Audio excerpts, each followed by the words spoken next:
Chapter 1. Under the bomb, all lives are equal. On the prisoner transport vehicle, Zhengyi, who was in excruciating pain, was tightly bound to his seat, unable to move, and his mouth was gagged securely. He wore a dazed expression, confusion written all over his purple face. Wasn't he supposed to have detonated explosives and taken those gangsters who had killed his family down with him? As he pondered this, a flood of unfamiliar memories surged into his mind. First, he saw an angelically beautiful girl, smiling and joking with him in the memories.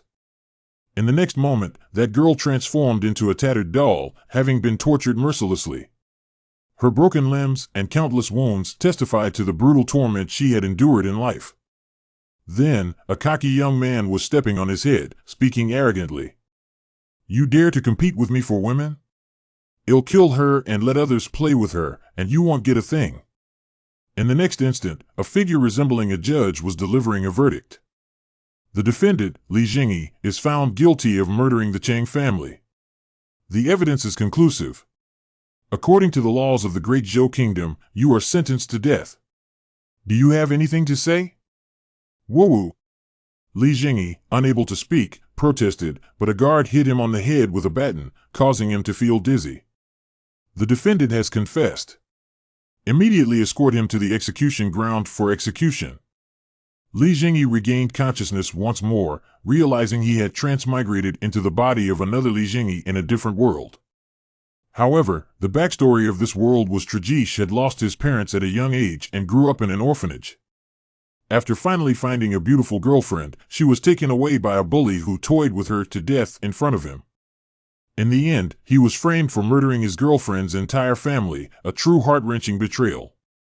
The original Zhengyi had no one to appeal to and was sentenced to death for a crime he didn't commit.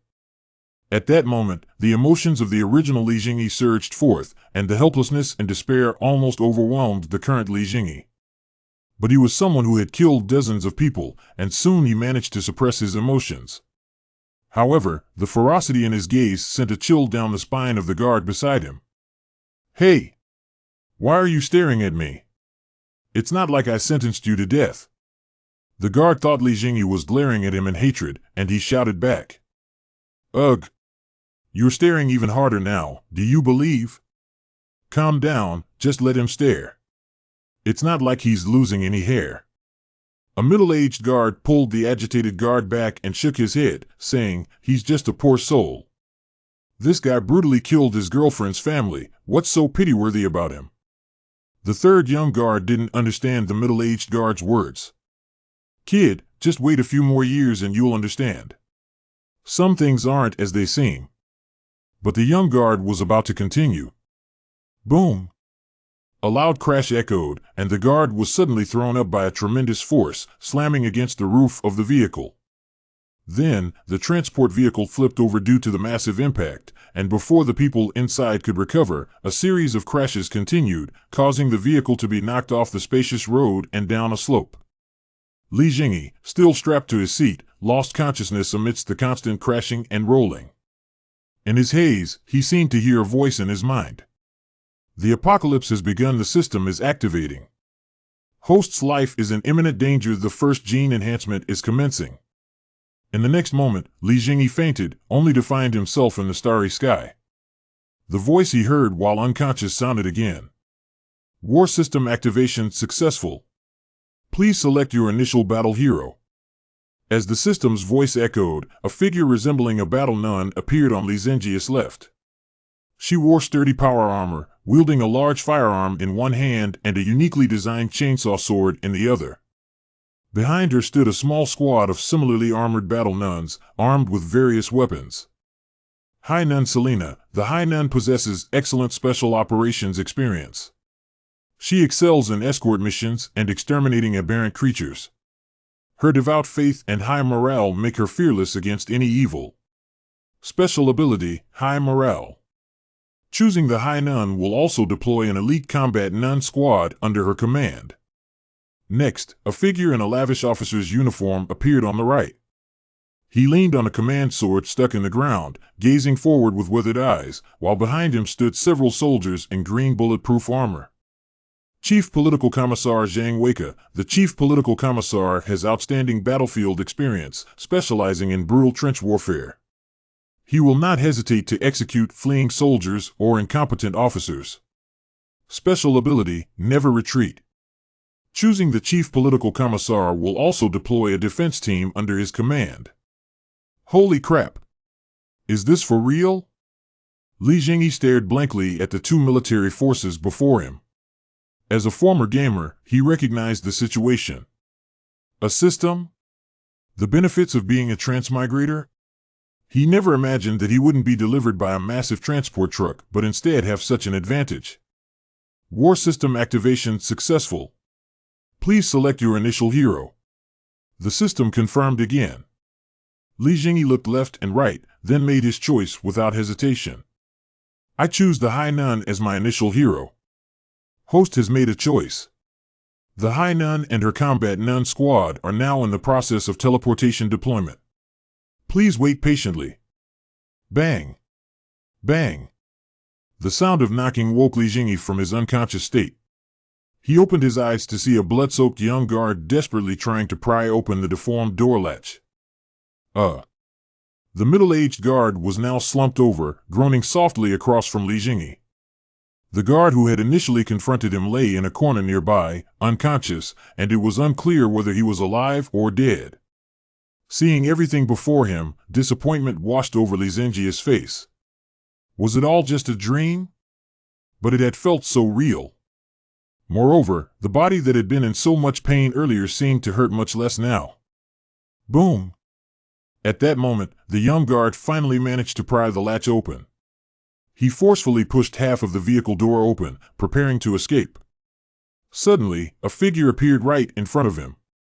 The young man seemed to have found a lifeline and immediately shouted, "Help! Quick, save me!" But before he could finish, a steel rebar stabbed directly through his neck, turning his words into a gurgle. Poochie! That wasn't the end. The rebar was yanked out and then brutally thrust back into his eye socket. Pooh! The young guard collapsed outside the vehicle, and then horrifying sounds of tearing and chewing came from outside. What the hell was happening out there? Zhengyi strained to turn his head to look, but he was firmly strapped down, only able to move his eyelids. As he listened to the chilling sounds, the middle-aged guard slowly stood up. Yua! With a low growl, the middle-aged guard raised his head, revealing a pair of ghastly white eyes.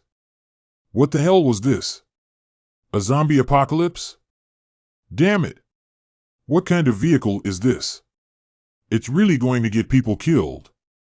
The guard in the corner finally woke up, cursing loudly. Yua! Hearing the noise, the middle-aged guard quickly turned and lunged at the cornered guard. Hey! What's wrong with you? What are you doing? Ah! Don't bite there. Oh! Ah! Ah! The guard let out a tragic scream, struggling desperately, but the middle-aged guard paid him no mind as he bit down. Watching the guard getting bitten, Zhengyi felt a wave of discomfort. Just then, there was another noise at the door, and a figure dragged in the still dripping steel rebar.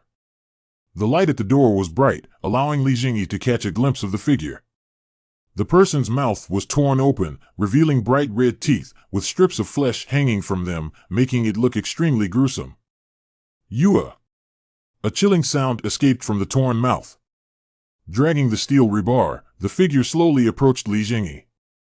The rebar scraped against the vehicle's interior, creating a piercing noise that made Zhengyi's heart race. Could it be that I'm going to be killed like this? I don't want to be bitten to death. As if hearing Zhengyi's silent plea, the next moment. Bang, bang, bang. A rapid and violent gunfire erupted. The zombie dragging the steel rebar stopped, turning to look outside, seemingly intent on checking out the commotion. In the next second, boom! A dull gunshot rang out, and the zombie's body exploded into pieces, leaving only two small legs standing alone. Then, the vehicle door was fully pulled open, and a familiar figure stood in the doorway, holding a large firearm that was smoking slightly. Sunlight illuminated her silver figure, casting a dazzling halo behind her. At that moment, Li Jingyi felt as if he saw a bodhisattva wielding a large-caliber purification weapon. Chapter 2. Laozi's Vengeance from Dawn Till Dusk. Your Excellency, Commander. I hope we are not too late. A silver figure stepped into the carriage, the weighty armor causing the vehicle to sag slightly with each step. Vroom. Vroom. The guard zombie, who had just risen, had its head severed in an instant by a chainsaw sword.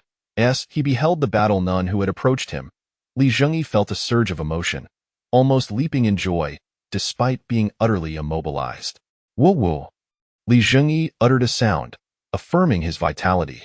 The battle nun gazed at the firmly restrained Li Zhengyi and commanded, "Do not move." With a swift motion, she wielded her chainsaw sword several times, shattering the bindings that held Li Zhengyi captive. The speed of her actions left him bewildered. He could barely discern her movements. He hastily removed the mask covering his mouth, exclaiming, "Thank you." Noticing Li Zhengyi's liberation, the nun nodded, "Your Excellency, please follow me." Ascending a slope, a massive armored personnel carrier awaited on the roadway. Surveying the scene, the entire thoroughfare was in disarray, littered with collided vehicles, some engulfed in fierce flames. Boom, boom, boom. A battle nun was operating the explosive cannon atop the armored vehicle, obliterating the advancing zombies. Surrounding the armored vehicle were several battle nuns, sporadically unleashing jets of fire to incinerate groups of zombies. When Li Zhengyi's gaze fell upon the armored personnel carrier, a piece of information materialized in his mind. Rhino Armored Personnel Carrier. Heavy armored vehicle, primary weapon is a storm explosive cannon, with an ammunition capacity of 800 rounds. The interior is equipped with firing ports, allowing soldiers inside to engage external enemies. At that moment, a nun with a slightly different attire emerged from the vehicle.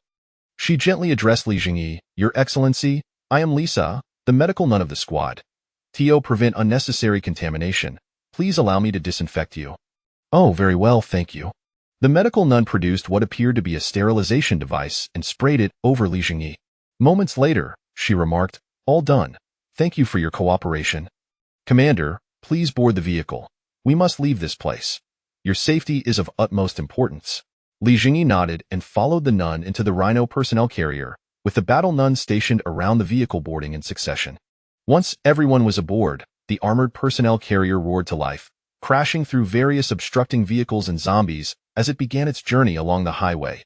As Li Zhengyi surveyed the spacious interior of the vehicle, he marveled at its ample dimensions, far surpassing the cramped confines of ordinary transport vehicles. "Wait, where are we headed?" Li Zhengyi suddenly inquired. "In accordance with safety protocols, we should escort the commander to a secure location away from the city, and then assist you in establishing a foothold on this planet." "So, we are leaving the city now?" "Indeed. No, I have something I must attend to. Until it is resolved, I cannot rest easy. I have yet to exact my revenge. How can I simply leave?" The nun pondered for a moment. "The command of the commander is of the highest priority. Therefore, please issue a new command. Then I order, we shall immediately return to the city, to the inner city." Li Zhengyi commanded without hesitation. "A gentleman's vengeance is not late even after 10 years. My vengeance is sought from dawn till dusk. If we leave now, how can I take my revenge once the rescue forces arrive? Relying on just a handful of people to confront the might of a nation is not a feat I would boldly attempt. Even if the nuns could withstand it, I certainly could not. Taking advantage of the current chaos, I shall eliminate my enemy's entire family and set ablaze their remnants, erasing all traces. Who would suspect it was I, Li Zhengyi?" New orders received. Commencing execution of the latest command. Prepare to turn the armored vehicle. The driving battle nun received the command and immediately began to redirect the armored vehicle. Subsequently, the nun who had spoken approached Li Zhengyi. She first removed her helmet and, with hands crossed over her chest, bowed solemnly before addressing him, "Your Excellency, I am High Nun Selena, here to serve you. Whatever your command may be, whether it leads to a mountain of blades or a sea of flames, I shall not hesitate." Li Zhengyi looked at the high nun who had removed her helmet, surprised to find that she did not possess the legendary matronly visage, but rather features that conformed to Eastern aesthetics. The long scars on her face did not render her fearsome. Rather, they added an air of valor. "Thank you." Li Zhengyi, not particularly adept at pleasantries, offered a simple yet sincere response. "To serve you is my honor," the high nun replied calmly, donning her helmet once more. It was then that Li Zhengyi noticed the iris flower insignia adorning her helmet. "Your Excellency, on the battlefield, armor is essential for self-protection, and fortunately, this vehicle contains a set of equipment left behind by the defense forces." "Thank you immensely. May I have it?" Li Zhengyi thought this must be the novice gear. Soon, with the assistance of the nuns, Li Zhengyi transformed into a green-clad soldier, feeling somewhat awkward beneath the weighty green helmet. "This helmet is equipped with a communication device, which I have tuned to our frequency. You may use it to issue commands and contact us. This is a lightweight laser pistol, perfectly suited for beginners. While its power may not be great, it suffices against ordinary foes." Selena handed the weapon to Li Zhengyi. As he grasped the pistol, knowledge of firearms flooded his mind.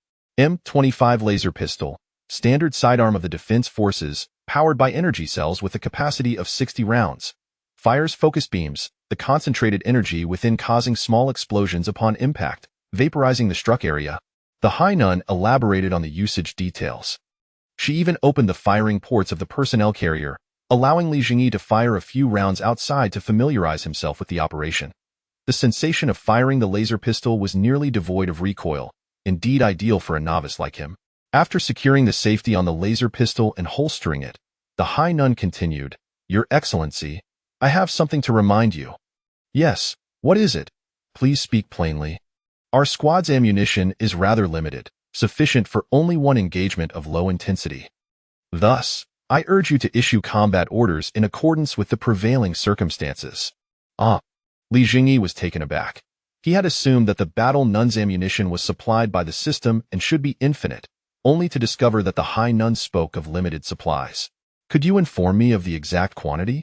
"Each of our battle sisters carries 6 magazines, 5 of which are spare, with each magazine containing 20 rounds. Additionally, each member possesses 4 explosive grenades, and the fuel for the flamethrowers is calculated based on usage duration. Naturally, each sister is also proficient in close combat." Li Zhengyi mentally calculated. Excluding the 2 flamethrower nuns, along with the high nun and the medical nun, there were still 10 others. That amounted to 1,200 rounds of ammunition, not to mention the heavy explosives from the armored vehicle. Even accounting for some expenditure during their rescue, it should be sufficient to raise that scoundrel's stronghold, right? "Rest assured, the current ammunition is more than adequate for the upcoming mission. Since you say so, Commander, we shall undoubtedly trust you." Yet, Li Zhengyi was still underestimating the situation. "Commander, the bridge ahead is completely blocked. We may not be able to drive through." "What the hell?" Li Zhengyi shouted in exasperation. Chapter 3 Combat on the Bridge. A cacophony of large, medium, and small vehicles collided violently, rendering even a rhino armored vehicle incapable of breaking through the densely packed mass of cars. Li Zhengyi, well acquainted with the route, gazed at the scene before him with exasperation. It appeared that their plans were being thwarted by unforeseen circumstances. Although alternative bridges existed, the sight of the largest bridge in such disarray suggested that the others would likely prove even more infuriating, necessitating a considerably longer detour. "It seems we have no choice but to proceed on foot, Selena. Leave 2 individuals to guard the transport vehicle while we make our way forward." Selena nodded in agreement and addressed the nuns driving ahead, saying, "Numbers 1 and 2 will remain with the vehicle. Once we depart, find a secure location and await our signal." "Understood." The 2 nuns in the front seat replied in unison.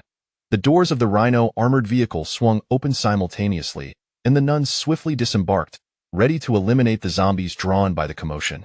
This time, however, they refrained from gunfire, opting instead to unsheathe their combat knives and decapitate the advancing undead. Clad in full-body powered armor, the nuns felt no concern for infection.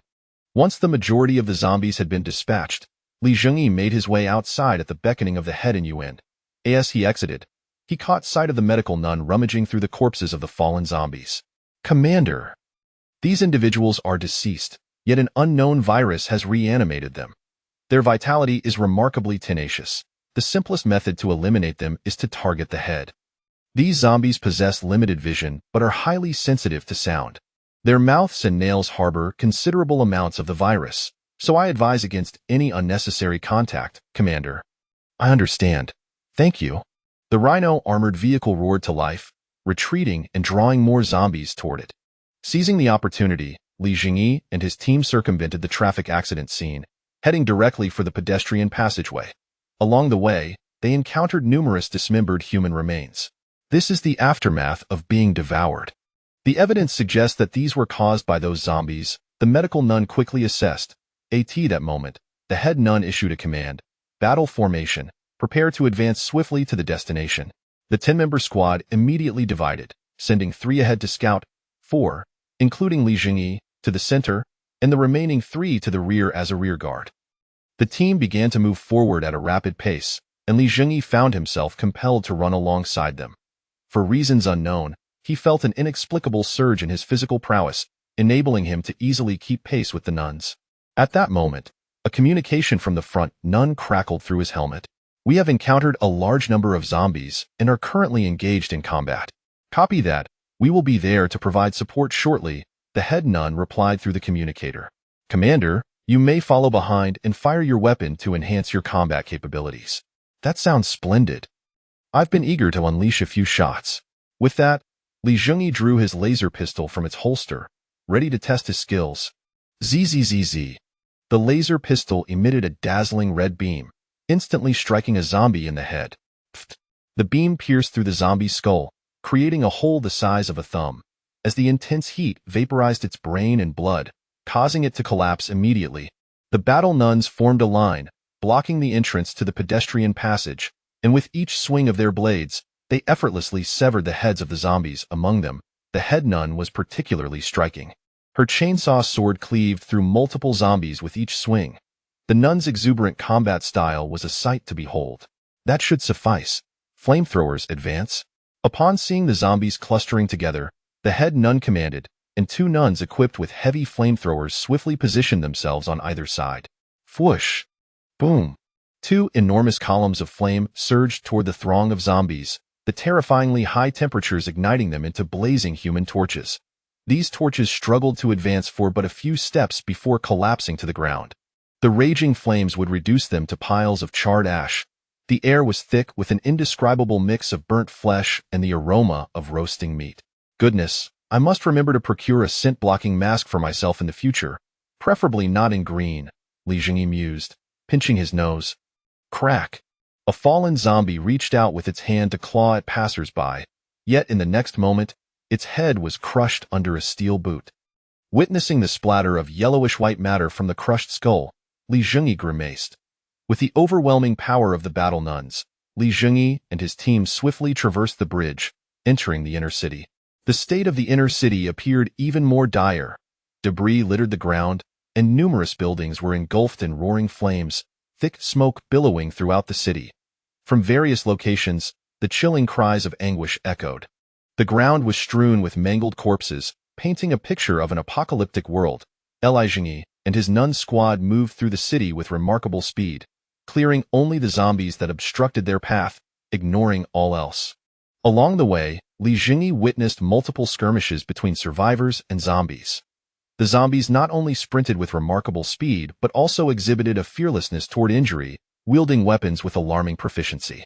Most survivors, aside from a few law enforcement officers, were armed only with rudimentary melee weapons. In such encounters, many survivors found it exceedingly difficult to escape unscathed. However, thanks to these survivors, numerous zombies were drawn away, ensuring that Zhengyi and his team did not face a massive horde. After a grueling passage filled with combat, the squad finally arrived at the residence of Zhengyi's adversary, the notorious by family mansion. In that moment, Zhengyi's gaze hardened with fierce determination. Chapter 4:10 minutes is sufficient. The illustrious by family mansion stands in stark contrast to the hellish world outside. Here, an aura of tranquility prevails. This serenity can be attributed to the fact that this land has belonged to the Bai family for decades. Although situated in the inner city, the mansion is enveloped by private properties, rendering it devoid of any inhabitants, truly a sanctuary far removed from the bustle of life. Encircled by towering walls, the estate exists in a realm distinctly separate from the external world. Dozens of armed personnel, wielding an array of firearms, patrol the walls upon detecting any approaching individuals. Regardless of whether they are infected or not, they execute them without hesitation, a clear testament to their ruthless disposition. Upon his arrival, Li Zhengyi's gaze was immediately drawn to a guard who shot a frantic survivor, hands flailing, with a single bullet to the head, as expected of a prominent family. They don't even bother to inquire before pulling the trigger, truly merciless. As he beheld the by-family mansion, memories of the brutal murder of his girlfriend by the second young master of the by-family surged forth, igniting a torrent of emotions within him. This time, however, it was not despair or resentment that coursed through him, but an unrelenting fury. I intend to seize this place. Do you have the confidence to succeed? Li Zhengyi turned to the chief nun. The chief nun scrutinized the mansion for a moment before responding. 10 minutes will suffice. Is that really all the time you require? Li Zhengyi expressed disbelief. 10 minutes is a conservative estimate. Commander, do you have any specific requests? For instance, should anyone be spared, or should we eliminate everyone? If the goal is merely to eradicate all, then perhaps we could accomplish it in an even shorter span. Li Zhengyi was taken aback. It seemed the nuns had yet to reveal their true capabilities while in his company. The others are inconsequential. I want the second young master by Zhengyi to remain alive. I wish to slay him with my own hands. Please provide a detailed description of him. In his 20s, his appearance is, well, how shall I put it?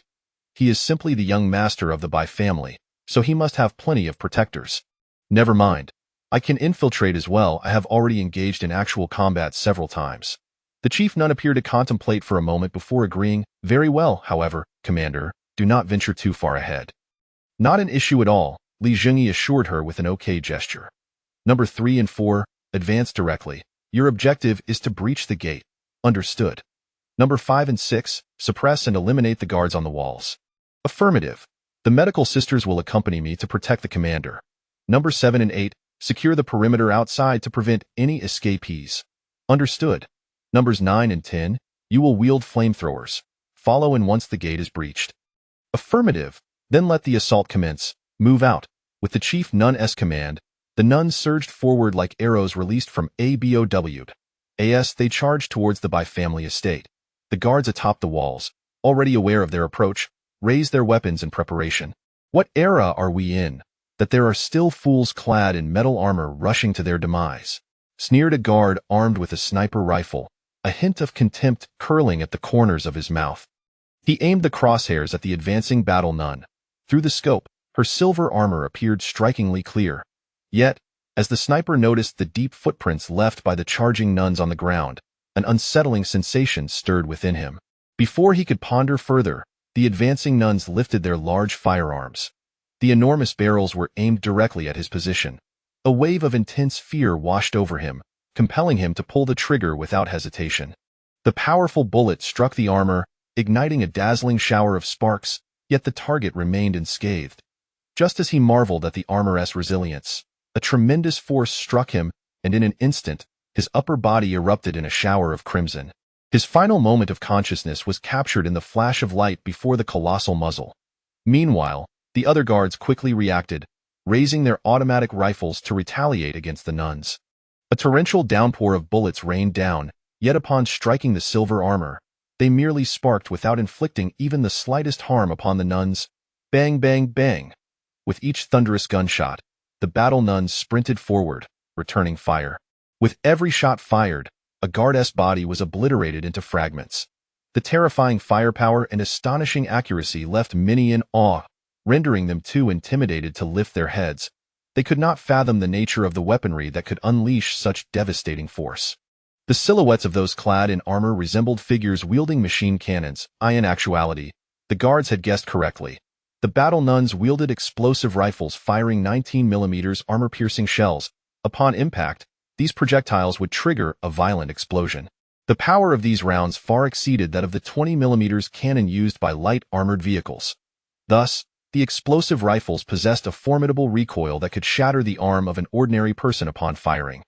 Only warriors clad in powered armor could wield them effectively. In a matter of moments, the two nuns assigned to the assault effortlessly reached the gate. One nun fired a round at the door, then casually pulled out a grenade, yanked the pin, and shoved it into the hole created by the bullet. She then swiftly took cover behind the wall. Boom! With a resounding explosion, the mansion's gate was blown open. Following this, the two nuns charged inside, where the sounds of gunfire erupted from within. Observing the open gate, the nuns bearing heavy flamethrowers hurried in after them. Whoosh, boom. A towering column of flames ignited everything in its path, engulfing the by-family mansion in a raging inferno. The occupants within the burning house frantically fled outside, yet just a few steps beyond the threshold, they were consumed by the searing flames. Number 7 and 8, expand your perimeter of vigilance outside. Understood. The response from the communicator was crisp and concise. Commander, let us proceed as well. Please follow me. The chief nun, having delegated the tasks, began advancing towards the estate, prompting Zhengyi to hastily follow suit. Upon entering the compound, he was met with the sight of several dismembered bodies strewn at the entrance, the unfortunate souls who had sheltered behind the door, only to fall victim to the explosive grenade.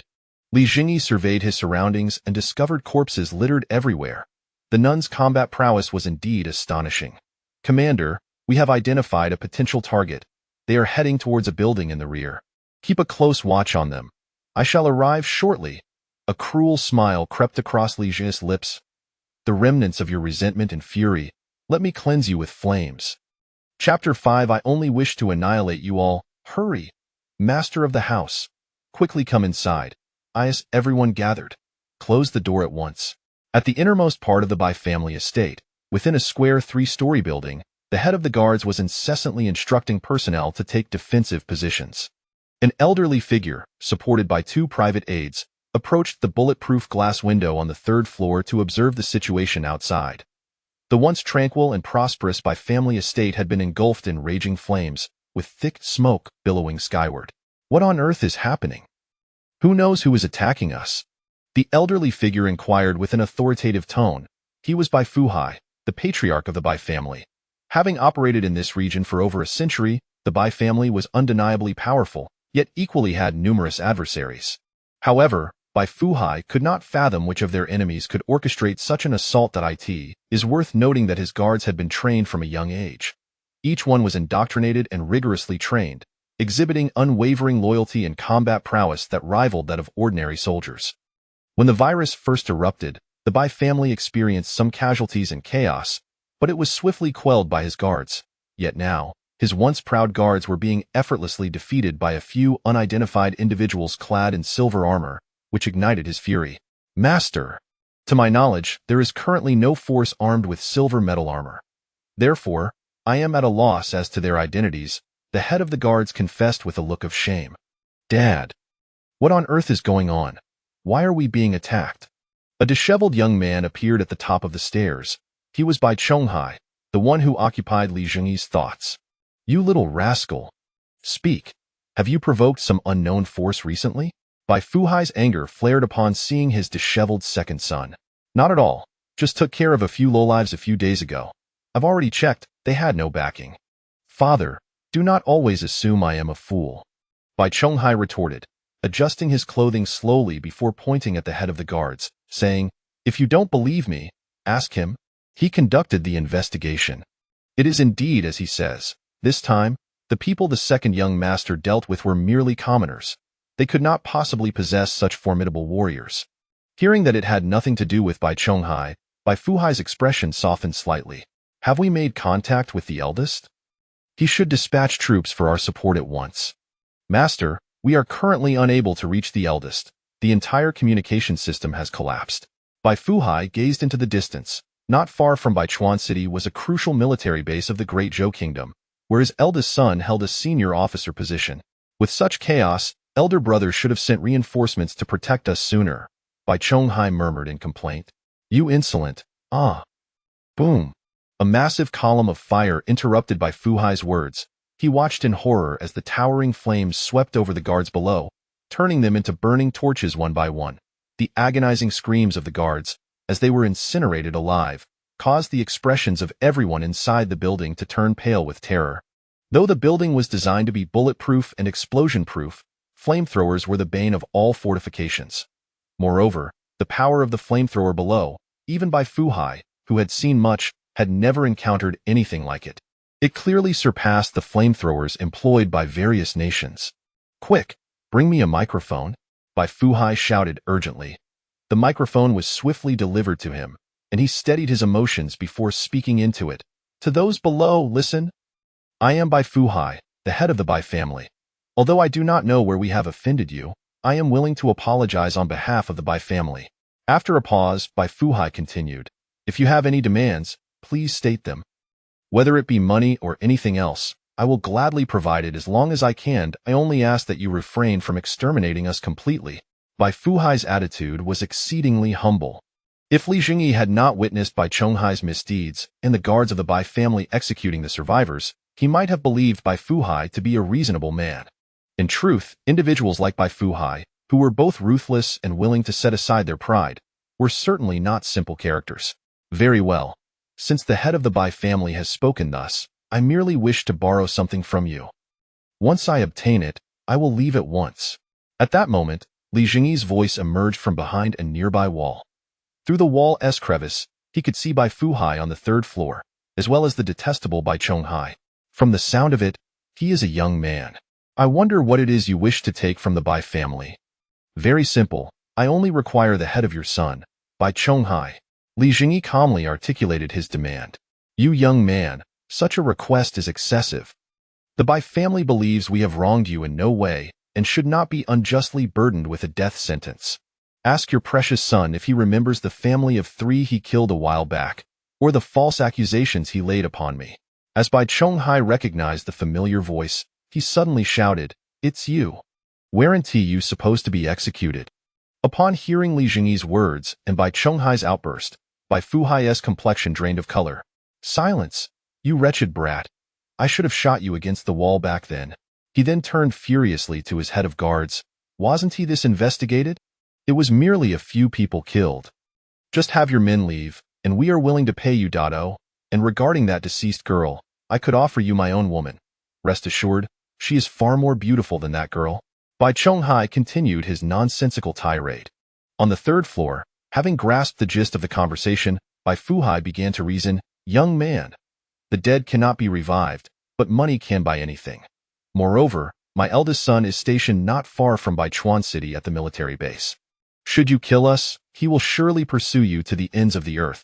If you accept the money, our grievances will be settled, and my eldest will not come after you. Besides, you have already killed so many of us. How could you? Li Zhengyi merely chuckled lightly at the absurdity of the Bai family patriarch and his son. Ha! Do you know why I am engaging in this lengthy discourse with you? After eliminating all the remaining combatants outside, the battle nun had completely encircled the entire building. 2 nuns, each carrying heavy flamethrowers, had silently approached the vicinity of the building, their weapons aimed directly at it. They awaited a command to turn the entire structure into a charred ruin, because I simply desire to annihilate you all. Li Zhengyi's eyes gleamed with a cruel light, intent on ensuring that none would escape.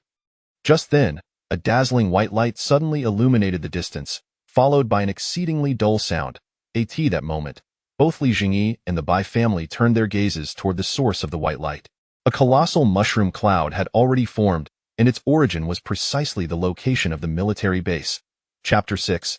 How can a family set out in disarray? The mushroom cloud hovering over the military base captivated the attention of many. Witnessing this spectacle, Li Zhengyi was unwilling to squander any more time. He promptly issued orders through his communicator. Exterminate them all, Selena. Bring me that Bai Chonghai. Understood. The great nun displayed no hesitation. Engage. The commanding officer of the guards, witnessing the explosion at the military base, also swiftly relayed commands through his earpiece. Whoosh, whoosh, whoosh. Several rockets, trailing white smoke, were launched from various directions towards the battle nuns. However, in the next moment, the guard commander's eyes widened in disbelief. He watched in astonishment as a silver figure burst forth, swatting aside the rockets aimed at the wall where Li Zhengyi's voice emanated from. Swatting away rockets? Is that even humanly possible? Meanwhile, the rockets targeting other nuns were effortlessly dodged by them with a mere sidestep. The projectiles struck the ground, kicking up clouds of dust, while the penetrative metal jets embedded themselves into the floor, and the shockwave from the explosions rendered the nuns immobile. Hiss! Boom! A powerful fireball surged towards the source of the rocket fire.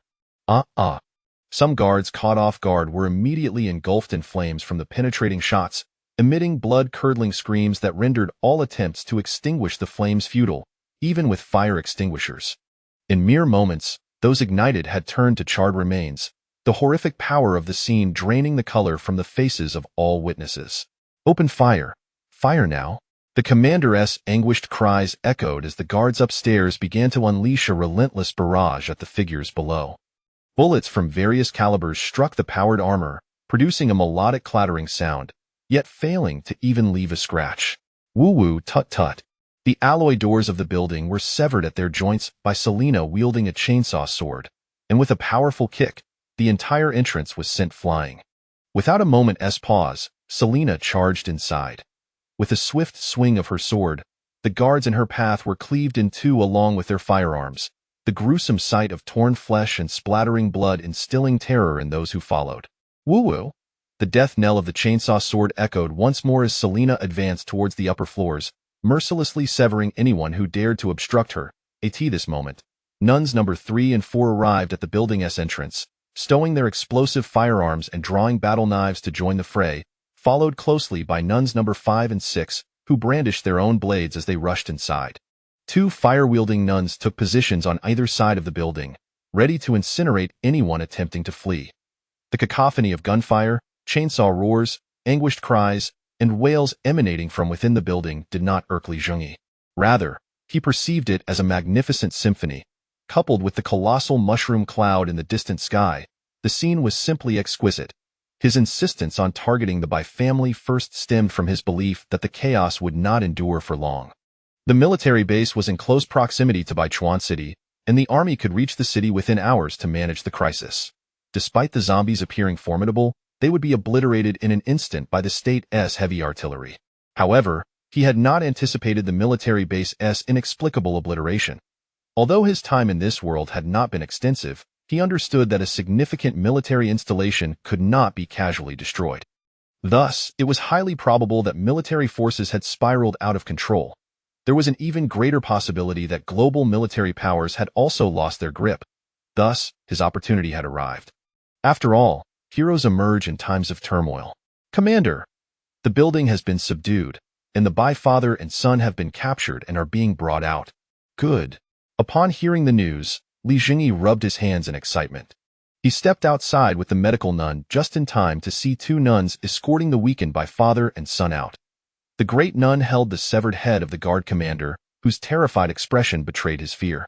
Yet, no matter how terrified he was destined to die. As all the nuns emerged, the fire-wielding nun re-entered the building. Hiss, boom. The immense flames swiftly engulfed the entire structure.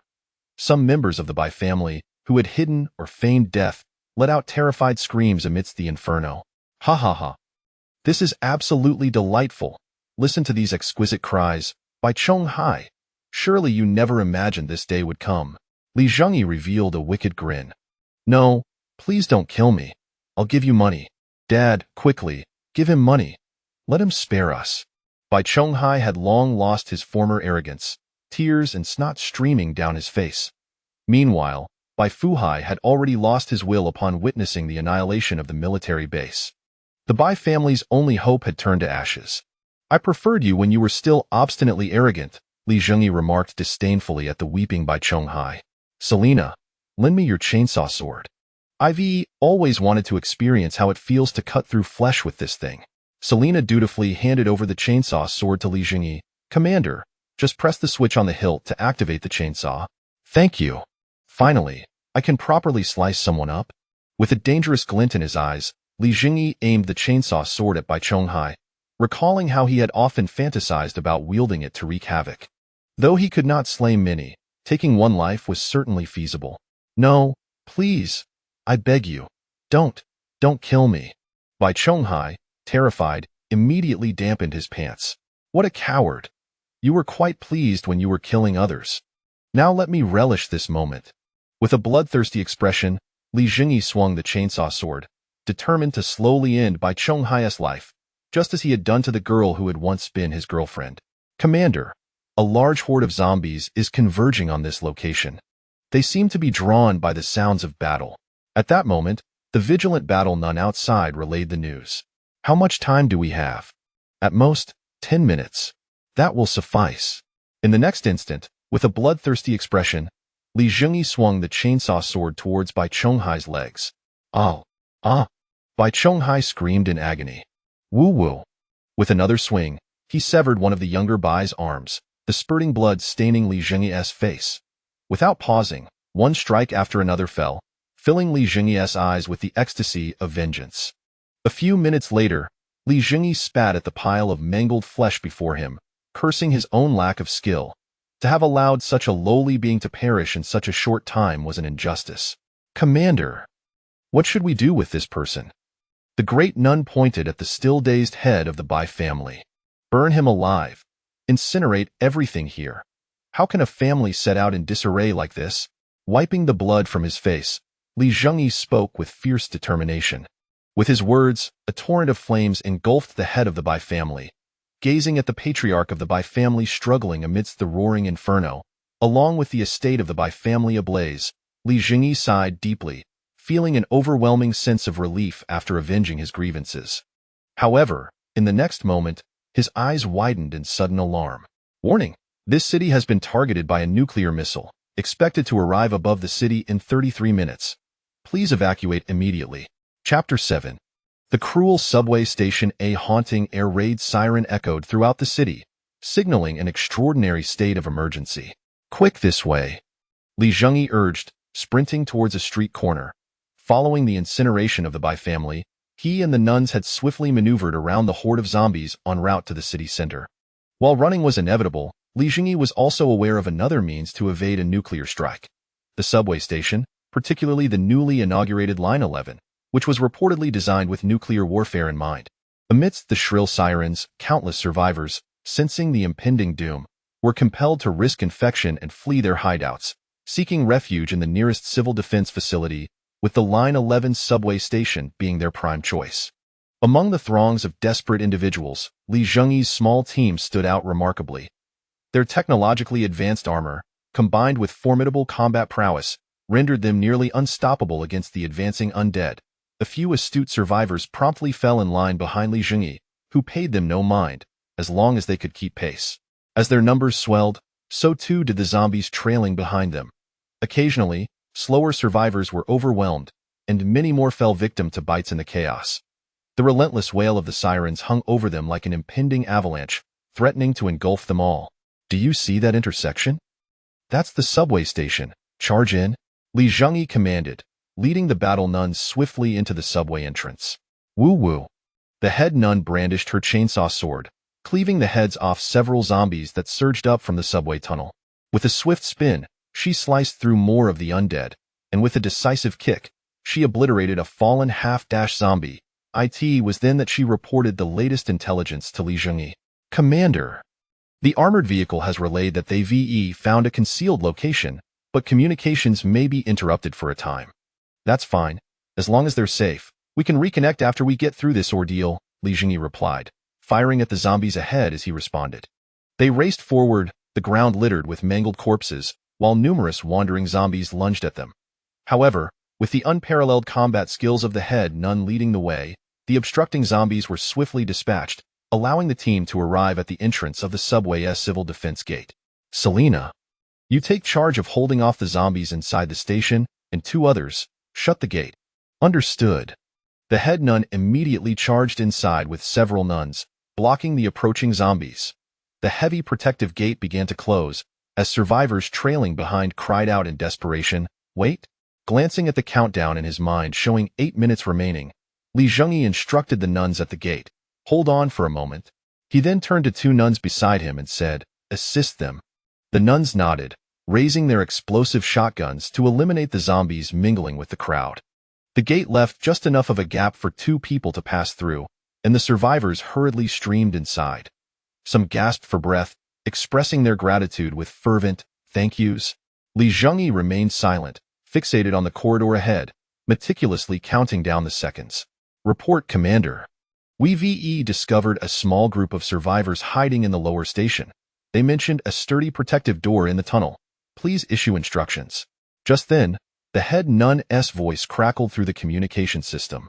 Received. Send someone with those survivors into the tunnel. We'll be there shortly.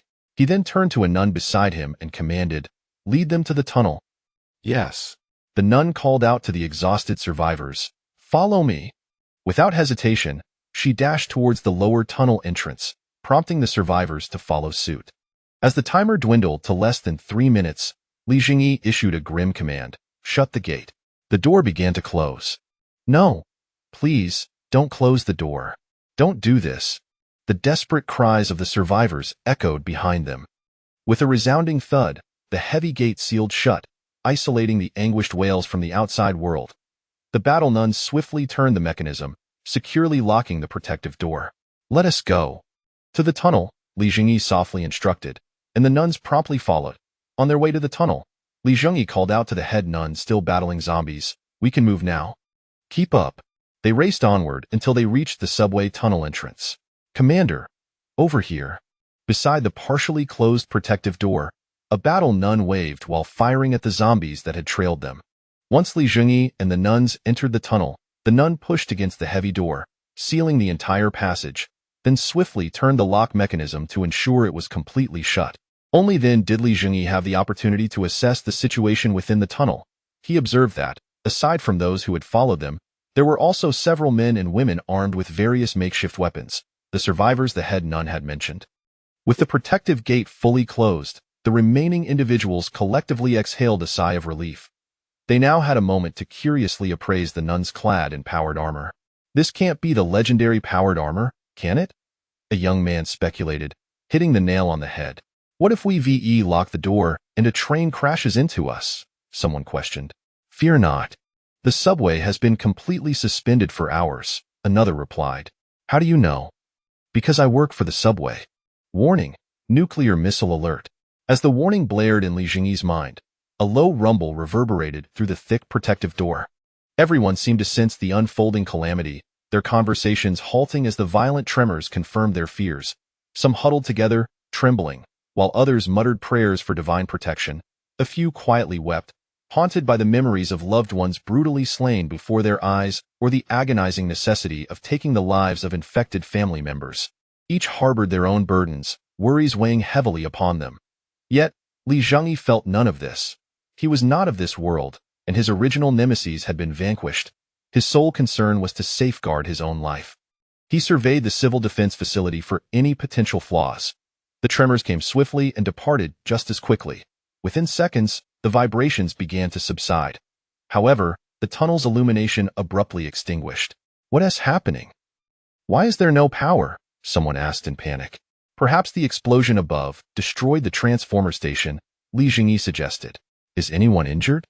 As he spoke, the nuns activated the tactical flashlights on their powered armor, flooding the area with stark light.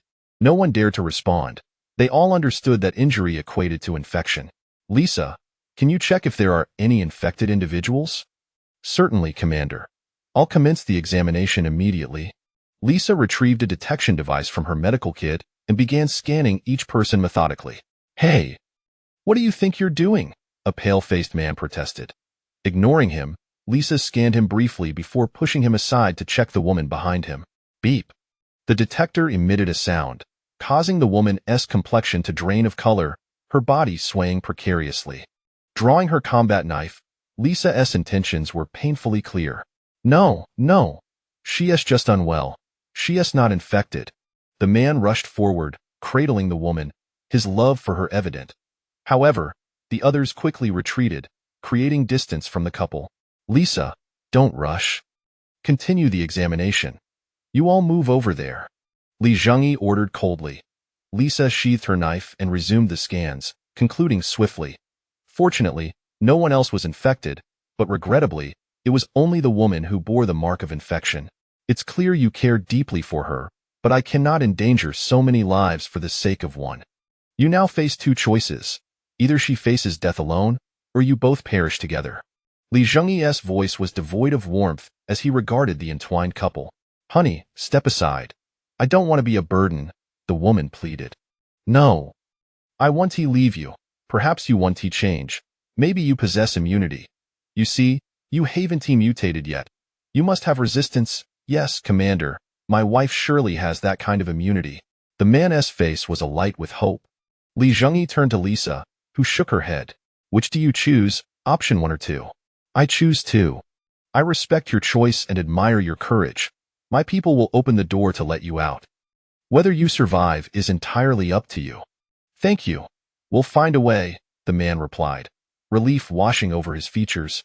But as they turned to leave, pew, pew, two faint gunshots echoed, and the relieved expressions of the man and woman froze in place as their heads were instantaneously pierced by laser beams. My apologies.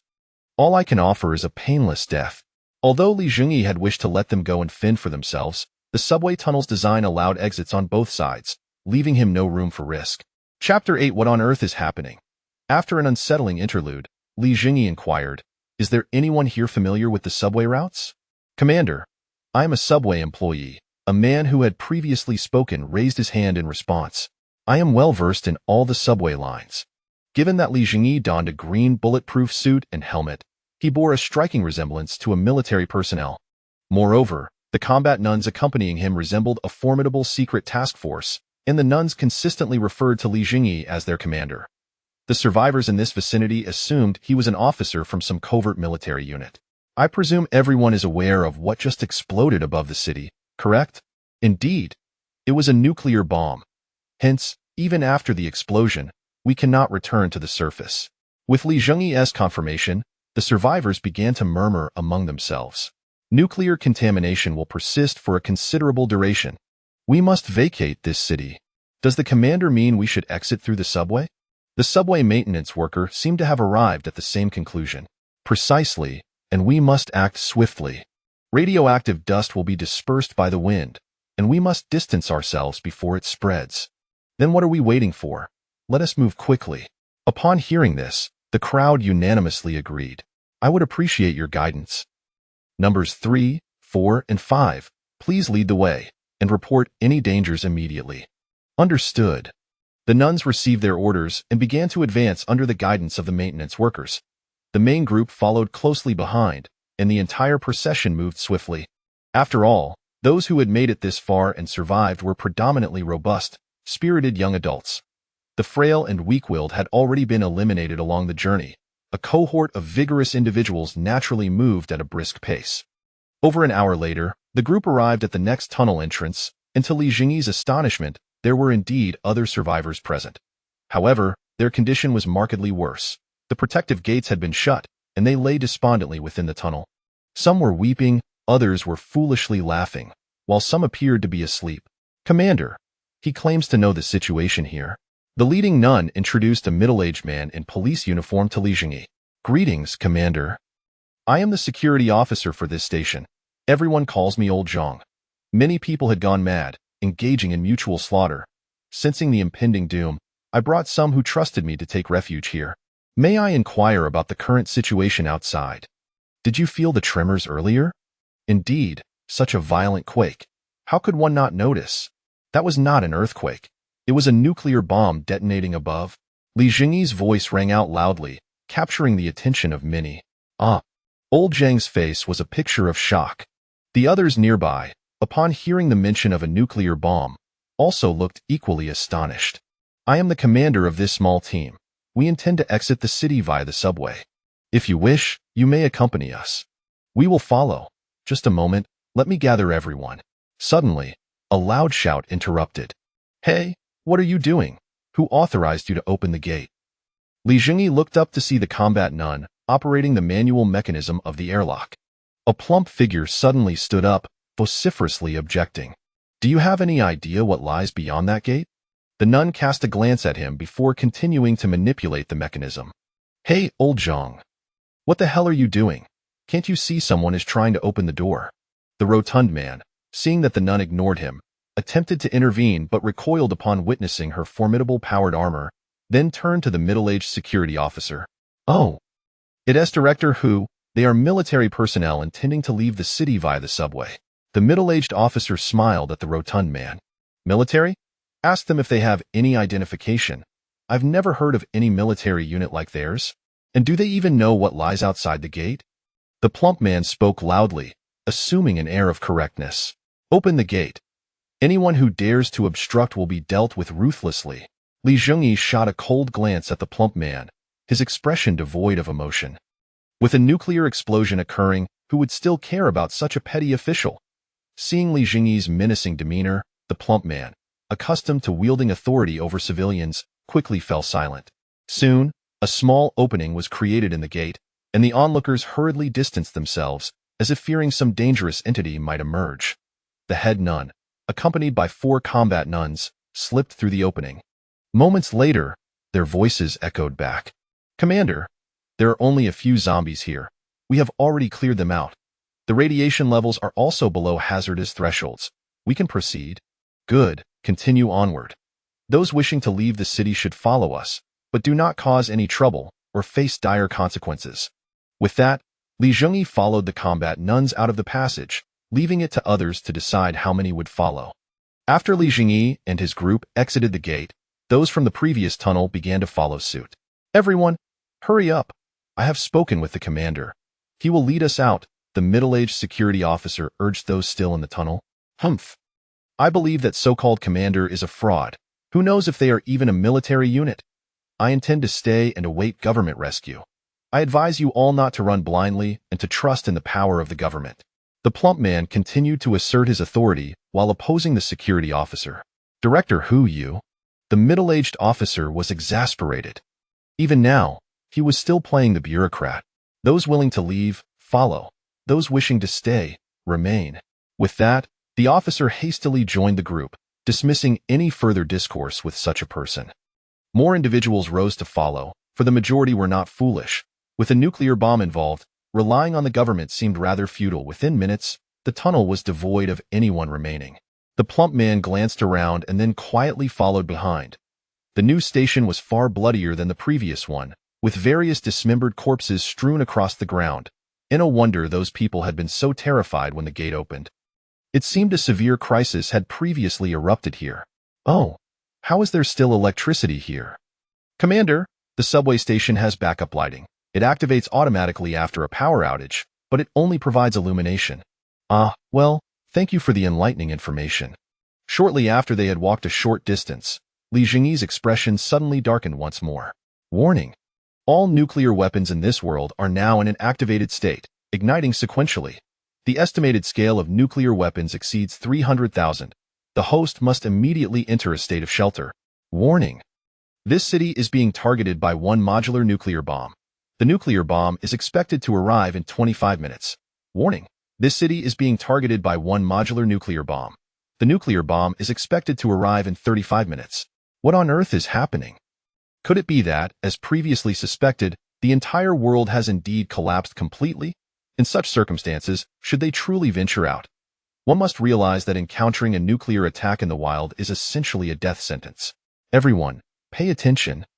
Immediately cease advancing and return to the previous tunnel at once. Numbers 3 and 4, go and close the protective gate for this station immediately. Yes. The two responded without delay and set off to fulfill their task. Li Zhengyi dared not proceed any further. After all, they were still on the newest line 11 of the subway, which was undoubtedly much sturdier than the older lines behind them. Why have we stopped again? You said to proceed, and now you say to halt. What exactly do you intend to do? Are you truly a soldier? The plump director began to pick a fight once more. Commander, we have arrived at the first protective gate. The radiation levels here have begun to rise, and we are in the process of closing the gate. Number 3, wait. Li Zhengyi turned to look at the plump man. Number 5, throw him out, then close the door. What? No, you cannot do this. I am Director Hu from Zhengyi District. My sister is the district chief. You cannot do this. The plump man was grasped by combat nun number 5, his corpulent form seeming weightless in her grasp. No, please, I beg you, save me. It was only at that moment that the plump man realized the gravity of his situation, yet his pleas fell on deaf ears. The middle-aged security officer opened his mouth but refrained from speaking. More individuals displayed expressions of schadenfreude. Apparently, this plump man was quite unpopular. Number 5, while clutching the pleading plump man, sprinted swiftly to the protective gate, unceremoniously tossing him onto the ground before turning back to assist numbers 3 and 4 in sealing the gate. No. I beg you, do not leave me. My sister is the district chief. My sister is the district chief. The gate shut, muffling the plump man's cries. Following this incident, No one dared to question Li Zhengyi further. As the countdown in his mind reached its conclusion, a series of muffled sounds erupted, some distant, some near. The closest muffled sound made Li Zhengyi feel as if it were directly overhead. This was soon followed by a violent tremor. This time, the shaking lasted longer and was more intense than before. Many survivors sat in the tunnel, murmuring prayers. Even those young individuals who had never believed in a deity quickly resorted to seeking solace in spirituality. Situation altered. Assessing the host's current status. Assessment complete. A micro base station is about to activate. Expected to deploy for transport at a designated location in 4 hours. A base? Chapter 9. Professionals. As the final muffled echoes and tremors of the nuclear detonation subsided after 10 minutes, Li Zhengyi finally ascertained that the nuclear bombardment had ceased. Line 11, a subway line specifically constructed to withstand nuclear warfare, stood resiliently despite enduring several waves of atomic blasts. Hey, you. Yes, you? What is your name? Li Zhengyi inquired of the subway employee. Sir, my name is Tang Chao. Excellent, Brother Tang.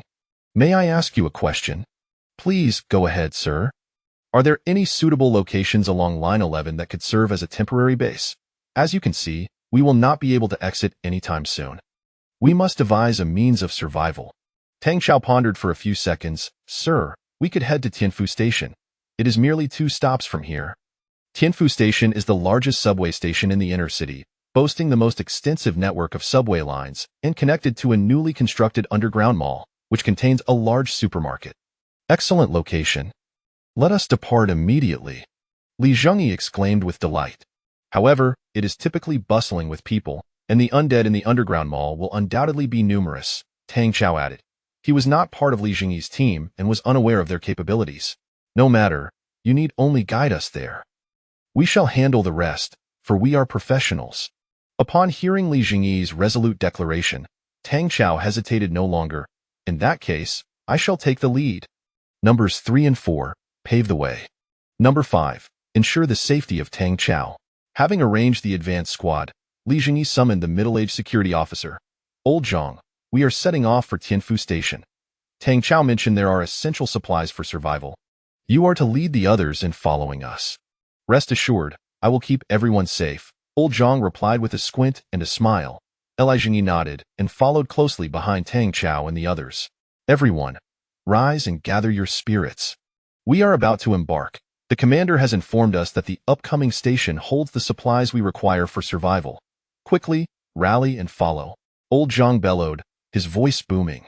The survivors, who had been resting on the ground, promptly rose and followed suit. With no further conversation, after an hour, Li Zhengyi and his group arrived at the entrance of the tunnel leading to Chunfeng Station. Beyond this point lay Tianfu Station. Commander, this station has been overrun by the undead, and no survivors have been detected. Please provide further instructions. The voice of Sister Number 3 crackled through the communicator. How many zombies are there? Approximately several hundred. Selena, prepare for battle. With the intent to eliminate them all, Li Zhengyi resolved to clear the area before establishing a base. He had no desire to leave any unstable factors behind. Understood. Old Zhang, you shall remain here with the others. Wait until we have cleared the platform before you advance. Commander, do you not require our assistance? Old Zhang inquired, doubting whether 11 individuals could effectively clear a station. Not at all. We are professionals. Very well, but exercise caution. Li Zhengyi nodded in acknowledgement. Thank you. With that, he turned to Selena, as she was the primary force. Battle formation. Forward. At Li Zhengyi's command, the nuns unsheathed their combat blades and charged forth. Though he shouted with fervor, Li Zhengyi wisely positioned himself at the rear. Old Zhang observed the seemingly incompetent officer, who shouted commands yet lagged behind, reminiscent of the inept military officers depicted on television. ZZZ. The laser pistols emitted dazzling red beams, dispatching the advancing zombies with precision. The more Li Zhengyi fired, the more adept he became. Relishing the exhilaration of the encounter, of course, his confidence stemmed from the nuns forming a semicircle in front, effectively containing the onslaught of the undead. Commander, you need not accompany us. We can handle these zombies. The senior nun Selena interjected. That is out of the question. As a man, I must also engage in battle, Li Zhengyi asserted with conviction. In truth, Selena mused, his presence might hinder their efficiency, as they would not need to divert attention to protect him. Yet, she refrained from voicing her thoughts while watching him struggle to aim and fire. A substantial horde of zombies amassed ahead. Selena promptly issued a command, "Flamethrowers advance." Upon hearing the senior nun's directive, Li Zhengyi ceased firing and sprinted backward. Hiss! Boom! A tremendous column of fire swept over the gathered zombies, igniting them in an instant. The searing heat rapidly evaporated the fluids within their decaying bodies, roasting their innards and desiccating their brains. One by one they collapsed. Due to the semi-enclosed nature of the space, the blaze swiftly consumed the oxygen in the vicinity. Fortunately, Li Zhengyi had retreated in time. The air was now not only lacking in oxygen but also reeked of a pungent, acrid odor. Had he remained, the necessity to inhale deeply for oxygen would have left him enduring the nauseating scent of charred flesh for quite some time. "Commander, the zombies have been cleared." "Excellent. Send someone to the station entrance to check. If the protective door is not secured, close it to prevent further radiation exposure. This location may prove useful in the future." "Understood. Everyone else, continue to search the station. Ensure not a single zombie escapes our notice." At this juncture, the medical nun approached Li Zhengyi. "Commander, I bear unsettling news." "What news could possibly be worse than a nuclear bomb hovering overhead?" Li Zhengyi inquired with a chuckle. "I recently inspected the zombies and found that some exhibited radiation. Upon closer examination, I discovered an unusual phenomenon." Li Zhengyi's brow furrowed at this revelation. "What phenomenon?"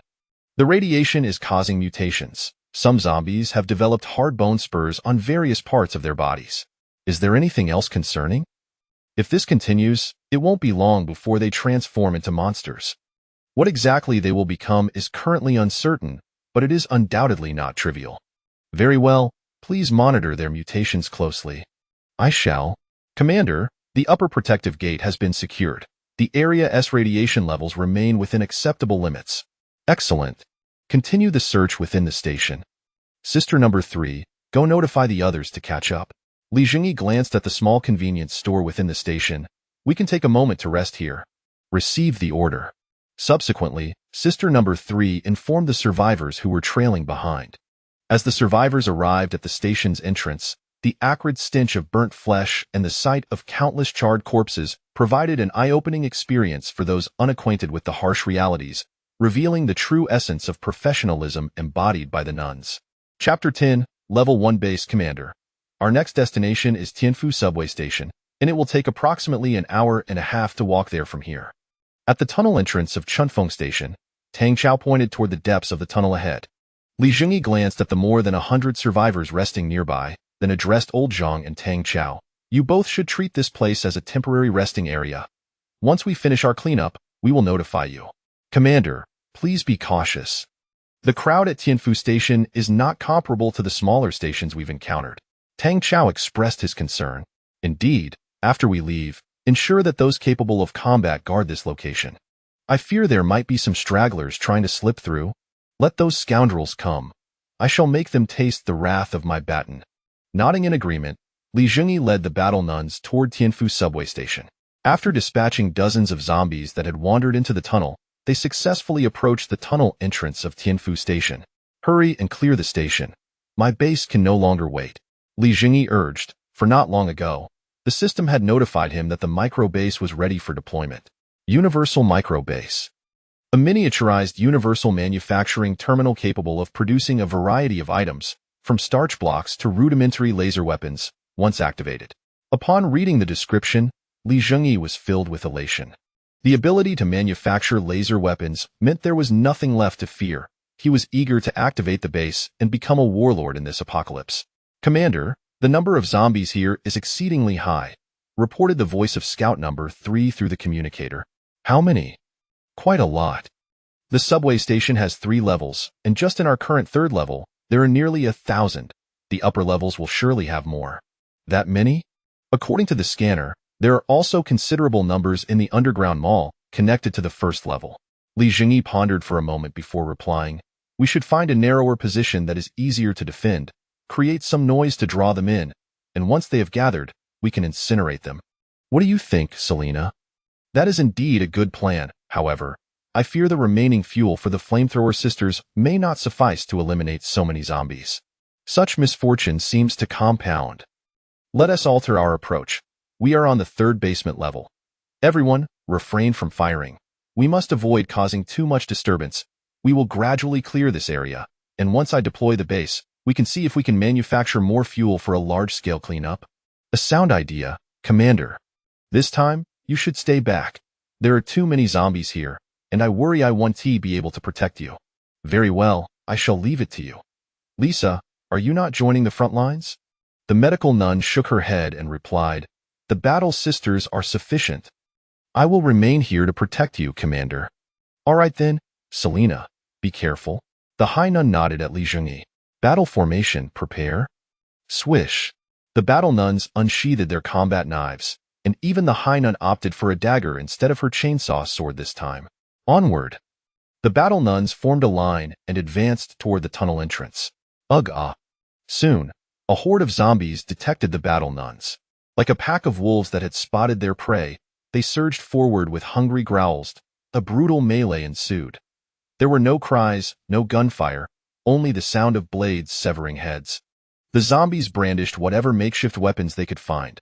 Iron rods, wooden sticks, teeth, and nails. Unfortunately, the subway prohibited the entry of dangerous items, so the zombies lacked any truly threatening weapons. What began as a melee quickly devolved into a one-sided slaughter. The zombies' rudimentary weapons and physical strength were no match for the battle nuns clad in powered armor. The nuns' combat knives sliced through the zombie skulls with ease, as if cutting through butter. Whenever the zombies clustered together, the flamethrowers unleashed their devastating capabilities, sweeping flames across the horde, turning the gathered zombies into charred remnants. Zhengyi observed the battle from a distance. Selena, do you see that large room to your left? Head there. He directed the high nun through the communicator. Understood. The high nun used her brute strength to shove aside the obstructing zombies and swiftly arrived at the entrance of the large room. Crack. She sliced through the door lock with her blade and pushed the door open. Inside, she discovered a half-filled room with various materials. After all, Line 11 had only recently been completed, and some infrastructure was still incomplete. This was likely material intended for future use. Zhengyi's face lit up. It was precisely what he needed. Selena, prepare to cover me. I need to enter the room. Attention all squad members, cover the commander as he reaches the room. With the high nun's command, the battle nuns immediately formed a circular formation around him. Zhengyi dashed to the center, drawing his laser pistol and began firing. Under the protection of the battle nuns, he quickly reached the door of the room. Selena, ensure the door is secured. I am deploying the base. Affirmative. Following the high nun's orders, the battle nuns blocked the door with their bodies while brandishing their weapons and relentlessly dispatching the advancing zombies. Zhengyi stepped into the empty space of the room. System, begin base deployment. Request received from host, commencing deployment. Estimated completion in 1 minute. As the system's voice echoed, an indistinct mechanical device began to materialize in the designated half of the room. 3, 2, 1. Base transmission complete. As the countdown concluded, the vaguely visible device suddenly came into view before Zhengyi, as if it had always been there. Level 1 microbase has been successfully deployed. How does one operate this thing? Is there a manual? The next moment, the information regarding the base appeared in Zhengyi's mind. Universal production template, capable of decomposing and absorbing all materials, converting them into corresponding resource points. The host may utilize these points to create needed items. Don't ask. Just know it's 30K black technology that you primitive beings cannot comprehend. How outrageous. Even the description is laced with sarcasm. Everything can be converted into resource points. Zhengyi glanced at the half-filled room with materials. Was this not a treasure trove? Please bring me a box. He casually pointed to a container filled with materials and addressed the medical nun. At your service. The medical nun nodded in agreement. She swiftly approached, grabbed a box, and dragged it over. How does one absorb this? Just as Zhengyi voiced his question, a circular opening suddenly appeared at the center of the base, revealing a dark abyss within, resembling a bottomless pit. Please deposit the materials to be decomposed into the void. Note, due to the humanitarian principles of the 30K era, living beings cannot be deposited here. Who would willingly jump in there? Lisa, throw the box in. The medical nun nodded and hoisted the box with effort before tossing it into the void. Material decomposition in progress, absorption assessment underway. This absorption yielded a total of 25 resource points. I need to produce flamethrower fuel. Li Zhengyi thought to himself. Flamethrower fuel. Ordinary fuel requires 5 resource points. Powerful fuel requires 20 resource points. The base cannot currently produce palladium fuel canisters. Throw in all those materials. Seeing that he could produce fuel, Li Zhengyi promptly instructed the medical nun to get to work. Is there a difference between ordinary fuel and powerful fuel? While the medical nun continued to drag materials, Li Zhengyi inquired. Ordinary fuel is a primitive version that has average jet duration and firepower. Powerful fuel is a more advanced version that offers longer jetting time and greater power. However, due to the base's low level, additional resources are required. As the medical nun tossed another 2 bags of materials into the void, the resource points rose to 70. Li Zhengyi immediately declared, "Then let us start with 2 canisters of powerful fuel. Quickly." Production request received, deducting resource points, commencing production. The base then displayed operations that were incomprehensible to Li Zhengyi, the primitive host. Beams of light shot from the base onto the platform before it, dancing up and down, and within moments, a canister of flamethrower fuel was produced.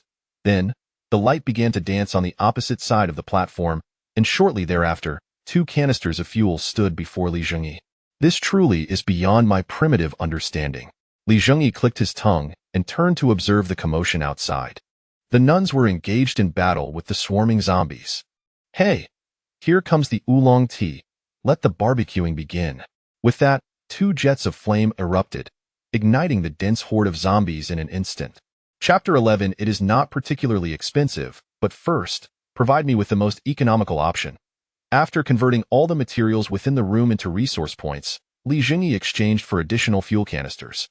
Although the newly crafted flamethrower's fuel power did not match that of the nun's previous version, it was more than adequate for incinerating zombies. After exterminating all the zombies on the 3rd floor, Li Zhengyi dispatched the combat nuns to the 2nd floor to lure more zombies. The remaining combat nuns stood guard at the staircase between the 2nd and 3rd floors. Once the attracted zombies were eliminated, they would proceed to draw more. Under the unrestrained barrage of the flamethrower, the 2nd floor's zombies were swiftly eradicated.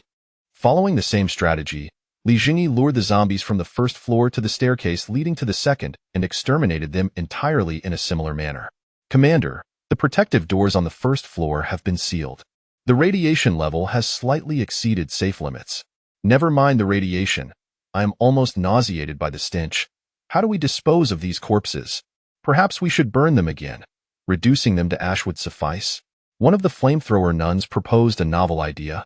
If we keep burning them, fuel doesn't come free, you know? This is a crematorium.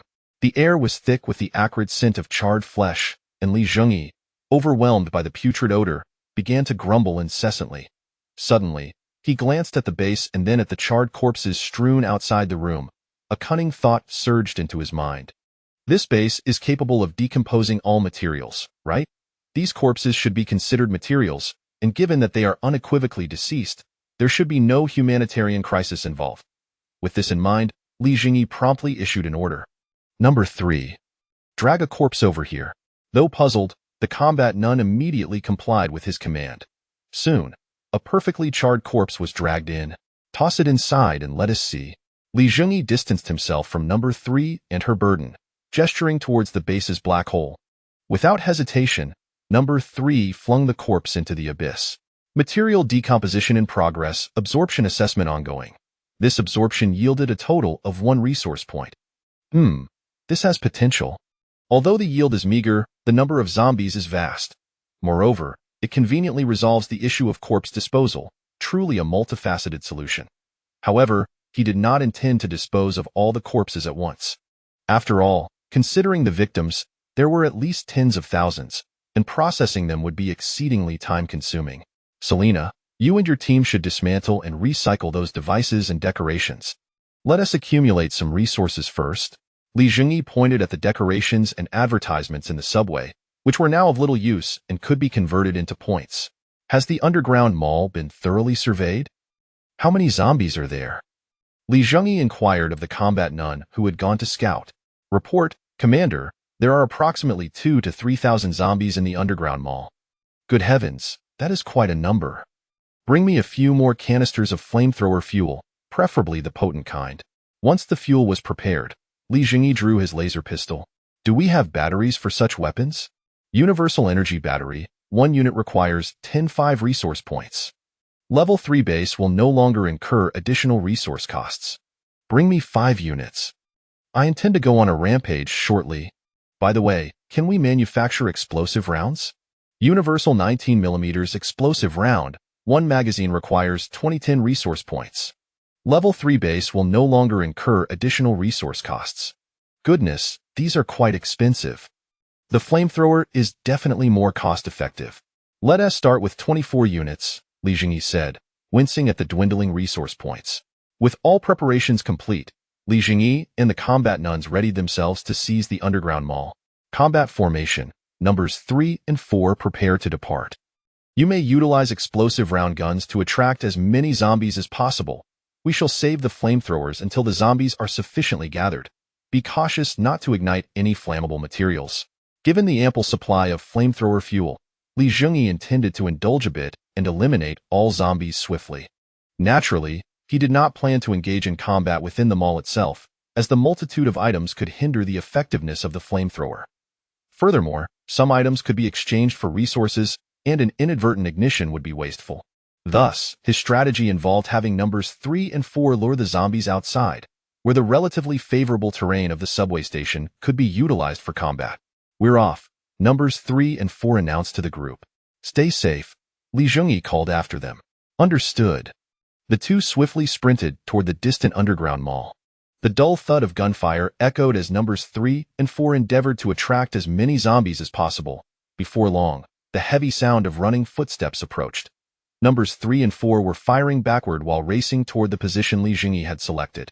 This location was conveniently situated at the exit of a hall. By merely holding this modest opening, they could confine the zombies within the spacious hall. Prepare. Open fire. At the command of the great nun, the nuns' explosive round guns erupted with a roar. Armor-piercing explosive rounds struck precisely at the zombies pursuing numbers 3 and 4. Crack boom. A succession of explosions resonated, reducing countless zombies to mere fragments. Roar, ack. Alongside the booming of the explosive rounds, the horde of zombies emitted a collective roar. They frantically charged towards the combat nuns, unlike the segmented massacres in the subway station. This time nearly all the zombies from the underground mall were drawn in. Prepare to withstand the onslaught. The sheer number of zombies was overwhelming. Even the explosive rounds, despite their tremendous power, could not halt the approaching tide. Hearing the command, the frontline combat nuns secured their explosive round guns behind them, leaning slightly forward, bracing with their heavy shoulder pads, and unsheathing their combat knives, ready to engage. Hiss! Boom! 2 massive pillars of fire surged forth, igniting countless incoming zombies. The flames swept through the horde, and numerous zombies staggered only a few steps before collapsing, subsequently trampled into mush by the relentless advance of their kin. A few fortunate zombies, spared from burning, finally reached the front line of the combat nuns. Ha! A synchronized shout erupted as the frontline nuns pushed against the oncoming zombies with their shoulder pads, their combat knives ruthlessly severing one zombie's head after another. Zing, zing, zing. Zhengyi's laser pistol fired continuously, the crimson beams consistently striking the zombies' heads, astonishing even Zhengyi with his accuracy. Click. With the energy battery depleted, Zhengyi skillfully replaced it with a new one, stowing the empty battery back into the tactical bag attached to his bulletproof armor. The energy batteries for the laser guns were rechargeable. Discarding them would be wasteful. Prepare for a gradual retreat. Flamethrowers, fire in succession. The great nun issued another command. A massive pile of corpses had accumulated in front of the hall, obstructing the line of fire and the flamethrowers' area of effect attacks. As the command was given, the combat nuns began a steady retreat, transitioning from simultaneous fire to one firing while the other withdrew. The group began to alternate their retreat, the corpses of zombies spreading from the hall into the passageway and then into another hall outside. The battle persisted for a considerable duration before finally ceasing to unleash new zombies. Excellent, Selena. Take half the personnel to conduct a thorough inspection of the mall. Ensure there are no remaining stragglers. and also close the protective doors leading from the mall to the surface. Understood. The great nun led half the team away to fulfill her orders. Number 3. You should notify the survivors to come help. We cannot manage this many corpses alone. Yes. Number 3 promptly replied before hastening into the tunnel. Let us return to the base room first. We need to procure some protective equipment. I need biohazard protective suits. Do you have any recommendations? Standard protective suit requires 2 points each. Military-grade suits of superior quality require 5 points each. For higher-grade protective gear, the base must be upgraded. How many points are required for an upgrade? Upgrading from a level 1 micro base to a level 2 small base requires 10,000 resource points. A level 2 base will provide additional custom features built upon the level 1 base, unlocking more craftable items and structures. That is not an insurmountable amount. Well, let us start with 50 of the cheapest protective suits. As Zhengyi spoke, the points were deducted, and the base began printing the protective suits. Commander, we have discovered survivors in the mall. Would you like to come and see? Chapter 12. It seems that this troop is formidable. In the food storage room of the Tianfu underground market, Gao Xiaodong and a group of survivors had been hiding for the better part of the day. As one of the administrators of the storage room, Gao Xiaodong was meticulously counting the inventory when chaos erupted outside. The shrieks and wails from beyond startled her, breaking her concentration. Having never been fond of commotion, she promptly shut the door to the storage room. However, moments later, a vigorous knocking at the door sent a jolt of fear through her. Gao Xiaodong, open the door, please. Help. A familiar voice called out. It was Xiao Tang, the promoter from the candy section, with whom she shared a cordial rapport. Trembling, she hastily opened the door, and a throng of people rushed in like the wind. They swiftly secured the door, even dragging a nearby shelf to barricade it. What on earth happened? Gao Xiaodong whispered, gripping the trembling Xiao Tang. They've gone mad, completely berserk there. They're eating people, my God. Before Xiao Tang could finish, a middle-aged man beside them interjected. Gao Xiaotong was rendered speechless, unwilling to accept the dire words of the man. Yet, witnessing Xiao Tang's quaking form and the terror etched on the faces of the others, she feared there might be a grim truth to his claims. Bang, bang, bang. The frantic knocking resumed. Gao Xiaodong. Open the door. Please, I'm injured. Help me. A voice from outside wept, another administrator of the storage room. Yet, with the door barricaded, even he could not unlock it with his key. Just hold on. I'll be there. Gao Xiaotong exclaimed, rushing towards the shelf to clear the entrance. However, just as her hands grazed the shelf, the earlier middle-aged man lunged forward, pushing her aside and firmly blocking the door. What are you doing? Do you want to endanger us all? He shouted, his voice quivering, entirely disregarding the fact that it was not Gao Xiaotong who had barred the door. They might very well share the same fate as those outside. But Gao Xiaotong attempted to protest, only to be obstructed by a towering figure. A burly man who addressed her sternly, "Yes, right? You cannot open the door." Outside, the administrator continued to pound on the door desperately, his cries filled with dread. Help! Open the door, they, Thud. The door was violently struck, followed by a chilling scream. An eerie sound of chewing echoed from outside thereafter. Help me, ugh, the voice faltered, replaced by a disquieting gurgle, ultimately succumbing to the horrifying sounds of flesh being torn and devoured. Gao Xiaotong collapsed to the ground, paralyzed with fear, nearly losing control of her bladder merely from the auditory onslaught. After what felt like an eternity, the sounds outside gradually faded. Summoning her strength, she slowly rose and made her way to Xiao Tang's side. What is wrong, Xiao Tang? She inquired softly, observing the promoter trembling like a leaf. Ugh. Xiao Tang lifted his gaze, his eyes now a lifeless gray, saliva drooling from his gaping mouth. In the next heartbeat, he lunged at Gao Xiaotong, his hands grasping her, his foul breath reeking as he aimed to bite her face. Bang! An object struck Xiao Tang's head, sending him crashing to the floor. The burly man raised a hammer he had been wielding and brought it down forcefully upon Xiao Tang's skull. 1 blow, 2, 3, until the man's head was utterly obliterated, crimson and ivory splattering the ground, before he ceased his assault. Ugh! Witnessing the gruesome scene, not only Gao Xiaodong but several others around her retched violently.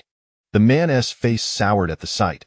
He set down the hammer, grabbed a cloth beside him, wiped his hands, and then covered the lifeless Xiao Tang with the fabric. "This is why I prevented you from opening the door," the man stated coldly to Gao Xiaodong. "Is there anyone else injured?" he inquired further. Silence reigned as no one dared to respond, the man's prior brutality having instilled fear in them all. "Since no one speaks, I shall assume there are none." Wu Feng, observing the silence, wandered to a corner, retrieved a pack of snacks, and began to eat, disregarding the foul odor permeating the room. Time passed, and then a violent tremor shook the ceiling. "Is this an earthquake?" someone murmured. "No, this is no earthquake. It seems to herald something far worse," Wu Feng interjected. "When will rescue arrive?" Gao Xiaodong muttered to herself. "If my suspicions regarding the tremors are correct, we may not see any rescue at all." Wu Feng continued to dampen their spirits. Hearing his words, everyone fell silent once more. After a while, the tremors returned, now occurring in rapid succession every 10 minutes. The continuous shuddering caused Wu Feng, who had previously maintained his composure, to display a range of expressions. Even he had succumbed to silence. Time dragged on, stretching into an agonizing eternity. Bang, bang, bang. A loud noise jolted the drowsy group awake. "It's gunfire! Rescue has arrived!" someone exclaimed joyfully. The gunfire drew near, then receded, as the group remained oblivious to the chaos outside. Roar! Ah-ah-ga! A cacophony of strange cries erupted. Following that, a multitude of footsteps accompanied the gunfire, causing a flicker of hope on the faces of the survivors, as it seemed someone was drawing the monsters away. Then, a furious barrage of gunfire erupted, confirming to them that real help had finally arrived, except for Wu Feng, who remained furrowed in thought, as he could not discern the type of firearms being used. An hour later, the sound of heavy footsteps echoed ominously. The group's hearts raced, for such weighty steps could not belong to humans. The footsteps halted outside, followed by a resounding bang, as the solid storage room door was violently kicked open, sending the barricade crashing aside. A figure clad in silver armor entered, wielding a peculiar saw in one hand and a massive firearm in the other. The sight of the gun barrel aimed at them caused everyone to swallow hard. "Commander, we found survivors in the mall. Would you like to take a look? Once the mall is cleared, bring them over. We are in dire need of manpower." "Hey, everyone, come out. Our commander wishes to meet you," the silver-clad figure announced, and with the prospect of communication, a collective sigh of relief washed over the group. Gao Xiaotong followed the others outside, her eyes finally witnessing the true visage of hell. Everywhere lay mangled corpses, skeletal remains gnawed to the bone, and not far from the storage room door was a skeleton stripped clean of flesh. The familiar colors of its clothing caused her to retch once more. As they accompanied the battle-hardened nun towards the subway station, Wu Feng encountered a multitude of charred bodies, some even reduced to mere chunks, presumably the result of some formidable weaponry. This troop appeared remarkably powerful, though their identity remained a mystery. Upon meeting Zhengyi, Wu Feng was left speechless. A mere youth was the commander of this formidable unit, and judging by his demeanor, he appeared to have never served in the military. "Everyone, I am the commander of this special unit, and I have a matter of utmost importance that requires your assistance. I hope you will cooperate." Chapter 13. I am the Law. Wu Feng, clad in a chemical protective suit, and another individual opposite him, equally attired, hoisted a charred corpse and unceremoniously tossed it onto a cart. Once the cart was filled to capacity with the remains, they pushed it together to the entrance of a large room. At that moment, a female warrior in silver armor took over the laden cart, pushing it into a heavily guarded chamber. Moments later, the warrior returned, guiding the now empty cart, and handed him a receipt before proceeding to collect another cart. Repeating the cycle, Wu Feng divided the exquisite receipt in half and offered it to his companion. "Thanks, brother. You must have been in the military before, right? Do you know which unit they belong to?" Wu Feng inquired, observing the individual conversing with him, uncertain of the man's thoughts. "Nevertheless," he replied, "I'm afraid you've mistaken me. I left the military long ago and am unaware of their division." Wu Feng too was curious about Zhengyi's background. He had contemplated sneaking a peek inside the room to discern its contents, but the entrance was completely obscured, rendering any view impossible. Yet, he dared not force his way in. These women were the most formidable soldiers he had ever encountered, he could assert without hesitation that even the world's elite special forces would struggle to prevail against this battalion of women. This only fueled his curiosity regarding Li Zhengyi's identity. Why was a clearly non-military young man the commander of such a super squad? Ah, I see. Not knowing isn't a problem. I'm Zhang Junshi, an ordinary security officer. It appears we may be under this officer's command for quite some time. After clearing them all, Li Zhengyi immediately dispatched 2 combat sisters to secure the area he had painstakingly conquered. Others seeking food and various items were welcome to partake, but they must offer labor in exchange, and one protested. All unanimously acknowledged Li Zhengyi's sagacious decision. This was, of course, voluntary and had nothing to do with the combat sisters behind Li Zhengyi or their imposing barbecue apparatus. Naturally, Li Zhengyi was not a tyrant. He instituted a point system for labor, allowing survivors to earn points based on their contributions. These points could then be exchanged for food and essential supplies. He even planned to produce some low-powered self-defense weapons for future exchange. He aimed to cultivate a local force to assist in his endeavors, and the survivors before him were ideal candidates. Gao Xiaodong, is it? You will be responsible for the exchange of goods. Remember to adhere strictly to the point system, and fear no one till you see her. She will protect you, Li Zhengyi stated, gesturing towards a combat sister wielding a large firearm. Understood, Gao Xiaodong replied softly. Speak up. Be more assertive. If anyone dares to shout at you, stand your ground. She has your back, got it? Yes, I understand. Gao Xiaodong's voice finally grew stronger. Excellent, off you go. The extensive cleaning of the subway lasted an entire week. The survivors dragged back every corpse from the station and the mall, even the gnawed remnants, converting them into resource points. Subsequently, they dismantled salvageable structures and exchanged contaminated items for resource points.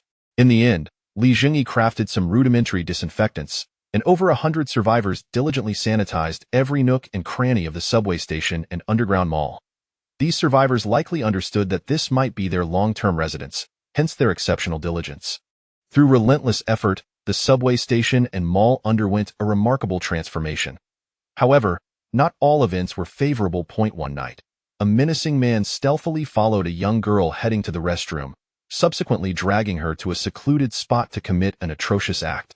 Afterward, the man threatened the girl viciously, declaring that if she dared to speak of it, he would kill her. Unfortunately, the girl's distress was soon noticed by Officer Lao Zhang, who, alongside Wu Feng, swiftly apprehended the man based on the girl's identification. Why did you do this? Li Zhengyi inquired before a gathering of over 100 people. In a world like this, why adhere to law and order? These women will inevitably become playthings. Don't you wish to partake? The man retorted, lifting his battered face defiantly. What I desire is my concern, not yours. Li Zhengyi replied coldly, producing a laser pistol. Huh. You lack the courage to respond directly. The man, aware of his impending fate, continued pressing. I have no obligation to answer you. I am the lawmaker here, I embody the law. Li Zhengyi declared emphatically, turning to the humiliated girl. You. Step forward. Trembling, the girl approached Li Zhengyi, uncertain of his intentions. Was he about to humiliate her in front of everyone to assert his dominance? Contrary to her fears, Li Zhengyi handed her the laser pistol, instructing, he claims you are a mere plaything. You must prove him wrong. Raise the gun, aim at him, and pull the trigger. Under Li Zhengyi's guidance, the girl slowly lifted the gun, aiming at the man, her hand trembling uncontrollably. You filthy whore. I should have killed you when I had the chance, the man spat, showing no remorse. What are you waiting for? Shoot. Li Zhengyi bellowed. Startled by the command, the girl instinctively pulled the trigger. The laser beam struck the man's chest, and with a hiss, the concentrated energy erupted, creating a deep wound the size of 2 fingers. Wow! The man spat blood, and the girl's face contorted in horror at the sight of his impending demise. Well done. Look, he is not dead yet. Continue. Li Zhengyi urged. Aye. The girl faltered, paralyzed by the sight of the bloodied man. Enough. You've done admirably, Li Zhengyi said, reclaiming the laser pistol and aiming it at the man's head, firing without hesitation. Witnessing Li Zhengyi's unflinching resolve, most onlookers felt a chill of fear, though some regarded his actions with admiration. The rules of the Tianfu base are simple. All malevolence is met with but one punishment, death. Li Zhengyi proclaimed loudly to the crowd. After instilling fear, he decided to follow the punishment with a reward. Now that the wicked are dead, it is time to celebrate our survival. I have decided to host a banquet. Hours later, everyone has worked hard during this time. I will treat for this banquet, and it will not cost you any points, so please indulge and enjoy. Li Zhengyi announced from a raised platform, addressing the gathered survivors. Thank you, Commander Li. The commander is fantastic. The survivors below feasted heartily, expressing their gratitude towards Li Zhengyi, though it remained uncertain if any sentiments were insincere. I also have an announcement. We will be opening more items for exchange, and I plan to recruit several scouts to gather intelligence from other subway stations. Those selected will receive weapons and equipment. Weapons? What kind of weapons? The guns the ladies wield? Wu Feng interjected. Certainly not. Their weapons would be of no use to you. Firing them would render your hands useless. Further details will be provided later. For now, let us enjoy our revelry. Here's to our survival. Cheers! The crowd raised their glasses in unison, celebrating their continued existence. Chapter 14. Barracks. Li Zhengyi surveyed the newly crafted items of exchange with a satisfied nod. After clearing away all the corpses and dismantling some unnecessary items from the subway station and the mall, his points had reached 20,000. Without hesitation, Li Zhengyi upgraded his level 1 micro base to a level 2 light base. Upgrade request received, resource points deducted, upgrade initiated. Upgrade complete, current base level, level 2 light base. New recipes added, along with barracks, power station, and several lightweight structures. The next upgrade will require 100,000 resource points. Base has been upgraded. Host has received a physical enhancement. Wow! Such benefits exist? As Li Zhengyi marveled, he felt his body had become significantly sturdier and more powerful. After experiencing his enhanced physique, he turned his gaze back to the base. The upgraded light base now occupied a slightly larger area. Although it could still only produce some rudimentary items, the increased variety of recipes allowed for some simple customization. Under Li Zhengyi's expert operation, the following customized items swiftly emerged. Simple laser BB gun. Featuring a straightforward structure, lightweight and easy to handle, powered by a rudimentary energy battery. It has a magazine capacity of 20 rounds and can emit a focused laser beam capable of penetrating a 2 mm thick steel plate within a range of 100 meters, functioning in semi-automatic mode. Even children could proficiently use it to shoot cockroaches. The BB laser gun costs only 10 resource points, while the accompanying rudimentary energy battery is priced at 3 resource points each, making it an essential weapon for home defense or travel, affordable yet practical. Basic riot armor. Constructed from low-grade synthetic fibers and several relatively uniform synthetic fiber plates, a simple riot armor is completed. What are you waiting for? You have been enhanced. Hurry up and put it on. Despite being labeled as simple armor, the riot gear includes complete arm guards, shoulder armor, chest protection, and leg guards, providing ample protection against small-caliber weapons and zombie bites, all weighing merely 2 kilograms and costing just 4 resource points. Higher-grade ballistic plates can be inserted as needed. What more could one desire? Simple multifunctional digital watch. This watch not only displays time but also functions as a timer, compass, and Geiger counter. When the alarm sounds, one can pause to gulp down some refreshing green water to quell their fears. The digital watch proves to be quite useful. In an environment where nuclear radiation is a constant threat, the built-in Geiger counter will be invaluable, priced at 4 resource points. Synthetic food. Contains a block of synthetic protein, a block of synthetic starch, and an additional 50 milliliters of nutrient liquid.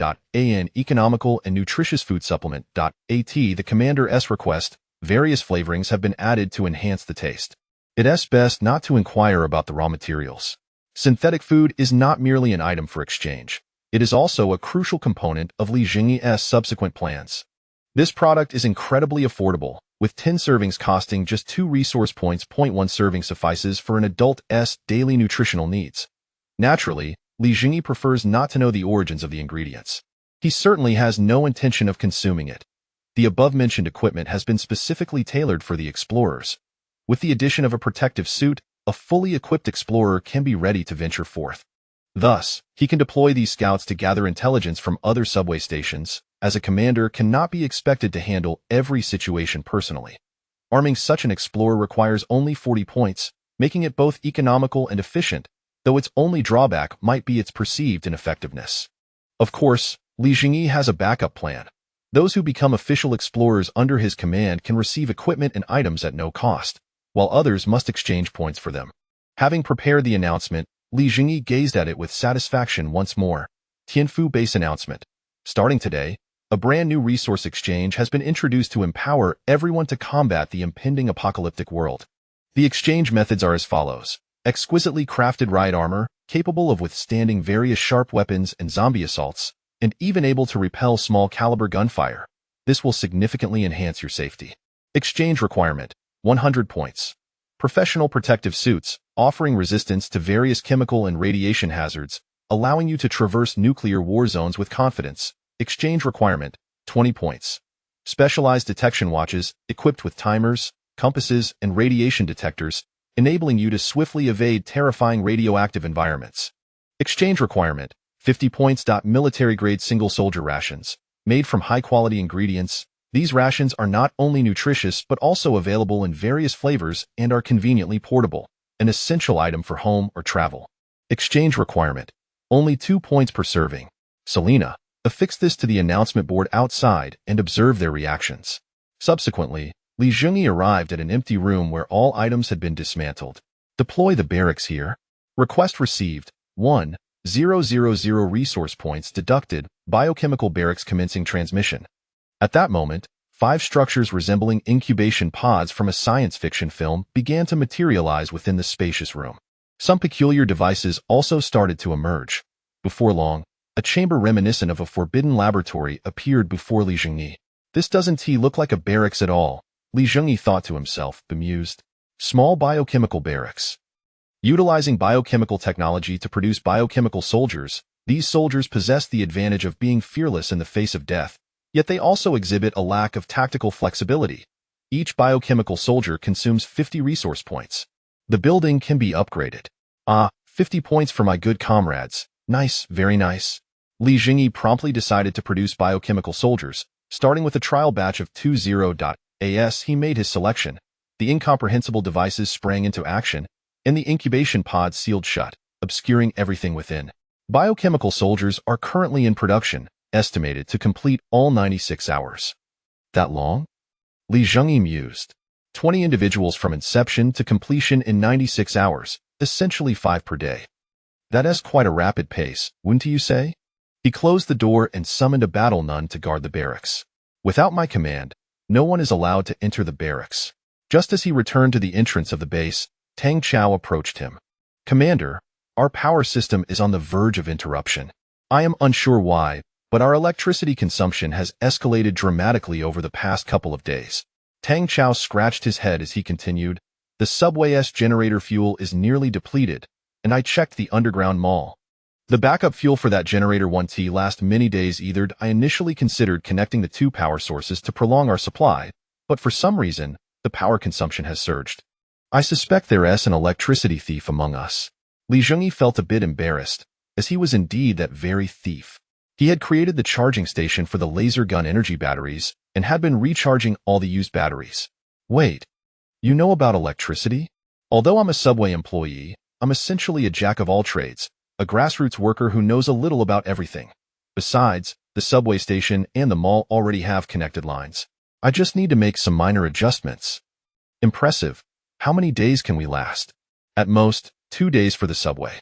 Once the power is lost, the subway's ventilation system will be affected, and the air quality inside the station will become a significant issue. In that case, connect the power from the mall to the subway immediately. But, Commander, even if we connect them, it will only extend our power by a few days. My suggestion is to shut down the mall's power entirely, leaving only the essential ventilation systems and minimal lighting in the subway, which would allow us to last longer. Why shut it down? Just do as I say. I have a plan. But given the current situation, fuel will be difficult to procure. Just handle the connections. I have my methods.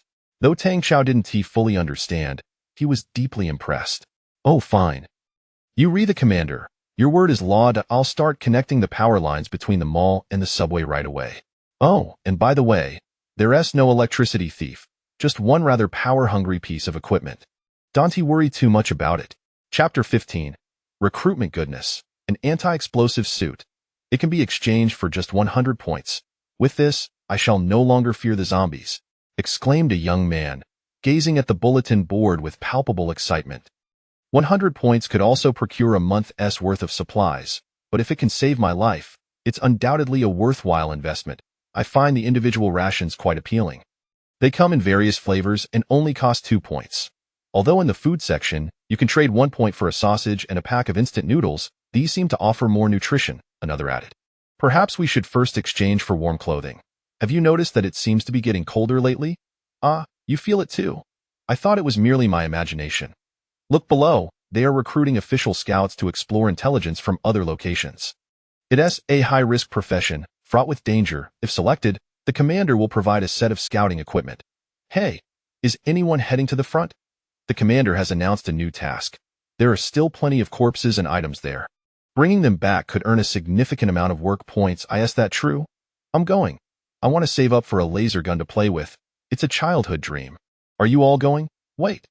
The commander mentioned we can take the transport cart for greater efficiency. Most of the individuals eagerly pulled the cart towards the previously passed station, where the zombies had been cleared away, and the protective gates were secured, eliminating concerns of danger. Of course, this was merely the decision of those averse to risk. Some daring souls opted to take a chance. Wu Feng, is it? What motivates you to become a scout? Li Zhengyi scrutinized the robust man before him, whose solid muscles and balanced physique, coupled with a calm demeanor, suggested he was no ordinary person. I perceive this as an opportunity to rise above mediocrity. I do not wish to squander it. Moreover, I genuinely wish to see if there are any survivors in other places, Wu Feng replied steadily. Well spoken, yet you do not seem like an average individual. Were you a soldier? A former soldier, dismissed from the military for a minor transgression, Wu Feng replied with a wry smile. What was the incident? Would you care to elaborate? It's quite a glitch. Really, I intervened when I witnessed injustice, but I acted too forcefully and ended up killing someone who happened to be the offspring of a high-ranking official. In the end, I was expelled from the army and served a few years in prison. Indeed, you strike me as a man of integrity. I appreciate your character. Therefore, congratulations, you are qualified. Li Zhengyi rose from his seat, extending his hand with a smile. Welcome to the Tianfu Salvation Army. Wu Feng also stood, grasping Li Zhengyi's hand. Tianfu Salvation Army? What a splendid name. Ha ha ha. You think so too? I coined it myself. It seems we are kindred spirits. Wu Feng was momentarily taken aback, having merely offered a casual compliment. He found the name rather absurd. Please proceed to collect your equipment. Once you are geared up, we shall distribute tasks. Thank you, Commander. Next. Once the next individual was seated, Li Zhengyi smiled and inquired, Old Zhang, do you intend to become a scout as well? Commander, I am a security officer. After so many years of stability, I too wish to venture out. Old Zhang, however, I believe you are better suited for another role. With your extensive experience as a security officer, having you oversee security at the base would likely prevent incidents like the last one from occurring again. Hearing this, Zhang Junshi bowed his head in contemplation, then nodded in agreement. Commander, you are correct that if possible, I shall take charge of security here. Very well, from this moment forth, you shall be the security officer of the base, responsible for its safety. You may recruit 2 astute individuals as your subordinates, and all your equipment will be provided by the base. Understood. I shall comply with the commander's arrangements. Zhang Junshi spoke with resolute determination. All right, go ahead and select your personnel. Once you have recruited suitable candidates, return to me, and I shall prepare appropriate equipment for you. After Old Zhang departed, Li Zhengyi interviewed several more individuals, ultimately selecting 7 candidates who exhibited relatively high physical fitness, thus forming a total of 8 scouts. The 8 scouts were now dressed in military protective gear, topped with black riot armor, and equipped with matching gas masks at their waists. They carried backpacks containing 3 portions of synthetic food, 6 bottles of purified water, 3 basic energy batteries, and some promotional materials from the Tianfu base. Each wore a simple electronic watch that displayed the time and functioned as a compass and Geiger counter, making it an essential tool for their adventures. In their hands, they all held what appeared to be rather shabby plastic toy guns. I don't know why, but upon receiving this weapon, I feel as though my dreams have been shattered, one scout remarked, examining the laser gun, which was awkwardly assembled into a gun-like shape. Who would even buy this at a school store? What are you saying? Li Zhengyi approached, displeased, as this was a design of his own creation. Ah, Commander. Hand it over. I knew you wouldn't believe in its power, but thankfully, I came prepared. Zhengyi took the laser gun from the disgruntled scout. Place that pig-ass head over there. I'll show you what it can do. Zhengyi retrieved a pig-ass head he had prepared earlier and instructed the scout to place it on a distant table. Once the head was set, Zhengyi raised the laser gun and aimed. Everyone, pay close attention. Zing. A faint sound echoed as a red beam accurately struck the pig-ass head. Puff. Smoke began to rise from the impacted area of the pig-ass head. Go retrieve it and take a look. The scouts rushed over to examine and soon gathered around. They found the pig-ass head had been penetrated cleanly, with a hole the width of a pinky finger, still emitting a faint glow, confirming its formidable power.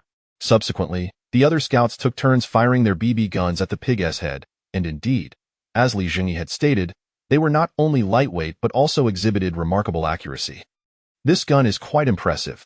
It is decidedly lethal against unprotected civilians, Wu Feng commented, toying with the laser BB gun in his grasp. Do not be deceived by its appearance. It is a one-piece design, highly reliable, and can withstand nearly any harsh environment. Furthermore, it can be recharged once the battery is depleted.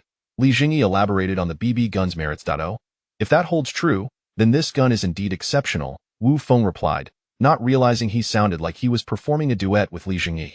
He continued, however, its power is somewhat lacking, especially when dealing with those frenzied monsters. Fear not, this is merely a prototype. More powerful and better equipped variants will be available soon. Zhengyi began to paint a rosy picture. Oh, by the way, the pig-ass head will be cooked by the chef shortly, serving as an additional reward for your induction as scouts. The scouts stared at the riddled pig's head, momentarily at a loss for words. Chapter 16.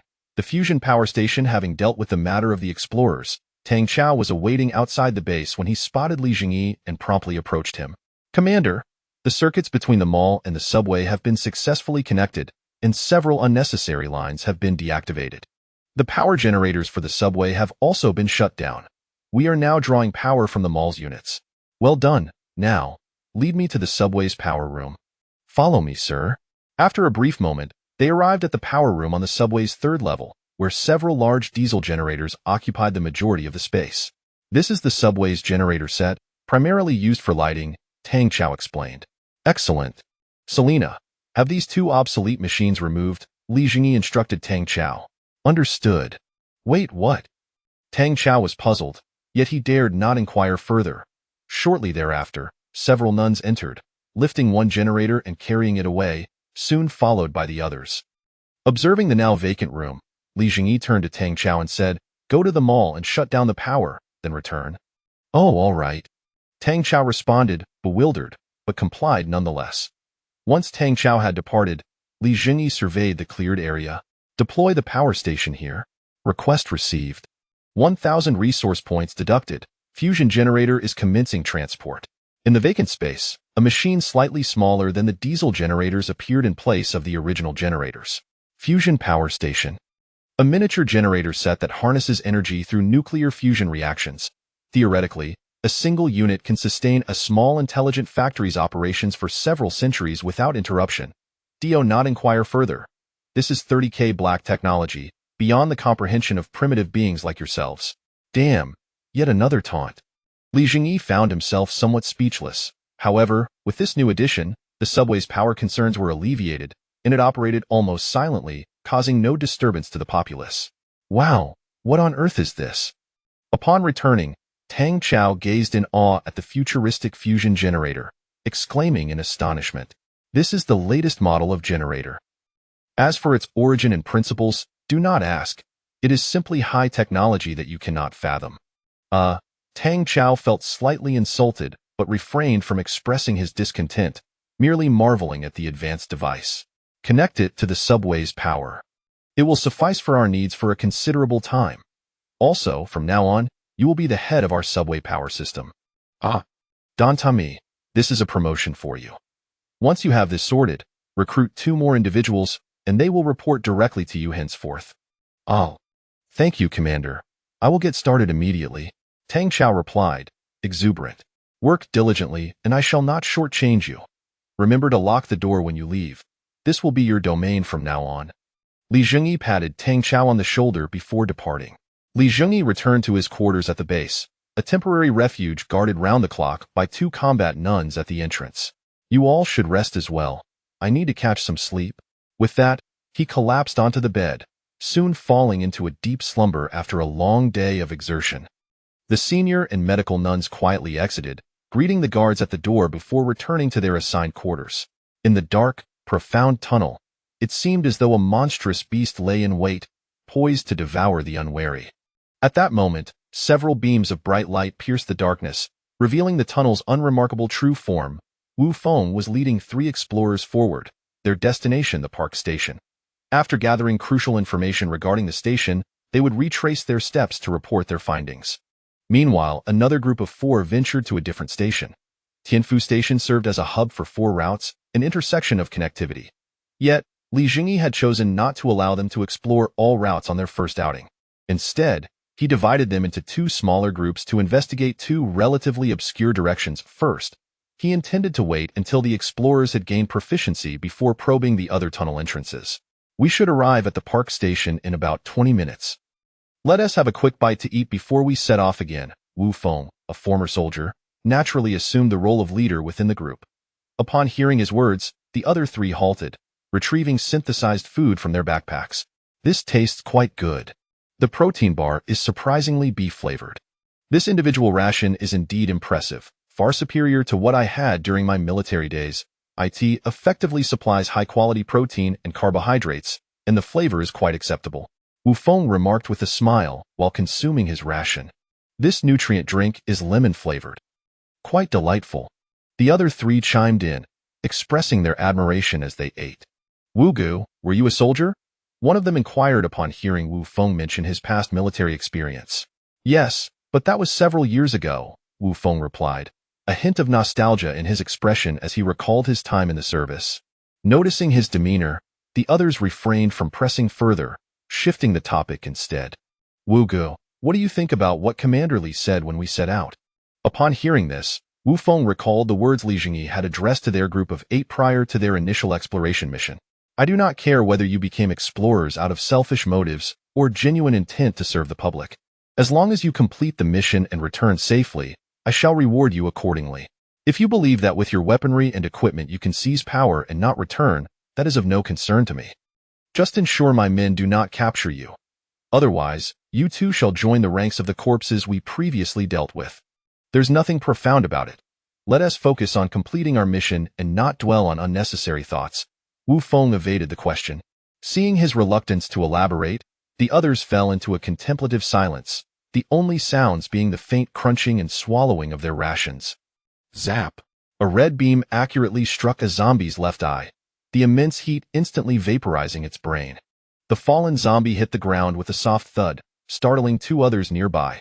However, as they raised their heads, 2 more beams pierced their skulls. Wu Feng, already a skilled marksman, transformed into an assassin with the nearly recoilless laser BB gun, dispatching zombies with ease wherever he went.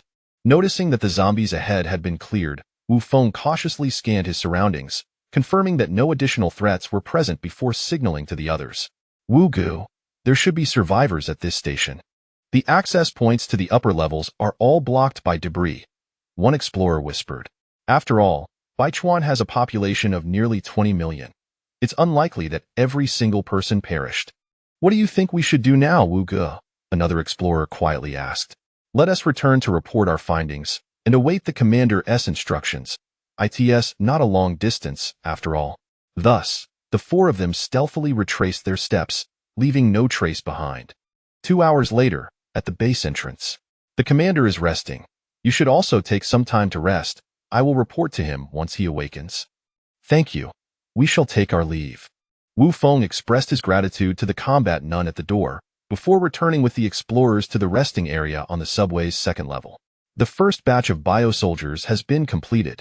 Zhengyi abruptly awoke from his slumber. His long-awaited soldiers had finally arrived. Chapter 17:50 Good Brothers. Damn, what exactly are these 50 good brothers?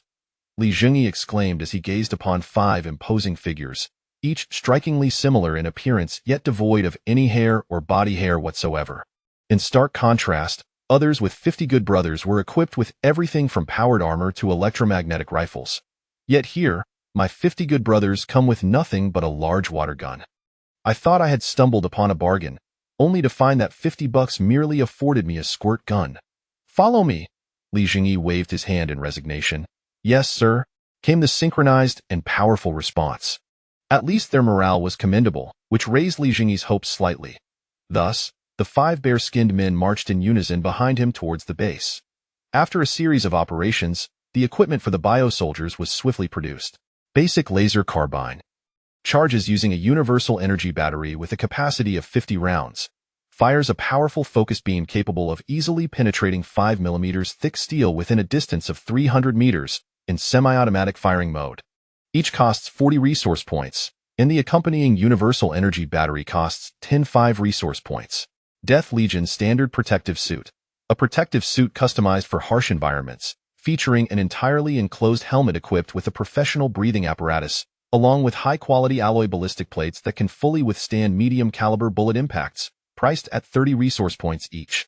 Produced 20 laser carbines, 60 energy batteries, and 20 sets of Death Legion protective suits. Production request received, resource points deducted, and manufacturing commenced. In a short while, the requested equipment was printed by the base. Immediately don your gear.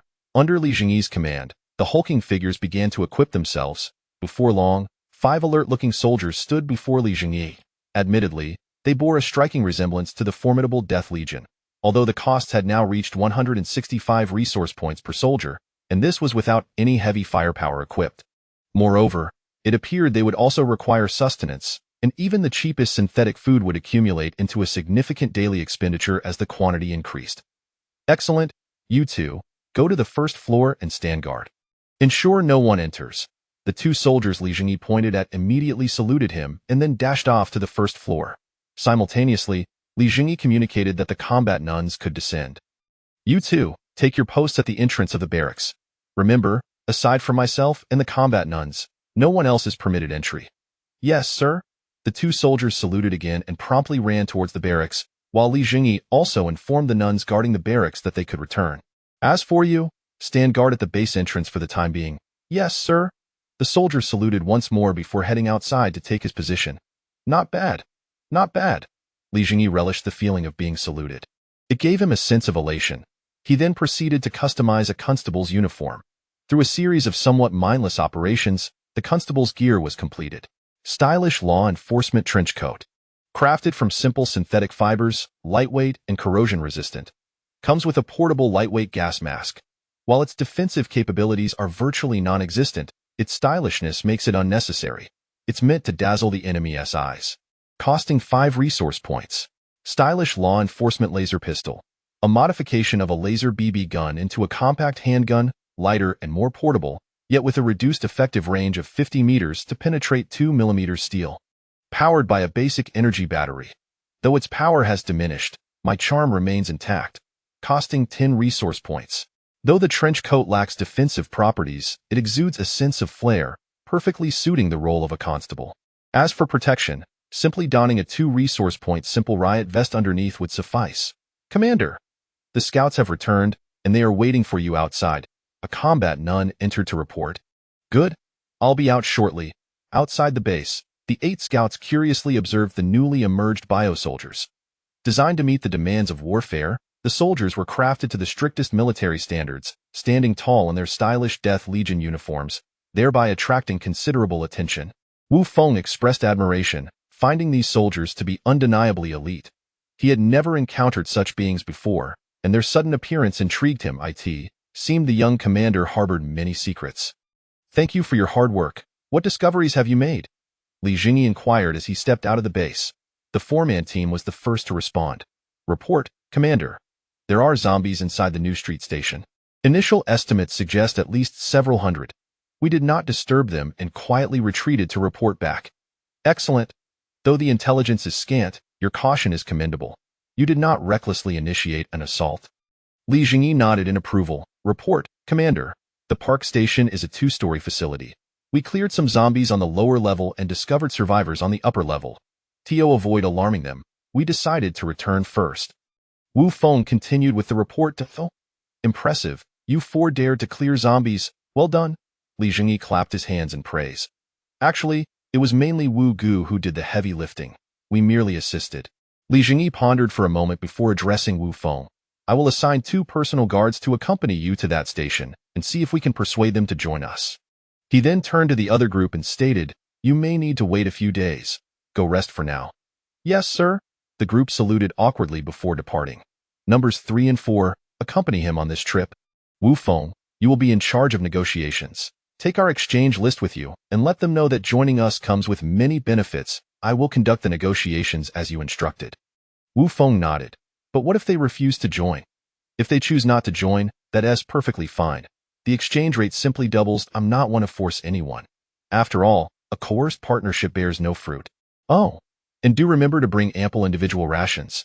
It would be wise to let them sample some, and perhaps showcase your laser pistol as well. I doubt they would refuse. But what if they are under the control of a, well, particularly nefarious organization or individual? Wu Feng posed another question. What to do? We simply remain hands-off. You will handle all negotiations. My guards are merely there to prevent you from being eliminated before you even meet anyone. Beyond that, feel free to proceed as you see fit. All right, Commander, I understand your intentions now. Wu Feng pretended to grasp the depth of the situation with a nod. As long as you understand, good. Now be swift in your return. Yes, sir. Wu Feng executed a proper military salute before departing with the nuns. Chapter 18. There is no longer any authority. How much is left at Chunfeng Station? Li Zhengyi inquired of a group of survivors returning from Chunfeng Station. The survivors, utilizing the small carts that had previously been employed for retrieving corpses from the subway, brought back a considerable amount of items dismantled from Chunfeng Station. Oh, Commander, there is still quite a bit left, and although it has been over a week, the bodies have not begun to stink. We plan to dismantle the smaller items first before moving the bodies. Encouraged by the point system, the survivors showed no hesitation regarding the corpses. You all should claim your points first. Don't leave just yet, for I have something splendid for you. With that, Li Zhengyi entered the base's quarters. After the survivors collected their points and waited for a short while, 2 nuns emerged, carrying a hand-cranked cart. They placed the cart on the tracks and then re-entered the base. Shortly thereafter, they returned with several flat track segments, linking them to the hand-cranked cart, thus creating a rudimentary hand-pulled subway. Use this to transport. It will be much faster, Li Zhengyi indicated, gesturing towards the cart. Commander, we are immensely grateful to you. The survivors exclaimed joyously, recognizing that their efficiency would significantly increase, and no one questioned the origins of the items. However, as they observed the influx of goods into the room, they speculated that perhaps there was some machinery within, tirelessly transforming the retrieved items into new ones. Watching the survivors cheerfully maneuvering the track cart away, Li Zhengyi felt a surge of happiness. The more they transported, the more his spirits lifted. Moreover, this hand-crank cart could not only carry goods but also people. Once there were multiple stations, it would serve as a means of transportation. Of course, Li Zhengyi could indeed equip the cart with electric propulsion, but he chose not to do so for the time being. The current resources needed prioritization, while comfortable living could wait. After all, even the landlord's family had no surplus grain. Hey, are there any living people up there? Wu Feng shouted hoarsely. Some zombies, hidden in the corners, rushed out in response to his voice, but were instantly decapitated by the battle nuns positioned ahead. Moments later, hurried footsteps echoed from above, followed by a robust voice demanding, "Who are you?" "We are military personnel. We have nearly cleared the area below. May we enter?" Wu Feng replied loudly, brandishing the military insignia. A cacophony of sounds erupted from the upper passage, and shortly after, a head emerged from behind a tangle of debris. The individual observed keenly for a moment, confirming that, as Wu Feng had stated, despite the noise, there were no frenzied creatures charging forth. Upon scrutinizing Wu Feng and his companions, he noted their military protective gear and high-tech soldiers behind them, which suggested they were anything but ordinary civilians. He immediately believed Wu Feng's words, nodding to those behind him. The previously robust voice then called out, "Officers, please hold on. We will let you in shortly." "No problem. Take your time. No rush." Wu Feng responded boisterously, exuding a sense of calm. Subsequently, sounds of items being dragged filled the air. After a few minutes, a narrow passageway, just barely passable, was finally cleared from the cluttered corridor, indicating the other party's cautiousness. "Apologies for the wait. Please come in." "Thank you," Wu Feng replied, just as a battle nun hastily stepped inside before him. Wu Feng paused momentarily, understanding this was a protective gesture to prevent ambushes on the first entrance. Once the battle nun entered without incident, Wu Feng and his companions followed suit. Upon entry, they were immediately met with a foul odor. Having not entered the radiation zone, none of the four wore gas masks, and the stench nearly brought tears to Wu Feng's eyes. Swiftly glancing around, he noted that the subway station, not overly spacious, was crowded with several hundred people, which severely hampered ventilation, resulting in an overwhelmingly pungent atmosphere. "Commander, we have awaited your arrival with bated breath. We can barely endure any longer," a burly man exclaimed, leading a throng towards Wu Feng. Many others rose from the ground, gradually encircling him, eager for the latest news. Upon seeing Wu Feng, the burly man immediately saluted him with a crisp military gesture. Wu Feng reciprocated the salute with equal precision. "I am Wei Rongfeng, a veteran who returned a few years ago. Seeing military personnel arrive brings me immense joy," the burly man said, his face weathered yet unable to conceal a smile. "Indeed. You have finally come. We have been longing for your presence. Could you inform us when we might be evacuated?" A chorus of voices clamored around Wu Feng with inquiries. "Everyone, please, calm down," Wu Feng had to assert loudly. As the noise began to subside, he turned to Wei Rongfeng and asked, "What is the situation here now?" Wei Rongfeng, straightforward as ever, recounted the events at the park station. The week prior, chaos swept the city, and everyone was fleeing for their lives. Wei Rongfeng's community was situated not far from the park station. It was a relatively upscale neighborhood. The walls fortuitously kept the majority of the infected at bay, allowing most residents to escape the fate of becoming zombies. Just as the inhabitants were preparing to defend themselves inside the high-rise buildings, a nuclear explosion occurred at the military base. Subsequently, air raid sirens blared throughout the city, making it abundantly clear that disaster loomed. Besides a few who remained at home awaiting death, some timid souls fled into the underground garage, hoping to evade the nuclear fallout. Others, bolder individuals like Wei Rongfeng, chose to seek refuge in the subway, which was designed as a civil defense facility. The rest of the story was straightforward. Others from nearby neighborhoods flocked here. A desperate crowd surged into the subway, sealing the protective doors, thus escaping the nuclear blast. Wei Rongfeng recounted these events nonchalantly, but Wu Feng understood the underlying perils. The blood-stained floors of the subway station told a tale of complexity. In truth, there were at least several thousand people rushing here, but many fell along the way or were left stranded outside, Wei Rongfeng said with a bitter smile. Moreover, although this is a small station, there are still quite a few zombies inside. To block the lower entrance and eliminate the zombies on this level, we have suffered significant losses. He gestured towards a heavily locked iron door within the station, stating, "Now they are all trapped in there." "I express my condolences for your plight," Wu Feng said, patting Wei Rongfeng on the shoulder. "However, I must inform you that we are not official personnel." "What?" The crowd erupted into chaos at Wu Feng's declaration. "Commander, what do you mean by that?" Wei Rongfeng asked, perplexed, as he scrutinized the well-equipped group, which surely could not be composed of ordinary citizens. "A nuclear war has broken out. It seems there is no longer any authority left," Wu Feng continued. Upon hearing his words, many instantly fell into despair. "What shall we do? We have endured so much, and so many have perished. Oh no, it's over, it's over." Yet Wei Rongfeng held a different perspective. If that were truly the case, how could this fully armed squad before him exist? "Commander, please do not beat around the bush. You did not come merely to inform us that the world has ended after clearing out a level of zombies, did you?" Wu Feng glanced at Wei Rongfeng, nodding, "Indeed. While we are not official personnel, our commander has already devised a plan for the future. Take a look at this exchange list. It encompasses everything from food to weaponry." Wu Feng retrieved several exchange lists from his bag, distributing them among Wei Rongfeng and the surrounding crowd. Noticing this, the other three previously silent scouts also produced their exchange lists to distribute, as these items were quite inexpensive, costing merely 1 resource point for a substantial stack. "Commander, is everything written here true?" Wei Rongfeng asked skeptically, as, according to Wu Feng's account of the apocalypse, one would expect to hoard food and supplies. "You may call me Wu Feng. What you mention pertains to our commander's directives. I simply follow his orders. Did you notice those high-tech soldiers over there? They are his personal guards, capable of effortlessly crushing 2 of me with a single hand. But Wei Rongfeng sought to voice further doubts. Wu Feng then opened his backpack, retrieving several packs of individual rations. I suspect your food supplies are quite limited.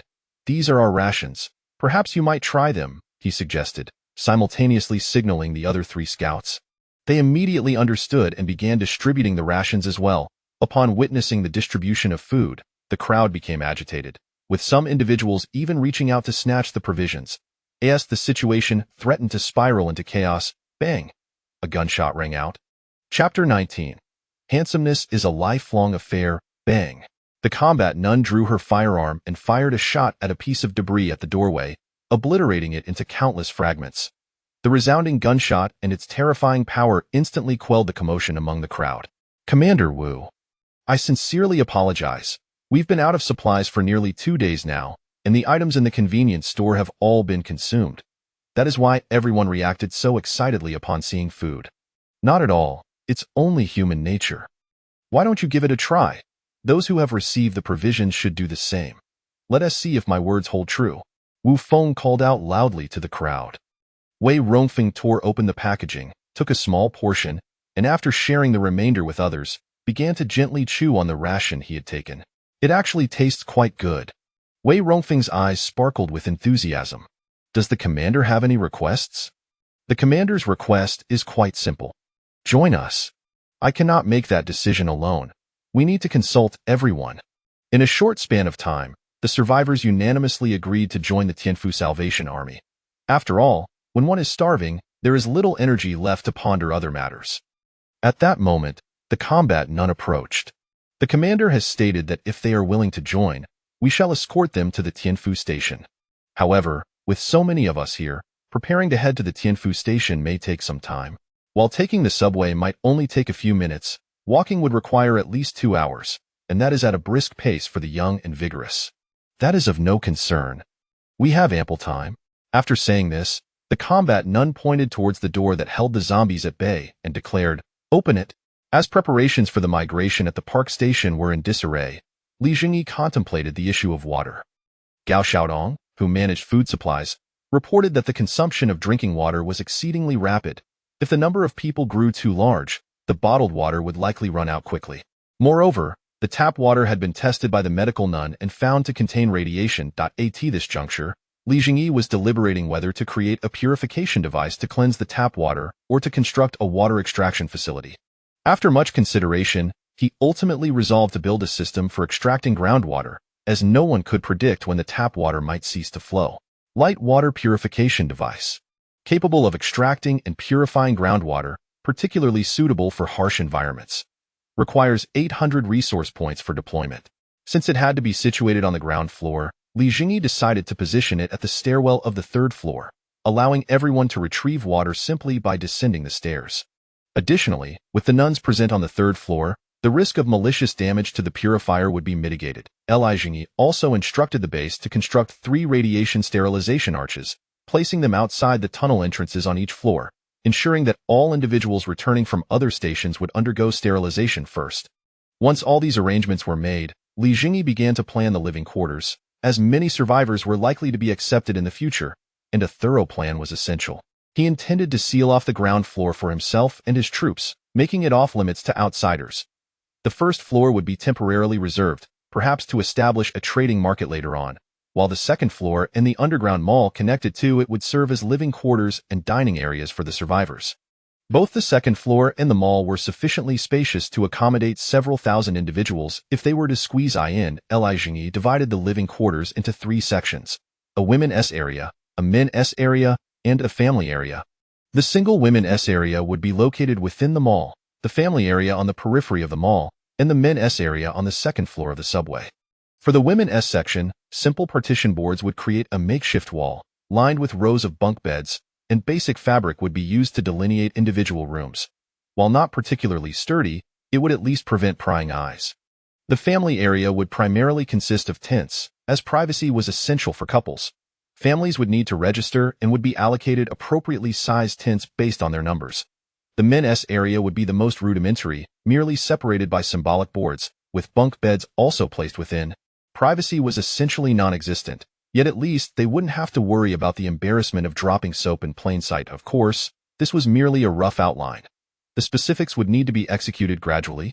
Once the planning reached a satisfactory stage, Zhang Junshi finally arrived, accompanied by a young man and woman. "Commander, these are the recruits I have brought in. They are exceptionally perceptive young individuals, and I have spent considerable time selecting those with potential," Zhang Junshi said with a smile. "Commander!" the two young recruits exclaimed energetically. "Excellent. I trust your judgment.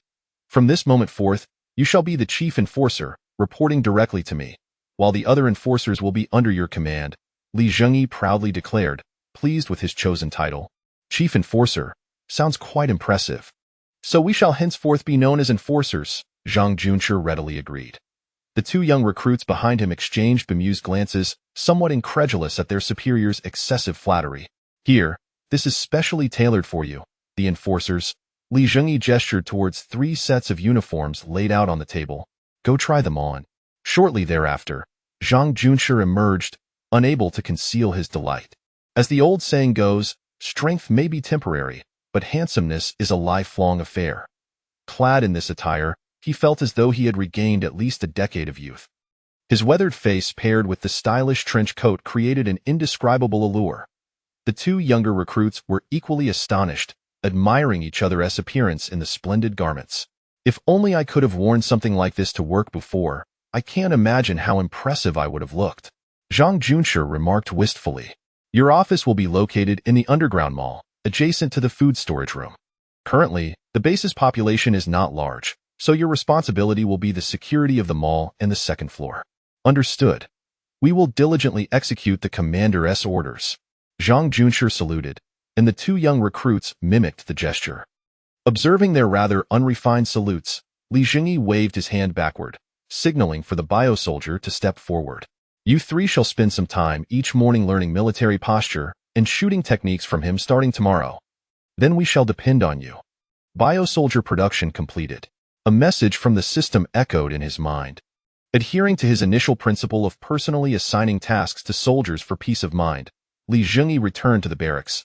Upon entering, his eyes widened in astonishment. 5 female bio-soldiers, all strikingly identical and in peak physical condition, stood naked in a row, awaiting his inspection. Upon closer examination, the features of these female bio-soldiers were quite pleasing. Aside from the absence of hair, they were flawless in every regard, particularly as quintuplets. How formidable would their combat abilities be? Li Zhengyi resolved to personally assess the combat capabilities of these bio-soldiers to ascertain their effectiveness. Shortly thereafter, Li Zhengyi emerged from the barracks, accompanied by 5 fully armed, spirited soldiers. He was quite satisfied with their combat prowess, yet he felt his own strength was still lacking. He needed to expedite the enhancement of the base to bolster his own capabilities. Moreover, having merely planned for the survivors' living quarters, it was time to allocate his own living space. Without hesitation, Li Zhengyi made his way to a room resembling a control center, where everything had transformed into resource points, allowing him to move in directly. Before long, the previously empty room was furnished with a lavish, supersized bed, surrounded by an array of opulent decorations and furniture. "You 2, guard the entrance for me. From now on, no one may enter without my permission," he asserted. As the commander of the base, privacy was of utmost importance. "Yes." A harmonious chorus of voices responded in unison. Even through their gas masks, it sparked a hint of imagination. "You 3 shall henceforth be my personal bodyguards, responsible for my close protection." "Understood." "Yes," came the synchronized reply once again. Li Zhengyi nodded with satisfaction. The system truly understood his needs. "Commander, we have successfully escorted the survivors back. Please issue your orders," the combat nun reported through the communicator. "First, take them for sterilization, then escort them to the dining hall in the underground mall. Notify me when it's time for the meal."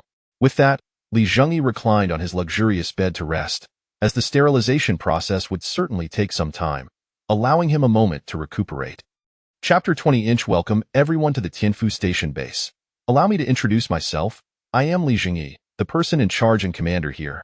Li Zhengyi stood atop a platform, addressing the assembly with a megaphone in hand. Below him, the newcomers listened attentively, awaiting the distribution of individual rations.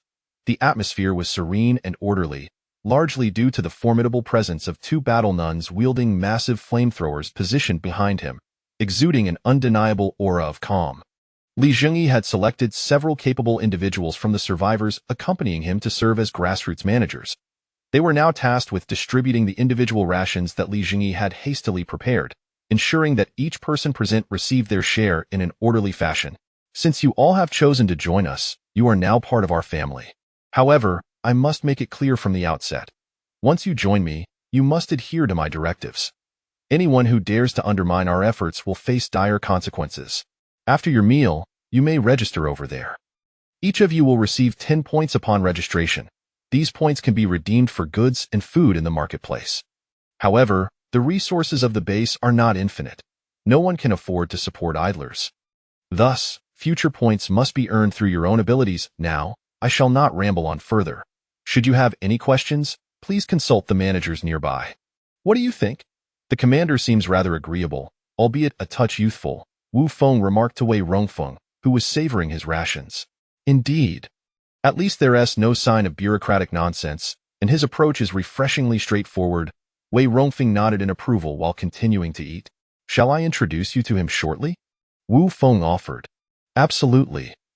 Thank you in advance. The newly arrived survivors registered for their points and joyfully redeemed the items they needed before being assigned to their designated living quarters to rest. Meanwhile, Zhengyi surveyed the dwindling resource points, shaking his head in disbelief. What a significant outflow. This expenditure had cost him thousands of resource points, what with the water purifiers, living quarters, food, and points being distributed. He needed to mobilize these individuals swiftly to gather more resources for him. Zhengyi proceeded to construct a hand-cranked railcar, placing it on the track leading to the park station. He then summoned a few seasoned survivors, appointing them as team leaders and instructing them to recruit from the newcomers for scavenging duties at the park station. Commander, I wish to introduce someone to you, Wu Feng called out as he approached the entrance of the base. The entrance had undergone some basic renovations, with Zhengyi having set up a table and a few chairs, creating a makeshift reporting room. Is this the one? Zhengyi asked, eyeing the bearded giant standing behind Wu Feng. Indeed, this is Wei Rongfeng. He is a veteran with considerable experience, Wu Feng confirmed with a nod. Excellent. I am currently in need of personnel. Are you willing to venture out for exploration, just as Wu Feng does? Zhengyi inquired of Wei Rongfeng. Commander, I have served in field units, and I am well suited for roaming about, Wei Rongfeng replied robustly. Very well. We shall divide the explorers into 2 teams, and since both of you are professionals, one of you will lead each team. Ensure you guide them well, as we may see an increase in personnel in the future. Wu Feng glanced at Wei Rongfeng with a smile. It seems we shall be companions from now on. Wait here for a moment, Wei Rongfeng. I will fetch your equipment. Wu Feng. Over there is the energy battery charging station. You can take this opportunity to recharge your laser gun's battery. That evening, Zhang Junshi, accompanied by 2 young recruits, strode confidently through the underground mall and second floor, patrolling the area. Their stylish attire drew the attention of passers-by. Hey, isn't that Officer Zhang? What is going on now? A familiar survivor inquired with a smile. Oh, thanks to the commander's favor, I have been appointed as the law enforcement officer for the base, responsible for maintaining order, Zhang Junshi responded humbly. Congratulations. Sounds like a perfect match for your skills, the survivor complimented, grinning. Thank you. Now, if you'll excuse me, I need to familiarize these 2 with their duties. With that, Zhang Junshi continued to lead the 2 young recruits in their patrol, imparting wisdom on what to be vigilant about. He emphasized the importance of being observant and aware of their surroundings, enabling them to detect any signs of trouble before it escalated. No wonder you were able to apprehend that rapist so swiftly last time, Uncle Zhang. One of the young recruits praised, causing Zhang Junshi's eyes to gleam with pride. Wow, their uniforms are incredibly stylish. I wonder if they can be exchanged, someone commented, eyeing the trio's attire. Don't get your hopes up. I inquired earlier, and those are law enforcement uniforms, reserved for officers, not available to the general public. What a pity. I think I'll save up for a watch instead. That's a more pressing need at the moment. Indeed, timekeeping has become quite the hassle. Previously, people had grown accustomed to checking the time on their phones, but in the aftermath of the nuclear explosion, most electronic devices were rendered inoperable. These individuals were pragmatic, realizing that while a laser gun might be useful, it was more prudent to acquire something immediately functional.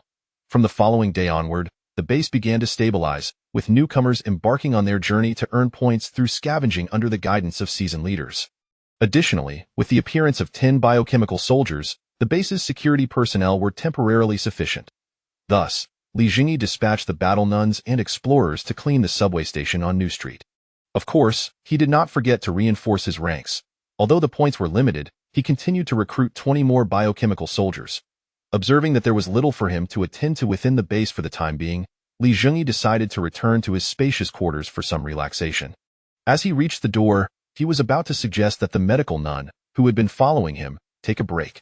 However, Lisa interrupted, saying, "Commander, I believe these biochemical soldiers should be patrolling outside."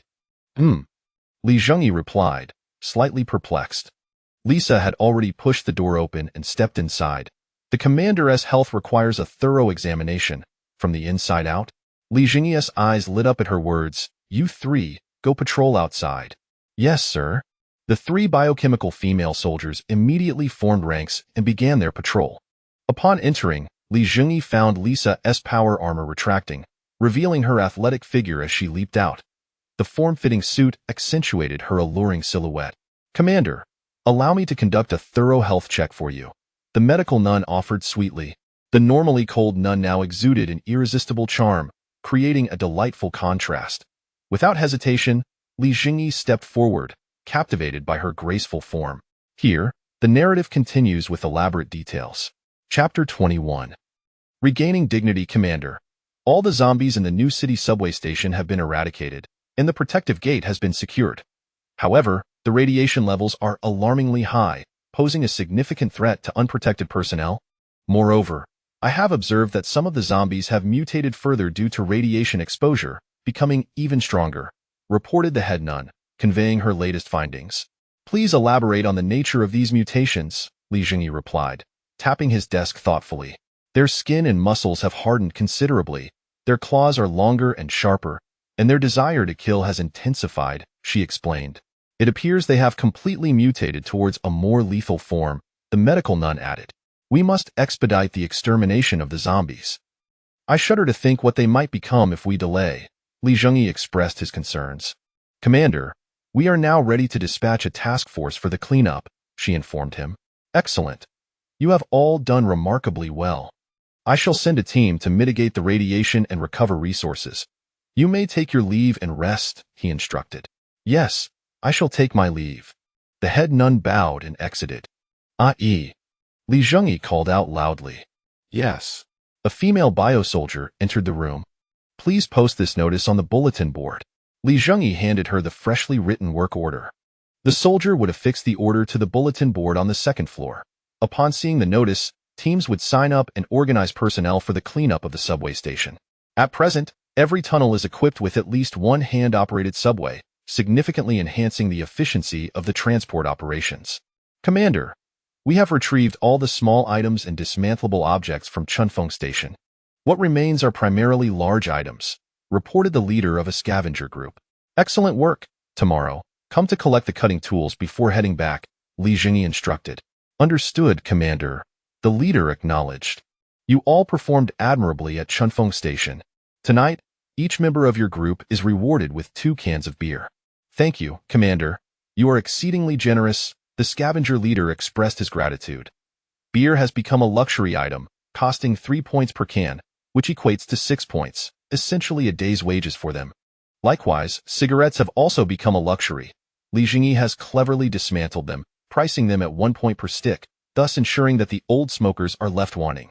Each time a cleanup team successfully eradicates zombies, Zhengyi orders them to package all items found at the station. Within the base, all non-essential goods are relatively expensive, while food items remain affordable. Survivors typically dine in the base cafeteria in the morning and evening. The bowl of porridge accompanied by 2 white steamed buns costs just 1 point in the morning. At noon, due to their work outside, they consume nutritionally balanced individual rations, priced at 2 points per serving, which can last 2 days. Dinner is a matter of personal preference. The affluent enjoy hearty bowls of noodles with meat sauce, while the less fortunate settle for individual rations, Zhengyi deftly manages the sentiments of the populace. As long as they can fill their bellies and have a little spare change for leisure, unrest is unlikely. Even if discontent occasionally arises, it dissipates due to a lack of support. Furthermore, Zhengyi frequently offers high-priced luxury items as rewards, ensuring that the majority remain grateful. However, matters are evidently not progressing smoothly.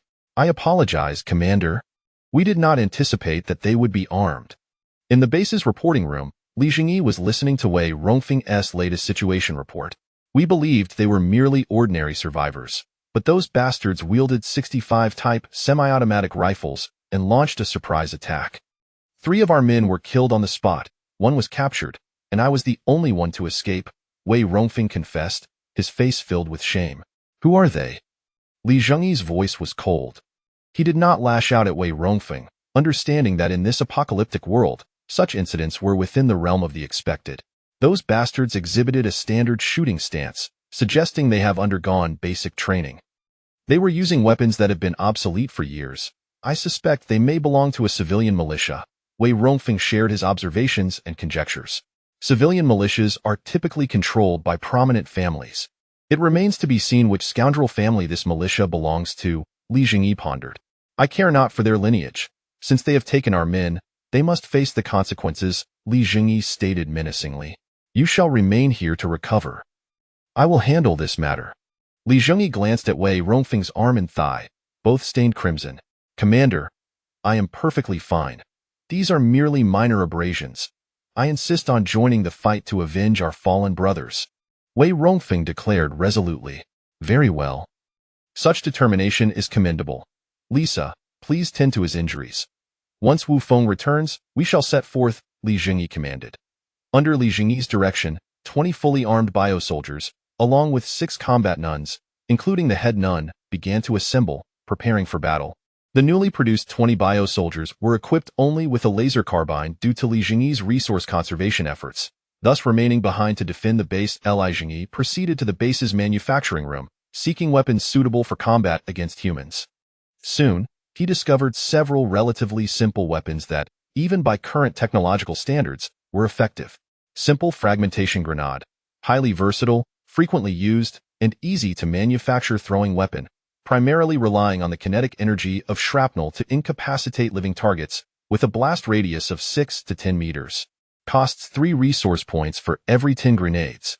Simple smoke grenade, a rudimentary explosive resembling a can, which, upon detonation, emits a continuous cloud of thick smoke to obscure vision. Costs 2 resource points for every 10 grenades. Simple 60mm grenade launcher, a straightforward yet reliable 6-shot launcher capable of firing 60mm grenades. Its maximum range reaches up to 200 meters. Costs 20 resource points per launcher. Simple 60mm fragmentation grenade, a basic grenade relying on shrapnel to incapacitate living targets, with a blast radius of 6 to 10 meters. Costs 5 resource points for every 10 grenades. The aforementioned grenades and shells are designed for shrapnel damage. While they may merely create noise against zombies, they pose a significant threat to living beings. Being struck by shrapnel could easily render someone immobile, making them easy prey. Zhengyi first manufactured dozens of fragmentation and smoke grenades. Subsequently, he produced 14 grenade launchers and 200 grenades. 4 grenade launchers were assigned to the bio-soldiers, organized into combat groups of 5, with 1 launcher serving as support for each squad. The remaining 10 launchers were distributed among the combat nuns, enhancing their capacity for mass destruction. Given the excessive power of the grenade launchers and the high cost of ammunition, it would be wasteful to equip ordinary humans with them. Combat nuns and bio-soldiers were each outfitted with 3 fragmentation grenades and 2 smoke grenades. Once the combat team was fully equipped, Wu Feng returned at that moment. He regarded the assembled soldiers with curiosity but proceeded to report the intelligence he had gathered. Commander, we discovered a group of survivors at the new pavilion. They expressed a desire to consider joining us. As per your instructions, we left them a redemption order, he reported. Excellent. Wei Rongfeng and his team encountered trouble. We were about to set out to reclaim our honor, and you shall accompany us, Zhengyi ordered. Understood. Although Wu Feng was unaware of the specifics, he could surmise the situation from the atmosphere. Seeing the team ready for action, Zhengyi issued the command, "Let us depart." Chapter 22, Don't Shoot. I surrender at the Sanzaku subway station. A burly man was relishing a portion of synthetic food. This stuff tastes quite delightful. Zhengyi, did you manage to extract any information? Li Gu, that kid is the soldier at all. After a bit of intimidation, he spilled everything. A young man chuckled in response. What did he say? They're underlings of a young lad from Tianfu Station. According to the kid, they have plenty of food and women there, and that fellow named Li Zhengyi only commands about a dozen subordinates. Li Gu, I believe we can easily take them down. I suspect that lad isn't being truthful. Have you ever heard of such laser weaponry? The man known as Li Gu finished his synthetic food in a few bites and then clapped his hands. I haven't tea, but this weapon looks crude yet possesses considerable power. If we hadn't launched a surprise attack, we might have suffered losses. Precisely. Anyone wielding such weaponry is certainly not to be underestimated. Send some brothers to fortify the subway tunnel entrance, creating a crossfire setup. If they come to attack, we can surprise them. Li Gu, how about we find something to barricade the door? Fool, if we barricade it, how can we allow them to come for revenge? It's far more challenging to assault someone else's territory. Understood, Li Gu. I shall attend to it immediately. Oh, and that kid, make sure to keep him well treated until he reveals the truth. Commander, we should reach our destination in about half an hour.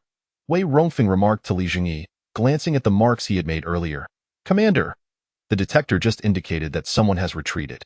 It appears we have been discovered. At that moment, a battle nun approached and spoke.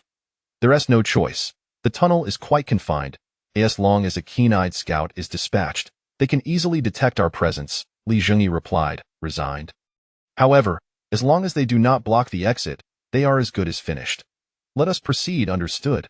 On the other side, Li Gu, Zhang San just returned with news. Those people have indeed arrived. He feared being detected due to their numbers and fled back early.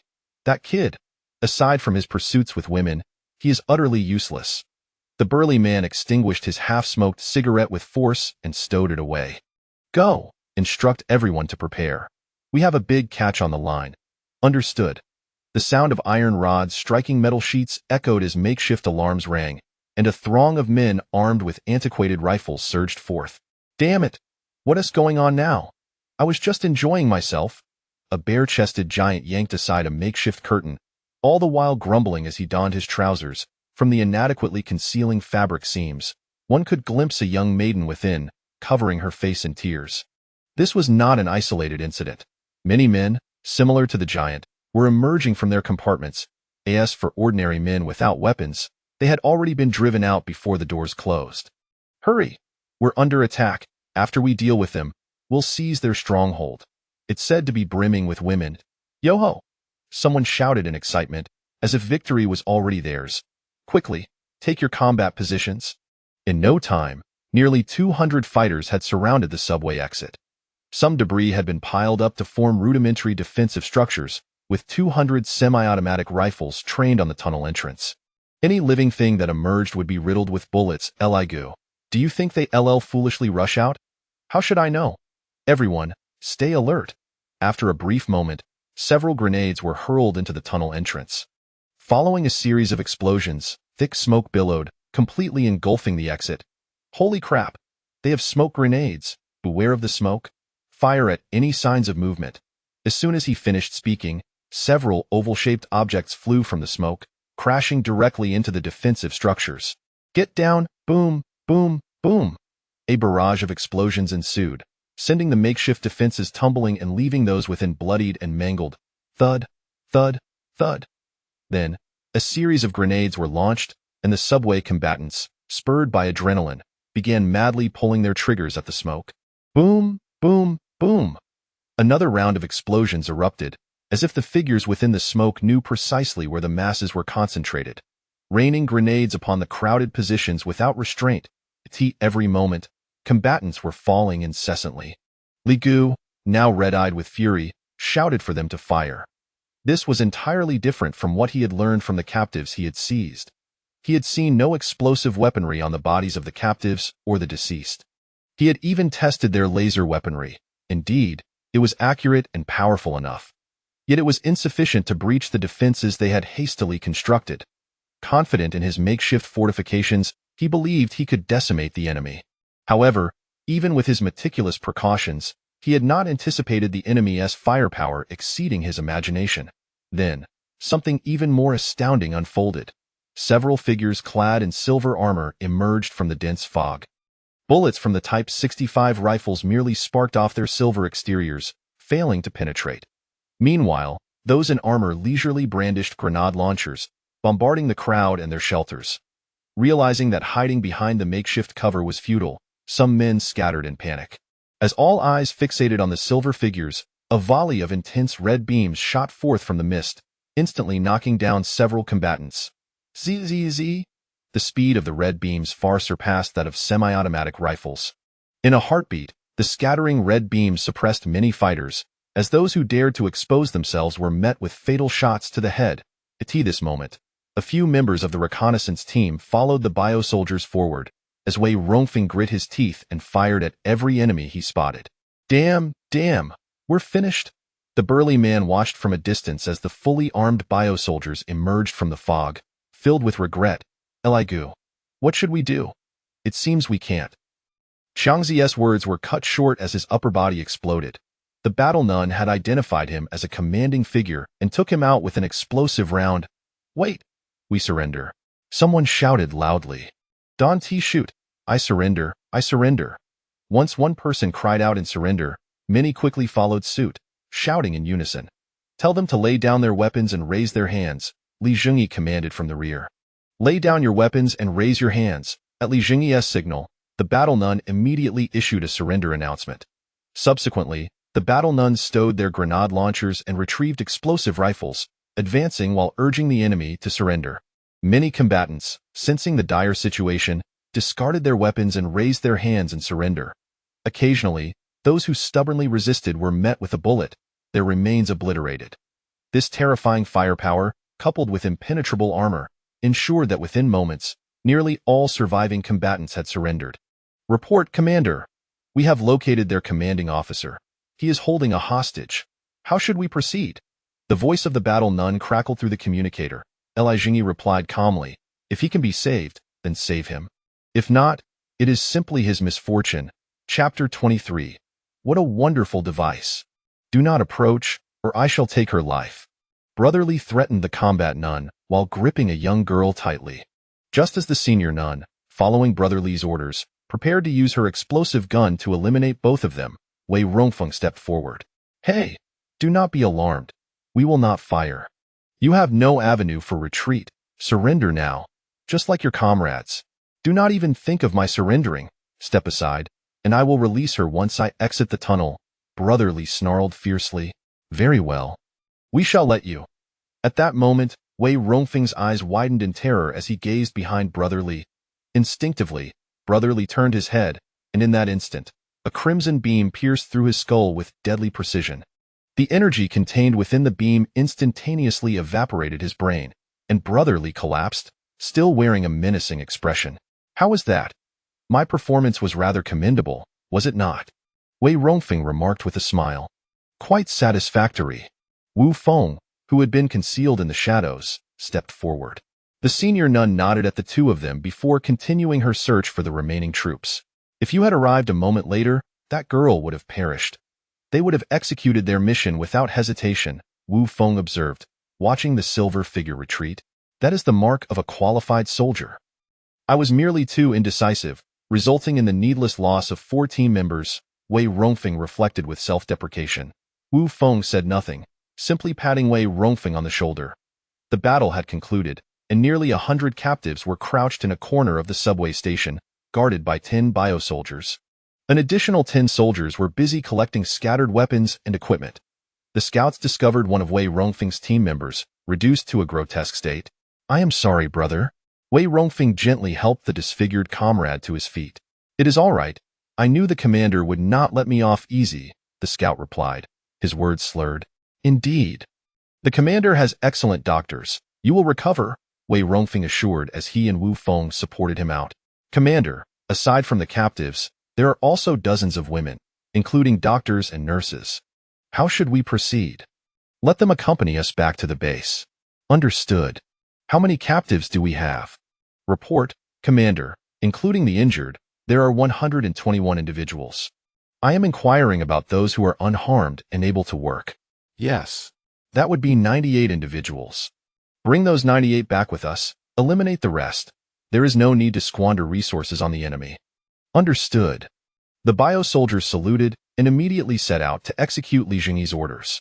All injured personnel were dragged out and dealt with mercilessly, while the remaining captives were escorted back to the base.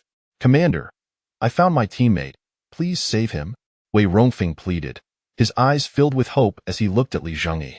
Lisa, check on his condition. Li Zhengyi instructed the medical nun who had been following him. The medical nun approached the injured scout and conducted an examination, concluding, he appears severe at first glance, but it is merely external injuries. With proper rest, he will recover. Thank you. The scout beamed at the news of his recovery. Thank you. Wei Rongfeng expressed his joy for him. Lisa, upon your return, organize the doctors and nurses. We need to establish a medical facility. At your service, Commander. Upon returning to the base, Li Zhengyi immediately set about creating 100 pairs of handcuffs for the captives. He then summoned Wei Rongfeng. Your team has dwindled to just you, so I intend to assign you a temporary role. I will heed the commander's wishes. Wei Rongfeng adopted a humble demeanor, aware that Li Zhengyi bore him no ill will, yet he still felt uneasy about the loss of 3 comrades. I will construct a cell on the first floor to detain the captives. You shall serve as a temporary warden. Understood. I shall follow the commander's orders. However, why should we provide for those scoundrels? Wei Rongfeng's animosity flared as he recalled the plight of the women and his own circumstances, wishing to execute all captives on the spot. Who said anything about providing for them?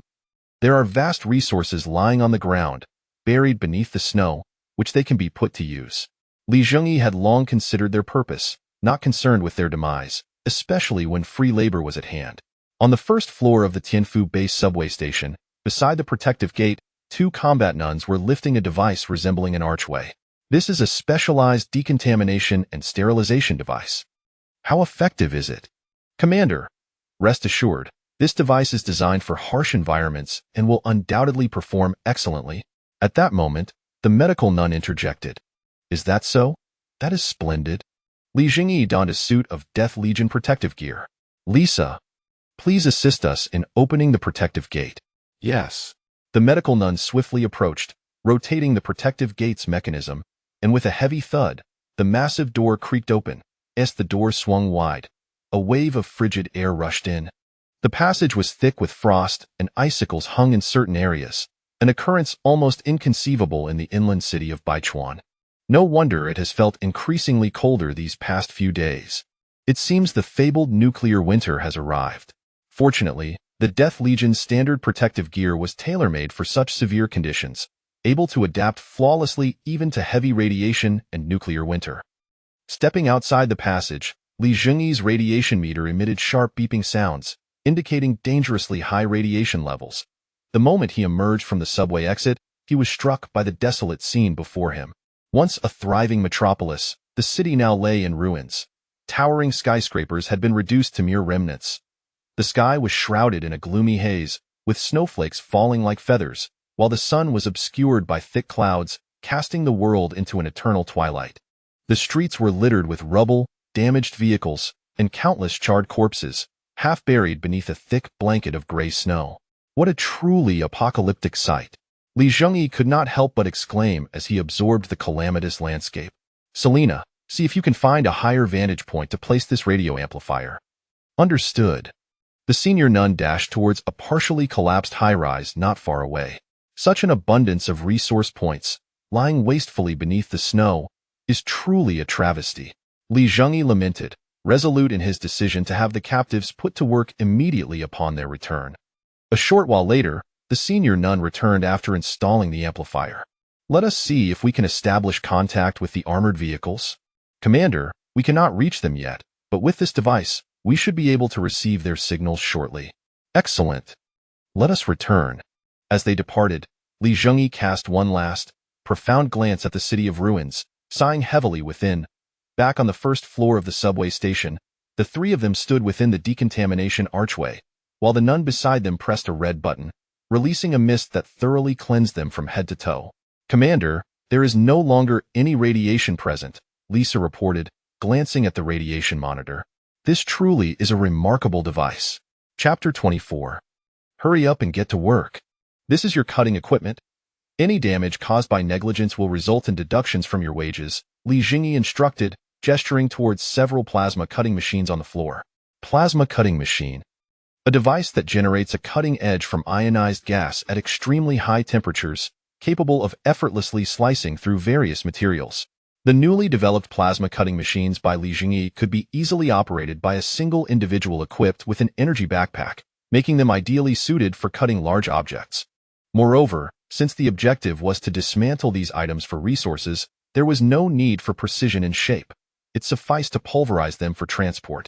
From this moment onward, you shall function as a specialized cutting team, solely responsible for the dismantling of large objects. The transportation duties will be delegated to other workgroups. Understood, Commander. We shall set off immediately. The workers of the cutting team shouldered the cutting machines and departed. Subsequently, Li Zhengyi made his way to the first floor where the ordinary individuals were confined. Bring out the protective suits. Following Li Zhengyi's command, a set of simple protective suits, complete with gas masks and tailored for the inmates, was retrieved and brought to the entrance of the repurposed prison. Wei Rongfeng, instruct them to don the protective suits and prepare for work. Yes, Commander. Wei Rongfeng produced a key, unlocked the prison door, and bellowed inside, You lot, get out here this instant. At Wei Rongfeng's roar, one by one, the inmates trudged out, their spirits evidently low. Grab the suits and change over there. Hurry up, or I'll make sure you regret it. Under Wei Rongfeng's intimidation, all the inmates donned the protective gear. It was apparent they understood the nature of their impending tasks, their legs trembling, having lost the arrogance they once held. Open the main gate. At Li Zhengyi's command, the heavy protective door swung wide once more. Quickly. Move out at once. 20 fully armed biochemical soldiers escorted the inmates as they began their march outdoors. Ugh. The frigid temperatures, plummeting well below zero, caused the inmates to shiver uncontrollably. The rudimentary protective suits they wore merely prevented them from freezing to death. They needed to labor vigorously. Only through movement could they generate warmth. Now, your moment of redemption has arrived. Do you see those items on the ground? Collect them for me. I require everything. Only those who gather sufficiently will earn their meals and warm clothing. Should anyone dare to escape, they will be met with unhesitating gunfire. Now, hurry up and get to work. With Li Zhengyi's thunderous command, the inmates rushed into the snow, scouring for items. Excellent. They seem quite compliant. Li Zhengyi remarked to Wei Rongfeng, keep a close watch on them. Any sign of rebellion, and you know what to do. Understood.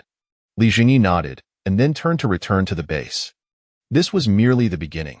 Once these inmates acclimated, he would provide them with some basic tools to enhance efficiency.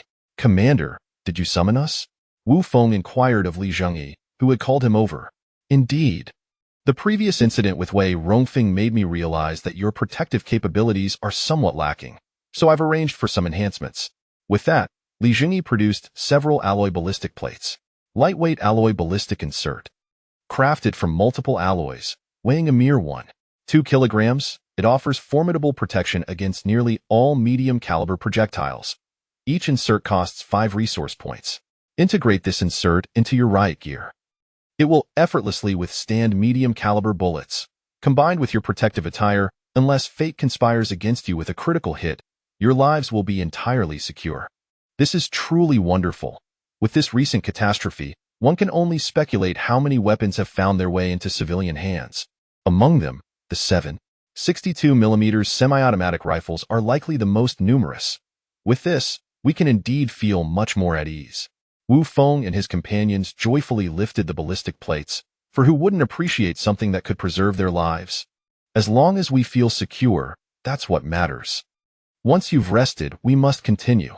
The intelligence we possess regarding the subway is still rather scant. Rest assured, Commander, we will unearth all the intelligence concerning the subway lines. Wu Feng and his companions inserted the bulletproof plates into their riot gear before bidding farewell to Li Zhengyi. In the days that followed, Wu Feng meticulously scoured the vicinity for subway intelligence, while Li Zhengyi tirelessly produced bio-soldiers. In a bid to conserve resources, the bio-soldiers produced later were not equipped with weaponry. After all, within the confines of the base, With combat nuns present, the newly produced bio-soldiers merely donned 2-point protective suits to stand guard as a show of presence. He intended to hoard resources and upgrade directly to a Tier 3 base if no conflicts arose, thus not only saving on additional costs for many crafted items, but also unlocking new formulas and structures. Naturally, enhancing his own physical prowess for greater combat effectiveness was merely a secondary objective. However, should a confrontation arise, he could swiftly utilize the accumulated resources to forge weaponry, promptly arming a battalion of fully equipped soldiers. Subsequently, Zhengyi devised additional tools akin to plasma cutters, enabling the survivors to collect resources with greater efficiency. He did not overlook the transgressors venturing outside. He crafted rudimentary tools, such as hand carts, to expedite their scavenging efforts. The two stations Wu Feng encountered later also dispatched individuals to transport their collected items to Zhengyi in exchange for synthetic food. Zhengyi, unpretentious, generously exchanged synthetic food with them, albeit at double the cost. However, they could forget about weapons and protective gear, as those were only redeemable by members of the faction. Witnessing the gradual accumulation of resources, a broad smile blossomed across Zhengyi's face. Wu Gu. This station has also been overrun by zombies. Should we retreat or take action? On this day, Wu Feng and his companions stealthily approached another subway station teeming with the undead. There are several subway stations that have not been cleared recently. We should proceed quietly, just as before. Let us assess the situation at the next station before returning. Understood. The group nodded in agreement. Armed with silent laser guns and benefiting from Wu Feng's sharpshooting skills, they often dispatched the few zombies at the tunnel's entrance before moving on to the next tunnel. As long as they remained cautious and avoided making excessive noise, they encountered little trouble. Zzz. A few beams of red light flashed, and the motionless zombies outside the tunnel, lacking prey, were immediately pierced through their skulls. Wu Feng gestured for his companions to follow as they cautiously crept along the bottom of the tunnel. After silently eliminating a few obstructive zombies, the four easily entered the next tunnel. After traversing a certain distance, one of the explorers could no longer contain himself and whispered, "Every time I sneak around with Wu Gu, it's an exhilarating thrill. Let us give thanks to this weapon. It is silent and precise. Besides, this is the lower level. If we were on the upper level, we wouldn't stand a chance." Indeed, during the last zombie sweep, I also noticed that the zombies on the upper level, having been irradiated, could likely slice a person in half with a single swipe of their claws. The most outrageous tale is about the Commander's bodyguard. She single-handedly took down dozens of mutated zombies in close combat. I seriously question whether she is even human beneath that armor. Hey, I advise you all to keep your chatter to a minimum here. Don T let it slip at the base. Though those bodyguards are typically quiet, each one possesses a fiery temper. If you provoke them, you'll only have yourself to blame if you end up squashed. A few zombies lurking in the tunnel, alerted by the noise, charged towards the group. Zzz.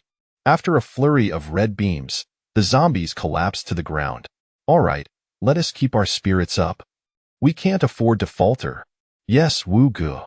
The four steeled themselves and pressed onward, dispatching any solitary zombies they encountered until they finally arrived at a closed security door. Wu Gu. It seems there are survivors here. I just wonder what kind of people they are. Xiao Zhang, prepare to open the door. The rest of you, get ready for combat. Following Wu Feng's command, the young man named Xiao Zhang slung his gun onto his back and began to rotate the door's mechanism. Wu Feng and the other three spread out, aiming at the entrance. As the mechanism loosened, Xiao Zhang pulled with all his might, slowly opening the door. At that moment, a bright light flooded the tunnel, and Wu Feng squinted as dozens of automatic rifles outside fixed their intimidating sights upon them. Chapter 25. Signal repeater at the Tianfu base. Within the dining hall, the chefs were reporting to Zhengyi. "Commander, in accordance with your request, this porridge is made from starch and protein blocks, and after a simple seasoning, everyone finds it quite palatable. Moreover, we have experimented with several flavors." Zhengyi sampled the concoction with a spoon, and to his surprise, the once bland synthetic food had transformed into something quite delightful after the seasoning. This was the latest custom synthetic food ordered by Zhengyi, eliminating the need for packaging, nutrient solutions, and additional flavoring. These substantial blocks of starch and protein were remarkably inexpensive and could be produced en masse. By simply pouring these synthetic ingredients into a large pot, Adding water and a modest amount of vegetables, along with the chef's seasonings, a delicious and nutritious porridge could be created. The original food supplies in the market had dwindled significantly, and without adjustments, these non-renewable food sources would soon be exhausted. Thus, an idea struck Li Zhengyi, and a food product that was both economical and nutritious, as well as capable of mass production, was born. From now on, unless there are significant matters, we should minimize the use of frozen foods in the cold storage.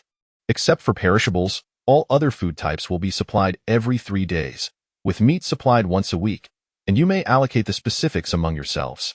Understood. We will strictly adhere to the commander's directives. Let us call this nutritional porridge. It will serve as our staple food, priced at 1 point per bowl, and we can afford to give a little extra to ensure everyone is satiated. That sounds feasible. The chefs nodded in agreement. Continue with your tasks.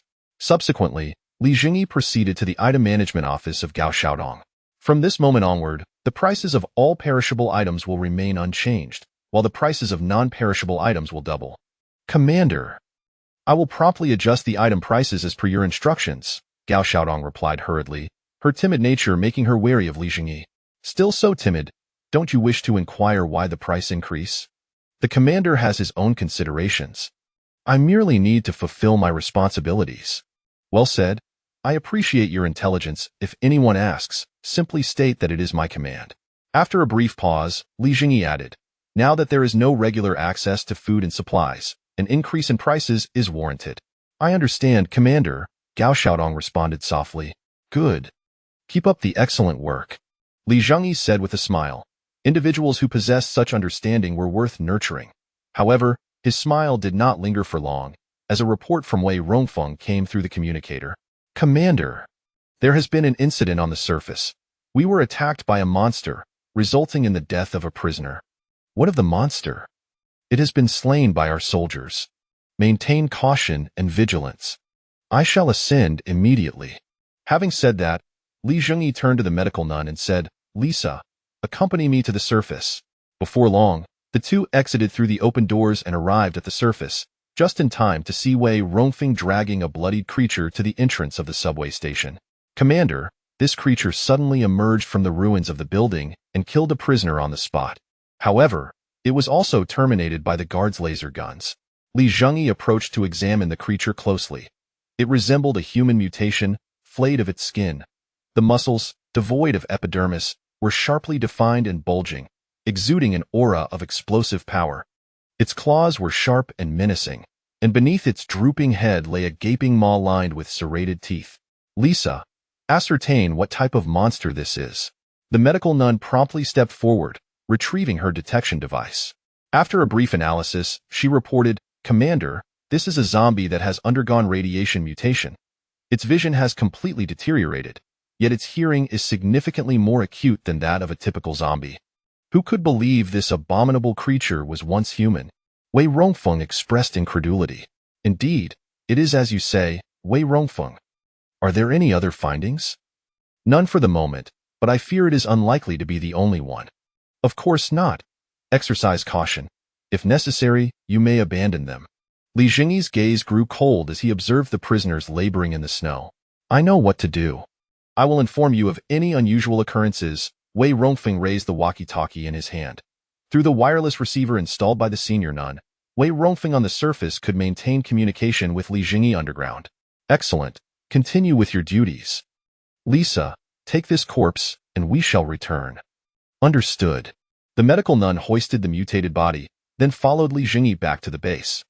After the radiation had been neutralized, the medical nun carried the mutated corpse to a specially isolated room on the first floor for dissection and study. Meanwhile, Li Zhengyi, accompanied by the female bio-soldiers, made his way to the medical room located on the second floor. The doctors and nurses there had been rescued from the militia. Li Zhengyi instructed Lisa to establish a medical center, and they immediately volunteered. Perhaps it was true that good deeds beget rewards. Having saved them, he promptly received their gratitude in return. Greetings, Commander. Upon seeing Li Zhengyi enter the medical room, the female doctor quickly rose to greet him. No need for formality. How is the medical situation within the base? Thanks to your batch of medicine, everything is well. Several individuals who had contracted severe colds have already recovered. That is good to hear. What of that pig-headed fellow's recovery? His condition is improving. The patient's spirits are high, and the swelling has nearly subsided. In about a week, he should be able to move freely. Very good. Continue your work. I shall go see him. Certainly, Commander. He is in the innermost room. Zhengyi walked slowly into the inner chamber. The medical room, having been merely a simple renovation, was not expansive. Within a few steps, he spotted the former pig-headed man jesting with a young nurse. Commander. The young nurse quickly stepped aside upon noticing Zhengyi, while the pig-headed man promptly wiped the smile from his face, adopting a demeanor of feigned respect. Commander, it appears you have indeed recovered quite well. Zhengyi remarked with a smile to the young man, then gestured for the soldiers behind him to place the fruit beside the bed. There are no decent fruits left, so make do with these oranges. Thank you, Commander. Not bad. Your vitality seems robust. I shall take my leave now. You may continue your conversation at your leisure. Departing from the medical room, Zhengyi returned to the base and, after a moment of contemplation, proceeded to carry out further operations. He then summoned Tang Chao, pointing to a box of newly created small devices, and said, Tang Chao, this box contains radio signal repeaters. You are familiar with the tunnels. I hope you can install them in suitable locations, allowing our currently controlled subway stations to communicate with one another. Wow! This is a marvelous device. With it, communication between the stations will be greatly facilitated. Precisely. These two will accompany you for the installation and to ensure your personal safety. Zhengyi indicated two fully armed bio-soldiers. I will prepare at once and depart shortly. Good. You two, take the box and follow him. Understood. The two bio-soldiers saluted. Watching the trio depart, a smile graced Zhengyi's face. Matters were steadily improving. Hello. May I ask your name? My name is Wu Feng. Where do you come from? Tianfu Station. Wu Feng calmly underwent the soldier's examination. Chapter 26. You still have hot meals? Captain, I've managed to find out. They arrived from Tianfu subway station. The soldier who had just inquired with Wu Feng was reporting to a military officer in his 30s. They're quite impressive, managing to slip past so many zombies, the soldier remarked. Indeed, they are formidable. However, they primarily rely on a laser-emitting weapon, which is nearly silent, allowing them to stealthily navigate through hordes of zombies to reach us. Did they mention where they acquired these weapons and equipment? They said they received them from the current administrators of Tianfu Station. From their responses, it appears they belong to an extraordinary special forces unit. I wonder if you have heard of them, sir? No, I have never heard of such a special unit, the officer replied, furrowing his brow. Furthermore, here are flyers from their backpacks, stating that by joining them, one can exchange work for goods. The soldier placed the exchange flyer before the officer. Are they still able to trade food for items? The officer asked, taking the flyer and glancing at the exchange list, his skepticism evident. When the disaster first erupted, more than half of the personnel in the security department's special camp had turned into zombies, suffering significant losses in the sudden onslaught. Thankfully, as special operations soldiers of the security department, they had quick reflexes. Under the organization of the only surviving captain, the remaining personnel swiftly launched a counterattack. In the end, they eliminated all infected individuals within the camp, but the special forces had sustained heavy casualties. From a camp of several hundred, fewer than 100 remained. Subsequently, nearby survivors came seeking assistance, prompting the officer to selflessly open the gates, allowing the citizens to enter. Unfortunately, among them were injured individuals, leading to another outbreak of infection within the camp. The officer reacted swiftly, decisively ordering his soldiers to open fire, exterminating all infected and injured personnel. This resulted in further dwindling of an already diminished force. Just as he believed that the regular army from the military base would soon enter the city to resolve the crisis, a massive white light appeared above the military base, followed by the city's air raid siren sounding. Thus, he hurriedly led the fortunate survivors to the nearby sports stadium subway station. Although they had tried to bring an adequate supply of military emergency rations, the subway did not produce food, and their provisions had nearly run dry over time. IVE already asked, and they don't know. They said it was arranged by the administrators of Tianfu Base, and they are only responsible for distributing flyers. Who exactly are their administrators? Never mind. Let us go. Take me to meet them. The officer stood up abruptly. Commander, they are soldiers from the Special Operations Team of the Security Department under Baichuan City, here to request your assistance. Wu Feng introduced the 5 soldiers who had returned with him to Li Zhengyi. What kind of assistance do you require? Li Zhengyi asked with keen interest, observing the 5 soldiers standing at attention. Sir, we hope to receive food assistance from your department, the leading soldier responded loudly. How many of you are there? Don't misunderstand. I wish to know how much food you need, Li Zhengyi continued his inquiry. Including the civilians, we have a total of 359 people, with 42 being our soldiers, the soldier reported loudly, completely unconcerned about the implications of revealing their numbers. Li Zhengyi mentally calculated the consumption and then said, I have food, but as you know, under the current circumstances, the subway does not produce food. Even if I can assist you temporarily, I cannot sustain you indefinitely.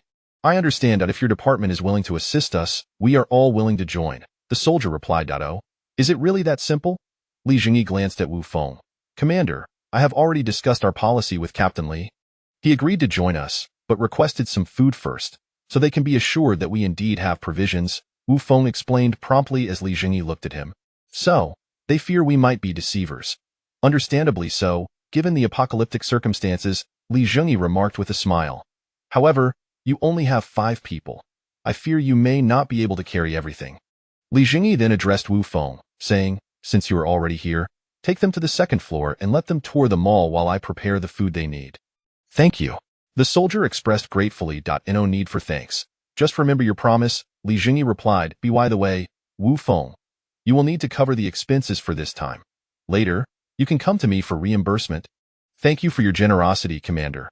I appreciate it, Wu Feng said with a smile, then turned to the soldiers and said, follow me. I'll show you around our base. As Wu Feng led the soldiers away, Li Zhengyi returned to the base. He immediately ordered the production of 2,000 units of synthetic food, stacking all the provisions onto a trailer before summoning biochemical soldiers to haul it away. Gao Xiaodong, bring me a pack of cigarettes.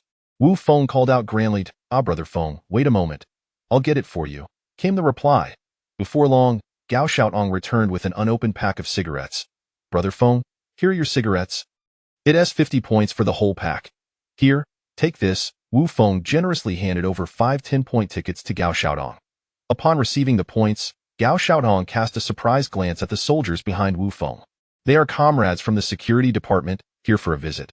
Perhaps we will become one family in the future. I'll take them to the cafeteria. You carry on with your work?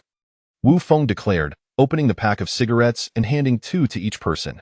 The adventurers and soldiers smiled broadly as they accepted them. Smoking is not allowed in the mall. After we finish eating, we can go to the ventilation area for a proper smoke, Wu Feng said, adopting the demeanor of a seasoned smoker. Upon entering the adjacent cafeteria, several chefs were busy preparing the evening's ingredients. What do we have to eat? Prepare something for our comrades from the security department. You're in luck today. Since Chunfeng Station was completed today, the commander instructed us to make something special, so we have meat sauce noodles. Truly fortunate. Quickly serve us a few bowls, and remember to give us extra sauce. This meal is on the commander, Wu Feng exclaimed, raising his voice to secure extra meat sauce. Sure, big bowls of noodles are coming right up. You actually have hot meals? The leading soldier exclaimed in astonishment. Hey, that's all thanks to the commander. I don't even know where he procured the electricity, allowing us to operate without concerns. Look, the kitchen is filled with electric stoves and similar appliances. Of course, the cold storage in the mall also has power, which is why we can occasionally enjoy meat. The soldiers exchanged astonished glances, clearly impressed. Minutes later, the noodles are ready. Come and serve them. A chef shouted to Wu Feng and the others. Don't be polite. You eat first. Wu Feng gestured for the soldiers to start eating. Thank you. The soldiers, evidently famished, wasted no time and began devouring the meat sauce noodles voraciously. Not long after, burp, the leading soldier wiped the sweat from his face. Thank you. I never expected to have a day where we could enjoy hot food. He sincerely thanked Wu Feng for bringing them to such a feast. If you wish to express gratitude, thank the commander. He is the one footing the bill. Ha ha ha, Wu Feng said, wiping his own sweat after everyone had finished eating. Let us go. We'll smoke a couple and then head back. The commander should have prepared your food by now. Chapter 27. They are professionals. This is our special provision. A nutritionally complete single-serving ration that suffices for an adult's daily sustenance. Take as much as you can carry. Li Zhengyi gestured towards the synthetic food atop the trailer. Thank you. Several soldiers, unfussy in their demeanor, promptly stepped forward to begin loading. However, their backpacks were scarcely adequate for the task. Despite their best efforts, the soldiers could only manage to carry away a little over 200 portions of food. Observing their slow pace, Zhengyi interjected, "Your efficiency is far too sluggish." "Wait a moment." He turned to Wu Feng and inquired, "How many unoccupied stations are there among them?" "There are a total of 4 stations. One has been cleared, one is currently occupied but in cooperation with us, and the other 2 are infested with zombies," Wu Feng replied, exhibiting his familiarity with the route. "What is the situation at the zombie-infested stations?" "One small station harbors several hundred zombies, while the other, a medium-sized station, likely contains over 1,000. "Very well, Selena. Take a team and clear those 2 stations. Additionally, ascertain the circumstances over there." "Understood, Commander," the head nun promptly responded. "Wu Feng, take these small devices with you. They are radio signal repeaters. Place one on the tunnel wall at intervals, allowing you to communicate with me at any time using the included communicators." Zhengyi waved his hand, and the bio-soldier stepped forward to handboxes containing the signal repeaters and communicators to Wu Feng and his team. Wu Feng inspected the contents, retrieving 4 ear-mounted communicators. He donned one and distributed the others to his fellow scouts. "This will be much more convenient. We won't have to keep running back and forth. Press the middle button to communicate." "The surplus communicators are to be given to Lieutenant Li," Zhengyi instructed. "I understand," Wu Feng replied, clearly accustomed to such devices. "You'll take the subway tram shortly. It will be significantly faster than walking." "That sounds splendid. It's not only quicker but also less laborious," Wu Feng concurred. "First, drag the food to the tunnel entrance. The tram will arrive shortly. Once they have secured their station, this vehicle will remain there as a transport tool." "Understood. Get to work, Selena. Assist me in moving the tram." With that, Zhengyi departed the hall, returning to the base to prepare the tram. Wu Feng and his team then transported the food to the tunnel entrance, awaiting its arrival. "What is this subway tram?" one soldier inquired, curiosity piqued. "It's a manually operated rail vehicle used in subways, much faster than walking and capable of transporting a substantial load.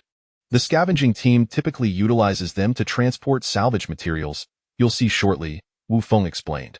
Moments later, several combat nuns arrived, lifting the tram to place it onto the tracks. "Wow, their strength is truly impressive." Several soldiers gazed enviously at the nuns clad in shimmering powered armor. Before long, a subway tram composed of multiple track sections was assembled. At that moment, the head nun, accompanied by 5 combat nuns and 20 fully armed bio-soldiers, approached. "Prepare to advance," the head nun commanded, and everyone boarded the tram. The protective doors at the tunnel entrance slowly opened, and the tram began to move forward with the rhythmic rocking imparted by the bio-soldiers. "Commander, the Chuansuan station has been thoroughly cleared. Please provide us with the next set of instructions." The leader of the cutting team, having completed the task at Chuansuan station, awaited further directives. "There is a subway train stalled in the tunnel leading to the Vanguard station. The zombies inside have been eradicated. Your new mission is to dismantle that train as it obstructs the tram's route to other stations." "Understood. I will take my team to dismantle it immediately. Additionally, notify a scavenging team to assist you. This will enhance efficiency." "Yes, Commander, I know what to do." "Wait. Your performance has been commendable. Here is the latest laser pistol, the same type as the Enforcer S. Even an ordinary person can wield it with ease." "It is now yours." Thank you, Commander." The team leader gazed at the sleek laser pistol, overwhelmed with excitement. "Now go. Do your best." Watching the jubilant team leader depart with his members, Zhengyi smiled, realizing that winning a person's loyalty for merely 10 resource points was an extraordinary bargain. ZZZT. ZZZT. Dozens of red beams flickered incessantly as waves of zombies collapsed under the formidable firepower of the laser carbines. Occasionally, a few zombies managed to breach the laser net, only to be swiftly decapitated by the frontline combat nuns. "Fire the grenades. Bring down the upper level." With the lower level of zombies nearly exterminated, the head nun issued a new command. Boom, boom, boom. Several grenades detonated amidst the zombies, the resounding blasts echoing throughout the subway. Moments later, a cacophony of roars erupted from the upper level. "Should we assist?" the leading security soldier inquired of Wu Feng. "No need. Have you not noticed that we haven't intervened? They are professionals. You will witness even more impressive feats shortly. Wu Feng reassured the soldier with a pat on the shoulder. As the roars intensified, countless zombies surged down the staircase from the upper level. Red beams flashed relentlessly, accurately gunning down the descending horde. Roar! A massive zombie, towering over 4 meters, bellowed, charging down with earth-shaking momentum. What in the name of, what is that thing? A security soldier gasped in astonishment. A mutated zombie, the result of radiation exposure. However, I have never encountered one of such size. I wonder if they can manage it. Let us prepare ourselves, Wu Feng replied, adjusting his weaponry and adopting a stance poised for support.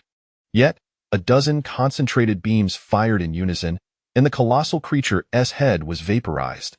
Its headless body thudded heavily against the staircase. Sizzle! Several smaller mutated zombies, slightly smaller than average, appeared, darting nimbly through the throng. The usually precise red beams failed to strike them. Soldiers, focus on standard attacks.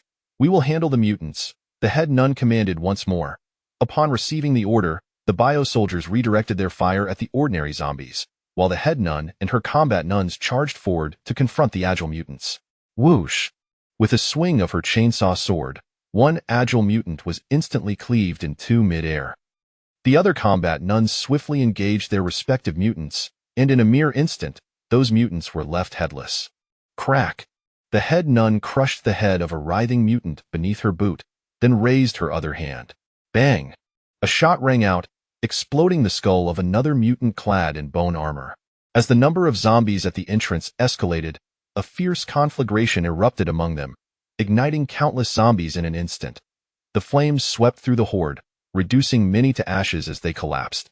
Amidst the scorching heat, Wu Feng and his companions silently donned their gas masks. Soon, a heavy stench of charred flesh permeated the subway station. Soldiers without masks hurried back to the tram at the tunnel entrance to escape the unbearable odor. The protective doors have sealed. There are no remaining zombies within the station. Excellent. Notify the scavenging team to come and clean this area. We shall proceed onward. With the zombies eradicated, the head nun issued her next command.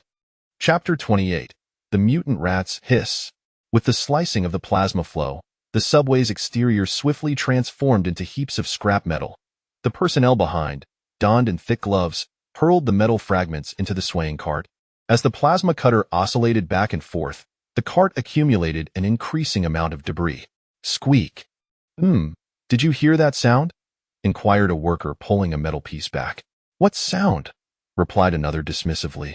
Could it be zombies? I'm a bit uneasy, especially since there's no lighting here.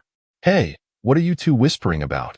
The cutting supervisor, overseeing the operation, noticed the two workers had halted and inquired. Squeak. There is a sound. I heard it too. Be careful. I'll go check it out. The supervisor jumped down from the subway, drawing his laser pistol, and cautiously approached the source of the noise. Suddenly, a pair of crimson eyes illuminated the darkness. The supervisor quickly directed the light from his helmet toward the sight. A rat, half the height of a man, stared back at him with its blood-red eyes. Oh no, what the hell? Zzz. The supervisor unleashed a barrage of shots at the enormous rat. The laser instantly perforated its body, and with a shriek, the massive rat collapsed, twitching for a moment before falling still. Ugh, you startled me. The supervisor spat, intending to reassure his team behind him when a swarm of red dots appeared in the distance. Oh no. Commander. By the time we arrived, most of the rats had fled, and only a few had been dispatched. A combat nun commanded the bio-soldiers, discarding several oversized rats onto the ground. However, we only found scattered remains of the missing workers. Tell those who escaped not to spread panic. We will address everything once we ascertain the situation. Otherwise, it will be treated as incitement and dealt with accordingly. Currently, there were 80 bio-soldiers at Zhengyi's base, yet only 40 were fully armed. The remaining 40 wore makeshift protective gear and wielded the previously confiscated Type 65 semi-automatic rifles. Upon receiving the report of the workers' attack, Zhengyi promptly dispatched a combat nun to lead a team out. After all, it was merely rat hunting. Semi-automatic rifles were more than sufficient. Zhengyi meticulously examined the carcasses of the mutant rats. Nearly every rat was the size of an adult human, with two prominent, sharp teeth, robust limbs, and claws that appeared exceedingly lethal. Are these rats a significant threat? An individual rat poses little danger to an armed adult. However, should their numbers swell, the risk would escalate exponentially. Nodding, Li Zhengyi spoke into the communicator, "Lisa, come over and help me examine a new specimen." "Understood, Commander. I will be there shortly." Moments later, the medical nun arrived before Li Zhengyi. "Lisa, how is the research on the mutated creatures progressing?" "It is complete. Just as you suspected, Commander, they are indeed mutated forms of zombies. I will deliver the detailed report shortly." "Excellent. Now, I have a new task concerning these large rats. Could you assist me in checking for radiation or viruses within them?" The medical nun crouched to inspect the corpse of the large rat, then remarked, "They do not appear to be in a state of radiation contamination. Results should be available soon." With that, the medical nun gathered several rat carcasses and returned to her dissection laboratory. The doors of the gymnasium subway station opened slowly, and the swaying cart gradually rolled in. Having received the report, Li Wenba had already positioned himself beside the entrance. On the slowly entering cart, besides the soldiers he dispatched and the four accompanying Wu Feng, there were also several soldiers clad in high-tech armor and a squad of elite troops, impressive both in equipment and demeanor. He adjusted his appearance and stepped forward to welcome them. "Welcome to the gymnasium. Lieutenant, we have returned. Commander Li has sent the aid supplies." The lead soldier addressed Li Wenba. "Thank you for your selfless assistance." Hearing this, Li Wenba's expression brightened. They were close to running out of supplies. "Lieutenant, all the aid from Commander Li consists of high-quality individual rations." The soldier produced a packet of synthetic food from the pile. "Oh, that is truly splendid. I never expected such quality provisions. On behalf of the hundreds here at the gymnasium, I extend my gratitude for your generosity." Li Wenba smiled, clearly relieved that they indeed had food. "No need for thanks. Are you the person in charge here?" The stern nun replied coldly. "Yes, for now, I am the one in charge here." Li Wenba remained unfazed by the nun's frigid demeanor, responding with a smile.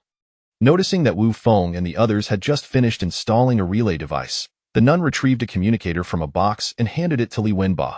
"Our commander wishes to speak with you." Li Wenba accepted the communicator, inspected it briefly, and then affixed it to his ear. "Commander, you may speak." He has donned the communicator. The nun promptly informed Li Zhengyi once she saw Li Wenba was ready. Thus, Li Wenba soon heard Li Zhengyi's voice. "Hello. I am Commander Li Zhengyi of the Tianfu base." Li Wenba extended his hand to gently press the communicator's button. "Hello. I am Lieutenant Li Wenba of the Special Forces in Baichuan City. I sincerely appreciate your timely assistance. I assist you because you have promised to join me, and that is why I extend my help. I hope you will honor that promise. We will adhere to our commitment to join you, but our duty is to safeguard the citizens, so we will not engage in indiscriminate slaughter." "Excellent. Principles are commendable. I appreciate principled individuals. Currently, I have a task that falls within your responsibilities. Please, Commander, instruct us." "To be direct, our base's workers have encountered an attack from mutant rats. Although we can handle it, there are too many rats, and they are elusive. I require soldiers to protect the workers from their onslaught. This task suits us well." "Good. Leave a few personnel at the gymnasium for defense. It will serve as a forward outpost. If other civilians wish to join, bring them along." "Commander Li, I will need some time to organize." "No problem. Take your time, but please be swift." "I will hang up now. Goodbye." After the call ended, before Li Wenba could speak, the stern nun interjected. "We will leave this track vehicle behind. Once you have arranged everything, you may use it to come over." With that, the nun instructed Wu Feng, "You should stay here temporarily to assist them." Wu Feng nodded in agreement. Subsequently, the nun did not wait for Li Wenba's response and departed with her team. "Don't take it personally. That's just how they are. They are cold to everyone," Wu Feng said to the slightly awkward Li Wenba. "It's all right. Women can have their off days," Li Wenba replied. Though Wu Feng thought they had more than just a few off days, he continued, "Let's distribute the food first. You likely have much to attend to, right?" "Indeed. There is much to be done. Xiao Li, Xiao Zhang, you two hurry and take the people to distribute the food. Additionally, inform the citizens that we are heading to Tianfu Station. Those who wish to come along should follow us shortly. Xiao Haizi, Ensure your team is prepared to stay behind. The rest assist with the distribution. Li Wenba commenced the urgent relocation efforts. Chapter 29. The flavor is quite palatable. Commander, the analysis of the rats is complete. I deduce that their substantial growth is a result of evolutionary changes induced by a mutated virus, the medical nun reported to Li Zhengyi, holding a detailed document. Are you implying it is the zombie virus? It is likely that particular strain, although it transforms humans into the undead, merely enhances their strength. Moreover, no trace of the virus can be detected within them. I believe they may have undergone complete assimilation. Then the pressing question arises. Can they be consumed? Li Zhengyi posed the ultimate inquiry. Based on various examinations, they are entirely safe for consumption. However, as a precautionary measure, I recommend the commander find a volunteer to test it first. Excellent suggestion. Li Zhengyi pressed the communicator. Wei Rongfeng, please bring down a slightly frail prisoner. He then instructed Lisa to prepare the leftover rat meat, which was simply cooked before compelling the volunteer prisoner to eat it. After consuming the rat meat, the volunteer was escorted to a separate isolation room for observation. Commander, do you intend to use the rat meat as sustenance? Wei Rongfeng inquired, eyeing the rather unappetizingly roasted rat. Indeed. Rat meat is still meat. Why should we be choosy in such dire circumstances? Besides, I have sampled rat meat before, and it was surprisingly delightful. However, this rat is rather large. Could there be potential issues? Isn't that what experiments are for? Furthermore, if the rats have grown to such sizes, they must have a food source. I need to figure out what they are consuming. Wei Rongfeng felt somewhat exasperated, pondering why the commander was even concerned about what the rats ate. The food supply at the base is becoming increasingly monotonous. We must devise a solution. I shall heed your advice. Li Wenba surveyed the young commander with curiosity. Even Wu Feng could discern that Li Zhengyi had never served in the military.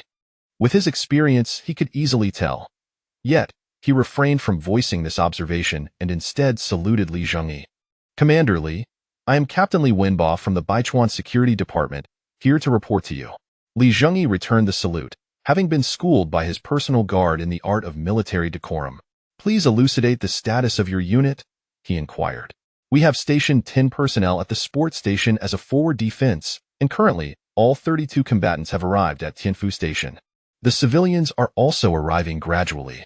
The citizens may reside on the second floor and in the shopping center. I have dispatched lower-level personnel to arrange accommodations for them. Your unit will be stationed on the first floor. Understood. You are clear on the mission I previously outlined for you? To ensure the safety of the personnel, we are fully prepared for combat. We currently have 4 teams requiring protection. 3 are scavenging units, primarily collecting items from abandoned stations, and 1 is a group cutting through the subway tunnels. They have sustained injuries this time. For specific details, you may inquire with them. I have already summoned them.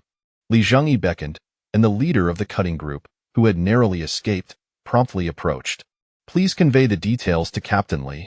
The cutting group's leader proceeded to explain how they discovered the rats and were subsequently attacked by a horde of them. Rats as tall as a man?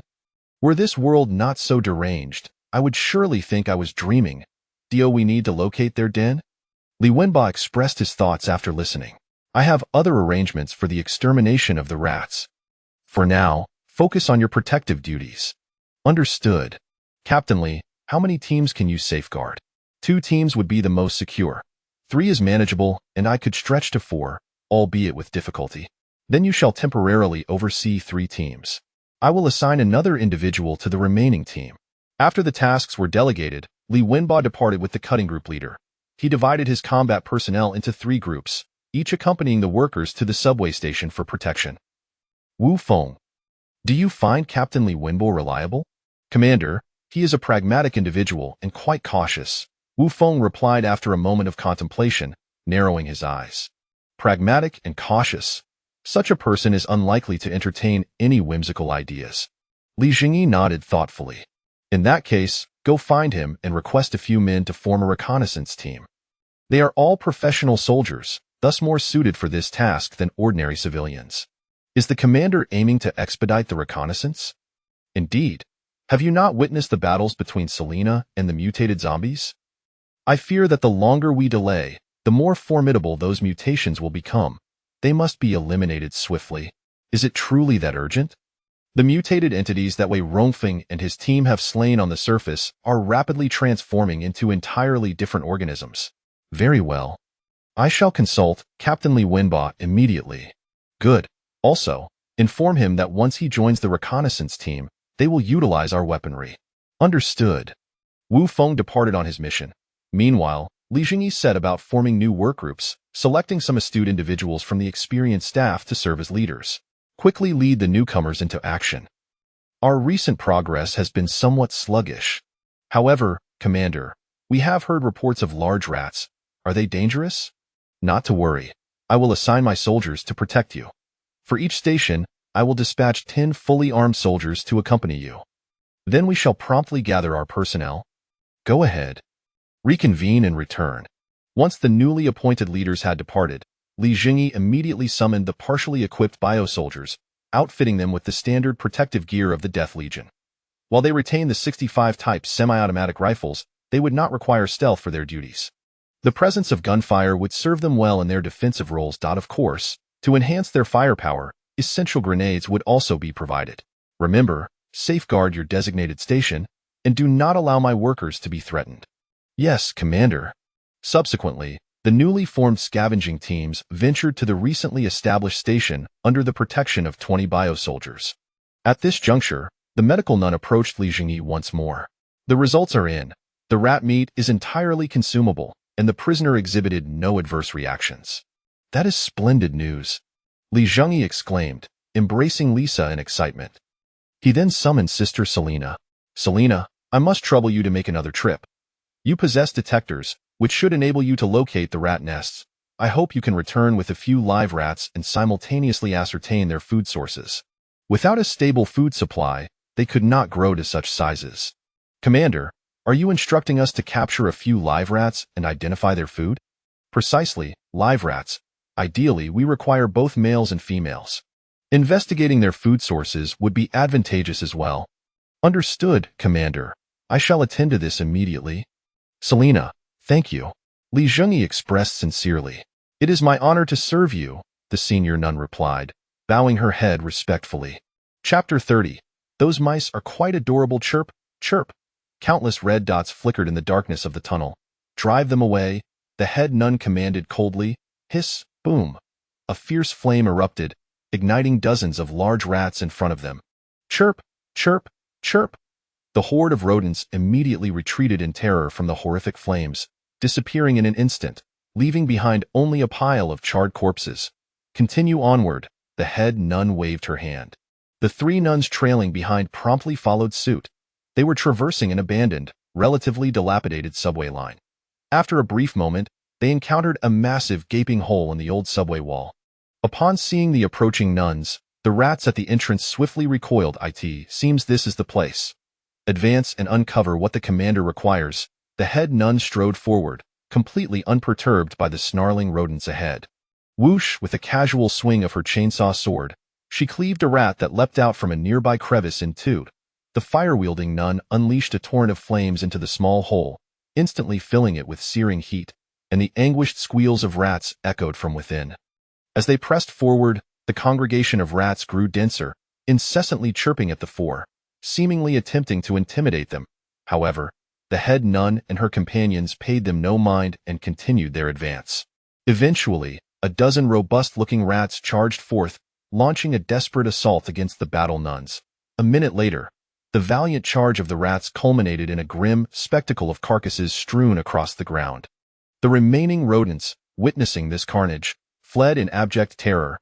Moments later, the head nun arrived at a spacious cavern illuminated by a ghostly glow, where a plump white rat cowered in the corner, trembling. This must be it. We shall take it back shortly. Having said that, the head nun approached the cave's edge, observing the green mushrooms glowing faintly on the ground, extending into a vast forest of fungi. It appears these are the rats' sustenance, she noted, squatting to examine them, discovering that the rats had ingeniously utilized their own waste to fertilize the mushrooms. She extracted a few specimens and placed them into her pocket. Only then did she approach the quaking large rat, which was significantly larger than the others, its weight perhaps reaching 200 pounds. Yet, it was exceedingly timid, pressing against the cave wall as the head nun drew near. The nun extended her hand backward, and a bundle of rope was passed to her. Swiftly, she bound the large rat, giving it a gentle kick, after which the creature, too frightened to resist, followed her like a pet on a leash. Capture a few smaller ones to bring back with you. Yes, Commander, we have procured the items you requested. Once the items were gathered, the head nun immediately informed Li Zhengyi. What is the food of those rats? Li Zhengyi inquired, his interest piqued. It's a type of green mushroom that emits a green glow. A green glow? Could it be radioactive? No, not at all. Very well, hurry back. Lisa, do you think rat farming could succeed? Li Zhengyi asked the medical nun standing behind. That's beyond my area of expertise. I wouldn't know. The medical nun replied honestly. I wonder if there are any talents in the base with experience in farming. With that thought, Li Zhengyi began drafting a notice. I.e., post this on the bulletin board and see if anyone applies. Subsequently, Li Zhengyi rubbed his hands together, awaiting the return of the head nun and her companions. Fortunately, they were swift, and soon the head nun appeared at Li Zhengyi's office, carrying a large white rat. The battle nuns behind her each held tightly bound rats. Why is this one different from the others? Li Zhengyi remarked in surprise as he observed the large white rat. Setting the trembling creature on the ground, the head nun explained, this is a female rat. Upon closer inspection, Li Zhengyi noted that the large white rat's abdomen appeared notably distended. Excellent, and you have its food as well. The head nun retrieved a bag from her back, revealing several basin-sized green mushrooms. Li Zhengyi accepted the mushrooms and handed them to the medical nun. Lisa, I'll need you to determine if they pose any danger. If not, find a prisoner to experiment with. Rest assured, Commander, I'll handle it, Lisa replied, taking the mushrooms to her laboratory. Meanwhile, Li Zhengyi led the battle nuns into an empty room. Let us isolate them, put them in pairs and secure them. Yes, and remember to remove their claws. I don't want them digging holes in the base. Are you here to apply as caretakers? Li Zhengyi asked. 2 young girls were too weak, and the pay in the scavenging group is meager. After exhausting ourselves every day, it barely suffices for our basic needs, so we wanted to try a new job, the girls replied, their voices tinged with desperation. Given that Li Zhengyi operated on a work point system, where pay was commensurate with labor, many pampered individuals complained incessantly. Men might grit their teeth and manage well in the scavenging group due to their physical strength, but the girls faced greater challenges, lacking both strength and skills, making them disadvantaged in a labor-intensive system. Well, since you wish to give it a try, go ahead, he said, Take them to see what we will be raising. Watching as the bio-soldier led the 2 girls toward the large room designated for rat farming, Li Zhengyi couldn't help but shake his head. The environment could indeed lead to significant changes. At that moment, Lisa returned with the report confirming that the green mushrooms were not only non-toxic but also highly nutritious. Upon hearing this, Li Zhengyi promptly addressed the head nun. Take a squad of soldiers and recruit more personnel at the market. Gather all those mushrooms, and if possible, bring back some rat meat as well. Understood. I'll attend to it immediately. As soon as the head nun departed, Ayer returned with the 2 young women. Do you still want to care for them? Actually, those rats are quite adorable. Especially that little white one, one of the girls replied. Little white rat? Yes, that large white rat is definitely of the white rat breed. I just don't know why it grew so large. The girl asserted confidently. How do you know? I used to raise a few small animals that required feeding, so I kept a litter of white rats as feed. Raising white rats as feed for small animals? Li Zhengyi thought to himself, but he replied, since you have prior experience, I'll entrust them to you for the time being. During the trial period, you'll earn 5 points per day, and if you qualify, your earnings will double with a bonus at the end of the month. Thank you, Commander. The 2 girls exclaimed joyfully. Chapter 31. Level 3 Base Rat-Tat-Tat. The soldiers of the security department emerged, shooting down several rodents that had scurried out, the resounding gunfire echoing through the subway tunnel for quite a distance. The remaining rats, startled by the commotion, swiftly fled into the shadows.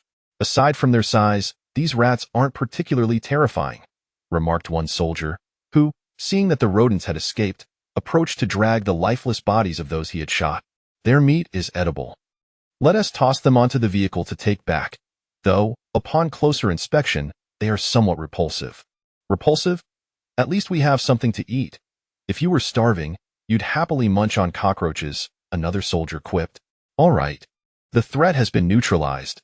We can resume our duties, the soldier shouted to the workers behind him. At another station, similar gunfire erupted, yet the assailants did not retreat.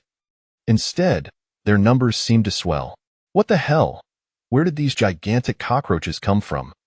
The soldiers, while complaining, fired at the plate-sized insects, but the cockroaches scuttled away with astonishing speed.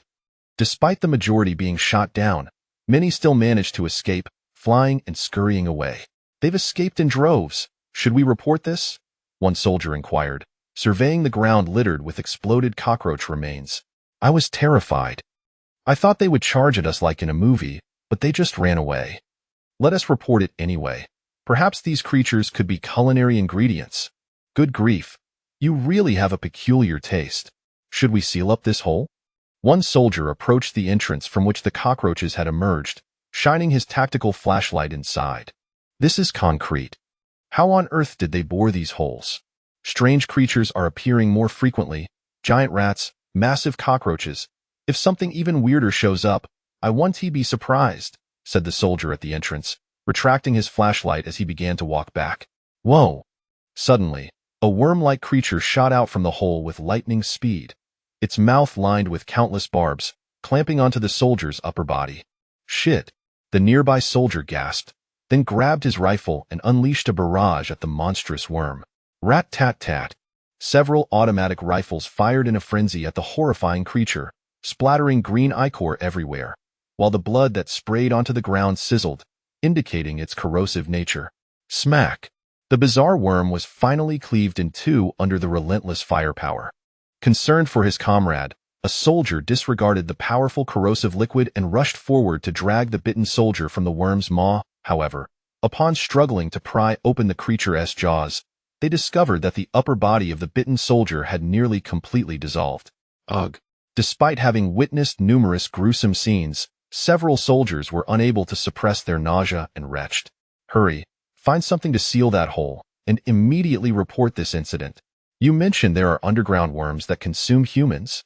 We must be cautious of the holes appearing in the tunnels. Zhengyi was receiving communication from Li Wenba at the base.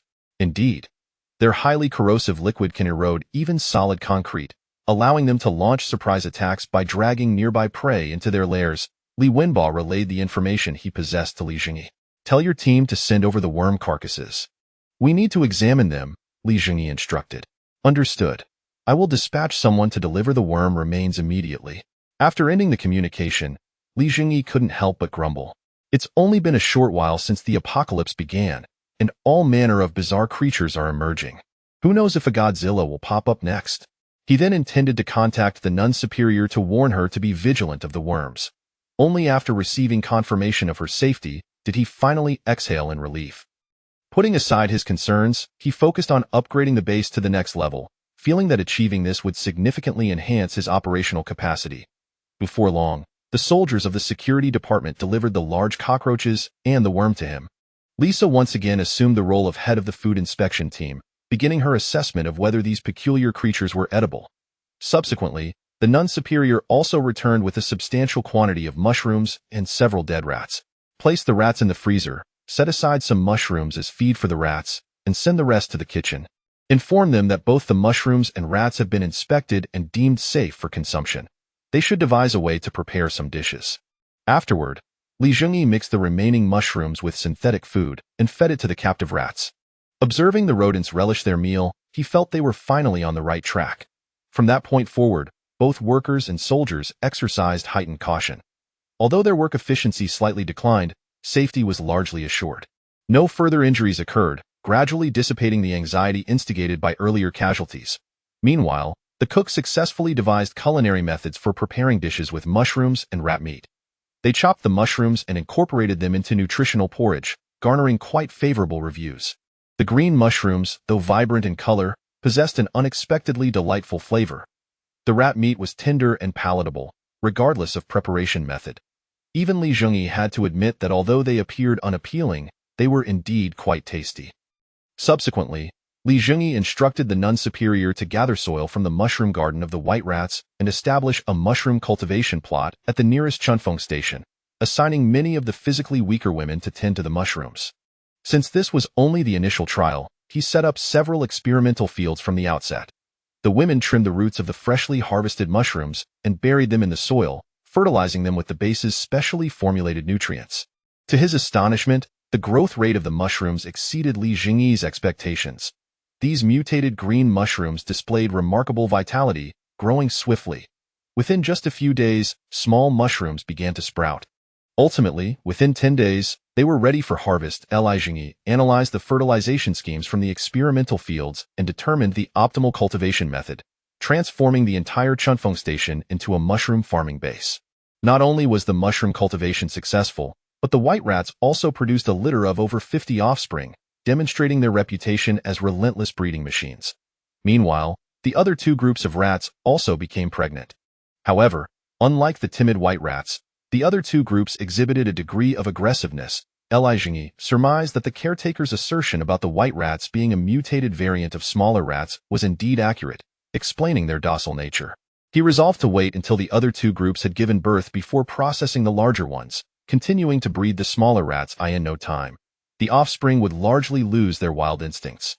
At that point, he would secure a stable source of meat, a feat only achievable in the subway, thanks to his combination of synthetic food and mushrooms as feed. Days passed, and the influence of the Tianfu base grew ever stronger. Holding the crucial strategic resource of food in this post-apocalyptic world, an increasing number of people chose to join Li Zhengyi. Finally, one day, Li Zhengyi's resource points exceeded 100,000. After waiting a couple more days and achieving a surplus, he promptly opted to upgrade. Upgrade request received. Resource points deducted. Beginning upgrade. Upgrade complete. Current base level, level 3 medium base. New recipes and buildings added.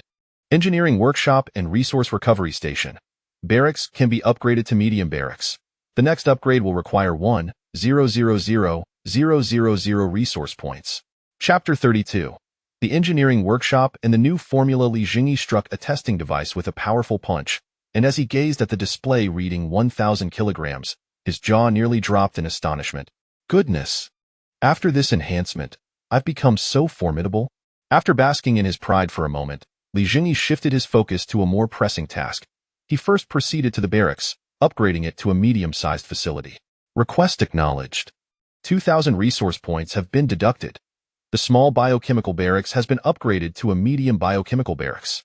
With the upgrade completed, the barracks now housed an additional 15 cultivation pods, allowing for the simultaneous production of 20 biochemical soldiers. Li Zhengyi felt quite pleased. As long as resources kept flowing, the efficiency of soldier production would significantly increase. Deploy the engineering workshop here. Following the instructions, Li Zhengyi positioned the engineering workshop adjacent to the base, in a relatively spacious hall. Request acknowledged. 2,000 resource points have been deducted. The medium engineering workshop is commencing deployment. As the deployment began, several unfamiliar machines appeared within the hall, while the base automatically connected to some of the workshop's machinery. Moments later, a technologically advanced engineering workshop came into view before Li Zhengyi. Medium engineering workshop, an industrial processing facility capable of manufacturing advanced mechanical products, currently able to construct standard template firearms and machinery. Upgradable structure. Intelligent engineering robot. A robot specialized in engineering, capable of repairing various mechanical devices and expanding the base. Manufacturing cost, 500 resource point each. Currently possesses 1 unit. Base expansion has been unlocked. The host may conduct renovations and expansions of the existing base. Goodness, such capabilities exist? Li Zhengyi exclaimed in surprise. Let me see how to expand the base. With his words, a three-dimensional map of the Tianfu base materialized in his mind. Guided by the system's prompts, Li Zhengyi quickly grasped the process of base expansion. It was remarkably simple. He merely needed to mark the area for expansion on the three-dimensional map, and the robots would utilize the engineering workshop's machinery to initiate the expansion. The more robots deployed, the greater the efficiency. Li Zhengyi marked an area on the periphery of the 3rd floor, eager to observe how the robots would extend the base's boundaries. Upon completing his markings, a massive cylindrical chamber at the edge of the engineering workshop suddenly opened, revealing a 3-meter-tall octopod robot, its upper body adorned with an array of mechanical arms. The robot emerged from the connected workshop, grasping 2 pipe-like objects, and swiftly made its way towards the area Li Zhengyi had designated. Upon reaching the marked location, the robot raised one of the pipes towards the concrete wall of the subway station. A moment later, a beam of light emitted from its water-like head, sweeping across the wall, and within moments, it outlined a spacious room. In the next instant, the sturdy concrete was effortlessly drawn into the pipe, followed by the soil behind it. Subsequently, the robot employed the other pipe to spray an unknown liquid material onto the excavated earthen wall. At this juncture, Zhengyi noticed his resource points dwindling rapidly. Evidently, this material required resources. The robot continued to absorb and spray, moving according to the light it had traced, and before long, a modest space had materialized. After completing its task, the robot conducted a final scan, seemingly finding no issues, and then retreated with its pipes. Zhengyi approached the wall that had been treated with the liquid, touching it to find it as hard as iron. Observing the earthen layer of the new floor, he felt somewhat speechless. The robot had left without laying down flooring, which seemed rather unprofessional. Just as he was about to summon the robot back to install the flooring, a sudden inspiration struck him. This soil was indeed prime for cultivation. Of course, the cultivation area would not be on the third floor. Zhengyi intended to carve out a mushroom plantation on the second floor. After commanding the robot to lay down flooring, Zhengyi immediately began to plan the plantation on the second floor. Upon identifying a suitable location, he marked it. As the robot commenced its expansion at the designated site, he dispatched soldiers to accompany it, instructing any personnel from the second floor not to panic, for he was merely enhancing the base. He then returned to the engineering workshop to delve into the new formula that piqued his interest. Standard shell armor, crafted from multiple layers of durable alloy, this armor possesses remarkably formidable defensive capabilities, though it is rather cumbersome. The components can be customized separately: shell chestplate, 50 resource points; full coverage multifunctional helmet, 60 resource points; other parts, 40 resource points each. The complete set totals 150 resource points.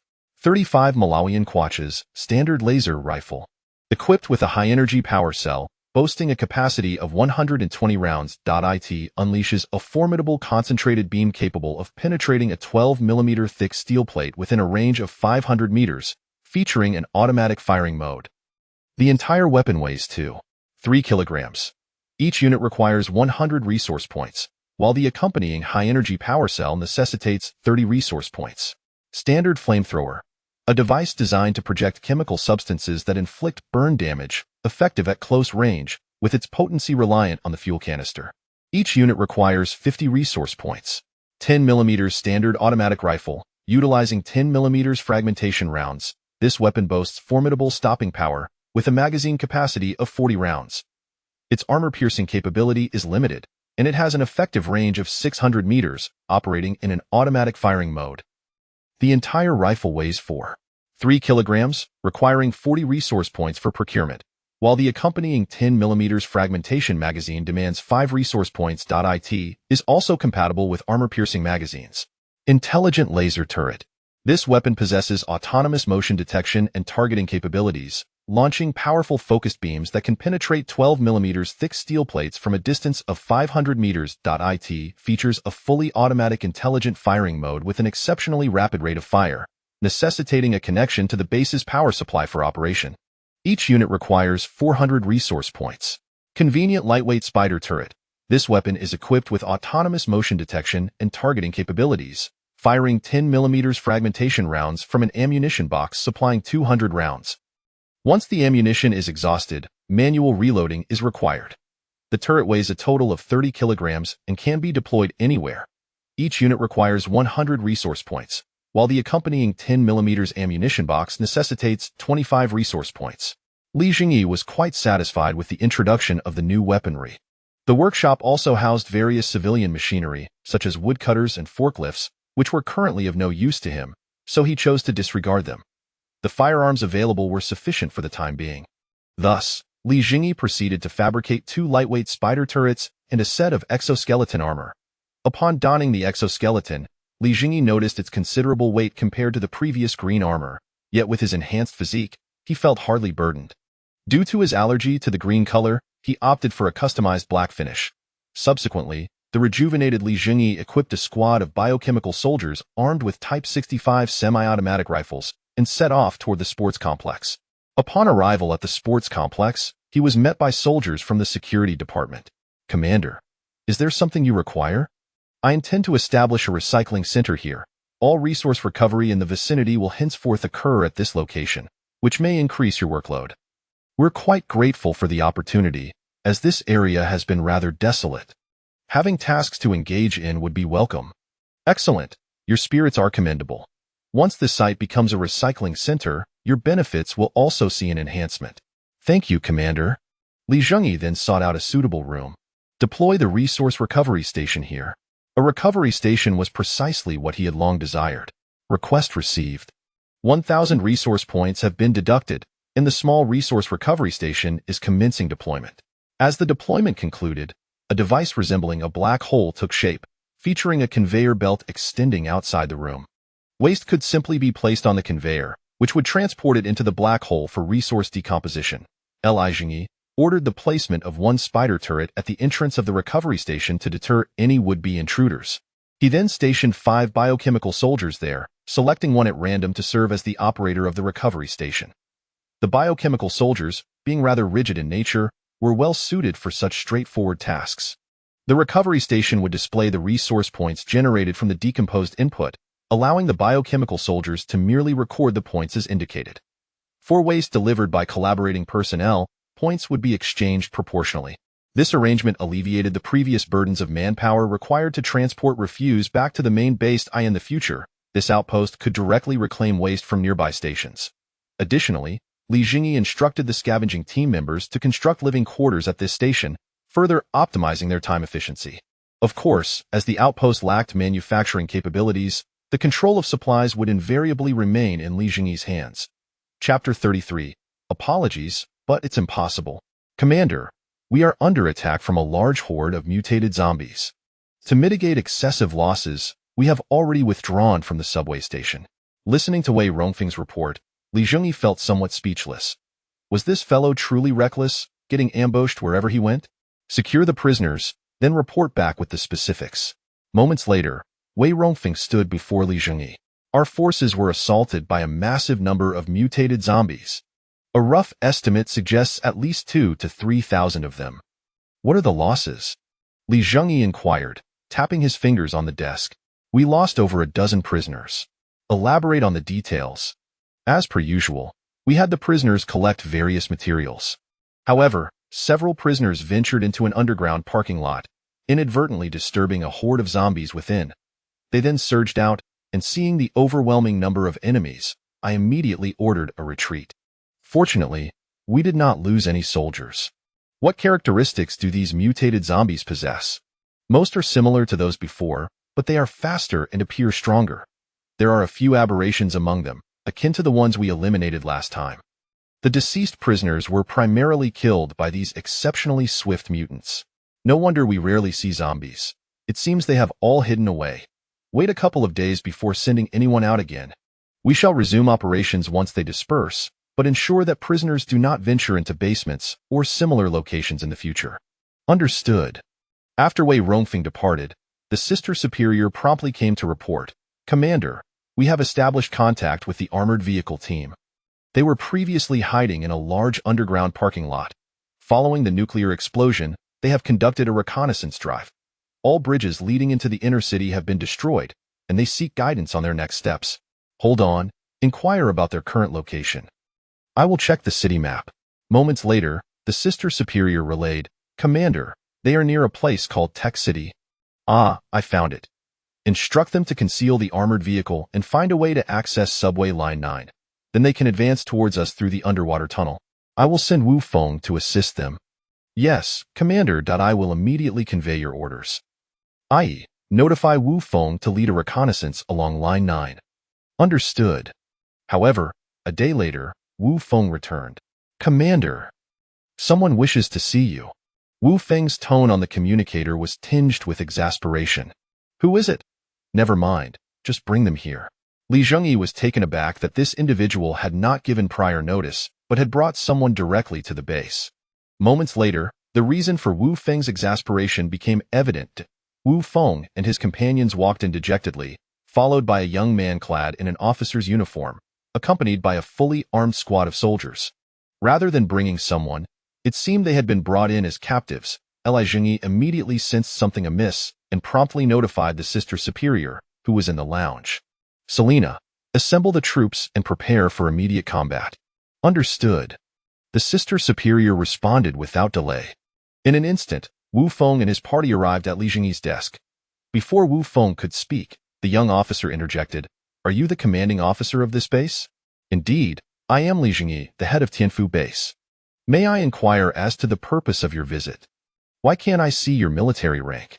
I am part of a special operations unit. Ranks are irrelevant in this context." "Then surely you possess some form of identification to validate your position?" The officer pressed aggressively. Li Zhengyi's gaze turned icy. "Why should I provide you with proof? Who do you think you are?" "I am Major Zhao Li of the Western Theater Command of the National Defense Forces. If you cannot provide compelling evidence, I demand that you relinquish command immediately and transfer all military personnel and equipment under my authority." "Apologies, but that is impossible." Li Zhengyi remained unfazed. "If you refuse to comply, I possess the authority to detain you under wartime command." The young officer continued to press. "Oh, really? Then by all means, give it a try." "You."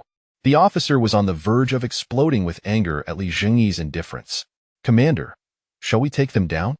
At that moment, the Sister Superior and a squad of fully armed bio-soldiers surrounded them. The young officer, upon seeing the soldiers, realized that in terms of weaponry, armor, and numbers, they appeared to be superior to his own forces. "What are your intentions?" the young officer demanded as his soldiers raised their weapons in confrontation with the bio-soldiers. "I advise against any rash actions. Take a look over there." Li Zhengyi gestured for the young officer to observe behind him. Skeptically, the officer turned around to see several spider turrets fully deployed, revealing their menacing fangs. Simultaneously, a laser turret emerged above Li Zhengyi, for it would be remiss to lack defensive measures in one's own stronghold. "Order your men to surrender, or those turrets will reduce you all to mere fragments within 1 minute. "No, you cannot do this. If you proceed, you will be opposing the entire nation." The young officer's heart raced with trepidation at the sight of the formidable turrets. "Try me. See if I dare. Do you honestly believe that the great Zhou kingdom still exists?" Li Zhengyi calmly retorted. "You?" The young officer struggled to refute, yet found himself at a loss for words. After a prolonged silence, he relented, instructing his soldiers to lower their weapons, which were then confiscated by the bio-soldiers. The interrogation then shifted to Li Zhengyi. "Who are you?" "I already stated that I am Major Zhao Li of the Western Theater Command. How many of you are there?" Under Li Zhengyi's questioning, the young officer swiftly divulged all he knew. It turned out that their regiment had been training outdoors when disaster struck, resulting in 2/3 of the unit transforming into zombies. Subsequently, the zombie soldiers wielded weapons against their unaffected comrades, leading to catastrophic losses. Out of over 1,500 personnel, only a little over 100 managed to escape. Initially intending to return to the base for assistance, they found the situation within the base even more dire. It was then that they encountered Major Bai Chonghai, who, with his persuasion, suggested entering the city to assist the Bai family in sheltering refugees. However, after a lengthy detour, they reached the inner city just as the nuclear bomb detonated, accompanied by the chilling sound of air raid sirens. They had no choice but to abandon their plan to reach the Bai family, and instead led a portion of the civilians who had fled with them into the subway. "Selena, how much truth do you believe he spoke?" After the young officer was taken away, Li Zhengyi inquired of the experienced Sister Superior. "Some truth, some falsehood. We should promptly interrogate his subordinates." "Very well. I leave it in your capable hands." Chapter 34. The bandits' den. Following the interrogation by the head nun, Li Zhengyi swiftly acquired the information he sought. The initial part of Zhao Li's account was indeed truthful, yet the latter half concerning Bai Songhai diverged significantly. When disaster struck, Bai Songhai, upon witnessing the chaos within the military base, unhesitatingly abandoned it, taking his loyal subordinates into the city, intent on safeguarding the legacy of the Bai family. Along the way, he encountered Zhao Li, a fellow privileged individual who had similarly purchased his position. The two affluent scions, sharing a mutual disdain, promptly forged an alliance. However, the city was overrun with zombies, traffic was severely congested, and numerous survivors, perceiving them as military personnel, gravitated towards them. At that juncture, Bai Songhai and Zhao Li remained oblivious to the complete disarray of the world, continuing their feigned protection of the survivors while combating the undead, projecting an image of a military force aiding refugees. Yet, this charade significantly hampered their progress. Upon reaching the inner city, the military base was bombarded, triggering a citywide air raid siren. In a panic, Zhengyi ordered his men to seek refuge in the subway. The subsequent nuclear detonation awakened them to the grim reality that the world as they knew it was likely at an end, prompting them to cast aside their long-standing pretense. They transformed the subway, which they had commandeered, into their stronghold, enslaving all survivors, while indulging in a life of luxury alongside compliant soldiers, ruthlessly eliminating those who opposed them. They dispatched personnel to other subway stations to gather intelligence. In stations with fewer zombies, they sent teams to clear the area and retrieve supplies. Upon encountering populated stations, they initially asserted military control, only to later betray and execute all men and perceived liabilities, retaining only the young women and resources for their own pleasure. It was during one such reconnaissance that they inadvertently discovered Zhengyi's subway station, which had the potential to produce food. Naturally, the two men could not resist the temptation. Subsequently, Zhao Li volunteered to seize Tianfu Station using their previous methods. Upon his departure, he encountered Wu Feng and his companions, who, believing they were dealing with the military, unwittingly divulged vital information regarding Zhengyi. By the time Wu Feng and his group sensed something amiss, they had already been subdued, thus compelled to guide Zhao Li. However, they underestimated Zhengyi's soldiers and firepower, a significant factor in Wu Feng and his companions' reluctance to divulge the complete truth. The overconfident Zhao Li ultimately faced defeat, and to his astonishment, among his own troops resided individuals with a lingering sense of morality, who merely wished to survive. Upon witnessing Zhao Li's capture, one of them promptly revealed the entire situation. "I apologize, Commander. We never anticipated they were such individuals. We nearly compromised the base," Wu Feng expressed with genuine remorse. "I understand. You possess a strong sense of righteousness, but we are in an apocalyptic era where trust is a luxury we can no longer afford. While there are loyal soldiers like Li Wenba, there are also scoundrels among us. Thus, even if they claim to be military, we must not place our faith in them. Otherwise, we risk becoming victims like those who fell prey to them in the subway. We shall not place our trust in anyone recklessly again," the scouts quickly affirmed. "Let today serve as a lesson. After all, none of us have navigated through an apocalypse before. Moreover, today's events were rather abrupt. Take some time to rest and recuperate. Additionally, visit Gao Xiaodong and collect 2 cans of beer each to ease your nerves." "Thank you, Commander." Wu Feng and his companions expressed their gratitude hurriedly. As they departed, Zhengyi promptly retreated back to the base. "Selena, assemble the troops. We must eliminate the enemy before they realize our intent." "Understood, Commander." In no time, a battalion of 120 bioweapon soldiers was assembled. Among them, 40 were equipped with laser carbines while the remaining 80 wielded confiscated automatic rifles. After outfitting everyone with the Death Legion uniforms and grenades, Zhengyi signaled, and the soldiers promptly formed an orderly line and set out. During their journey, they commandeered a transport vehicle, hastening towards the enemy's location. Prior to Zhengyi's arrival, the bioweapon guards, having received advance notice, had already commenced their own assault on the outpost controlled by Zhengyi. By the time Zhengyi arrived, a squad of bioweapon soldiers had successfully neutralized one of Zhengyi's forward stations. "Report. We have silently cleared this area without engaging in large-scale combat." "Excellent." Zhengyi nodded approvingly, then turned to the head nun. "Selena, we must ensure our attack remains undetected. Lead a small team to secure the tunnel entrance before they catch wind of our intentions." "Yes." Selena responded without hesitation. She gestured to a squad fully equipped with laser carbines. "Follow me. Wait, bring the signal relay. We will remain behind you for communication." "Understood, Commander." The head nun saluted and led her carbine squad into the tunnel.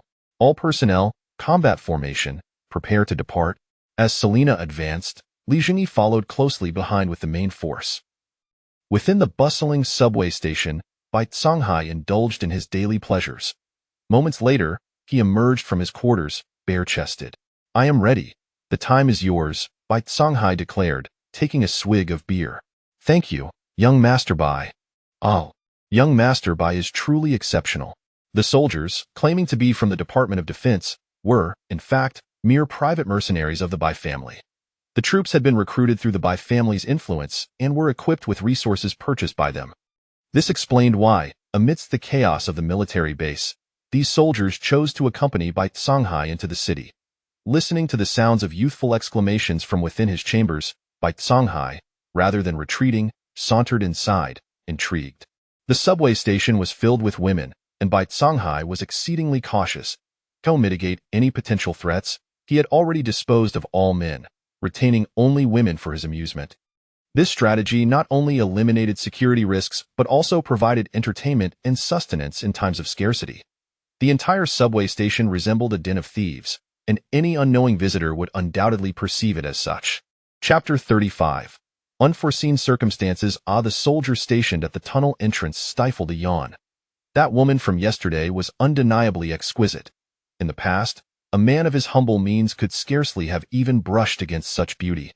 Yet last night, he had been consumed by her allure, leaving him trembling at his post today. "It seems someone is approaching," exclaimed the soldier beside him, straining his eyes to peer into the darkness of the tunnel. After all, the tunnel was devoid of electricity, making it challenging to discern anything within.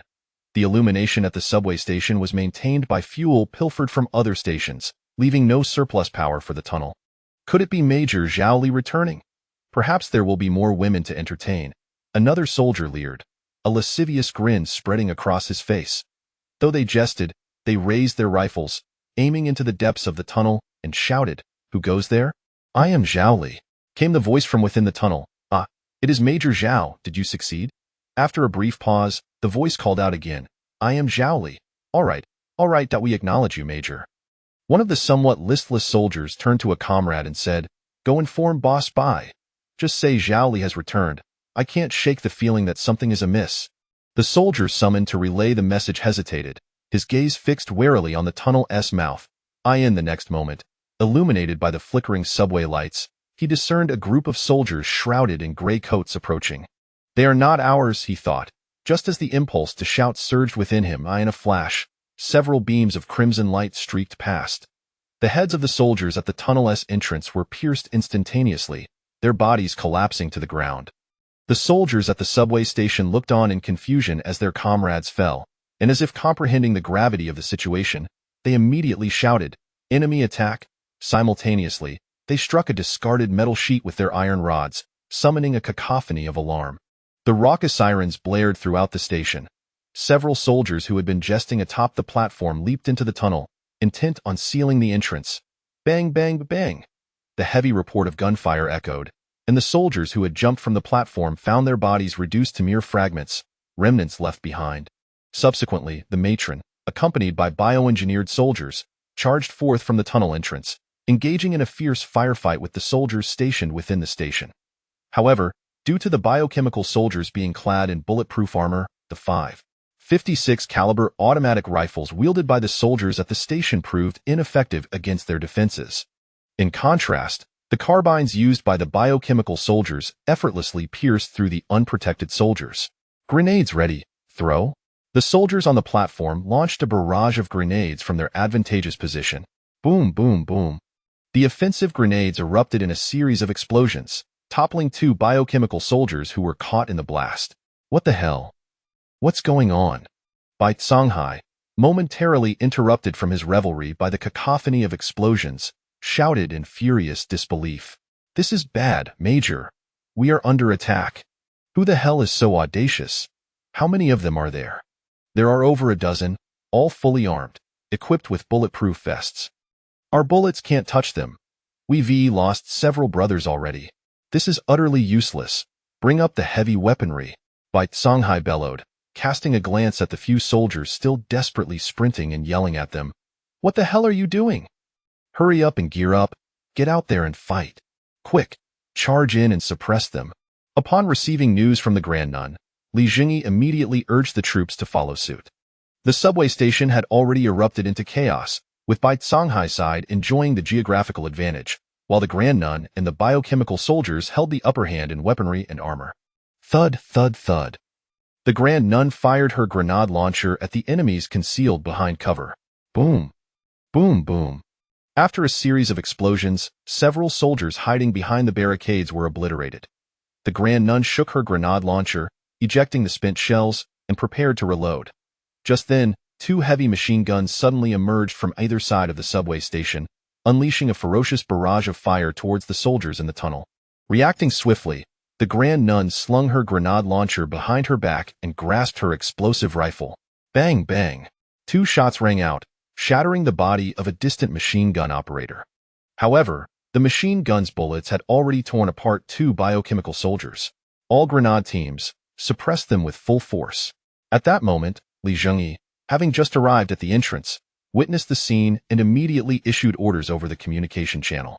Consequently, all combat nuns and the suppression teams of biochemical soldiers raised their grenade launchers in unison. Thud, thud, thud. Wave after wave of grenades were launched, resulting in violent explosions. Charge forward. Do not let yourselves be pinned down.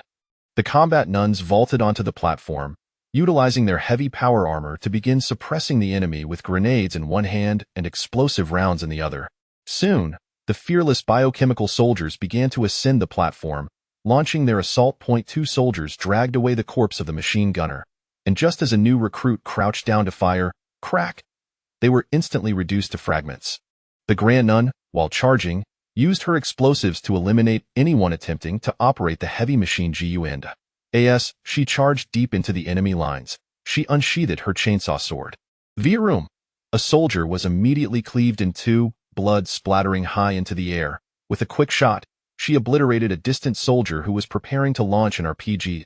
At this moment, the remaining combat nuns surged into the throng of enemies, wielding explosives in one hand and grenades in the other, and when their grenades were exhausted, they switched to their combat blades.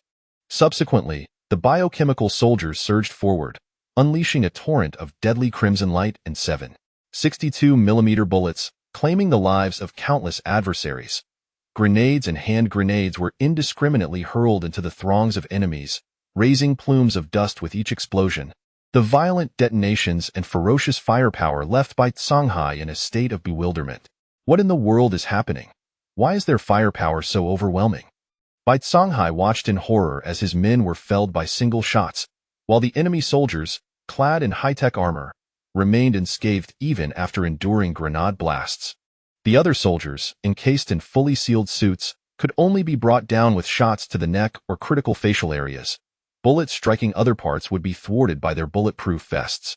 Moreover, with grenades and shells raining down, his few heavy machine guns had yet to unleash their firepower advantage before being silenced by the silver-armored foes. Yet, what truly instilled fear in him was witnessing an enemy soldier mercilessly execute one of their own, whose limbs had been blown off. What sort of unit could carry out such a cold-blooded act against their own? They must be from the Tianfu station. Look at their laser weaponry, one of his subordinates exclaimed hastily. What good is knowing about their weaponry?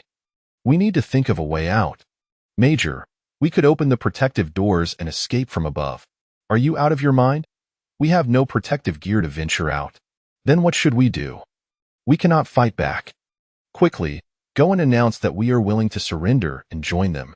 The subordinate rushed off to shout, Do not fire! Our major has declared that we are willing to surrender. Commander, they are willing to surrender. How should we proceed? Should we still eliminate them without mercy? Surrender? Very well, grant them that. First, instruct them to lay down all their weapons. Minutes later, the flames of battle within the base had completely extinguished, and over 100 individuals, including Summohing, were disarmed.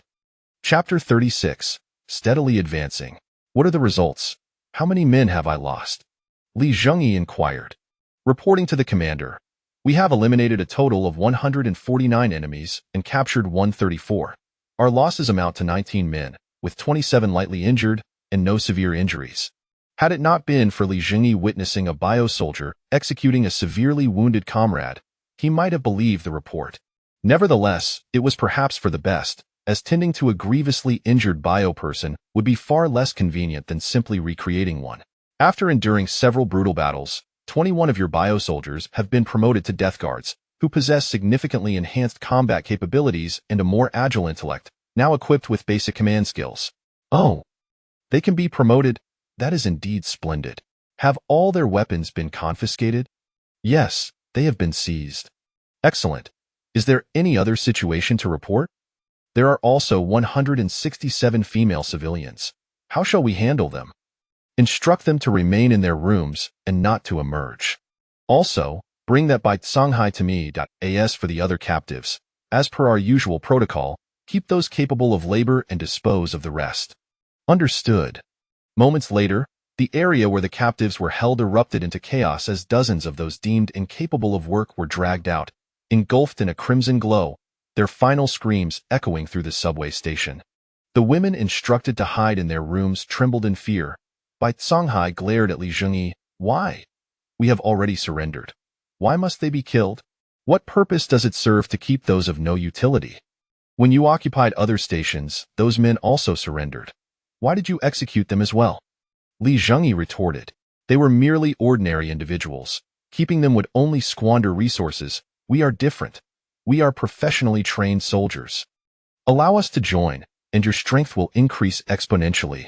I apologize, but I have no interest in forces that are not my own loyal troops. Furthermore, I summoned you here to inform you that your father and brother are waiting for you in hell. What a family reunion. With that, Li Zhengyi waved his hand dismissively. What did you say? Bai Songhai shouted. In an instant, the chainsaw sword mercilessly severed his head, blood gushing from the severed neck. Swiftly, the great nun flicked the blood off her chainsaw sword onto the ground. This station was considered secured. Li Zhengyi entered a relatively spacious room and declared, establish a resource recovery station here. Request received. 1,000 resource points have been deducted, and a small resource recovery station is commencing deployment. Dispose of all corpses by disassembling them, collect the weaponry, and dispatch personnel to escort the captives to Wei Rongfeng for labor on the surface. Yes. The bio-soldiers, upon receiving their orders, immediately sprang into action, dragging the bodies toward the recovery station. Once the work is complete, leave a small team to guard this location. Additionally, inform those women that if they wish, they may accompany us to Tianfu Station. With matters concluded here, Li Zhengyi and the great nun began their return home. Upon arrival, for the safety of the main base, he decided to designate all but the stairwell on the third floor as a military center, restricting entry to others without prior notification. Subsequently, he constructed an engineering robot and commanded 2 robots to commence renovations on the military base. Under the operation of the engineering robots, the military center gradually became encased in sturdy materials, leaving only a single entrance. Li Zhengyi then positioned 2 spider turrets and a squad of bio-soldiers at the entrance for vigilance and defense.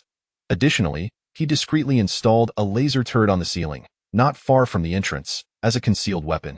With the firepower of 3 automated weapons, any enemies in the subway lacking armored units would find themselves utterly ineffective, regardless of their numbers. Once all tasks were completed, Li Zhengyi ordered the robots to begin expanding the 2nd and 3rd floors of the subway. The 3rd floor would be developed to accommodate more rooms for the ever-increasing number of bio-soldiers. As for the 2nd floor of the base, Li Zhengyi planned to establish several mushroom cultivation sites, which would not only provide slightly easier work for more women but also serve as an excellent food source in the apocalypse, suitable for both survivors and as feed for rats. Unbeknownst to him, Li Zhengyi's underground base was expanding rapidly. As time passed, the number of his bio-soldiers grew, and the manpower at his disposal became increasingly ample. Consequently, Li Zhengyi's sphere of influence expanded almost daily.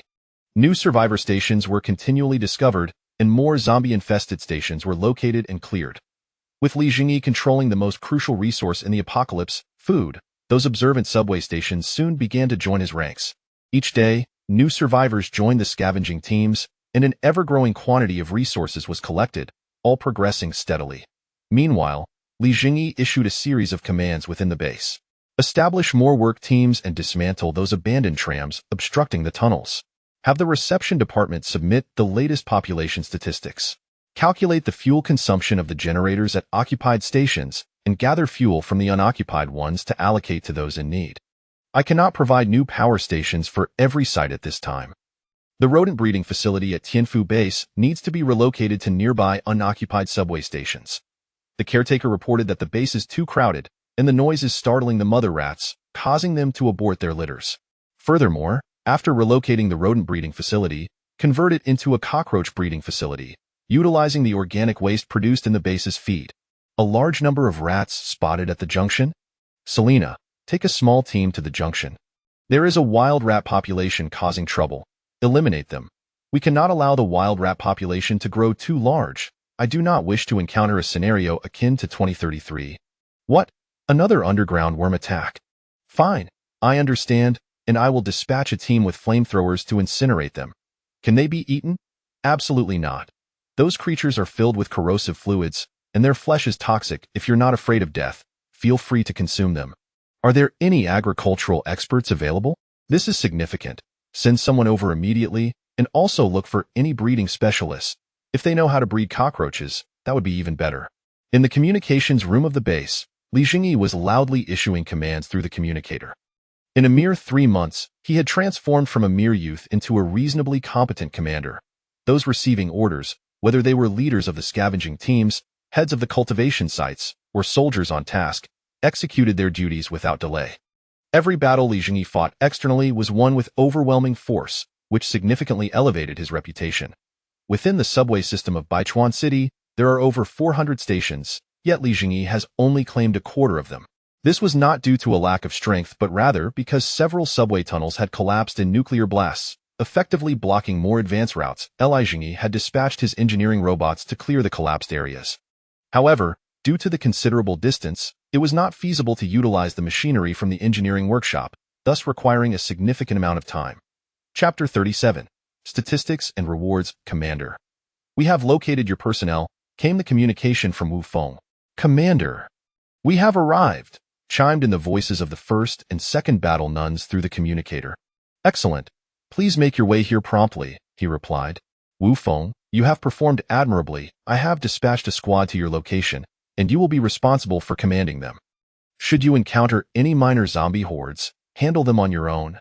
Haha, Commander. Am I being promoted? You are now the captain of the reconnaissance team. For minor matters, you may exercise your own discretion. If you find yourself facing an enemy you cannot overcome, inform me, and I shall send my guards to assist you. Rest assured, Commander. I will take care of it. Wu Feng's exuberance resonated through the communicator, as leading a team in battle was his true aspiration. Just as Wu Feng's message concluded, the head of the personnel reception department approached to report. Commander, the population statistics have been compiled.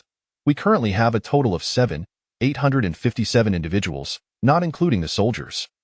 Over 100 stations, and this is all the population we have. Zhengyi expressed incredulity. In a metropolis of nearly 20 million, only this number of survivors remained in the subway, despite only a quarter of the stations being accounted for.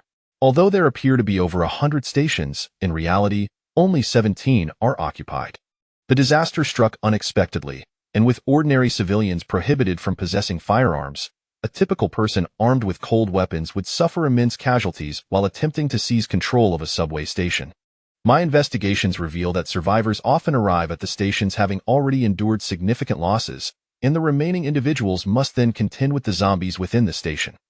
Ultimately, the number of those who survive is usually merely a fraction of the initial count, with many facing complete annihilation. The station with the highest population, the exhibition station, has managed to retain nearly 1,000 individuals primarily due to their malicious possession of firearms. The head of the personnel reception department elucidated the situation to Zhengyi. He recalled the exhibition station, where the initial show of force had led them to threaten him for free provisions. Consequently, he had deployed a spider turret outside their station, which caused their leader, Wang Chuanyi, to quickly back down upon witnessing the advanced technology. Due to the absence of conflict, Zhengyi merely confiscated their weapons before allowing them to join Tianfu Station. Later, Zhengyi learned that Wang Chuanyi was, in fact, a rare individual of integrity. Even in the direst of circumstances, he did not abandon anyone nor resort to reckless actions. Instead, he personally led efforts to assault neighboring zombie-infested stations to secure supplies. It was said that his own son was infected during one such operation, and with tears in his eyes, he had to bid him farewell. The threats posed to Zhengyi stemmed from their desperation, as they sought to procure food with dwindling resources for their numerous group. Zhengyi held a deep respect for such individuals, even if he did not wholly endorse Wang Chuanyi's altruistic tendencies. Upon learning the truth, he appointed Wang Chuanyi as the station chief of the exhibition station, tasking him with overseeing the second-largest subway station under his command, excluding Tianfu Station. He also integrated the militia into his own forces, assigning them as guardians for various stations. This arrangement allowed Li Zhengyi's biochemical soldiers to extricate themselves from mundane guard duties and concentrate on combat operations. I understand. You may leave now, but remember to prepare a report on resource consumption for me. I will adjust the resource allocations based on your findings. Yes. The head of the reception department saluted awkwardly before departing. I am hardly a true soldier. Why does everyone insist on saluting me? If they must, they should at least learn how first, Li Zhengyi remarked with a hint of sarcasm. My dear commander, it is because they hold you in great esteem. After all, you have provided for everyone's needs and ensured their safety, particularly in light of the brutal and reckless behaviors observed at some subway stations, the medical nun Lisa said as she approached Li Zhengyi and gently began to massage his shoulders. Indeed, Lisa, you are ever so kind to me. Li Zhengyi took her hand in his.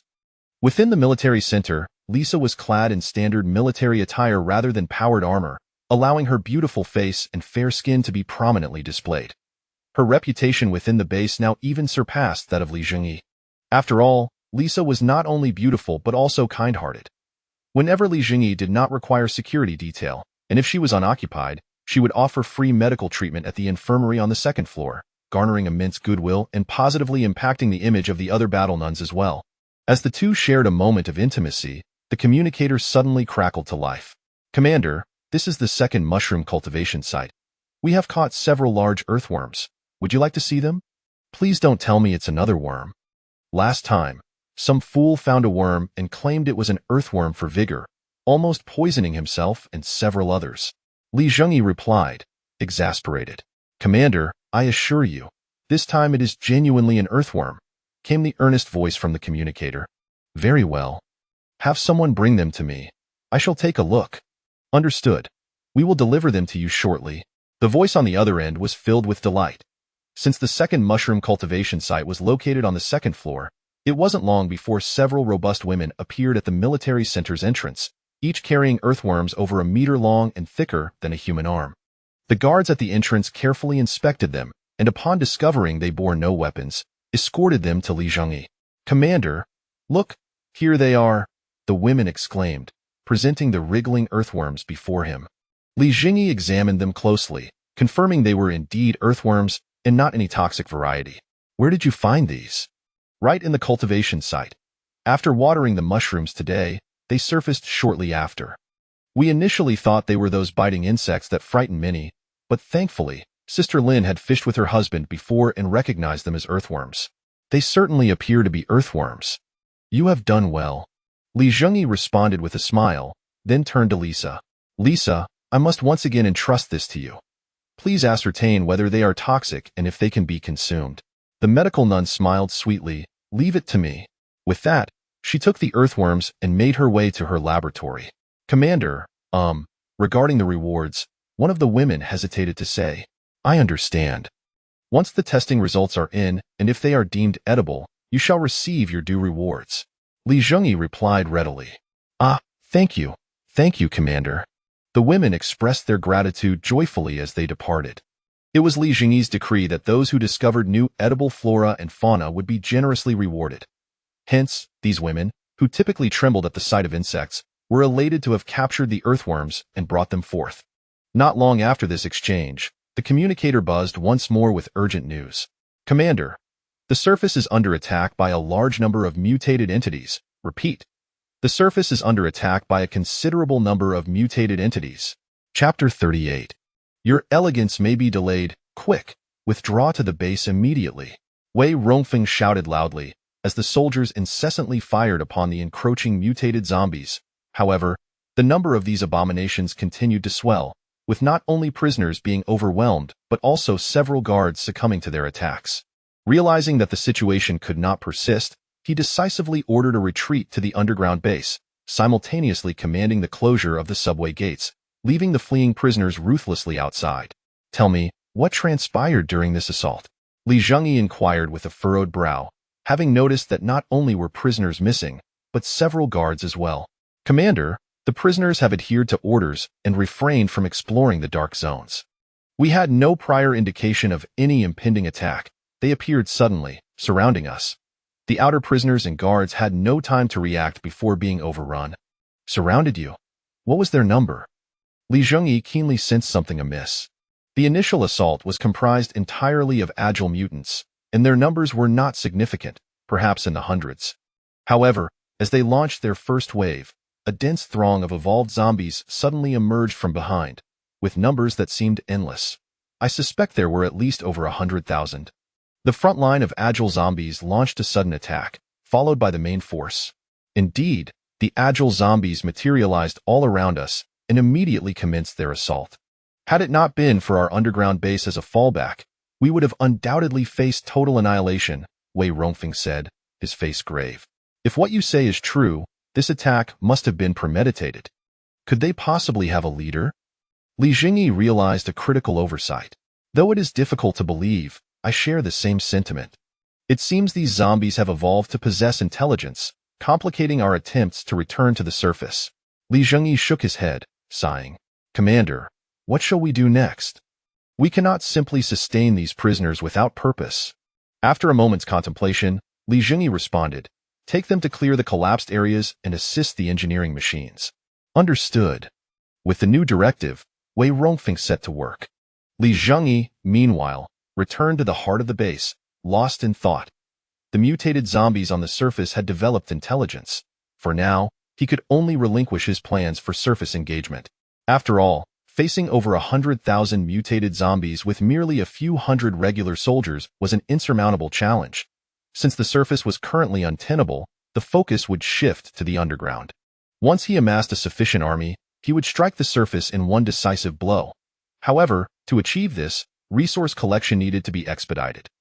With this in mind, Li Zhengyi promptly fabricated another engineering robot and dispatched it to a different collapse site. The sooner the pathways were cleared, the sooner he could procure additional resources. Before long, Lisa approached Li Zhengyi. Darling, the analysis of the earthworms is complete. They contain no toxins. Rather, they are rich in protein and various amino acids, making them an excellent food source. That is splendid news. It appears the legendary soil dragon jerky can now be put on the agenda, Li Zhengyi replied with a smile.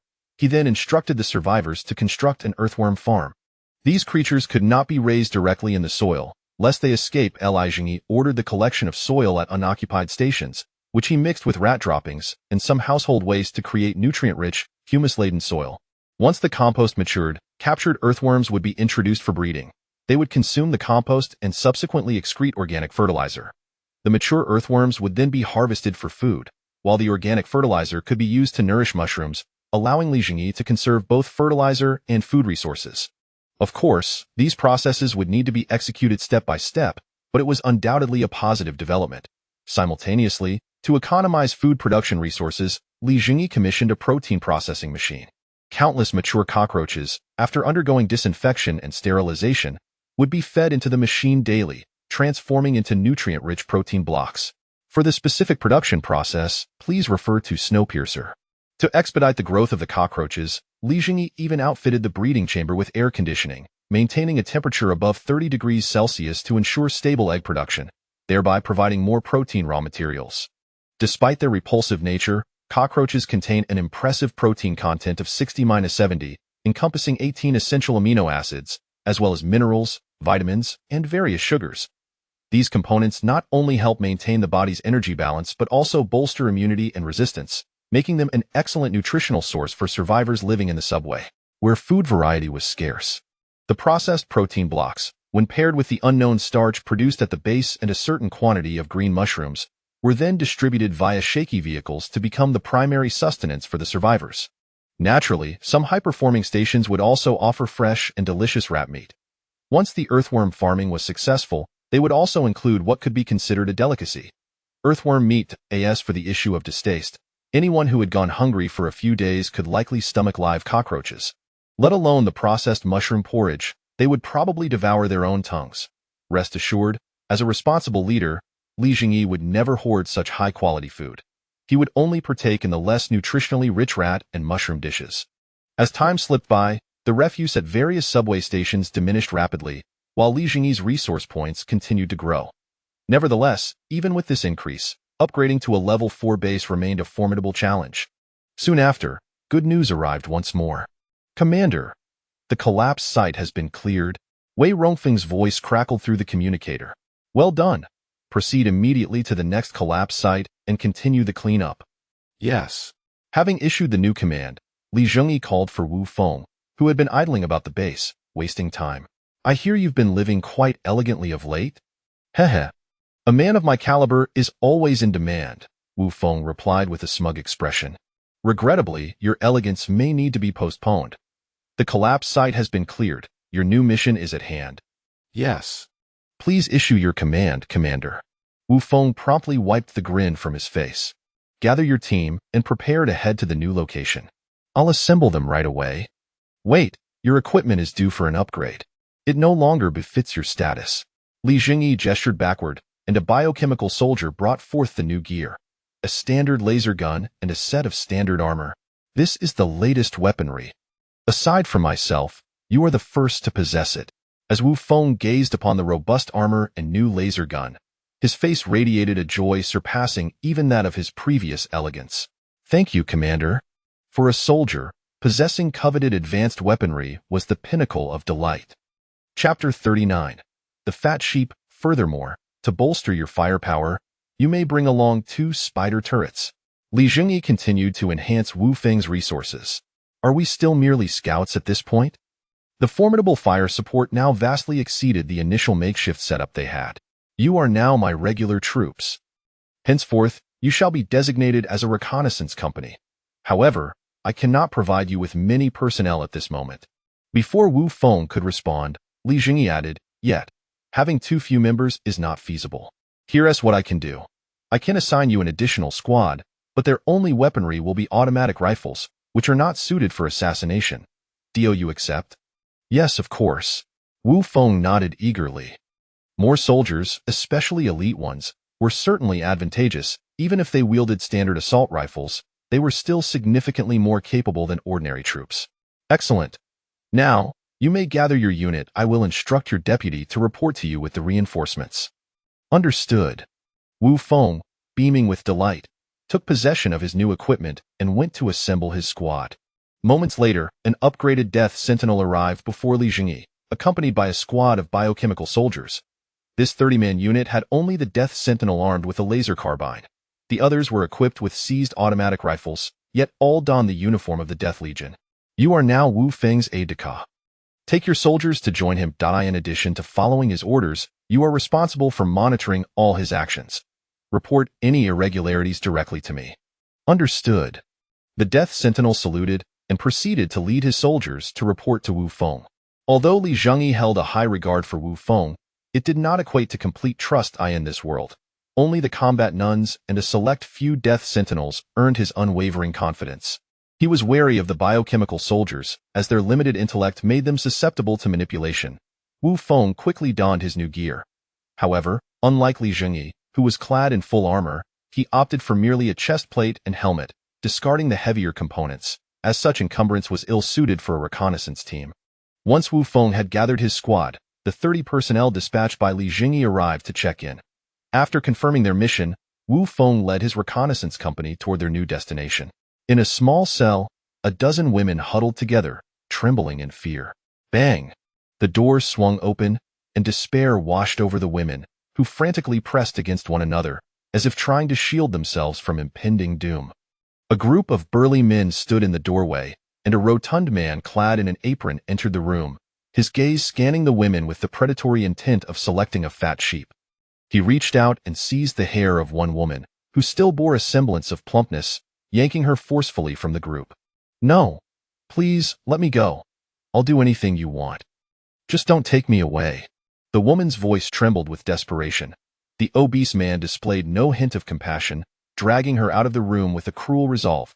As the door slammed shut, the remaining women collectively exhaled a sigh of relief, only to succumb to tears once more. Unfortunately, the prolonged hunger had rendered them nearly devoid of tears. Hours later, the door swung open again, and a basin of meat soup was pushed inside. The delectable aroma wafted through the room, yet the women recoiled as if confronted by a monstrous apparition. Anyone who dares refuse to eat will be chosen for tomorrow. Ha ha ha. The rotund man stood at the door, his yellowed teeth gleaming as he mocked them.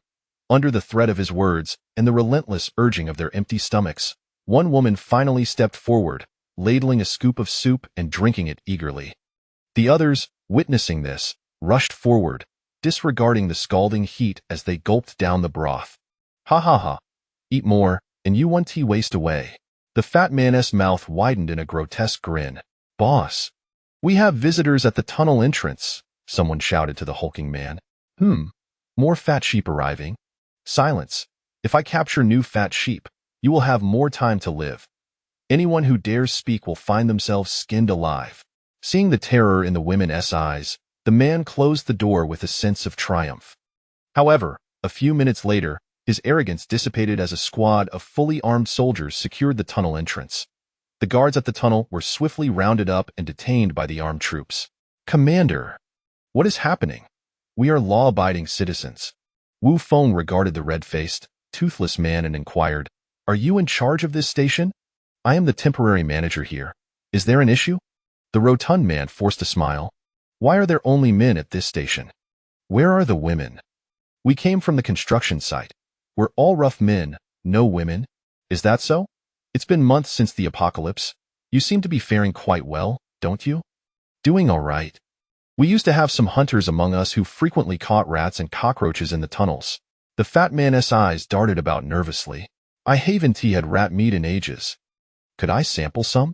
Wu Feng asked with a smile that lacked warmth. Apologies, we just finished the last bit of rat meat. If you desire some, I could procure it for you. Your words ring false. Apprehend them.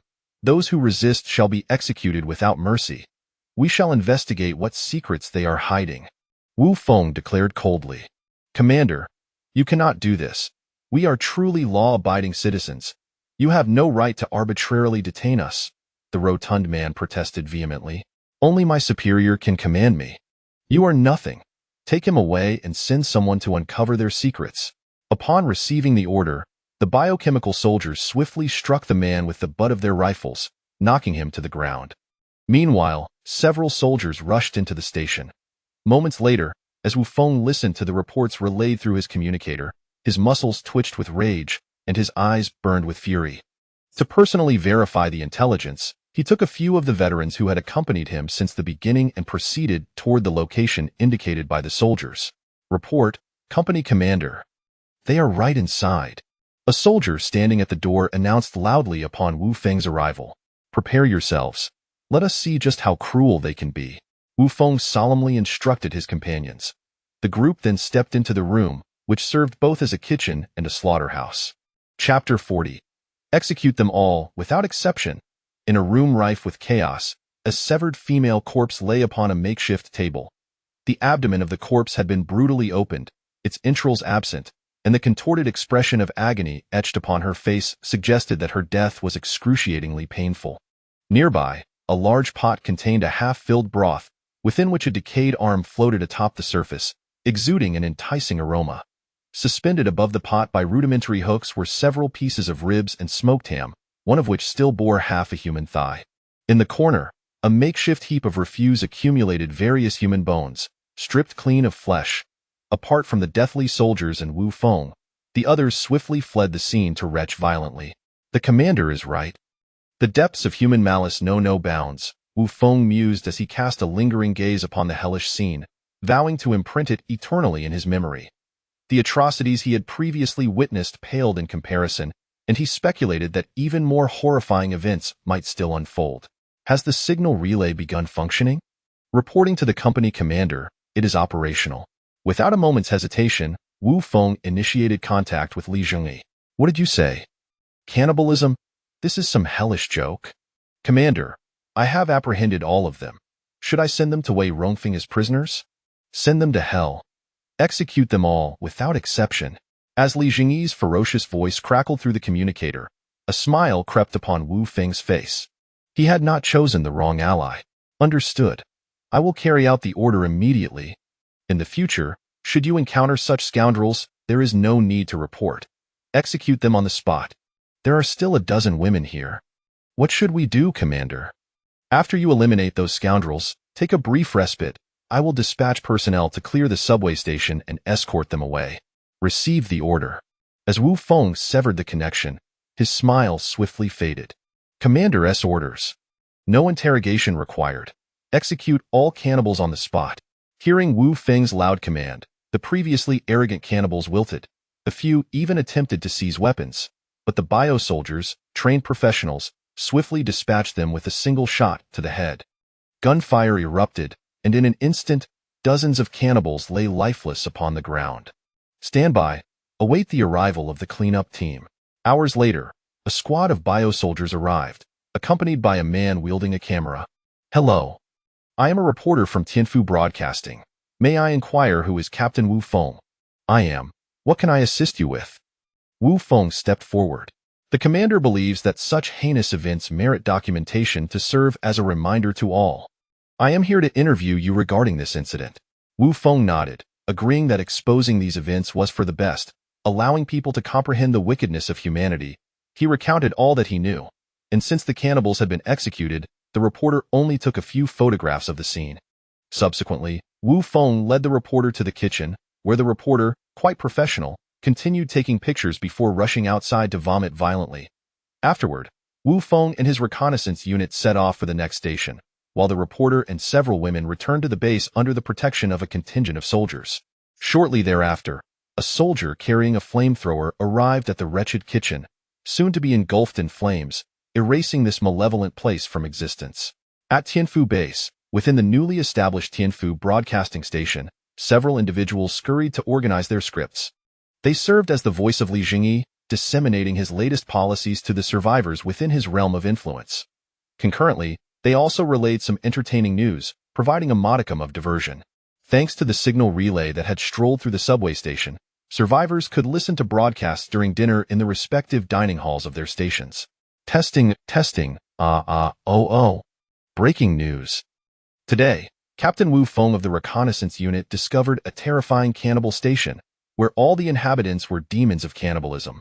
The announcer then vividly recounted the horrific scenes from the cannibal station, and due to the professionalism of the broadcaster, the terrifying atmosphere and vivid descriptions led to a sharp decline in dinner sales across various stations. Ugh. I am going to be sick. This is too real. Didn't you hear the beginning? This is no story. It's true. Good grief, wow. Upon realizing the truth, the survivors could no longer contain themselves and vomited. Damn. Such occurrences transpired everywhere, initially met with disbelief as many thought the broadcasts were fabricated tales. However, the following day, posters displaying horrifying photographs from the cannibal station were plastered across notice boards, convincing nearly everyone. By God, I will never again disdain mushroom porridge. Same here. I was planning to indulge in some rat meat today, but after seeing those photos, I feel utterly repulsed by the thought of consuming meat. While many initially jested about the mushroom porridge, the conversation swiftly turned to Zhengyi, the provider of their sustenance. It dawned on countless individuals that their continued access to ample food and the absence of cannibalistic horrors were all thanks to that young man. In an instant, Zhengyi's image regained its grandeur. Of course, all of this was part of Zhengyi's meticulous plan. The so-called reporters tasked with collecting entertaining news were, in truth, part-time spies, keeping him informed of the dynamics at various stations and the sentiments of the survivors. Naturally, even the content broadcasted underwent careful vetting, as not all news was deemed suitable for airing. Sigh. Being a manager is incredibly taxing, Zhengyi lamented within the military center. Commander, you could train a few individuals to handle minor issues, only intervening when problems escalate, suggested Lisa. Oh. My dear Lisa, you are absolutely right. The problem lies in the scarcity of personnel. I have little faith in the survivors outside. Don't you have capable individuals at your disposal? Lisa glanced toward the bio-soldiers standing guard nearby. No, their minds are far too rigid. Wait, how could I forget? I have military talent readily available. Soon after, the head nun arrived with several nuns who had no current assignments. Selena, from now on, you are to establish a general staff. You will devise appropriate military strategies for the base's deployments and report back to me. Understood. The group then retreated to a nearby room to commence the formation of the general staff. Subsequently, Zhengyi summoned Gao Xiaodong. I have recognized your capabilities over this period. From now on, you will serve as the chief manager of food resources at Tianfu Base, overseeing food management and logistics at all stations. Ah. Gao Xiaodong was taken aback by the sudden promotion. Don't just stand there. Delegate your responsibilities from the marketplace to others. You are to assume your new role immediately. I will instruct the station leaders to report directly to you, and you will subsequently report to me. Chapter 41. No time for rest. Upon reaching the surface within a modest subway station, hundreds of zombies stood eerily still, resembling the lifeless. Whoosh! Two soft sounds pierced the silence as two arrows suddenly embedded themselves into the heads of the zombies near the tunnel entrance. With nary a sound, the two zombies collapsed at that moment. A cautious team approached the tunnel's mouth. Upon closer inspection, it became evident that each member was quite youthful, most wielding makeshift shields and melee weapons crafted from various rudimentary materials. A select few, however, brandished competition-grade composite bows. "How are you all holding up?" inquired the young leader, who was equipped with a shield, in a hushed tone, addressing a young woman who had just knocked an arrow onto her composite bow. "What choice do we have? The food in the shelter has already run out. If we don't take a risk, we'll all starve," she responded resolutely. "Very well then, let us adhere to our usual strategy. You quietly take out a portion, and we'll provide support from behind," the leader replied. The young woman nodded, and the front line split apart, she and the archers flowing forth in succession. As the president of the archery club at Baichuan University, Zhang Weiwei possessed exceptional organizational skills and archery prowess. Fortunately, when the apocalypse erupted, she and her club members were preparing for an event, each carrying their beloved composite bows. This fortunate circumstance provided them with a measure of self-defense as they sought refuge in the subway. Moreover, as food shortages began to plague the subway, it was Zhang Weiwei who stepped forward to rally a team to clear a small station of zombies, reclaiming provisions to ensure their survival. Following that incident, despite her youth, she had subtly emerged as a leader within the station. Subsequently, she led her archery team in hunting for large rats and any edible morsels within the tunnel. However, fate was unkind, and for some time, they had been unable to capture any rats or other consumables. With their supplies once again depleted, they were compelled to risk another venture into the subway station. Whoosh, whoosh. The bowstrings were continuously drawn back, and zombies were dispatched with headshots. Although the zombies remained motionless due to the absence of prey, the art of archery does not guarantee that every shot will find its mark. It was unclear whose arrow veered off target, but it struck a shard of broken glass. Crash! The sharp sound startled all the zombies into action. Roar! The awakened zombies immediately detected the audacious group of young people, unleashing roars as they prepared to tear apart these oblivious intruders. "Retreat!" Zhang Weiwei shouted urgently. The archers reacted swiftly, sprinting towards the shield wall. The shield bearers immediately parted to create a gap, allowing the archers to pass through before closing ranks once more, demonstrating their well-practiced coordination. Bang, bang, bang. The zombies collided violently with the shields, causing the young shield bearers to stagger back. Yet, those behind them rallied, uniting their strength to halt the retreat. Prepare, thrust, with a commanding shout, the young archers wielding makeshift spears lunged forward, piercing the heads of the zombies. With a series of squelching sounds, several zombies fell, their skulls penetrated. The archery team, having regained their stance, resumed drawing and loosing arrows at the approaching zombies. Everything seemed to progress smoothly, akin to their previous extermination of the subway station's undead. Some young faces even broke into smiles, however. In the blink of an eye, two crimson figures leapt from the horde, vaulting over the shields and plunging into the ranks of spear-wielders. Before the young defenders could comprehend the unfolding chaos, two claw-like shadows flashed, and several young individuals were sent hurtling through the air, blood spraying and entrails littering the ground. Ah! A terrified scream pierced the air as the rear guard was assaulted. Panic rippled through the front line point. One of the mutated creatures lunged forward, while another pounced backward, its massive claws sweeping through the air, splattering blood and eliciting a chilling shriek.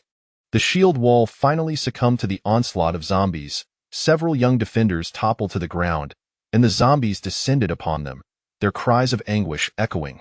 "Run! Run for your lives!" Zhang Weiwei sensed the dire situation and bellowed for retreat.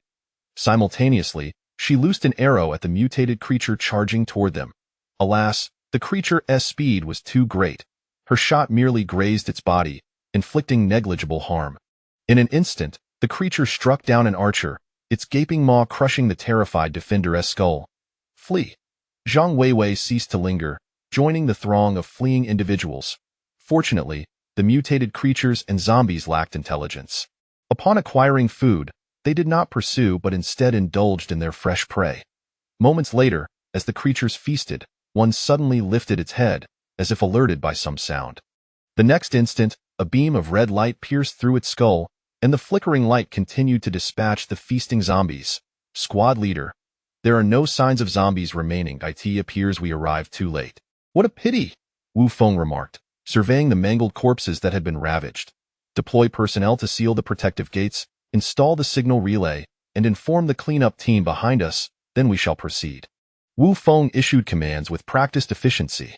Team Leader Li, are you aware of the task for which you have been summoned? I am informed. The weapons cache at the Special Operations Camp is relatively easy to locate, but I am uncertain how many weapons remain intact. Li Wenbo responded with a nod to Li Zhengyi's inquiry. Whatever we can find will suffice. Collecting weapons is merely one aspect of our mission. Li Zhengyi gestured toward the Death Squad uniforms and laser guns laid before Li Wenbo. The surface is now shrouded in a nuclear winter. Without protective gear, it won't be long before you succumb to radiation. The laser guns are silent, thus minimizing the risk of attracting mutated zombies. Once you're equipped, we shall depart immediately. Understood. Li Wenbo picked up the gear and proceeded to change. The Sports Center subway station. The presence of a recycling center meant that many still lingered here. Returning to this bustling scene, Li Wenbo couldn't help but reminisce about the initial struggles. Thankfully, everything had shifted towards a more favorable direction, largely due to the young man before him. Commander, is there anything you require of us? The captain of the guarding squad approached to report. We have come to execute a task on the surface. You may continue with your usual duties, he replied. Understood. The captain saluted and departed.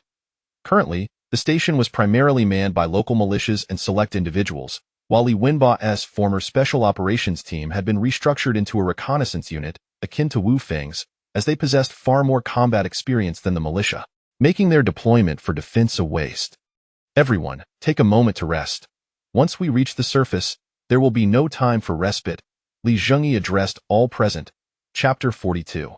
The itch of restlessness within the subway station, the atmosphere had become unbearably oppressive, with not a single soul daring to utter a word. This time, in the quest for sustenance, less than a third of the search party that ventured out had returned. Wei, what should we do? If this continues, we will either be devoured by zombies or starve to death.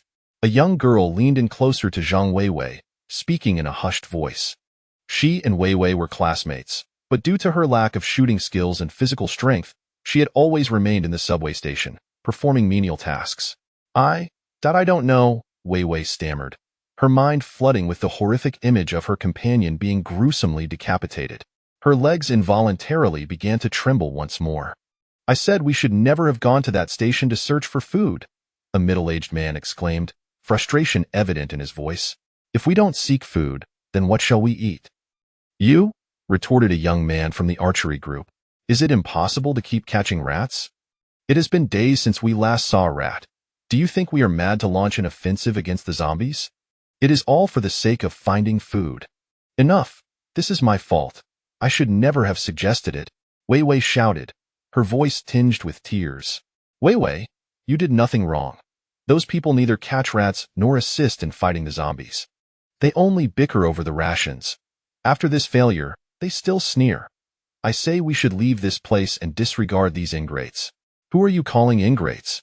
What of it? If you have the guts, come and fight me. Stop the quarrel. Wei cried out, it is all my fault. At that moment, the turntable of the tunnel door suddenly began to rotate ominously. Could zombies actually open doors? No way. If they were that clever, do you think we would have made it back? Everyone, prepare your weapons. If it truly is a zombie, we shall confront it. Wei rubbed her eyes, seizing her bow and arrow, aiming at the tunnel entrance. The others, seeing this, ceased their bickering and grasped their weapons, fixated on the tunnel's mouth. Bang! The protective door was slowly pushed open, startling everyone within. Is there anyone inside? A resonant voice echoed from the tunnel. Zombies can't talk, right? Someone cautiously inquired. Of course zombies can't talk. Who are you? Are you alive? Came the immediate response. We are indeed alive. We are soldiers from the Tianfu refuge. As the voice from the tunnel resonated, an armed soldier emerged. Noticing the group had lowered their weapons, he nodded toward the interior, prompting the protective door to swing wide open, allowing more fully armed soldiers to step forth. Are you official personnel? Why did it take you so long to arrive? The occupants within the station bombarded Wu Feng and his soldiers with questions. Everyone, please calm down. I will answer your inquiries. First, we are not official personnel. Second, the tunnel leading here had collapsed, and we needed to clear it before we could arrive, Wu Feng explained, identifying himself as part of a subordinate unit of the Tianfu base. He then inquired of the survivors, who was in charge here. The survivors exchanged glances, remaining silent until Wei Wei stepped forward. Hello, I am Zhang Wei Wei, the temporary leader of this station. How may I assist you? We are in the process of expanding the Tianfu base's territory. If you agree to join us, you can exchange your labor for food, Wu Feng announced loudly, ensuring nearly everyone in the station could hear. Ah, that sounds wonderful. We are eager to join. Indeed. We wish to join. Before Wei Wei could respond, the others within the station voiced their enthusiastic agreement. Seeing this, Wu Feng realized that Wei Wei lacked true authority over the station. If everyone agrees to join, then I naturally concur, Wei Wei added. Excellent. I will promptly inform our reception department, and they will send personnel to collect you. For now, please remain here and do not wander off. Thank you, we understand, the group replied. Noting that Wu Feng seemed ready to depart, Wei Wei quickly pressed on. Are you from XX station? Yes, we have cleared the zombies from that station. We witnessed the valiant efforts displayed at your previous location. I am truly sorry we arrived too late to assist you. That was all my fault.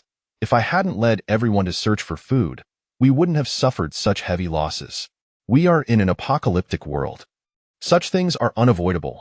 At least you are not like those from the previous station who survived by resorting to cannibalism. Thank you. May I join your ranks? Wei Wei asked once more. Once the commander dispatches personnel from the reception department to assess the situation, you will all be able to join. No, I wish to join you, to learn how to slay more zombies. Wei Wei, have you lost your mind? The vengeance for our fallen companions has been exacted. Do you wish to be consumed by zombies as well? Wei Wei's close friend immediately interjected to dissuade her. No, I am not mad. I have thought this through clearly. Learning how to kill zombies is not merely about avenging our fallen comrades, but rather about securing a better chance of survival and living a life imbued with meaning, Wei Wei asserted resolutely. The young lady has quite the ambition, but allow me to temper your enthusiasm. I lack the authority to grant you entry into the military, Wu Feng chuckled, declining Wei Wei's request. Then who possesses that authority? Wei Wei pressed on, undeterred. You are truly a determined young lady, but only our commander has the right to admit new members into the military. Thus, you must seek him out. Who is your commander? Commander Li Zhengyi, the overall commander of the Tianfu base. Commander Li Zhengyi? That name sounded eerily familiar, reminiscent of the commotion surrounding their school. Indeed, only with his approval can you join the military. Where can I find him? At the Tianfu base, but you cannot go there just yet. You must wait for the reception department to complete their registration before you can proceed. Moreover, the commander is quite busy.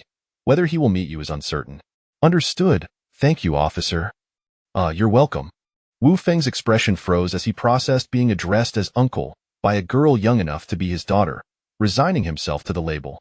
As the protective gate creaked open, a rush of frigid air swept in, causing the temperature within the subway station to plummet several degrees. Post guards at the entrance. Soldiers, assume battle formation. We move out. Commander Li Zhengyi issued the command, and the fully armed unit promptly began their advance across the cold ground. This time, in addition to the combat nuns, Li Zhengyi had brought along a specialized unit. These biochemical soldiers were equipped with remarkably advanced gear. They were a professional team specifically designed for ground exploration. Clad in the uniforms of the Death Legion, armed with 100 standard laser rifles and 20 flamethrowers, their overall firepower was formidable.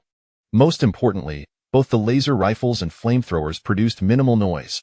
The standard laser rifles possessed exceptional penetrating power and lethality, ideal for confronting formidable mutated foes, while the flamethrowers excelled at decimating large hordes of ordinary zombies. The unit had also discarded all noisy weaponry, leaving behind no explosives or spider turrets. They were a specialized unit assembled by Li Zhengyi for ground exploration. Li Zhengyi's personal involvement on this outing was to evaluate the combat effectiveness of this unit. It was not merely a matter of his restless hands yearning to slay a few zombies for sport. Chapter 43. What a terrifying apocalyptic scene this is. The ground remains shrouded beneath a gray sky, and the snowflakes, as large as goose feathers, are cascading down in a flurry. The frozen world, coupled with the desolate ruins of the city, along with the crackling sound of the radiation meter, renders everything before them particularly bleak. Having witnessed this several times, Li Zhengyi is no longer shocked, yet Li Wenba is profoundly affected by the sight. What a horrifying depiction of the end of days! Li Wenba exclaims, echoing Li Zhengyi's sentiments. I have lamented in a similar vein. Humanity's self-destructive weaponry is far more terrifying than natural disasters. I wonder what those in power are thinking. Why do they not aid in disaster relief? Why resort to nuclear warfare? Li Wenba says, his voice filled with indignation. Nuclear entanglement. If even one leader from a nuclear-armed nation goes mad, then everyone must perish alongside them. Mutual destruction is an inevitable fate. When disaster strikes, they could have dispatched troops for immediate relief, rather than scheming to obliterate others. But isn't kicking someone when they're down precisely what humanity excels at? Li Zhengyi retorts. Sigh. Upon hearing Li Zhengyi's words, Li Wenba ponders for a long while before letting out a deep sigh. Stop sighing. Since events have transpired, we must look forward and strive to survive. Li Zhengyi reaches out and pats the older man on the back. Huff. Li Wenba exhales deeply, as if expelling all the gloom from his heart. Commander, follow me. We shall proceed to the armory. Very well. Lead the way. Under Li Wenba's guidance, the group makes their way to the Special Operations Camp.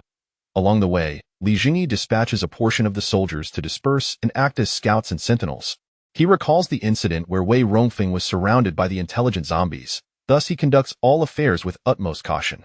Whenever scattered zombies are detected ahead, a small team is immediately dispatched to eliminate them based on the reported locations.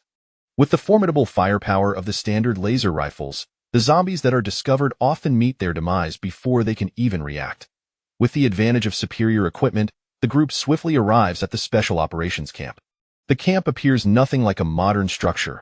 It resembles a small fortress from ancient times. The entire camp is encircled by a robust wall, with numerous archaic arrow towers dotting its perimeter. This was once a small walled city long ago. The city intended to demolish it, but the Cultural Relics Bureau refused. Subsequently, it was repurposed into our camp. Had it not been for the nuclear strike, it would have made an excellent refuge. Indeed, it is quite remarkable. Such sturdy walls are a rarity. Li Zhengyi nods in agreement. We have two armories. One is a regular armory, but it seems we cannot access it now, Li Wenba states, gazing at the collapsed building. What about the other? The other is underground, serving as a backup armory, typically opened only in times of great urgency. Is this situation already considered urgent? Not quite. When the disaster first occurred, I did not clear the zombies from the underground armory. I merely confined them within. Do you think I brought so many people just to observe? What I mean is, they are fully armed zombies, unlike those in the subway. What kind of armament do they possess? Do they have heavy weaponry?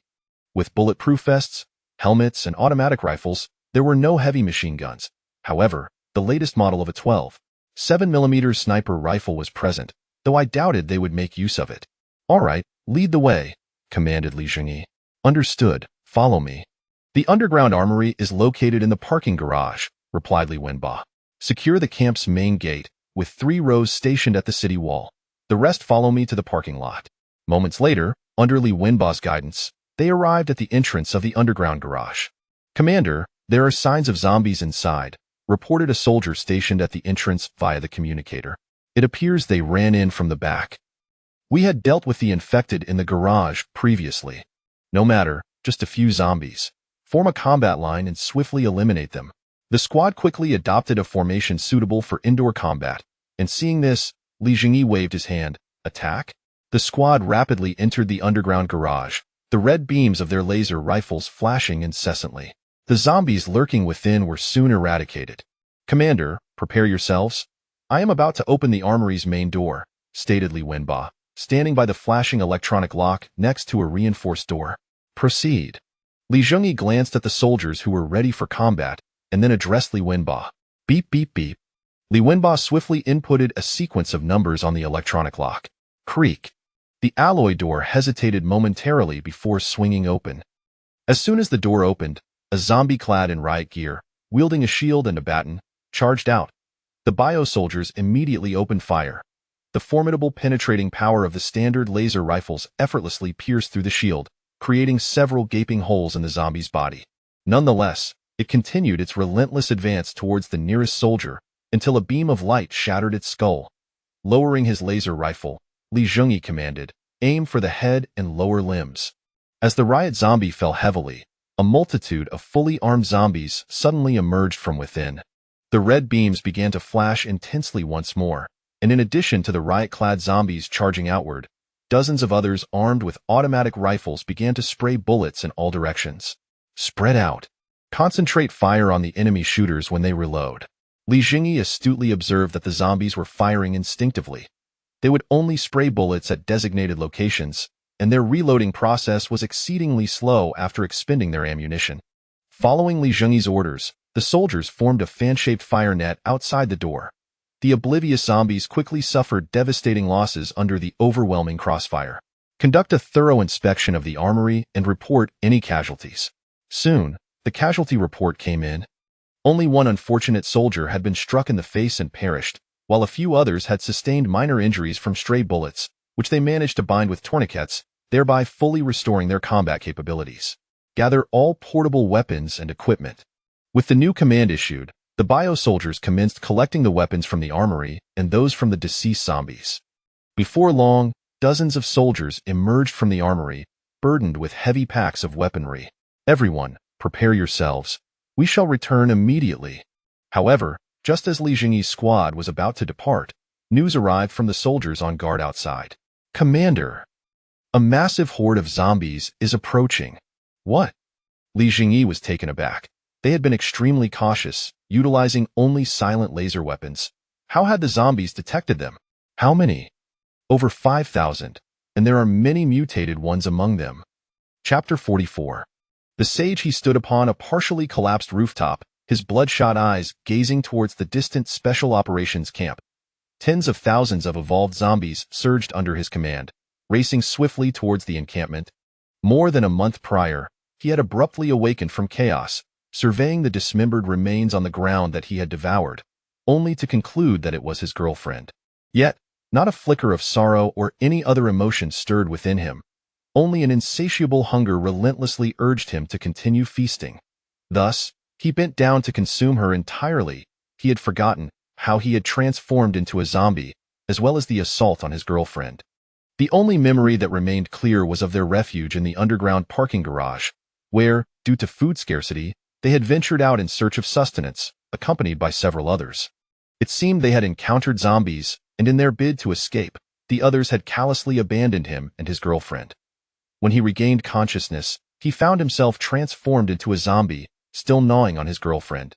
He soon discovered that, beyond his overwhelming appetite for human flesh, he possessed an uncanny ability to control the surrounding zombies, directing them as he wished. Moreover, an enigmatic voice whispered within him, proclaiming that the consumption of sufficient human flesh would grant him greater power. Thus, accompanied by the zombies under his control, he journeyed to the underground parking garage from his memories, where he encountered fleeing humans, their expressions akin to those who had seen a ghost. After a frenzied slaughter, indulging in human flesh, he realized not only could he command more zombies, but he had also grown stronger himself. Subsequently, driven by a desire to procure more human flesh, he activated a hunting mode with his legion of zombies. However, due to the nuclear winter, many humans had taken refuge in robust shelters, rendering their capture nearly impossible. Over the past month, he had managed to catch only a few kittens that ventured out due to hunger, barely sufficient to sate his cravings. Yet today, as the zombies scoured for humans, one by one they vanished from his control. His instincts sharpened. Surely, they had encountered a significant prey. Drawing from his memories of humanity, he quickly deduced that the survivors must be heading to the Special Operations Camp to seek arms. The fact that they could systematically eliminate his controlled zombies indicated a sizable group. Thus, he dispatched all the zombies he could command, preparing for a substantial harvest. A fierce battle was about to unfold in the derelict city. The enemy soldiers donned heavy combat gear, gripping unfamiliar weaponry as they stood vigilant along the camp's walls. With a chilling roar, the controlled mutated zombies surged towards the Special Operations camp like a tidal wave. Selena, this is a test of the unit's combat strength. Do not rush into battle. Understood, Commander. The High Nun nodded in acknowledgement of the command. All soldiers, prepare, fire. At Li Zhengyi's command, the soldiers atop the camp walls raised their laser guns, unleashing a torrent of fire. Brilliant beams of laser light sliced through the air, piercing the bodies of zombies with precision. The powerful lasers could even penetrate 2 or 3 zombies in a single strike. However, unless a headshot was achieved, the zombies continued their relentless charge. As the distance closed, the soldiers' accuracy improved dramatically, and countless zombies fell as their skulls were incinerated. Yet, the sheer number of zombies was overwhelming, an endless tide akin to an unyielding field of chives.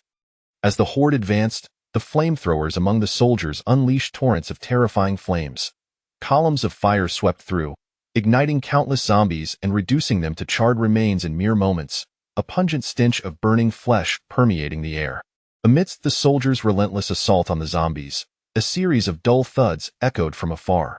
Emerging into view were dozens of towering zombies, their forms magnified several times over, muscles rippling with strength. These colossal zombies bent down to grasp shattered concrete blocks, hurling them with formidable force. The blocks struck the camp walls like cannonballs, producing a heavy, thunderous sound. Occasionally, a soldier would be caught unawares, struck down as if by a speeding truck, their blood splattering as they flew from the walls like a severed kite, crashing heavily to the ground. Yet, in the face of such carnage, the remaining soldiers remained undeterred, continuing their barrage against the advancing zombies. Besides the towering zombies, another type of mutated zombie, concealed within the horde, suddenly unleashed its fury as they approached. These creatures spewed forth a green acidic liquid from their maws, possessing a highly corrosive nature. Upon contact with the camp walls, the acid hissed ominously, corroding deep pits into the structure. Several soldiers were unfortunate enough to be hit by the acid. Their bodies began to dissolve rapidly, leaving nothing but pools of blood in their wake. Simultaneously, the towering zombies altered their tactics, relentlessly smashing concrete blocks against the camp's entrance, intent on breaching the door. Damn! These zombies exhibit tactical coordination. Li Zhengyi realized the situation was deteriorating and swiftly issued a new command. Test aborted. Selena, did you hear that roar? It must be their leader. Can you eliminate it? Of course. But what will you do if I leave, Commander? As long as you can eliminate it, without a commander, we can secure an easy victory. Be careful, Commander. I'll head there immediately. Do not approach from the front. That creature seems quite intelligent. We will lure its horde into the parking lot to distract it while you flank and take it out. I understand. With that, the High Nun sprinted towards the rear of the camp, effortlessly leaping several meters high to scale the wall, disappearing from view in an instant. Observing her departure, Li Zhengyi issued another command. Leave 1 squad and 2 flamethrowers to cover our retreat. The rest, follow me to the underground parking lot immediately. As per Li Zhengyi's orders, the remaining soldiers stayed behind while the others retreated to the parking lot. With their suppressive fire diminished, the agile mutated forms hidden among the horde sprang into action, darting across the battlefield with lightning speed, swiftly scaling the walls. Their rapid movements made it exceedingly difficult for the soldiers to target them with laser guns. Only the flamethrowers posed any real threat. Yet, 2 flamethrowers could not inflict significant damage, and these swift zombies plunged into the rear guard, launching a frenzied assault that quickly resulted in casualties. As Li Zhengyi led the bulk of his forces into the parking lot, forming a defensive line once more, the rear guard had already been decimated by the various attacks. The horde of zombies, under the sage's control, broke through the camp's main entrance, continuing their assault on the parking lot. Although the colossal zombies were limited in their attacks within the confines, their numerical superiority would inevitably overwhelm the living. To prevent any potential escape routes for the humans inside, he dispatched a portion of his zombies to encircle the entire camp. Caw-caw. He could no longer articulate words, yet he emitted a triumphant cackle. Soon, he would feast once more, and soon, he would grow even stronger. Chapter 45. Still within acceptable limits, just when the wise one believed he was on the verge of indulging in another feast, poised to become even more powerful, he was abruptly struck by the realization that the zombies stationed downstairs had suddenly lost all awareness. What on earth is happening? He pondered with his already decaying mind. Oh no, I've been flanked. A decapitation tactic. The truth dawned upon him instantly as he prepared to leap from the rooftop. He caught sight of a figure clad in silver armor, effortlessly grasping the edge of the roof and vaulting up with a graceful flourish. Without uttering a word, the armored individual drew a weapon that appeared to be serrated and charged forward. The fierce demeanor of this warrior even stirred a flicker of panic within his already deteriorated brain. Yet, he was unwilling to surrender so easily. He brandished his evolved claws fiercely in an attempt to strike down the silver-clad figure, relying on his mutated abilities to secure a kill. However, the silver warrior merely sidestepped his attack with a subtle motion, and before he knew it, he felt himself soaring through the air. In his final moments, he first beheld a headless, grotesque zombie standing foolishly, followed by the sudden descent of a massive foot. Once an ordinary university student, he was utterly clueless about combat techniques. Even after his evolution, with enhanced strength and speed, his clumsy attacks proved futile against the seasoned hero. In a mere exchange, he was unsurprisingly beheaded by the formidable nun. Crack! The nun crushed what seemed to be the head of the zombie leader beneath her foot. In the underground parking lot, Zhengyi and his comrades were steadfastly guarding the entrance to the original armory, employing crossfire tactics to continually eliminate the encroaching zombies. Suddenly, the previously organized formation of the undead descended into chaos. They lost the coordinated approach of melee zombies restraining their foes, ranged zombies launching attacks, and agile zombies creating distractions, and instead surged toward Zhengyi's forces like a frenzied swarm. Bang! Zhengyi raised his weapon and shot down an agile zombie that had come too close. Establish a dense fire network. The first line will engage the approaching enemies, the second line will prioritize acid-spitting foes, and the third line will focus on the brutes. Flamethrowers, unleash full firepower. The guards, clear any breaches in our defenses. As the zombies' formation unraveled, they became congested at the armory's entrance, where the flamethrowers once again showcased their devastating crowd control capabilities, complemented by the powerful laser weapons, leading to the mass extermination of the undead. After several minutes of intense fire, the zombies were ultimately obliterated. Commander, we finally triumphed, Li Wenbo gasped, breathless. It's all thanks to Selena. Otherwise, the outcome today would have been uncertain. Who would have thought that the mindless zombies could become so formidable with a semblance of organization? Zhengyi expressed with genuine admiration. Indeed, they are akin to a fearless army, and coupled with their diverse array of attack methods, conventional forces would struggle to secure victory without sufficient heavy firepower, Li Wenbo concurred. UVE reminded me, it seems that on the ground, relying solely on stealth tactics is no longer viable. Heavy firepower is imperative. Zhengyi nodded in agreement with Li Wenbo's analysis. Commander, the enemy leader has been eliminated, and the surrounding zombies are now in disarray, came the communication from the nun.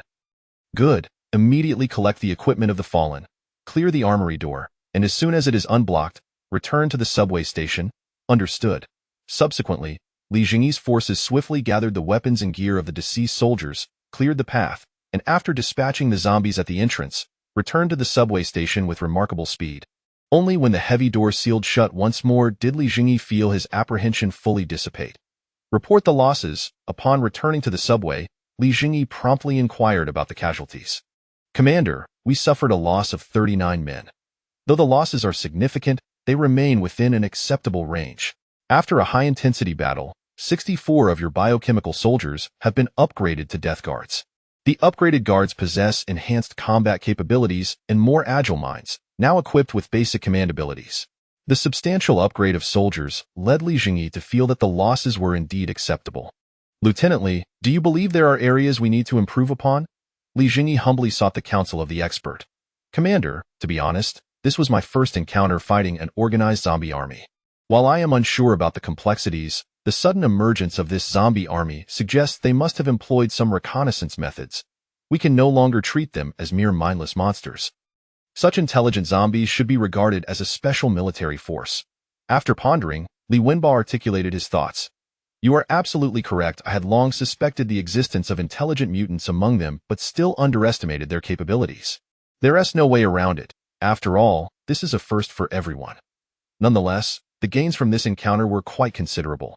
Lieutenant Li, your contributions were significant. Do you have any requests?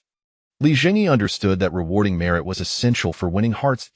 Since you mention it, I would like our reconnaissance brigade to be equipped with these laser weapons. Although I currently lead the reconnaissance team, we lack silenced weapons, which has hindered our ability to tackle even small stations. Li Wenba expressed his envy for Wu Feng's reconnaissance team, which possessed a unit fully equipped with laser weapons, enabling them to independently clear medium-sized stations.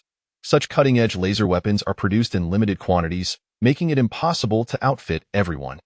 However, I can provide you with lower-tier laser carbines. Would you accept that? Li Zhengyi intended to gradually equip his men with laser weapons, as rechargeable batteries would save considerable resources in ammunition production. Conventional firearms would be reserved for the guard troops, where their loud noise could serve as an effective alert. Absolutely. Please report your current numbers. Tomorrow, bring your team back to the main base to outfit everyone with laser carbines and standard protective gear. Thank you, Commander! Li Wenba exclaimed joyfully, secretly wishing for just a single squad's worth of laser weapons. This was an unexpected boon. Very well, you may take your leave and rest. Tomorrow, head to the armory to collect the equipment. I will inform them, Li Zhengyi instructed. Understood. I'll take my leave now, Li Wenba saluted. Yes, goodbye. Li Zhengyi returned a standard military salute.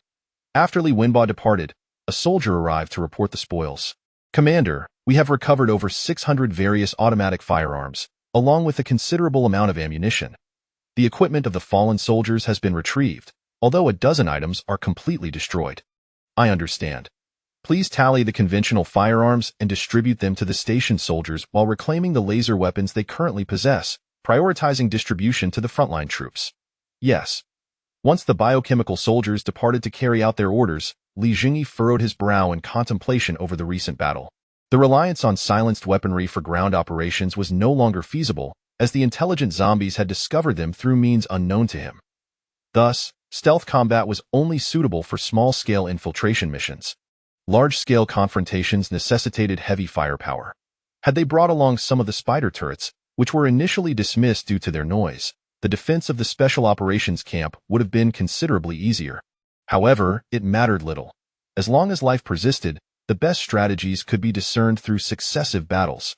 Chapter 46. I want to join the army. I fear not death. Commander, we have received news from the exhibition station that yet another individual has gone missing. How many is that now? Have Wang Chuanyi and his team determined the cause behind these disappearances? Li Zhengyi inquired, reclining in his office chair.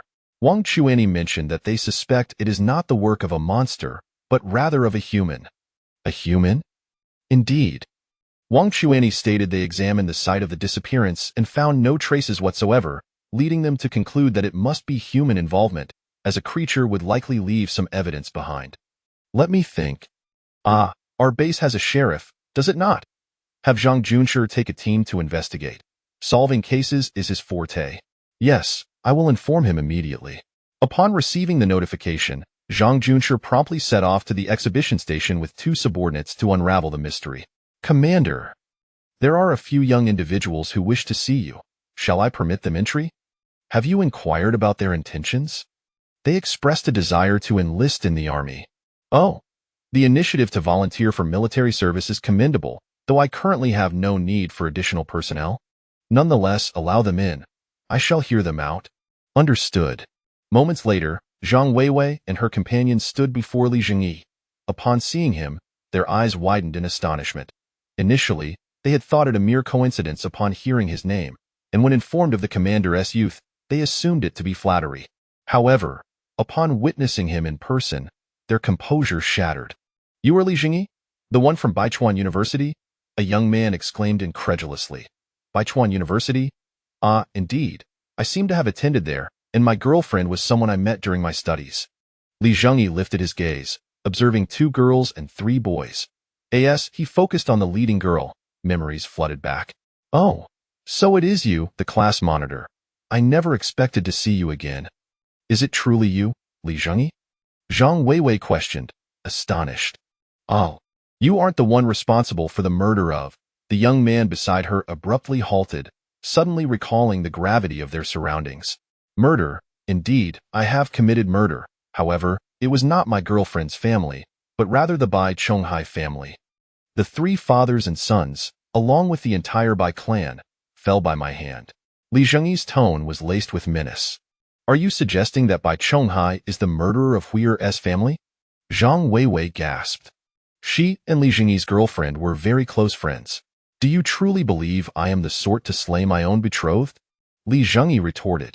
Not at all. I merely found it peculiar that someone so timid could have committed such a deed. I simply did not expect you to.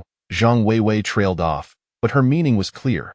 She was astounded that Li Zhengyi had indeed slain the Bai family. People can change, especially when forced to witness their beloved perish before their very eyes, while remaining utterly powerless. Congratulations on avenging your grievances. Zhang Weiwei felt a shiver run down her spine and quickly sought to console Li Zhengyi. Indeed. Congratulations on your vengeance. The others chimed in, indifferent to the veracity of Li's claims. Thank you now. Please articulate your purpose for visiting. I am not averse to extending a helping hand, given our shared history as classmates. Li, how did you ascend to the position of commander of the Tianfu base? The young man inquired once more. Through personal endeavor. And please, refer to me as commander here. Li Zhengyi replied coldly. Seeing that Li Zhengyi was disinterested in further discourse, the young man fell silent in embarrassment. We wish to enlist in the army. Zhang Weiwei stated. I only accompanied them. If possible, I would prefer a less demanding role. Zhang Weiwei's close friend added softly, raising her hand.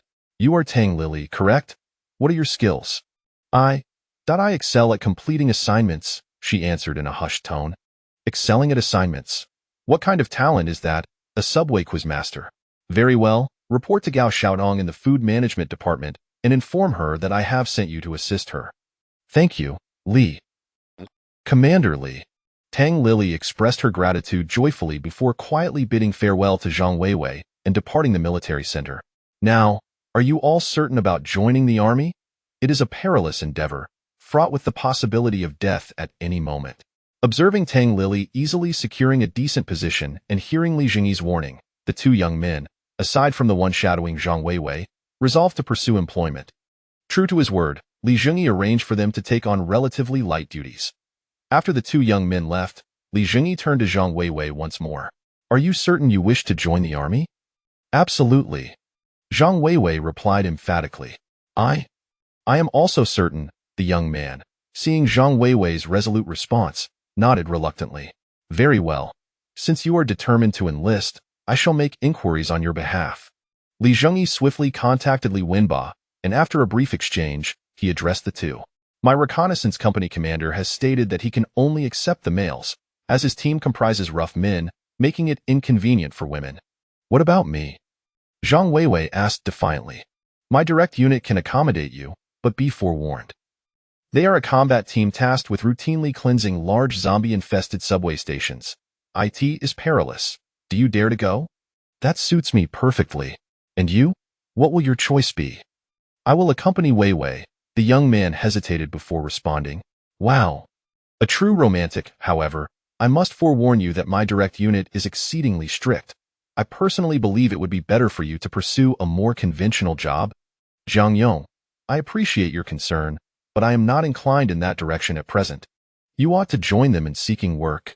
Weiwei, the young man's face paled. Being rejected to his face was a bitter experience. What is your decision? Make your choice swiftly. I have many matters yet to attend to, Li Zhengyi urged, unable to tolerate the melodrama.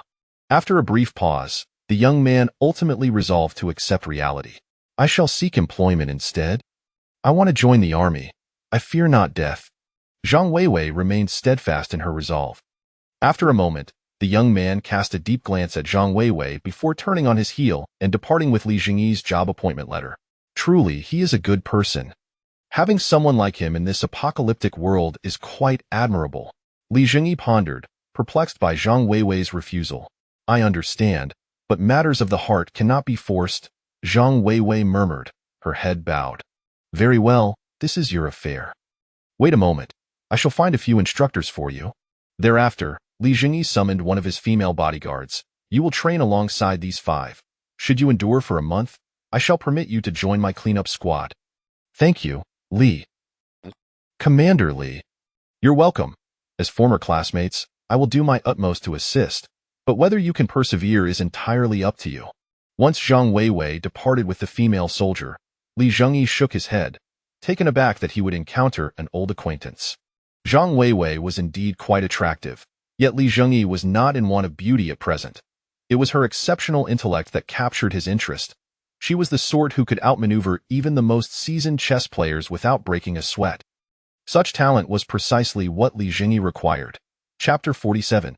Who exactly are you? Officer Zhang, greetings. I am Wang Chuanyi, and I extend my gratitude for your assistance. We, a group of rough men, have been utterly perplexed by this disappearance case. Wang Chuanyi, a middle-aged man in his 50s and a former militia leader, possessed considerable capability. No need for thanks. Capturing the scoundrels who commit crimes is my duty. Please elaborate on the details of the missing persons case. Zhang Junshi, now pragmatic in his approach, inquired directly about the matter at hand.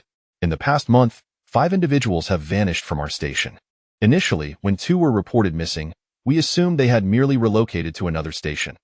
However, subsequent disappearances involved only women, and inquiries with the guards at nearby stations yielded no trace of them. Wang Chuanyi paused before continuing. We even speculated that they might have been abducted by some hidden mutated creature, but after dispatching a search team to scour the entire station, we found no evidence of an incursion. Alarmingly, one female team member sent to search has also inexplicably disappeared. Upon hearing Wang Chuanyi's account, Zhang Junshi furrowed his brow. No witnesses, no clues, just vanished without a trace, and there are neither living souls nor bodies to be found. Indeed. You have encapsulated the situation perfectly. Wang Chuanyi nodded in agreement. Although the expo station is relatively large, its total population barely exceeds 1,000. Why, then, is there an utter lack of evidence? Zhang Junshi fell into silence. While mysterious disappearances were not uncommon, they typically occurred in sprawling metropolises with populations in the millions, where clues were akin to searching for a needle in a haystack. Yet this was merely a subway station. No matter its size, it was still just a station. Officer Zhang, I shall leave you to your tasks. Should you require anything, feel free to seek me out. I must return to my duties, as the commander has assigned tasks based on headcount. Very well, Station Chief Wang. You may attend to your responsibilities. After bidding farewell to Wang Chuanyi, Zhang Junshi, along with his 2 assistants, commenced inquiries within the station and proceeded to investigate the sites of the disappearances. This is exceedingly strange.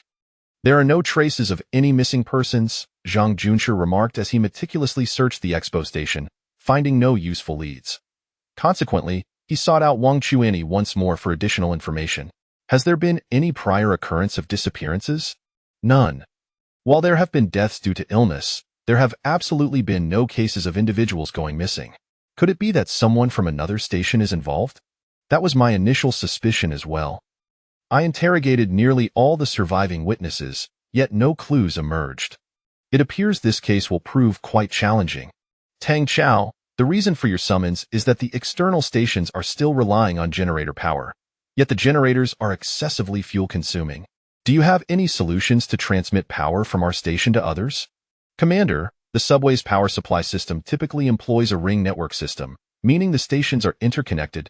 We merely need to make some adjustments. Then I assign this task to you. I hereby appoint you as the chief power manager of the base, responsible for all electrical matters across the subway stations. Additionally, recruit some knowledgeable personnel from the survivors to expedite the connection of the entire subway's electrical circuit. Understood, Commander. Tang Chao expressed satisfaction at his promotion. Once Tang Chao departed, a battle nun from the operations department entered. Commander, we have received word from Captain Wu Feng. He has made a peculiar discovery at the new station. There are no visible signs of rats or cockroaches. He suspects that there may be formidable predatory creatures present. In this post-apocalyptic world, what is there to be overly alarmed about? Instruct him to exercise caution, and if he encounters any, have him capture a couple for me to examine for edibility. Yes. I will inform him immediately. Any updates from Li Wenba's side? Captain Li Wenba and his squad are currently engaged in clearing zombies from a small station. Very well. It seems all is proceeding adequately, though the pace remains too slow. What would you like us to do, Commander? How many soldiers are currently on standby? Excluding those stationed at various outposts, There are 2 cleanup squads on standby at the front lines, totaling 240 personnel. The base also houses 240 fully equipped soldiers and 160 soldiers with automatic weaponry. Deploy the 2 cleanup squads to support Li Wenba and Wu Feng. Additionally, send the newly armed recruits to Wu Feng to ensure his squad is at full strength. Oh, and remember to have the new recruits bring along 4 spider turrets to bolster their firepower. And remind them to expedite their efforts. Understood. As soon as the operations personnel exited, Gao Xiaodong entered with a stack of documents. Commander, the lower stations are requesting an increased allocation of food, particularly drinking water. They claim that due to the strenuous labor, their water consumption is not keeping pace with their needs, and both the breeding and planting facilities require substantial water resources. Is the purification system unable to meet the demand? Indeed, the purification system has been in near constant operation, and a significant portion of our food transport capacity is consumed by water. I will construct another pumping facility to alleviate the drinking water issue. Li Zhengyi nodded, acknowledging the need to address the problem. He contemplated that once the power connection was established, he might as well build pumping facilities at some major stations to resolve water sourcing difficulties. This is the report on the operations and resources of each station. Gao Xiaodong indicated the stack of documents. Please attend to these matters at your earliest convenience. I understand. You may leave for now. Li Zhengyi felt somewhat disheartened. While he relished being in charge, he was less fond of paperwork. Commander, Wang Chuanyi from the Expo Station and Officer Zhang Junshi have arrived. They request to report their findings. Let them in. Before long, Wang Chuanyi and Zhang Junshi entered. Commander, this disappearance case is exceedingly peculiar. There is not a single shred of evidence. Zhang Junshi promptly stated upon entry. Even you, a professional, are unable to uncover any leads? It seems we are indeed facing a troublesome situation. With that, Li Zhengyi turned his attention to Wang Chuanyi. Old Wang, you are here regarding this matter as well? Indeed, I have uncovered some strange occurrences, but I can only disclose them privately to you, Commander. This is a room full of our own people. You may speak freely. That is not the case, Commander. This matter is of utmost importance and must remain confidential from others, Wang Chuanyi insisted. Very well, old Zhang, you may step outside. Zhang Junshi said nothing, merely nodding in acquiescence. Now you may proceed. Commander, she is still present. Wang Chuanyi glanced at the medical nun behind Li Zhengyi. That is of no concern. She is my beloved, and we share no secrets. Well, in that case, Commander, please lean in closer. I shall whisper my revelations to you. Wang Chuanyi said mysteriously. What on earth is this?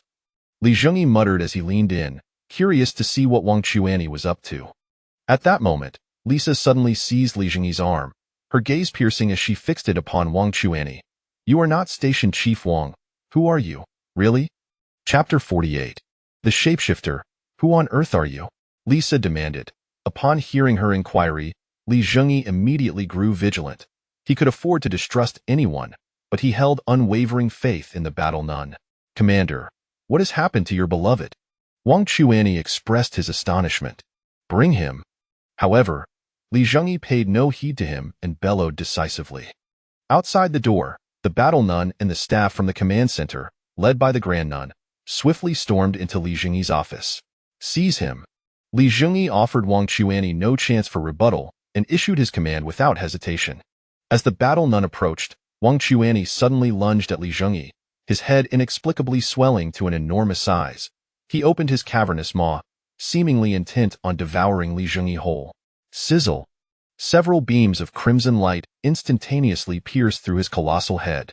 Li Zhengyi drew his laser pistol with lightning speed and fired several rounds. At that moment, Lisa leaped and executed a spinning kick, delivering a powerful blow to Wang Chuanyi's oversized head, sending him soaring backward. In the next instant, a chainsaw sword mercilessly cleaved him in two from head to toe. Yet, a horrifying transformation occurred. The bisected Wang Chuanyi sprouted massive fangs from his severed half, and both lower halves extended grotesque growths to reconnect. The man who had only moments ago been alive morphed into a ghastly creature, a monstrous entity comprised solely of legs and a mouth. What in the world is this? Just as the monstrous mouth was about to charge at Li Zhengyi again, the chainsaw sword swung down with a deafening roar, slicing the creature into chunks of varying sizes. However, as soon as the Grand Nun's sword paused, the pieces began to sprout flesh and reconnect. Flamethrower. With Li Zhengyi's shout, the flamethrower troopers stationed at the entrance rushed in. Whoosh boom. The flamethrowers unleashed searing heat upon the writhing flesh on the ground. Under the intense heat, the meat quickly lost its vitality. Wait, don't incinerate everything. Lisa shouted loudly. Huh? Li Zhengyi questioned. We need to ascertain what kind of creature this is. I require a sample. Very well, but exercise caution. Lisa produced a sealed container from an unknown source and meticulously began to collect a few small pieces of still wriggling flesh from the ground. Burn the rest to ash. Ensure no trace is overlooked. Lisa, be careful during your examination. This creature appears far from simple. Selena, have Unit 10 accompany Lisa. Should this entity pose any further threat, incinerate it immediately. Understood. Commander, what transpired? At that moment, Zhang Junshi rushed in, visibly anxious. This Wang Chuanyi is an impostor. It is a monster in disguise. Li Zhengyi succinctly recounted the events. Zhang Junshi stood dumbfounded. He had interacted with Wang Chuanyi for some time and had seen no signs of him being a monster. I see now. No wonder we couldn't find a single clue. I suspect this creature can transform into its victims, even absorbing their memories. Thus, when a person vanishes, no traces remain. Zhang Junshi, recalling his pleasant exchanges with Wang Chuanyi, broke into a cold sweat. The creature's guise was nearly flawless. If such monsters infiltrated the subway station en masse, they would be nearly impossible to combat. Damn it, Wang Chuanyi perished without a trace, and I had come to admire the old man, Li Zhengyi said, seething with anger. Commander, how did you discern this cunning creature? It was not I who discovered it. It was Lisa, Li Zhengyi replied candidly. Commander, if this monster infiltrates the subway station in large numbers, it could spell disaster. You are absolutely correct. Therefore, everyone who accompanied Wang Chuanyi must be quarantined until we establish a method for detection. Zhang Junshi, you and your assistants must also be isolated immediately. Though I believe you pose no risk, it is a precautionary measure, as you know. I understand. I will promptly initiate the isolation process. Excellent. Summon the personnel. Everyone who accompanied Wang Chuanyi must be quarantined. Additionally, relay my orders. The Tianfu base is to be temporarily sealed off, with no unauthorized entries or exits. Understood. The soldiers received their orders and immediately set to work. Lisa, expedite your research on this abominable creature and determine if any means exist to detect it. I'll get right on it. Lisa nodded and departed with the sealed container, followed closely by a flamethrower nun. Li Zhengyi too left his office, intending to wait for the thorough disinfection of the room. Following Li Zhengyi's orders, all individuals who had accompanied Wang Chuanyi were placed under solitary confinement. The tunnel entrance of Tianfu Station was temporarily sealed by soldiers, prohibiting any ingress or egress. Subsequently, Li Zhengyi anxiously awaited Lisa's findings. Lisa did not disappoint. She soon presented her method of investigation. Dear Commander, although I have yet to determine the creature's precise composition, I have discovered a straightforward means of identifying it. Oh. Speak quickly. Li Zhengyi inquired eagerly, the impact of this creature weighing heavily on him. Their body temperature is significantly higher than that of humans. While a human's temperature exceeding 40 degrees poses a risk, this creature's normal temperature exceeds 45 degrees. A simple thermometer will reveal their presence. Ha, Lisa, you are truly my lucky star.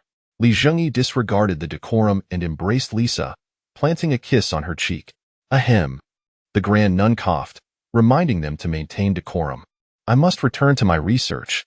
You may produce some temperature measuring devices for the base personnel to conduct checks. Thank you, Lisa. Li Zhengyi expressed his heartfelt gratitude. Once Lisa departed, Li Zhengyi immediately returned to the base to manufacture a large quantity of infrared thermometers.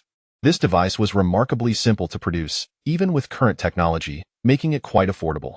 Subsequently, all personnel within Tianfu Station were compelled to queue for inspection. A line of soldiers wielding infrared thermometers methodically measured each individual, while an outer ring of flamethrower soldiers vigilantly observed the crowd being examined.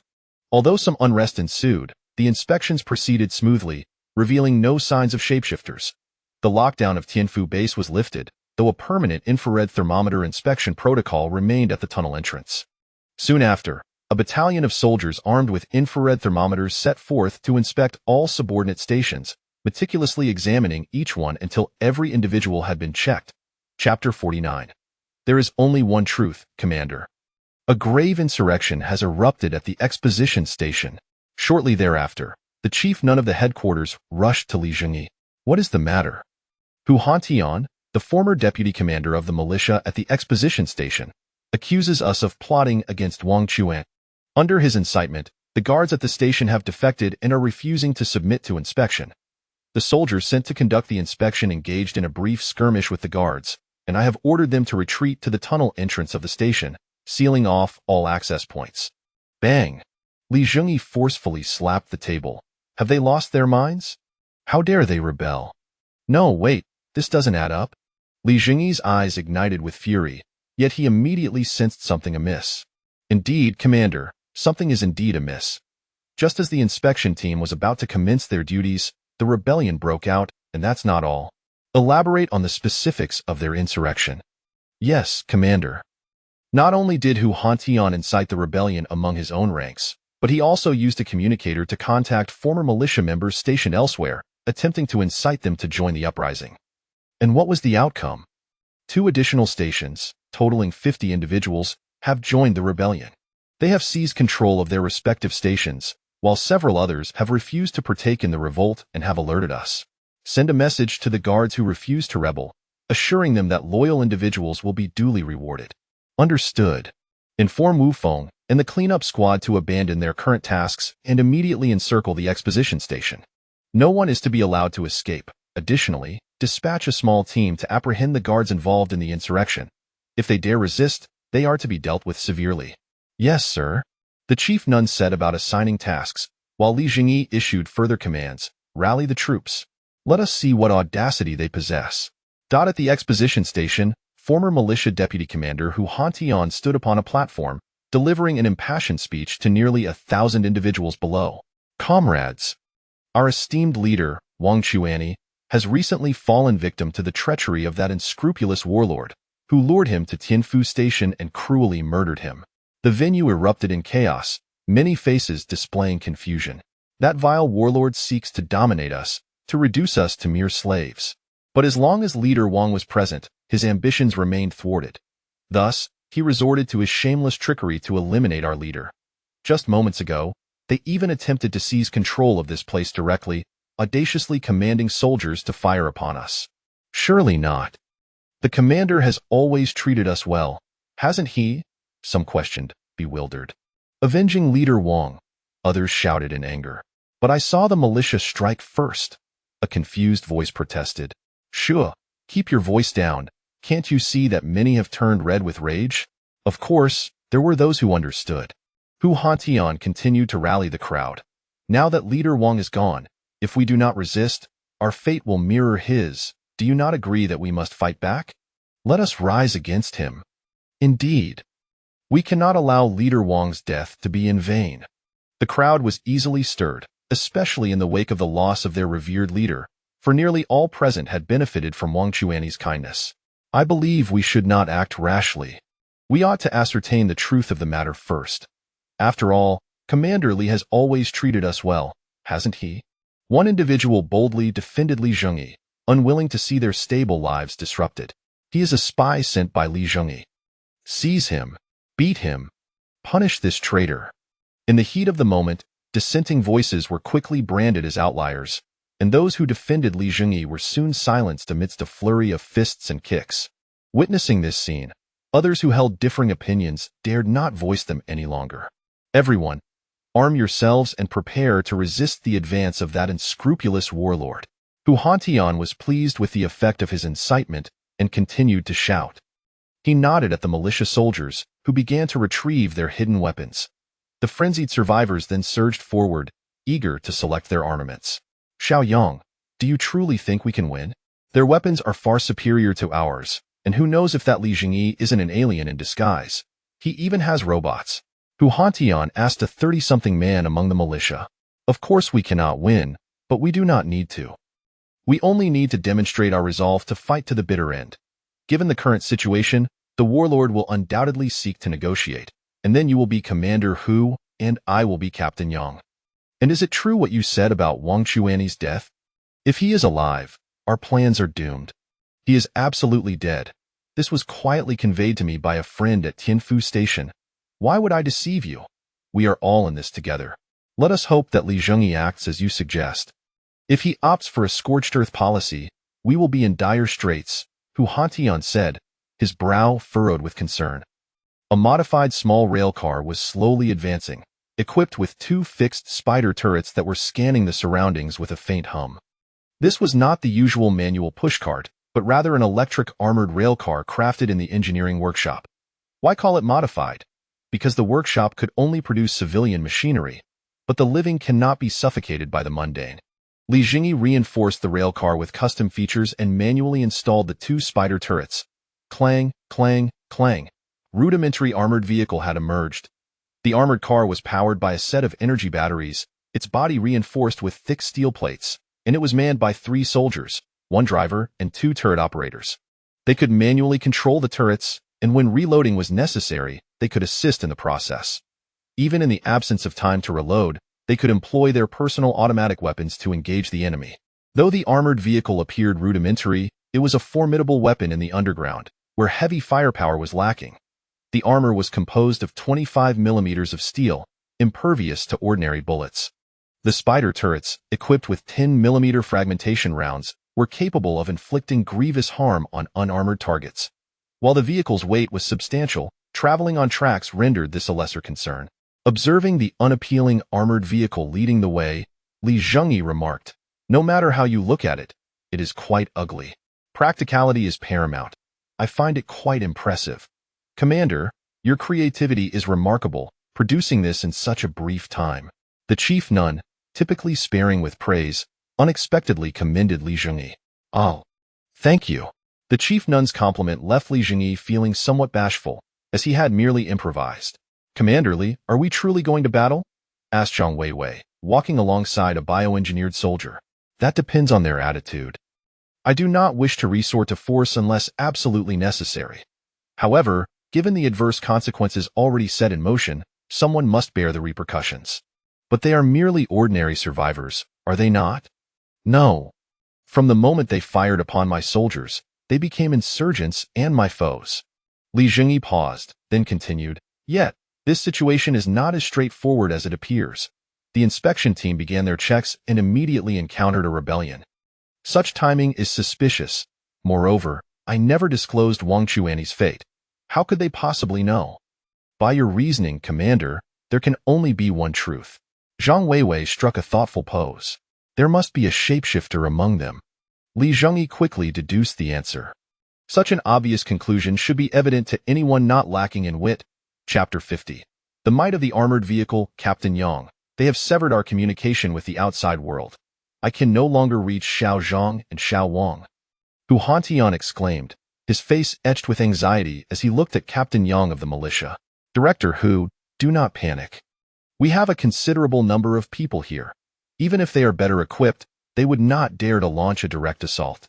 Yet, scarcely had Captain Yang finished speaking when a cacophony of steel grinding against the rails echoed from the depths of the tunnel. Soon after, an armored rail car, fully equipped for combat, barreled onto the platform. Clatter, clatter.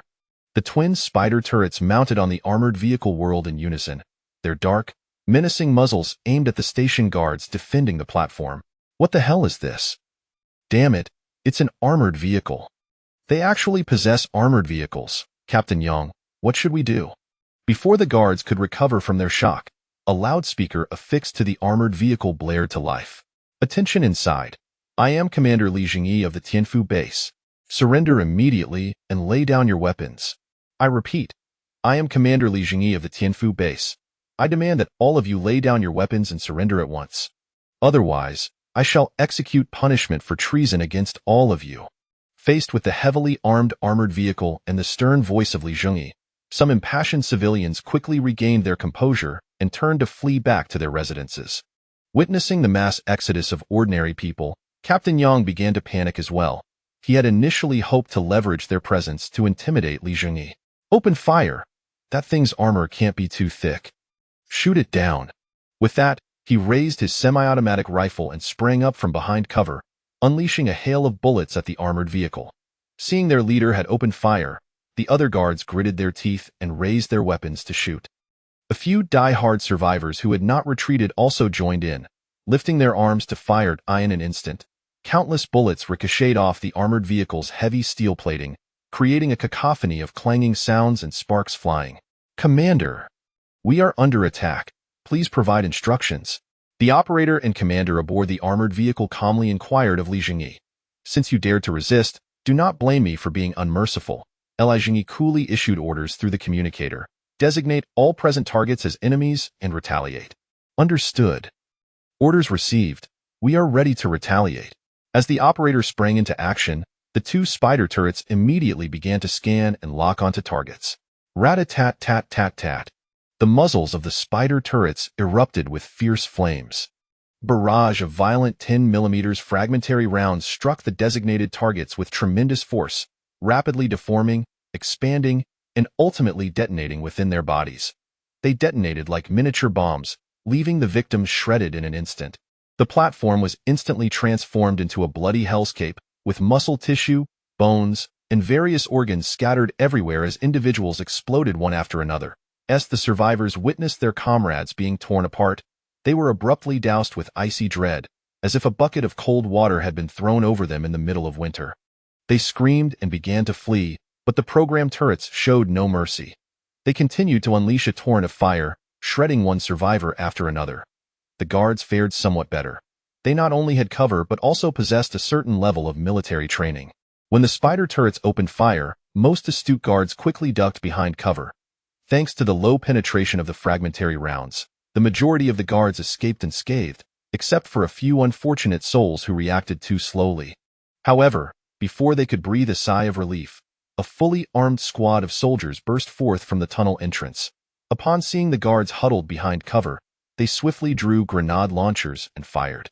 A series of explosions ensued, wreaking havoc among the guards hiding behind cover. At the same time, the soldiers employed a flanking maneuver, encircling them from the sides. The guards found themselves powerless. Any attempt to expose themselves resulted in being locked onto by the spider turrets. Realizing that all hope for victory had evaporated, and that Li Zhengyi showed no intention of showing mercy, the remaining guards began to falter. "We surrender! We surrender!" Hu Hantian shouted from a distance. "We surrender too." With the deputy commander's example, the remaining guards clamored to surrender. Seeing the situation had reached this point, Captain Yang had no choice but to cast down his weapon and capitulate. "Commander, the enemy has surrendered. Shall we accept?" "Accept their surrender, confiscate their weapons, and assemble everyone for custody. Let us uncover the rats hiding among them." Thus, a severe armed rebellion was effortlessly crushed by a single armored vehicle and a squad of soldiers. The surrendering guards were disarmed and gathered in an open area for confinement.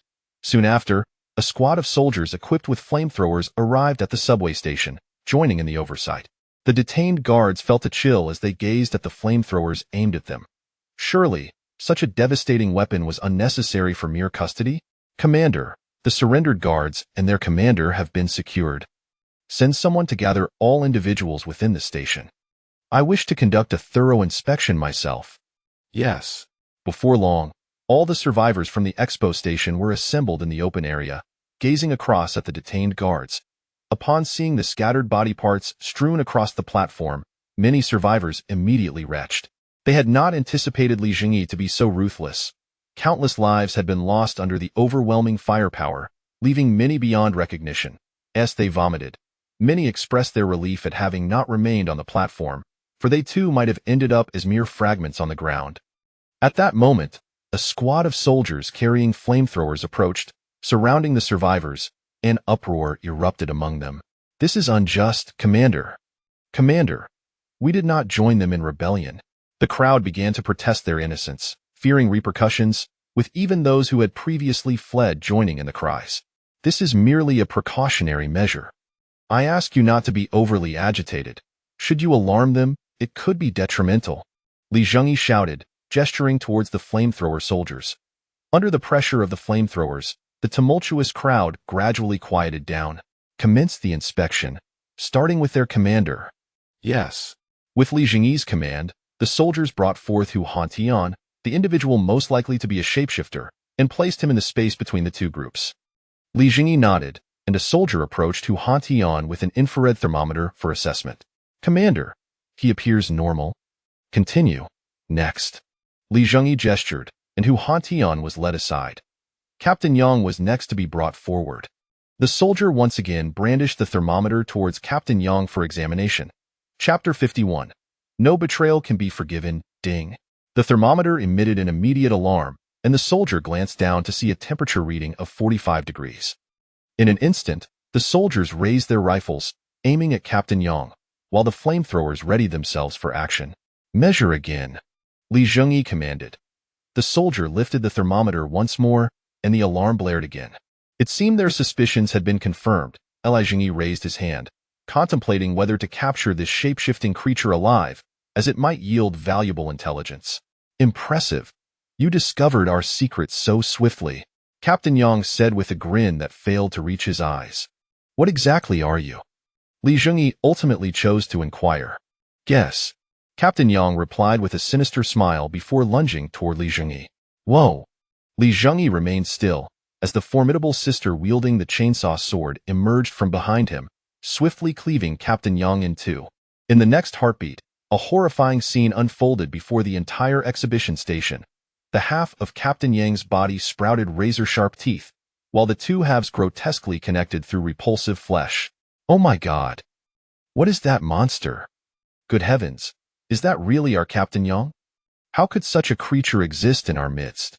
Voices of terror erupted from the crowd, particularly among the survivors, who seemed to perceive everyone around them as such dreadful beings. Woo woo woo. The sister, undeterred by the monstrosity before her, mercilessly swung her chainsaw sword, dismembering it. It appears they are not ordinary monsters, but rather an unknown intelligent species, Li Zhengyi remarked, furrowing his brow. Observing the body that continued to writhe stubbornly despite being severed, Li Zhengyi ordered, "Burn it!" A flamethrower soldier stepped forward, unleashing a torrent of flames that incinerated the writhing flesh completely. Just then, commotion erupted from the guards' quarters. One guard suddenly charged out, striking a nearby soldier far away before sprinting towards the tunnel entrance. Bang! A deafening gunshot rang out, and his body exploded into fragments. Subsequently, several flamethrower soldiers rushed over, engulfing the scattered remnants in flames. The sister set down her explosive rifle, saying, "Commander, it seems their numbers are considerable." Indeed, these shape-shifting creatures possess significant intelligence. It appears we have our work cut out for us, Li Zhengyi nodded at the sister. Relay my orders. From now on, all stations must implement temperature checks. Any anomalies will result in immediate isolation. Those who dare resist will be executed without hesitation. The results of the subsequent checks emerged swiftly. Apart from the two that had been killed, no further shapeshifters were discovered. Soon after, the trial commenced under Li Zhengyi's direct supervision. Commander, I was merely incited by that monster. Please forgive me, Hu Hantian pleaded, his voice low and subservient. If you did not harbor rebellious intentions, how could you have been led astray? So many have perished. Who will absolve them? Those two monsters are dead. They caused all of this, Commander. If you forgive me, I will serve you loyally. Hu Hantian continued to beseech Li Zhengyi for forgiveness. I'm sorry. I cannot abide treachery. Betrayal is betrayal, and for me, no act of betrayal can be absolved. Li Zhengyi coldly responded to Hu Hantian before raising the loudspeaker to declare, I hereby pronounce my judgment. Hu Hantian incited rebellion, causing significant adverse effects. I hereby sentence him to death, to be executed immediately. Commander, spare my life. Hu Hantian cried out, but the soldiers paid no heed to his pleas, dragging him to an open area. Bang! With the sound of a rifle, Hu Hantian's cries were abruptly silenced. The trial continued. All guards involved in the rebellion shall be stripped of their positions and condemned to life imprisonment, never to rise again. The prisoners would be sent to Wei Rongfeng to undertake the most arduous, dangerous labor until they succumbed to exhaustion. Li Zhengyi then produced a list, names of those who had refused to join the insurrection. As for how he obtained it, one could only say that journalists are quite resourceful. Those whose names I call, step forward. After a moment, a select few were summoned, taken aside. The astute among them quickly realized that those being led away had all abstained from the rebellion. The trial continued, with Zhengyi loudly pronouncing, "The exhibition station, having naively trusted in incitement, has sparked a rebellion with significant repercussions. Except for a few with unwavering beliefs, the rest were complicit. Therefore, all present who followed blindly are to be deemed criminals, destined for the most grueling labor for a term of 20 years. As Zhengyi's decree echoed, the survivors present were left in shock. "Commander, we did not participate in the rebellion. Indeed, I merely raised my voice a few times. Why must I be punished alongside them? Those rebels are already dead. Why must we bear the weight of their sins?" The blind followers protested vehemently. "You should count yourselves fortunate. I am in need of labor, granting you a chance at life. This is all a result of your own choices. Any dissatisfaction is your own doing. Now, soldiers, escort them to where they belong. Work diligently. If you perform well, I may consider reducing your sentences." Having concluded the trial, an armed squad began escorting the disgraced crowd toward their place of servitude. Upon returning to the main base, Zhengyi received news of the arrest of the rebellious guards. One squad of rebellious guards was ruthlessly annihilated for resisting, while another, sensing danger, fled, only to encounter the returning cleanup squad. The cleanup squad, dispatched by Zhengyi to eliminate zombies, was heavily armed, equipped with spider turret grenade launchers and various weapons. Without hesitation, the guard squad surrendered. They too were condemned to life imprisonment and sent to engage in the laborious task of clearing debris. Wu Feng's reconnaissance squad and the cleanup unit resumed their previous missions after the temperature checks. The armored patrol vehicles began to traverse all stations, simultaneously demonstrating Zhengyi's formidable strength to other occupied sites. The events of the rebellion would also be broadcasted, serving as a warning to those with treacherous intentions. Furthermore, the existence of the shapeshifters would be disclosed, ensuring that even should someone incite rebellion again, survivors would first ponder whether that individual was truly human. Upon Zhengyi's return to the main base, the non-rebellious militia squad was assembled to meet him. "Everyone, I express my heartfelt commendation for your refusal to join the rebellion. Each of you will receive a reward of 200 points. "Thank you, Commander." The militia soldiers expressed their gratitude eagerly. Additionally, I have decided to dispatch my elite forces to oversee the guard duties at all stations. A murmur of discontent spread through the crowd, indicating that Zhengyi no longer required their services, leaving the militia members unsure of their next steps. Silence. Zhengyi gestured for quiet, and once the noise subsided, he continued, "Now, each of you has two paths before you." Chapter 52. The logging mech. Now, esteemed individuals, you are presented with two pathways. One option is to become a laborer. You shall be assigned to a well-compensated position and will gain preferential eligibility for managerial roles. However, your weaponry must be surrendered. Once you have ascended to the rank of administrator in your respective posts, I shall graciously provide you with a protective laser pistol. The second option is to enlist as a soldier in the reconnaissance battalion. Those who excel will be afforded promotions and wield more formidable weaponry, but this path comes with increased peril. The militia members swiftly made their choices. A small faction, driven by ambition, opted to become soldiers. The majority, seeking a tranquil existence, chose to become laborers as they were originally militia members. After all, a stable life is undeniably preferable to the chaos of combat. Having resolved the militia's dilemma, Zhengyi promptly embarked on a new endeavor. Buoyed by the success of the modified armored vehicles, he intended to exploit the customization features to further enhance some civilian equipment for military use within the engineering workshop. The first target of Zhengyi's focus was a civilian logging machine resembling a mech. Universal Single-Operator Logging Machine. A bipedal mechanized device, standing at an impressive height of 2.8 meters. The left arm is a sharp chainsaw, while the right arm is a powerful hydraulic claw. The logging machine weighs 2.5 tons and can drag objects weighing around 5 tons. The manufacturing cost requires 200 resource points. After modifications, it transformed into the following frowny-face rudimentary single-person combat mech. Utilizing bipedal mechanical locomotion, with a fully sealed cockpit featuring an independent air filtration system, capable of operating in harsh environments. The mech stands 3 meters tall, crafted from 20mm thick ballistic steel plates as armor. The left arm wields a sharp chainsaw, while the right arm is equipped with a welded flamethrower. The combat mech weighs 4 tons, and due to its origins as a civilian machine, it becomes exceedingly cumbersome with the added armor. The placement of the fuel tank within the cockpit results in a confined operational space. The manufacturing cost is 450 resource points, with fuel requiring additional replenishment. After a round of brainstorming by Zhengyi, the civilian logging machine was transformed into a melee weapon of mass destruction. With its 20mm thick steel plate armor and substantial weight of 4 tons, it became an imposing presence in the subway. However, after the first experimental combat mech was completed, Zhengyi found himself troubled by the cramped operating space. The limited space was a consequence of the fuel tank being situated within the control room. This powerful fuel not only serves as the mech's energy source but also fuels the flamethrower, thus it cannot be too small. Relocating it outside would eliminate the heavy armor protection, and should the fuel tank be breached, the repercussions would be dire. Adding extra armor to the exterior would not only lead to excessive weight, but would also skew the mech's center of gravity.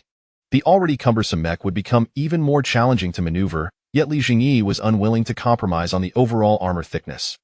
Consequently, the operational space remained constricted. Biochemical soldiers, designed specifically for combat, were too robust to fit inside.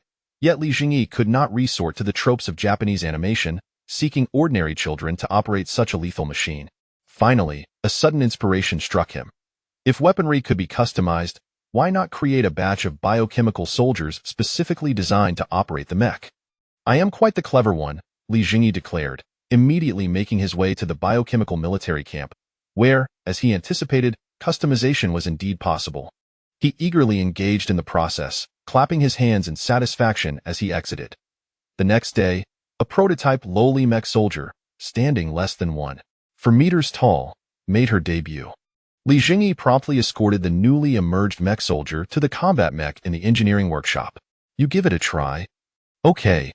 A cute, naive voice chimed in as the lowly soldier climbed into the combat mech. Try operating the mech and see if anything feels off. All right. As the cockpit closed, the lowly mech soldier began to operate the combat mech, utilizing the knowledge imparted during her training.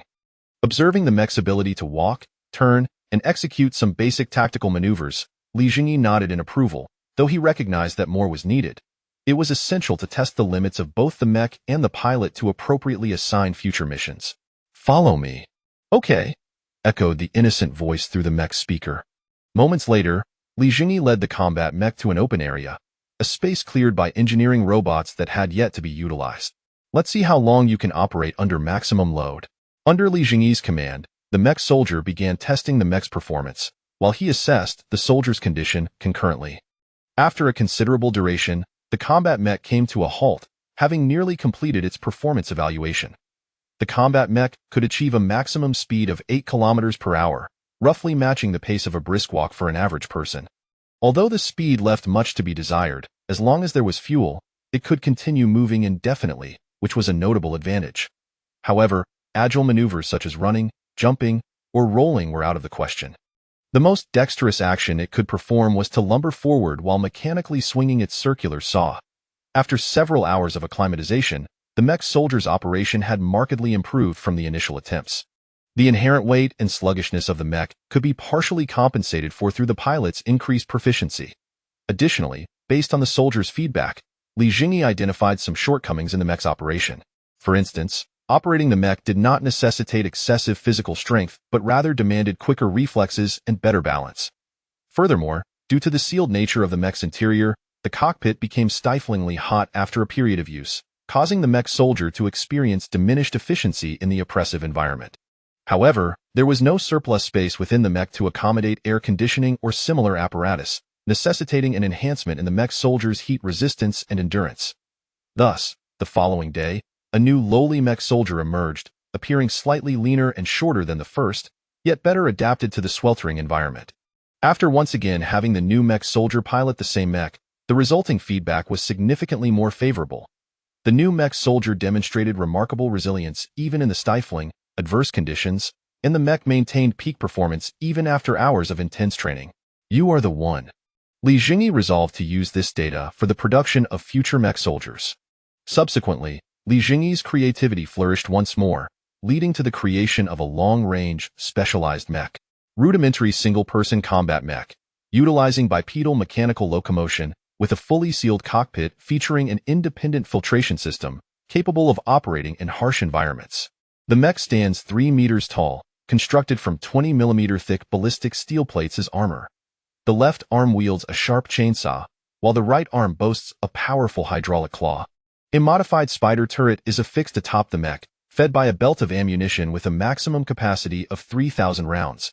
The mech soldier can operate the turret directly from within the control room. The combat mech weighs 4 tons, and due to its origins as a civilian machine, it becomes exceedingly cumbersome with the added armor. The placement of the fuel tank and turret ammunition in the control room results in a confined operational space.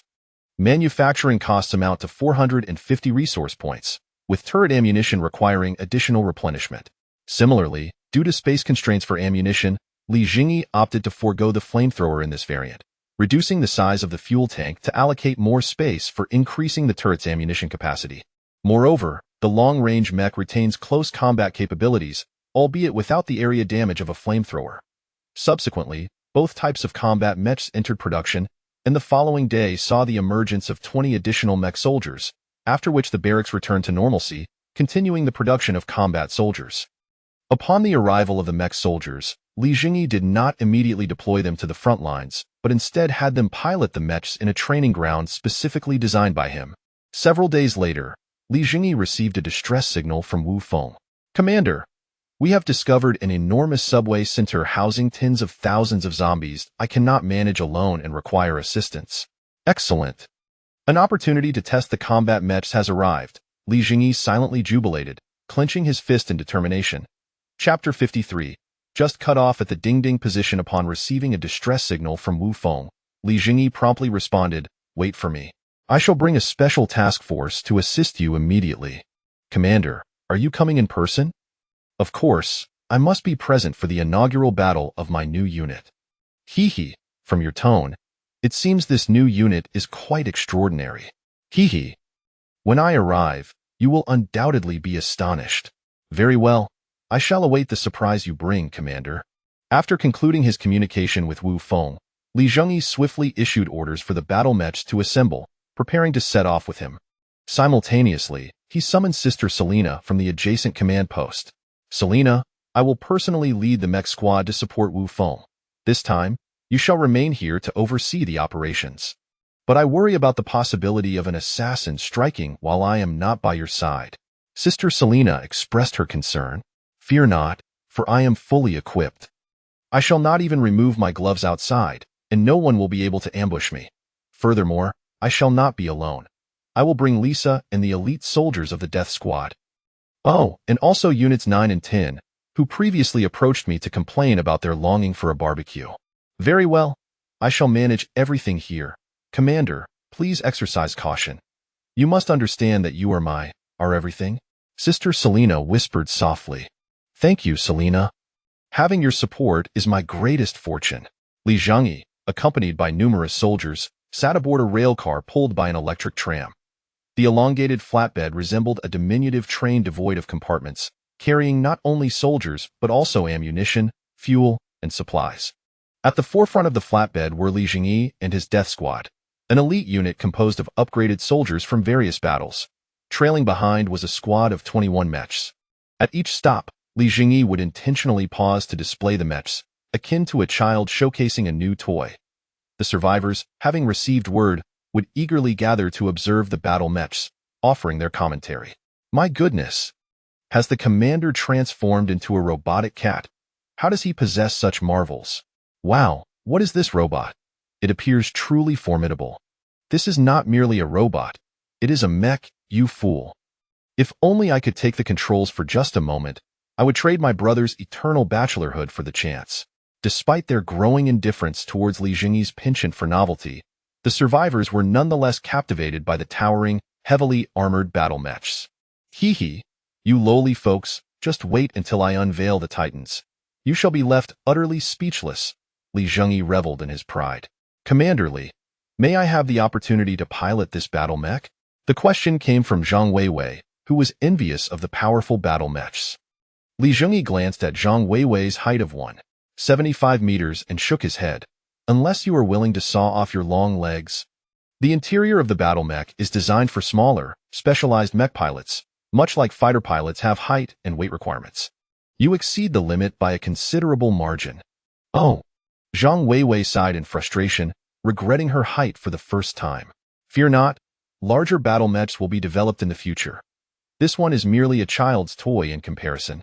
Really? Zhang Weiwei's eyes sparkled with excitement. The condition is that you must endure the training, join the ranks, and ultimately survive. I will persevere, and I shall survive until the very end. Is that so? Then allow me to congratulate you in advance. With that, Li Zhengyi turned to the soldiers behind him and commanded, "Provide her with a set of weaponry and equipment. Let us see if she truly possesses such determination." Following Li Zhengyi's orders, the soldiers soon retrieved a spare set of weaponry from the supplies and handed it to Zhang Weiwei. As she beheld the uniform of the Death Corps and the laser gun, her eyes gleamed with desire. She had longed for this equipment for countless moments. Upon reaching the battlefield, I hope you will not disappoint me. Yes. Commander, I shall absolutely not let you down. Zhang Weiwei responded loudly. Why shout so loudly? I am not deaf, Li Zhengyi remarked, scratching his ear. After a series of stops and starts, they finally arrived at the tunnel where Wu Feng was located. When I used to ride the subway, I never felt the distance. Now that the subway is gone, I realize that what was once deemed a short journey is actually quite lengthy, Zhang Weiwei complained, rubbing her sore rear. That is certainly true. The subway's speed is incomparable to this rudimentary tram, and we are hauling so much behind us. It is fortunate that no one is walking, Li Zhengyi concurred with Zhang Weiwei's observation, though he had no intention of rebuilding the subway system, as it would consume vast resources. Thus, they would simply have to endure the slower pace. Commander, you have arrived. Whoa. Wu Feng was about to brief Li Zhengyi on the situation as he disembarked from the flatbed when he caught sight of the battle mechs behind him. I consider myself a composed individual, but this truly opens my eyes, Wu Feng remarked, gazing at the mechs on the flatbed. This is the newly established special unit, the Battle Mech Squad. What do you think? Good, very good, Wu Feng exclaimed, giving a thumbs up and attempting to speak in his broken foreign tongue. Commander, where did you acquire these? I manufactured them myself. Commander, while I am aware of your remarkable abilities, this is simply too extravagant. If you can create mechs, why not construct some starships and emigrate to Mars instead? Hey, who knows, that day may indeed come. All right, Commander, you are a deity. I believe you made them yourself. Having witnessed too many incredible feats from Li Zhengyi, Wu Feng had grown numb to the astonishment, but since it was a good thing, he was too lazy to ponder further. However, one question still escaped his lips. Commander, may I take the controls for a moment? Operating a mech is the dream of every man. Certainly. Wu Feng's face lit up with joy, but Li Zhengyi's follow-up remark dampened his spirits. But you must first saw off your lower half. I believe cutting off at the ding-ding position would suffice. Oh. Wu Feng's face went blank. Take a good look at the height of the battle mech. Without the mech legs, do you think you could fit in? Who is piloting it then? A child laborer? What are you imagining? I am not so nefarious as to employ minors for such lethal tasks. The pilots are all specialized mech soldiers. Cough, cough. I was merely speaking casually. I know you are not that kind of person, Commander. All right, let us discuss serious matters. How many zombies are stationed ahead? How many mutated creatures? What is the terrain like?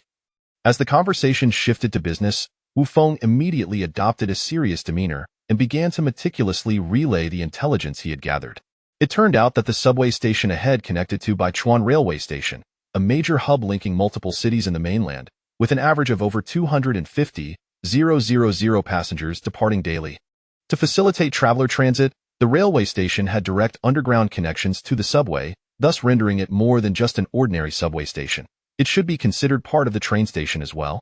The estimated number of zombies is conservatively around 20 to 30,000. If we account for those in the waiting area and on the ground, that figure could multiply several times. Chapter 54. The offensive. The most pressing concern is our uncertainty regarding the presence of intelligent zombies among them. I cannot afford to send anyone to probe, lest we alert them, Wu Feng reported to Li Zhengyi, his brow furrowed in contemplation. You have acted wisely. If the adversary possesses intelligent zombies, they will be formidable foes. By the way, How many men do you currently command? Thanks to the soldiers you dispatched earlier, my company is at full strength with a total of 125 personnel. Coupled with the 121 members of the cleaners company that have joined us, we now number 246. Additionally, we are equipped with 12 spider turrets. I have brought with me a company of elite soldiers and 21 battle mechs. Though our numbers may be limited, we can leverage the advantageous terrain of the subway to dismantle them one by one. Subsequently, Li Zhengyi and Wu Feng devised a detailed offensive strategy based on the reconnaissance reports. Hey! You six will now accompany Captain Wu to execute the combat mission, Li Zhengyi instructed Zhang Weiwei and her squad of female soldiers. Understood. All six, including Zhang Weiwei, raise their hands and salute simultaneously. Commander, what is your intention? I cannot guarantee their safety in battle. Just treat them as ordinary soldiers. They are here to engage in combat. Very well. Wu Feng acquiesced, yet he addressed the 6 female soldiers. You heard the commander. I shall not offer you any special treatment. Due to Zhang Weiwei donning the helmet of the Death Legion, he failed to recognize her. The combat soon commenced, with the elite company, fully equipped with laser weaponry, taking the lead. Their silent weapons did not attract additional zombies, and their marksmanship was both precise and rapid. Amidst flickering red beams, zombies fell as their skulls were incinerated. Soon, more soldiers armed with laser weapons rushed out of the tunnel, swiftly expanding their gains with silent laser blasts. Once the tunnel entrance and platform were secured, the battle mechs followed suit. As Li Zhengyi shot down the zombies rushing in response to the commotion, he rapidly issued commands. Clear the hall immediately. Secure the entrances. No noise weapons are to be fired without my explicit orders. After intense fighting, the zombies on the first floor were quickly eradicated. The cleaners company proceed to seal the protective doors to prevent further zombie incursions. Yes, sir. Deploy a platoon from the Death Legion to guard the main passage of the train station, setting up spider turrets and eliminating nearby zombies without inciting a zombie riot. The remainder will eradicate the remaining zombies. Affirmative. Wu Feng, secure the side passage of the train station with your company, set up spider turrets, and clear the nearby zombies. Exercise caution. Do not alert the zombies within the station. Commander, leave it to me. Wu Feng swiftly occupied another train station passage, commencing the setup of spider turrets and clearing out scattered zombies. Units 9 and 10, you will lead all melee mechs to cleanse the lower subway station of all zombies. Understood. Receiving the new orders, executing immediately. The 2 battle nuns quickly guided the melee mechs toward the second level of the subway. Shortly thereafter, the cleaners company sent another report. Commander, the upper protective doors have been sealed. No more zombies will breach. Excellent. Begin coordinating with the Death Legion to eliminate all zombies on the first level, but be careful not to raise too much noise. Understood. As time passed, the continued use of silenced weapons ensured that the connection passage to the train station remained eerily quiet, save for the scattered corpses of zombies that had been shot in the head. Commander, the first level has been cleared. Please provide further instructions. Very well. Everyone returned to the hall for regrouping. Before long, the soldiers who had cleared the first and second levels began to arrive in succession. Now, allocate half of the mechs to Wu Feng. You are to assist him in defending the secondary passage.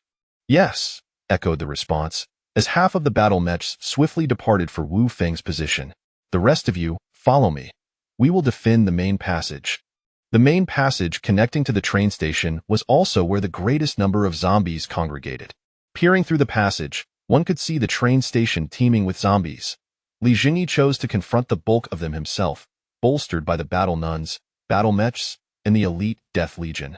Melee mechs, engage the enemy up front. Ranged mechs and all soldiers fan out in a crescent formation to create a crossfire shooting line. All units, commence the attack. As the optimal formation was established, Li Zhengyi immediately issued the command for a full-scale assault over the communicator. Rat-a-tat-tat. The first to open fire were the turrets atop the mechs, unleashing a barrage of 10mm rounds that shattered the zombies at the tunnel's end. Then, the sound of the spider turrets firing erupted. Countless zombies, drawn by the noise, surged toward Li Zhengyi's defensive position as if under some potent stimulant. Units 9 and 10, you are responsible. The tumultuous horde of zombies advanced relentlessly. Yet, midway, They were met with a hail of 10mm shrapnel rounds. Ordinary zombies, lacking bone armor, proved exceedingly fragile against the shrapnel rounds, which did not necessitate precision targeting. Most fell to the ground under the torrential onslaught before they could take more than a few steps. However, their sheer numbers were overwhelming, and many zombies managed to breach the defenses, charging forward. At this moment, the foremost mechs engaged the enemy, raising their right arms as their flamethrower apparatus ignited. Whoosh boom! A roaring inferno erupted, igniting the waves of approaching zombies. Vroom vroom vroom. Simultaneously, their left arm saws word into action. Whoosh! With a single swing of the circular saw, several zombies were cleaved in two. The right arm swung side to side, spewing flames that turned one zombie after another into mere ashes. 5 deployed battle mechs effortlessly obstructed the advance of countless zombies. Perhaps sensing that the mechs were impervious to their bites, more zombies surged past the battle mechs toward the rear. Just a few steps ahead, they encountered the searing beams of laser fire. The elite soldiers' laser beams accurately incinerated every straggler among the horde.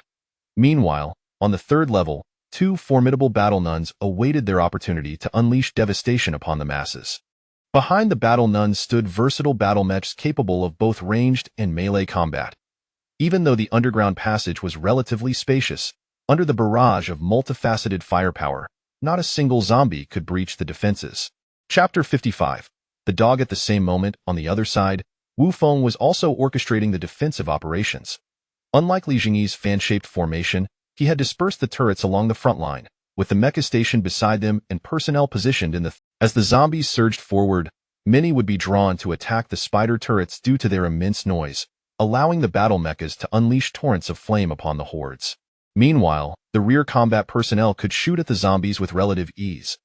The advantage of this configuration was that the personnel remained at a safe distance from danger, but the downside was that the spider turrets had begun to warp slightly under the relentless assault of the undead. As time quietly slipped away, the bodies of the zombies piled higher and higher at the various defensive points. Observing the chaotic and disorganized charge of the undead, Li Zhengyi mused to himself that luck was on their side. There had been no significant changes thus far, suggesting a lack of intelligent zombies directing the attack. Wu Feng, report the situation. Commander, we are currently facing no issues. Your guards are performing admirably, though one of them has rather atrocious marksmanship. Li Zhengyi immediately understood that the poor shot was Zhang Weiwei. It was puzzling how she could excel with a bow yet struggle with a laser gun, a weapon that even a novice could handle. Maintain your positions and report any developments promptly. As Li Zhengyi noted a decrease in the number of zombies pouring into the train station corridor, he issued another command. Remote mechas, cease fire temporarily to conserve ammunition. Move to support the close combat mechas in engaging the enemy. Close combat mechas, prepare to advance steadily. Under Li Zhengyi's orders, the close combat mechas began to advance cautiously towards the train station, while the remote mechas halted their fire and aligned themselves alongside the close combat units. Utilizing their circular saws and pincers, they dismantled or crushed any approaching zombies. At the connection corridor between Baichuan train station and the subway station, Li Zhengyi and his forces were slowly making headway. Everyone, follow closely behind the mechas and be vigilant for any straggling or undestroyed zombies. The battle mechas, with their formidable melee capabilities, swept through the various zombies ahead. Li Zhengyi led his soldiers at a steady pace behind the battle mechas, utilizing their laser guns to eliminate any stray zombies. The troops soon reached the vicinity of the train station, as the prior zombie upheaval had left relatively few undead in this area. Noticing the protective gates by the ramp in the distance, Li Zhengyi quickly discerned that the gates were not manual but controlled from the central command room. He promptly issued orders. Death Squad, cooperate with the battle mechas to seal off the route to the upper levels. Maintain noise control to avoid attracting more zombies. Cleaners, take fuel and locate the power room and control room. I need the generator restarted and all protective gates between the upper and lower levels secured. Understood.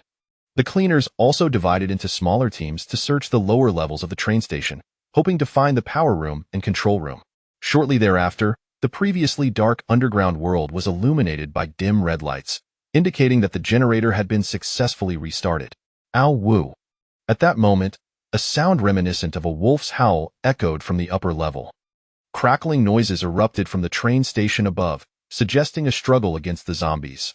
The sounds of battle grew increasingly closer to the lower level, prompting Zhengyi to rush alongside the battle nuns to the rear of the battle mechas, eager to discern what creature was engaging the zombies. Bang! A massive shadow charged towards the upper ramp, suddenly lunging downwards. A battle mecha swung its pincers at it, only for the creature to nimbly evade and dart towards the lower level, heading for the subway station. As the soldiers prepared to open fire, Zhengyi, having discerned the creature's identity, quickly shouted a warning. "Hold your fire."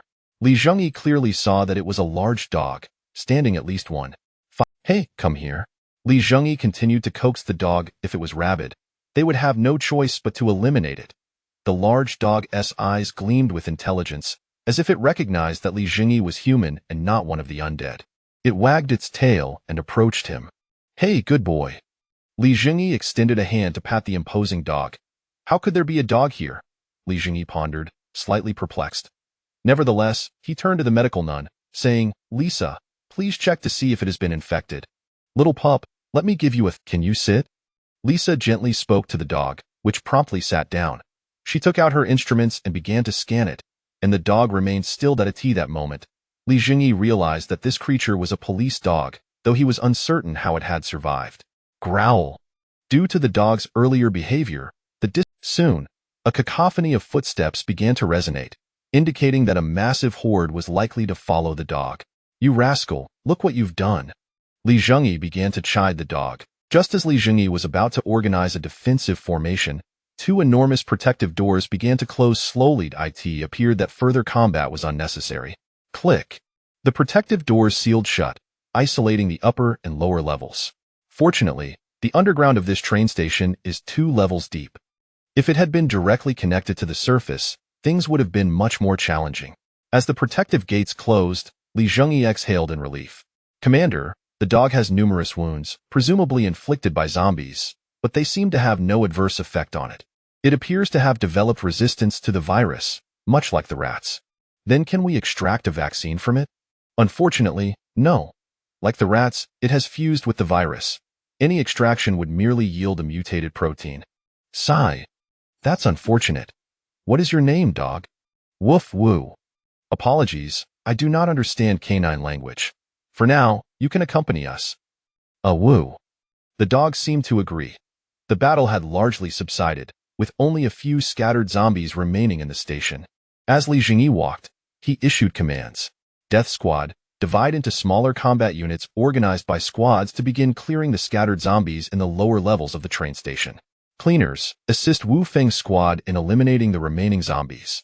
Leave 2 battle mechas to guard the control room. Send someone to install a radio relay to establish communication with the main base." Simultaneously, he entered a large room that appeared to be in decent condition and called out to the remote mechas, "Hey, use your pincers to clear this room for me." After a brief cleanup by the battle mechas, Zhengyi quickly established a recovery center in the spacious room. Its ample space, coupled with its distance from Zhengyi's base, made it an ideal location for a recovery station. Most importantly, being situated above a train station provided access to countless resources, along with a favorable geographical position. By establishing a new battlefield here and gradually clearing upwards, a continuous influx of resource points would be generated. Chapter 56. This minor loss is negligible. Report to the commander, the train station has been cleared. Report to the commander, the subway station has been inspected, and no zombies remain. Gather the troops. Zhengyi commanded loudly through the communicator. Before long, several battalions along with combat mechs arrived in the vast hall of the subway. Report the losses. Reporting, the reconnaissance battalion sustained no losses. However, 2 spider turrets were damaged, and 2 combat mechs incurred minor damage. This was a report from Wu Feng, who excelled in personnel protection during combat. Thus, the damages were all mechanical. Not bad. This loss is acceptable. Report, the Cleaners Battalion lost 5 members, and 46 have been upgraded to Death Guards. Very well, this loss can be overlooked.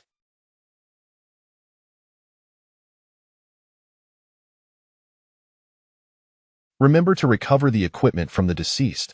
They are worth more than the dead. The Cleaners were a unit that was entirely unperturbed by losses, as they were originally intended by Zhengyi for upgrades. He would reassign the upgraded Death Guards back to his side, then deploy new bio-soldiers to engage in battle, thus facilitating the upgrade of even more death guards.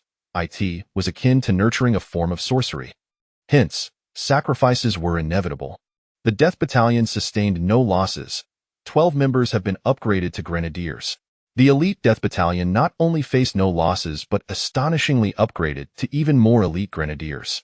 Considering that the Death Battalion was defending the train station corridor, which was rife with zombies, their flawless record and upgrades were commendable.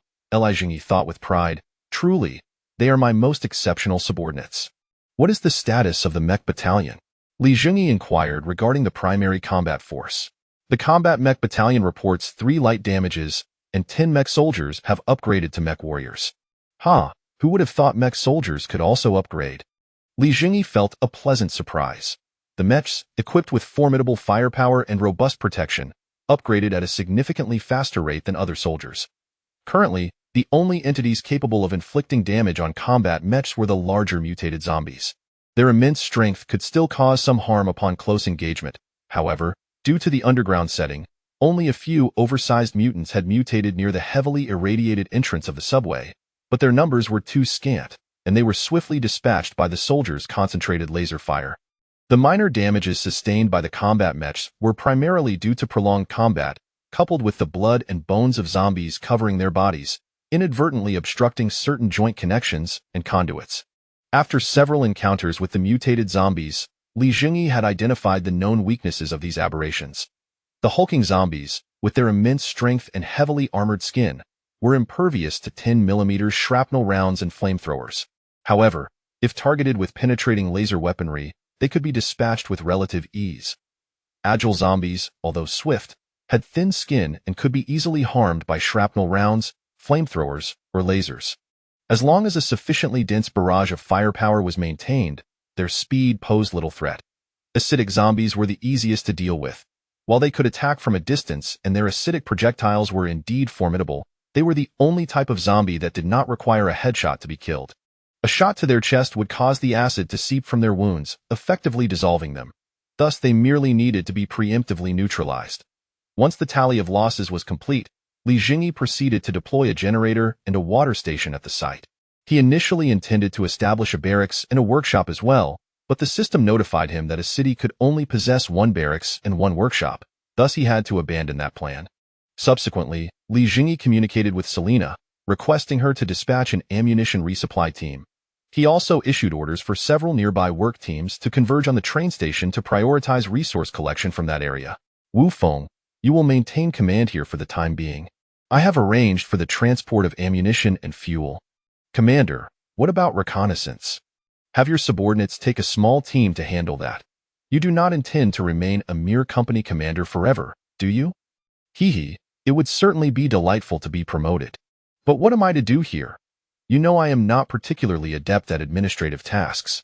The train station is divided into 3 levels: ground, underground first level, and underground second level. We have only secured the lower second level. I have instructed the cleaners to close the protective doors of the first level in the control room. Once the ammunition supplies arrive, you will clear the first level as well, while the ground can wait for now. As long as there's a battle to be fought, anything will suffice. I will leave the intact combat mechs and the fully staffed cleaners battalion in your charge. The rest is up to you. Rest assured, I shall handle it. When it comes to combat, I fear nothing. My few personal guards will also remain with you for training. I will ensure their safety. One last crucial point. Temperature checks must not be neglected. Are those mutated creatures truly as terrifying as they say? Imagine your wife or girlfriend suddenly transforming into a grotesque creature covered in flesh buds and filled with sharp teeth. How would you feel? Wow, that would terrify me to death. Seems I must carry a thermometer next time I venture out. You scoundrel! I leave this in your capable hands. I shall take my leave. Commander. Farewell. Do well, goodbye. Zhengyi, accompanied by the Death Battalion and the damaged combat mechs, embarked once again on the journey back to the main base. Upon returning to the main base, Zhengyi's first task was to send the damaged combat mechs for repairs by the engineering robots. He then notified the base's power manager, Tang Chao, to connect the new power station at the train station. Simultaneously, He manufactured 4 laser turrets that required no ammunition and dispatched them to the train station subbase. Li Zhengyi instructed Wu Feng to position the turrets at the upper entrance, thereby utilizing the potent firepower of the laser turrets to combat the zombie hordes on the first level. Afterward, he ceased to monitor the situation at the train station, confident that Wu Feng could manage it independently. He was exceedingly satisfied with the combat capabilities demonstrated by the mech battalion, prompting him to commission an additional 50 mech soldiers. Furthermore, he produced 20 close combat mechs and 30 ranged mechs. With the repaired mechs, Li Zhengyi now possessed a total of 71 mechs. The restored mechs would be redeployed to the train station to assist Wu Feng in combat. The newly manufactured mechs would be organized into combat squads consisting of 4 close combat and 6 ranged units. He then assigned Li Wenba and another cleaners battalion a mech squad to enhance their combat prowess. Meanwhile, Li Zhengyi did not neglect ground operations. He produced several engineering robots and commanded them to commence work on the first level of the subway, constructing fortifications for his future ground assaults. Chapter 57. The commander's productions are always exquisite. As Wu Feng's meticulously repaired battle mechas arrived at the train station, he immediately set about strategizing for the first floor of the station. He first deployed the latest laser turrets, as described by Li Zhengyi, at the entrance of the first floor, then positioned the battle mechas in front to create a formidable barrier against the approaching horde of zombies. Finally, he activated the heavy protective door and prepared to confront the onslaught of the undead. Upon connecting the laser turrets directly to the fusion power station, their firepower was nothing short of explosive. Laser beams rained down, obliterating countless zombies from a great distance, turning them into a mass of shredded flesh. Soon after, the melee mechas ignited their flamethrowers, incinerating swathes of zombies. Meanwhile, the ranged mechas, along with the spider turrets and soldiers, unleashed a barrage of fire, systematically decimating the undead under their overwhelming firepower. This battle proved far easier than previous assaults. With the powerful laser turrets in play, hardly any zombies made it to the second floor entrance. Commander, I have successfully secured the first floor of the train station. What should I do next? You may reposition the defensive fire points to the entrance of the first floor, establishing it as your defensive stronghold while you continue to eradicate the zombies. Should the situation turn dire, you can immediately seal the protective door to maintain your advantageous position. An excellent idea. I shall proceed with that immediately. Very well, the train station is in your capable hands. Exercise caution and do not act recklessly. Rest assured, Wu Feng replied, brimming with confidence. Oh, are you the battle mecha squad sent by the commander to assist us? Li Wenba inquired upon hearing a sweet voice emanating from the mecha. Indeed. I am the captain of the 3rd mecha squad, came the soft, melodious response from the mecha soldier. Very well, then follow my lead. Understood. Listening to the endearing voice, Li Wenba inwardly mused, wondering where the commander had found such a charming little soldier, squad leader. Where do you think the commander acquired these contraptions? A soldier quietly asked Li Wenba as the mecha squad leader returned, leading their mechas behind them. Why ask me? Look at the laser gun in your hand. Does it resemble any weapon from this world? Not at all. Precisely, if you do not even know where your own weapon came from, how could I possibly know? It was said to be from another world. That's what the commander informed me. Another world? That's quite unscientific. Indeed, believe it or not, I choose to trust him. After all, he is the commander, and what he says is fact. Fine, you're the squad leader, so your word is law. The soldier attempted to retort but soon recalled how they had encountered shape-shifting monsters previously, rendering it all less surprising. It is worth noting that upon the return of their squad from a mission, the first order of business was not to report the situation, but rather to take their temperatures. Squad leader, Li Ergu and the others have returned. Usual protocol. Check temperatures before reporting. A moment later, the scout, having completed his temperature check, approached Li Wenba. Squad leader, ahead lies a medium-sized zombie encampment.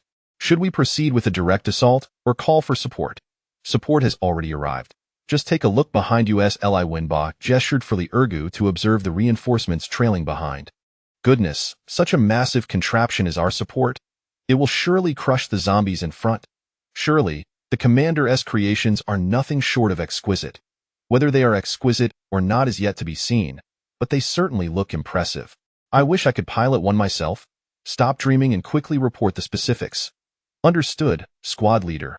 Shortly thereafter, Li Wenba led the scout, Li Ergu, to the mecha squad. May I inquire what is on your mind, Captain Lee?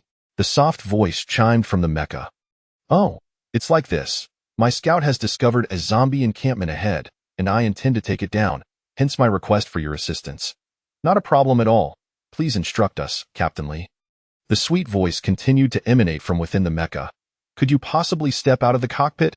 We need to discuss the battle details thoroughly. Li Wenba raised his chin to speak. Ah, my apologies. I shall be out momentarily. With a whoosh, the mecha's hatch opened, and a petite figure emerged. Cough, cough. Do you not have additional clothing? Li Wenba, taken aback by the mecha soldieress' scant attire and her diminutive stature, could not help but cough awkwardly. Ah, this is the combat suit specifically designed for us by the commander, the mecha soldier replied, her radiant image instantly shattering Li Wenba's prior impressions. The battle mechas employ completely enclosed cockpits to adapt to harsh environments, hence prolonged activity inside can become quite warm. Thus, we wear these heat-dissipating combat suits, she explained promptly. Ah, so that was it. The rosy hue on her cheeks was merely due to the warmth. Though Li Wenba felt somewhat uncomfortable, the mecha soldier seemed unfazed by it, standing confidently beneath the mecha despite the curious stares from afar. I am now out. Shall we commence? Ah, what? Oh, the battle details. Yes, yes, we shall begin immediately. Li Wenba stammered slightly. The operational briefing was swiftly concluded under Li Wenba's accelerated explanations. Upon the mecha soldieress return to her cockpit, the soldiers in the distance all wore expressions of regret. You lot, stop ogling. Get your heads in the game and don't let the ladies inside the mecha look down on you. Li Wenba scolded as he noticed his soldiers, who appeared as though they would rather gouge out their own eyes than miss a glimpse of the mecha soldier. Hey, squad leader, don't you like her? I'm not like you lot, who've never seen the world. Such trivialities hold no allure for me. Their essay saying, after 3 years of military service, even a pig can compete with Diao Chan. Yet you remain utterly unmoved, I see. After you met with the commander recently and we all changed our gear. Perhaps you have something going on with him? Absolute nonsense. You think your gear was earned without risk? I prefer women with curves, unlike you lot who have no standards whatsoever. Li Wenba erupted with rare expletives. See? The squad leader is flustered. Pass it along. The squad leader is flustered.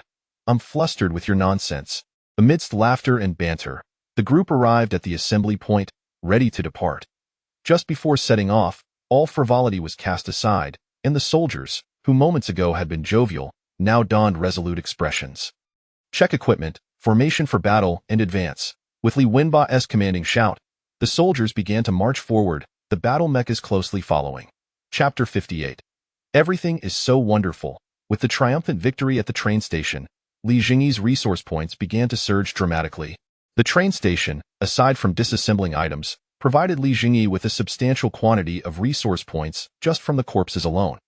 After conquering the first floor, Wu Feng ingeniously established a designated space at the entrance. Each day, he would open the protective gate and allow a horde of zombies to enter.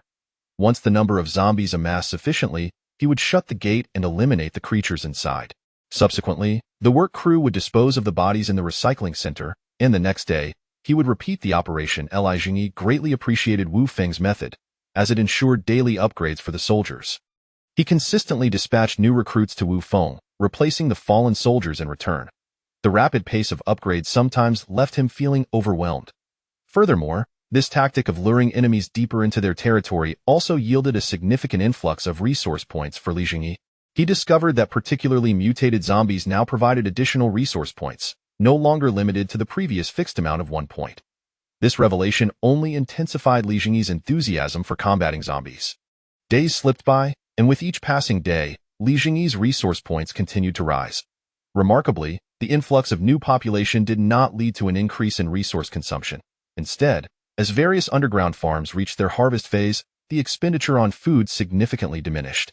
Currently, the individual rations produced were almost exclusively reserved for the military's operations, rather than being distributed among ordinary survivors. The survivors relied heavily on the starch blocks, cockroach blocks, mushrooms, rats, and earthworms produced by the starch machines for sustenance. However, no one complained. In fact, many expressed silent gratitude, relieved that they were spared from becoming someone else's meal. Hey, dog meat, come here. Li Zhengyi called out to the large dog in the distance. The dog glanced at him before scampering over to Lisa, its tail wagging enthusiastically like a fan. "What a good dog," Lisa remarked, petting the dog's head. Dog Meat squinted its eyes in enjoyment under Lisa's gentle touch. "This fellow only knows how to please you, showing me no respect at all. Commander, you always yell at it." "Of course, it prefers me. How can I not yell at it? It's clearly a police dog, yet it behaves like a silly husky, tearing everything apart all day. Woo." It seemed Dog Meat was aware that Zhengyi was speaking ill of it as it edged closer to Lisa. "You little rascal, are you trying to become clever? Forget about that rat meat tonight. You can have your cockroach blocks instead." Upon hearing this, Dog Meat immediately sprang to its feet and scampered eagerly to Zhengyi, its tail once again wagging like a fan. "Indeed, what a clever pup. It understands everything." Zhengyi extended his hand to stroke. "Captain Li Wenba has sent word. They are encountering obstacles in their expansion." At that moment, the nun approached to report the situation. With their formidable firepower, how can they be stymied? Not quite. Captain Li Wenbi mentioned that both entry points they encountered were sealed. The subway's protective doors are bidirectional. How could they be locked? Captain Li reported that the individuals on the other side must have employed some method to secure the doors from within. He suspects there are specialists on that side. "Oh, very well. We shall devise a plan later. Have them mark the locations on the map and proceed to other stations for now." "Understood. I will convey the message." Additionally, XX Station has reported a sighting of a mutated creature preying on the fauna in the tunnel. XX Station? Isn't that where Zhang Weiwei was stationed previously? What kind of mutated creature? According to their description, it could be a cat, a large orange cat. Has anyone encountered an attack? Not at this time. Now that I have a dog, having a cat would be splendid too. Selena, why don't you make a trip to see if you can bring it back? Oh woo. At this moment, Dog Meat rushed over, shaking its head vigorously, as if to convey its disapproval of the idea. "You little one, are you afraid of having a rival? That won't do." "Selena, did you just laugh? How lazy of you." "No, Commander, I will go fetch that cat for you." With that, the nun dashed out in an instant. It seemed Selena was becoming increasingly humanized, shedding her initially cold demeanor. As Zhengyi contemplated acquiring a new pet, Dog Meat sulked off to play with Lisa, ignoring Zhengyi's calls, much to Lisa's amusement. Time passed swiftly, and by evening, the nun returned, accompanied by a large orange cat that was curiously surveying its surroundings. "Commander, I have successfully brought it back as promised." "How did you manage to catch it?" "I didn't catch it. I simply offered it a leg of a large rat and called it to follow me with food. It came willingly." "So simple? No wonder they say orange cats are easy to take away." A mere rat leg was enough to entice it. "Meow, meow." Zhengyi began to play with the cat. "Meow." The orange cat responded but did not approach Zhengyi. This was no challenge for Zhengyi. He retrieved a delectable jerky made from rat meat from beneath the table. "Come here, little one." Seeing the food, the orange cat swiftly bounded over. Observing the well-proportioned feline, reminiscent of a leopard, Zhengyi couldn't help but ponder what a tiger might look like now. He wondered how many brave souls it would take to satiate a mutated tiger in this post-apocalyptic world. Meow. After finishing the food on the floor, the orange cat let out a gentle cry. Zhengyi continued to offer more food, and the orange cat happily devoured it. After eating, the cat seemed to acknowledge Zhengyi's role as its caretaker, promptly lying down at his feet. Zhengyi then began to stroke the cat. Before long, Lisa entered Zhengyi's office with Dog Meat in tow. Woo! As soon as they entered the room, Dog Meat let out a growl at the smaller orange cat. The orange cat swiftly flipped over and sought refuge behind Zhengyi. "Dog Meat, if you growl again, you won't have dinner." Dog Meat ceased its growling, instead emitting a sound of indignation. "Stop that. The orange cat is now a companion. Do not bully it, understood?" Dog Meat glanced at the orange cat, then displayed a look of disdain.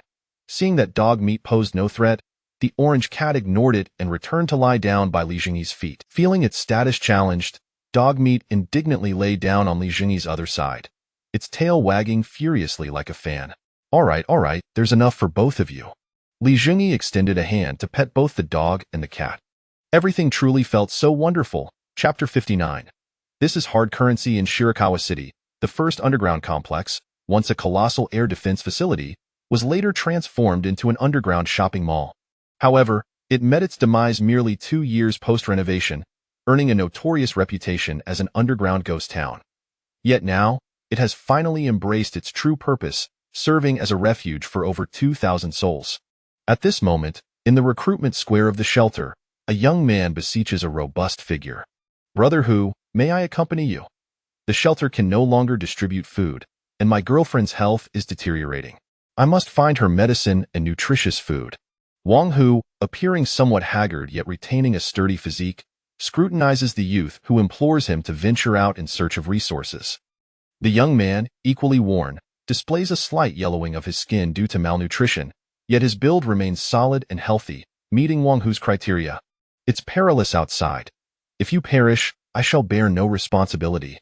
Rest assured, as long as you consent, I will immediately submit an application to the committee. Even if I were to die, no one would hold you accountable." "Very well. Don clothing that wraps you securely and arm yourself. Apply for a gas mask. We shall depart in an hour." "Thank you, Brother Hu." The young man expresses his gratitude hastily. Wang Hu is the captain of the most formidable resource retrieval team in the shelter, consistently returning with substantial supplies and suffering minimal losses, making him a favored companion for those seeking to scavenge for resources. After expressing his thanks, the young man returns to his meager tent within the shelter. Inside, a frail young girl lies weakly on the ground. Brother Hu has agreed to take me out to search for supplies. I will find you medicine and your cherished 8 treasure porridge. Shuren, I am already fine. The outside world is fraught with danger. Please do not go." The young man reaches out, touching his girlfriend's forehead, which feels alarmingly hot. "No, your illness cannot be delayed any longer." But many teams searching for supplies have not returned. "I am afraid." Fret not, I shall be cautious, and besides, Brother Hu will be with us. There is no cause for concern. Just await your 8 treasure porridge." After comforting his girlfriend a few more times, the young man resolutely picks up his rudimentary equipment and exits the tent. Upon reaching the shelter's management committee, he swiftly completes his application and acquires the essential gas mask for his outing. As he departs, he notices an unusually crowded radio room. Even the shelter's management personnel are present. Could there be a new development? Not dwelling on it, the young man navigates through the shelter's corridors and arrives at the entrance, where Wang Hu converses with the sentry.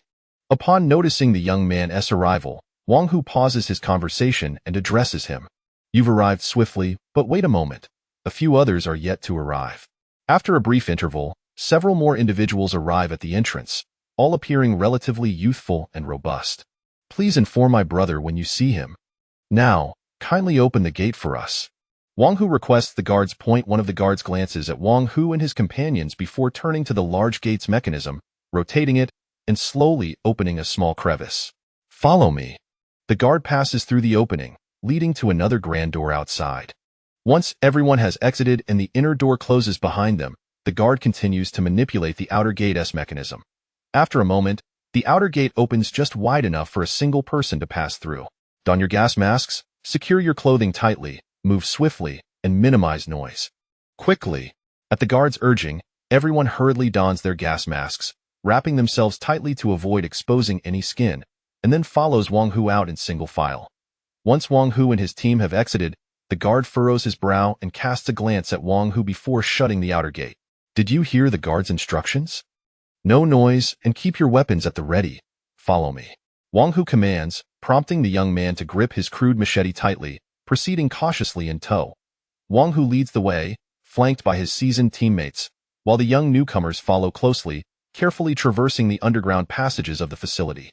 A chilling breeze sweeps past, causing Zhao Shuren and the other newcomers to shiver. They had heard from those who ventured outside that the world beyond was engulfed in a frozen nuclear winter, yet they had not anticipated such biting cold. The southerners among them felt as if they were freezing like quails.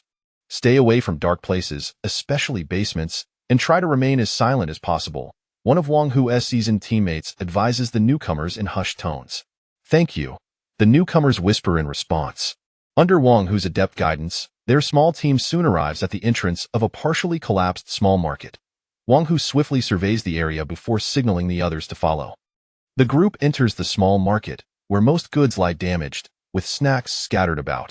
These supplies have long been contaminated by radioactive dust. Do not collect anything, especially items with damaged packaging, lest you soon perish from excessive radiation.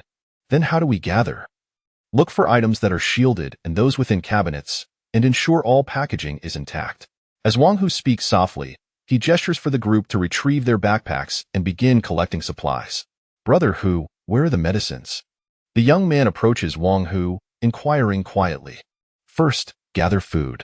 I will lead you to the medicines shortly. Ah, thank you, Brother Hu. The young man beams at the response, hastening his pace, as they gather supplies. Wang Hu approaches the newcomers and instructs the young man and two others. You three, come with me to find medicine. The rest stay behind to continue scavenging. All right, Zhao Shuren readily agrees. The other two young men seem hesitant but dare not refuse outright, so they reluctantly respond, Brother Hu, we don't need medicines. We can collect some food. What do you two understand? Medicines are not solely for your use. Others in the shelter need them as well. Just the other day, I enjoyed a delightful encounter with a lovely lady thanks to a box of ibuprofen. This is hard currency. A single box can afford you several such indulgences.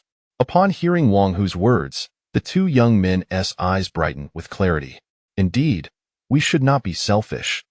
We ought to assist those lovely ladies. Brother Hu, we will accompany you. Be cautious. I'll take them on a short trip and return swiftly. Yes, Brother Hu, take care. After bidding farewell to their companions, Wang Hu leads the three through the snowy terrain, stepping cautiously. Brother Hu, why have we not encountered a single zombie along the way? The young man quietly queries. We are merely fortunate. Do not overthink it. Watch your footing. Soon, the four arrive at the entrance of a small pharmacy. Wang Hu gently lifts the roll-up door. You three go inside and gather medicines. I'll keep watch. Hurry, be swift. Prompted by Wang Hu's urgency, the trio swiftly enters the pharmacy. Wang Hu then gently lowers the roll-up door once more.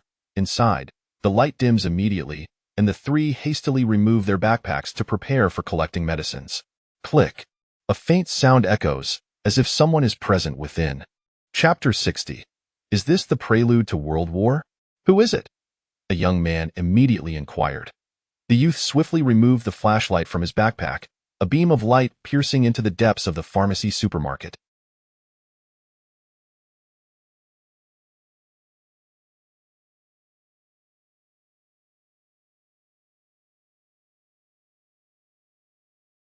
A crimson figure emerged under the illumination, its terrifying form adorned with razor-sharp claws. Most strikingly, its eyes twinkled with an unsettling intelligence. The young man turned to pull up the roller shutter, but despite his efforts, it remained steadfastly shut. Tiger, Tiger, open the door quickly. There are mutated zombies inside. Outside the supermarket, Wang Hu pressed down on the roller shutter with his substantial foot, silent as a statue. Soon, anguished cries echoed from within, accompanied by the sickening sound of flesh being torn apart. Moments later, silence enveloped the interior, and a backpack brimming with pharmaceuticals slid out from beneath the shutter. Wang Hu picked up the blood-stained bag without a glance back, leaving behind a chilling cacophony of gnashing teeth. This was the reason for his continued safety. He had struck a dreadful bargain, one with the devil himself. Upon returning to his original position, Wang Hu wore an expression of sheer terror. We must leave at once.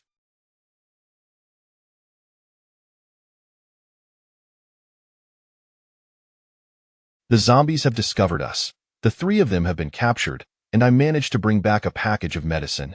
At the sound of Wang Hu's voice, the group, already in a state of preparation, hastily gathered their belongings to flee. As for the three who had vanished, venturing out in search of resources had always been perilous. Their misfortune was merely an unfortunate twist of fate. Wang Hu recalled that the young man named Zhao had a rather lovely girlfriend. It was fortuitous that he could now take on the role of her guardian. With both medicine and food at his disposal, he could weave a tale of last-minute heroism, claiming the young man had entrusted her to him.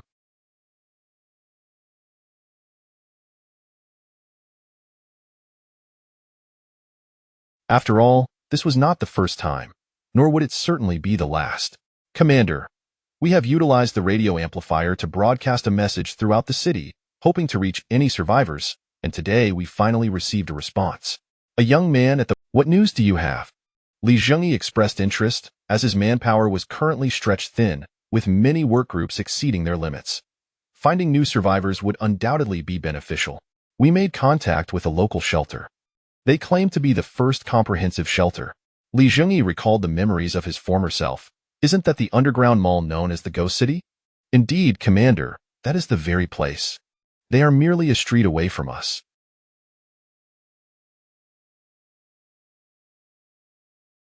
What is their situation? They are a large shelter housing over 2,000 people. So many. How have they managed to endure for so long? They mentioned that although the underground mall is closed, numerous storage rooms have remained intact, preserving a vast stockpile of supplies. However, there is no underground passage connecting us, so they would need to traverse the surface, which poses significant risks. The surface is indeed perilous at present, but instruct them to hold on a little longer. I have significant plans underway. Understood, Commander. I will inform them at once. Also, have we received contact from other shelters?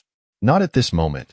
Very well, proceed, and notify me. After thorough verification that the bulk of the work had been completed, he activated his communicator to issue commands. Notify Wu Feng to temporarily halt military operations on his end, leaving a small contingent of soldiers at the train station while the remainder returns to Tianfu Base. Inform Li Wenba to lead his squad back to Tianfu Base immediately. There is a new mission. All cleaner squads, return to Tianfu Base at once.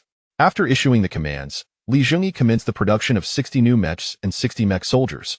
The creation of— After dedicating a day to printing combat mechs, Li Zhengyi began the production of laser turrets to prevent future power shortages. He also deployed 2 fusion power stations in the power room. Subsequently, he positioned the 200 laser turrets throughout the first level of fortifications. At this juncture, the defensive capabilities of the stronghold had become remarkably formidable. Yet, the cost was a rapid depletion of resource points, causing Li Zhengyi considerable distress. The advancement to a level 4 base would have to be postponed. Nevertheless, the eradication of the city's zombies was imperative. Resource points were an unavoidable expense. Painful as it was, investment was necessary for greater returns. It was akin to playing a strategy game. To amass a formidable force, one typically prioritized resource point acquisition before upgrading the base. In the following days, both Wu Feng and Li Wenba returned with their respective teams. After granting them a day to recuperate, Li Zhengyi led them to the first level, now fortified behind heavy protective doors. Goodness, Commander, are you preparing for a world war? Wu Feng exclaimed upon seeing the multitude of laser turrets. Is the commander readying for a city cleanup? Li Wenba inquired as well. Perhaps cleaning the city is still unfeasible, but a defensive operation should— Have you ever heard of turret tactics in games? No, we do not engage in gaming, both men replied, shaking their heads in unison, incredulous that gaming strategies could apply to reality. In truth, I had planned to commence this initiative. Cheap labor was always in demand. Then, Commander, what is your operational strategy? Li Wenba inquired, furrowing his brow. Indeed, although there are numerous turrets, how do we transport them? Wu Feng echoed. Who said anything about transporting them? Have you not realized that these turrets are already deployed in combat formation? Li Zhengyi replied with a hint of prideful mystery. Observing the two deep in thought, he smiled and issued the order. Li Squad Leader, Wu Squad Leader, assemble your respective teams at once. Understood. The two promptly gathered their squads. Following Li Zhengyi's command, the cleaner squads also began to assemble, while waves of battle mechs streamed into the subway's first level. Chapter 61. The Outbreak of War. Captain Li Wenba, position yourself and your men to the west of the turret. Understood. Though uncertain of Li Zhengyi's intentions, Li Wenba promptly led his platoon to the designated spot. Captain Wu Feng, you and your men take the eastern position. Affirmative. Wu Feng, equally in the dark about Li Zhengyi's tactics, swiftly directed his platoon to comply. The cleanup brigade, proceed to the northern turret location. The battle mechs immediately dispersed into a configuration of close-range fighters at the front and long-range support at the back. The Death Brigade will occupy the center as a reserve force, stationed to the south. Selena, once the battle commences, devise a means to locate the enemy commander. If you find him, the task will be yours. Rest assured, I shall handle it, the nun declared resolutely. All other ladies, Proceed with the lure and attack mission as per the operational plan. Yes. The remaining battle nuns nodded in unison. Then let us commence. With Li Zhengyi's command, the ground beneath them began to rumble ominously. It was then that Wu Feng and Li Wenbo realized they were standing on an immense lift platform. Initially, they had believed the iron plates were merely for reinforcement.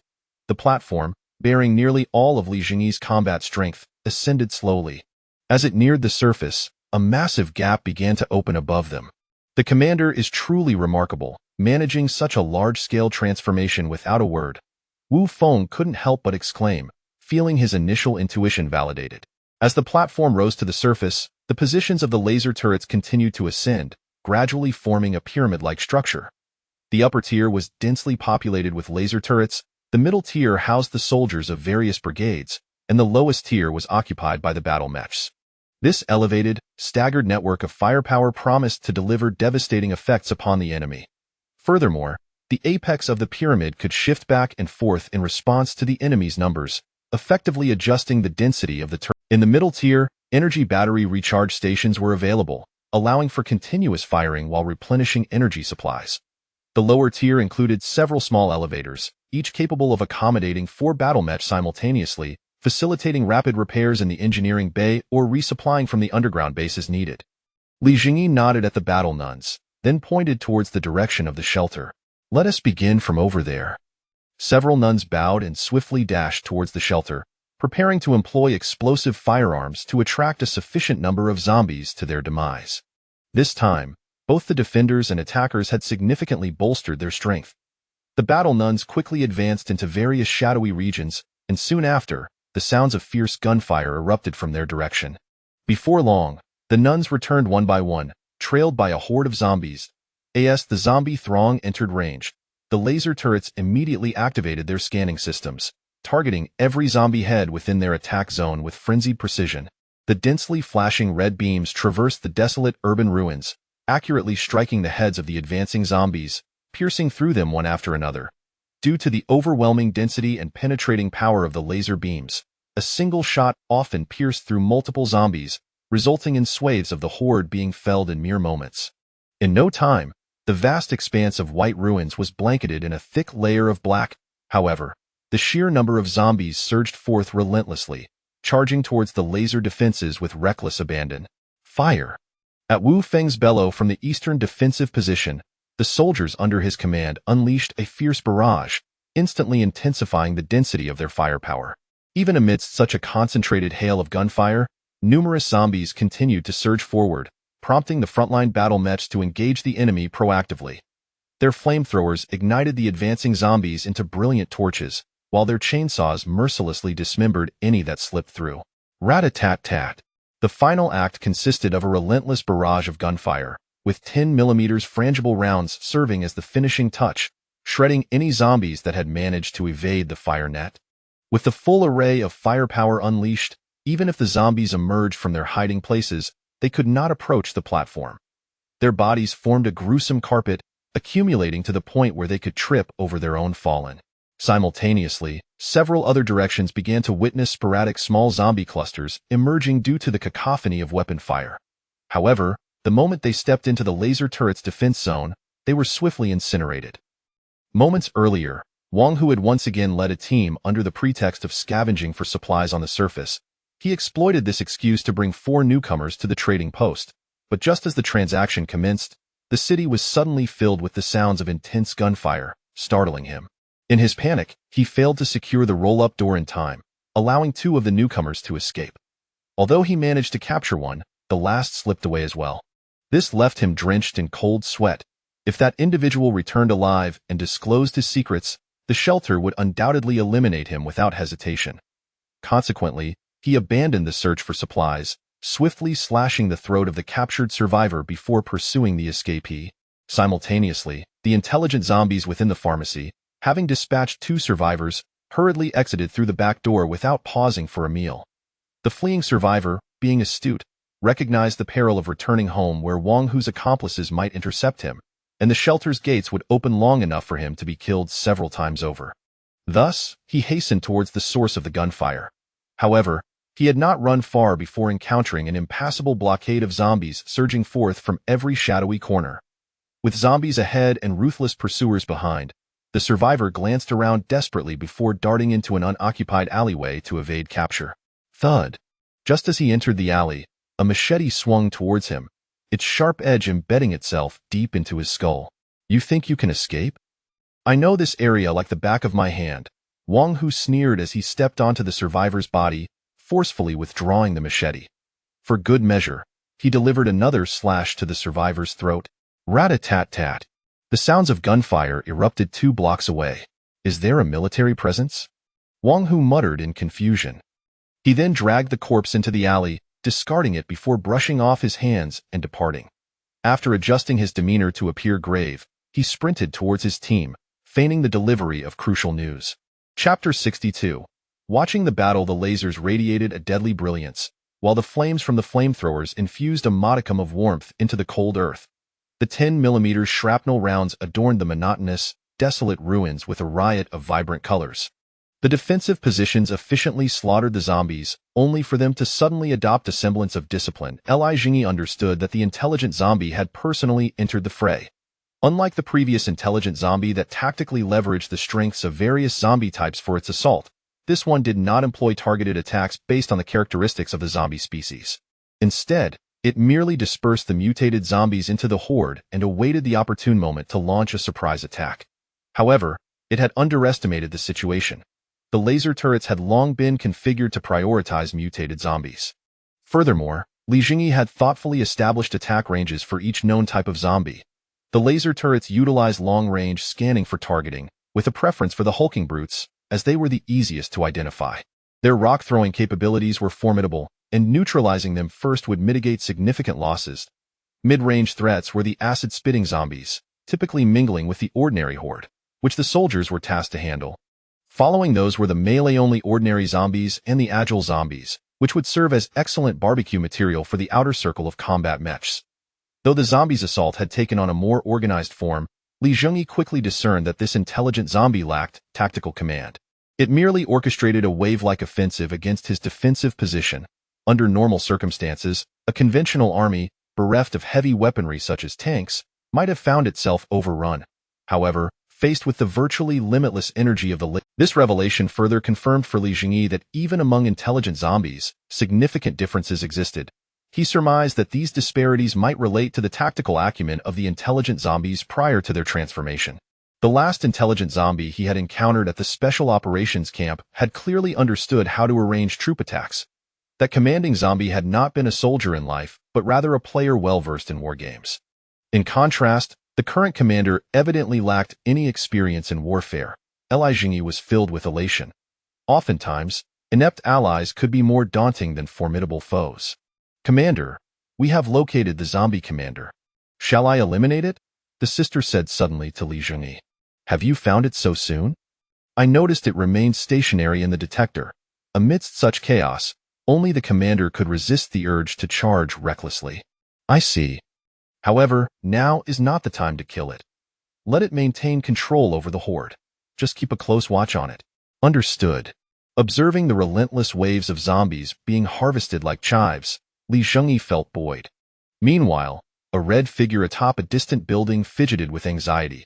It could not comprehend why the horde it controlled was failing to prevail. Despite their numbers, why were they unable to breach the defenses? It could simply let the zombies charge forth en masse, potentially applying pressure to Zhengyi's forces. Yet, it seemed compelled to orchestrate each wave of attacks itself. As it sensed another wave of its subordinates being annihilated, it could no longer contain its fury and let out a furious roar. Commander, it seems the zombie commander is becoming agitated, the sister remarked to Zhengyi. The more displeased it is, the more delighted I become. Selena, keep a close eye on it. Observe whether it learns and evolves during the battle. If it does, eliminate it immediately.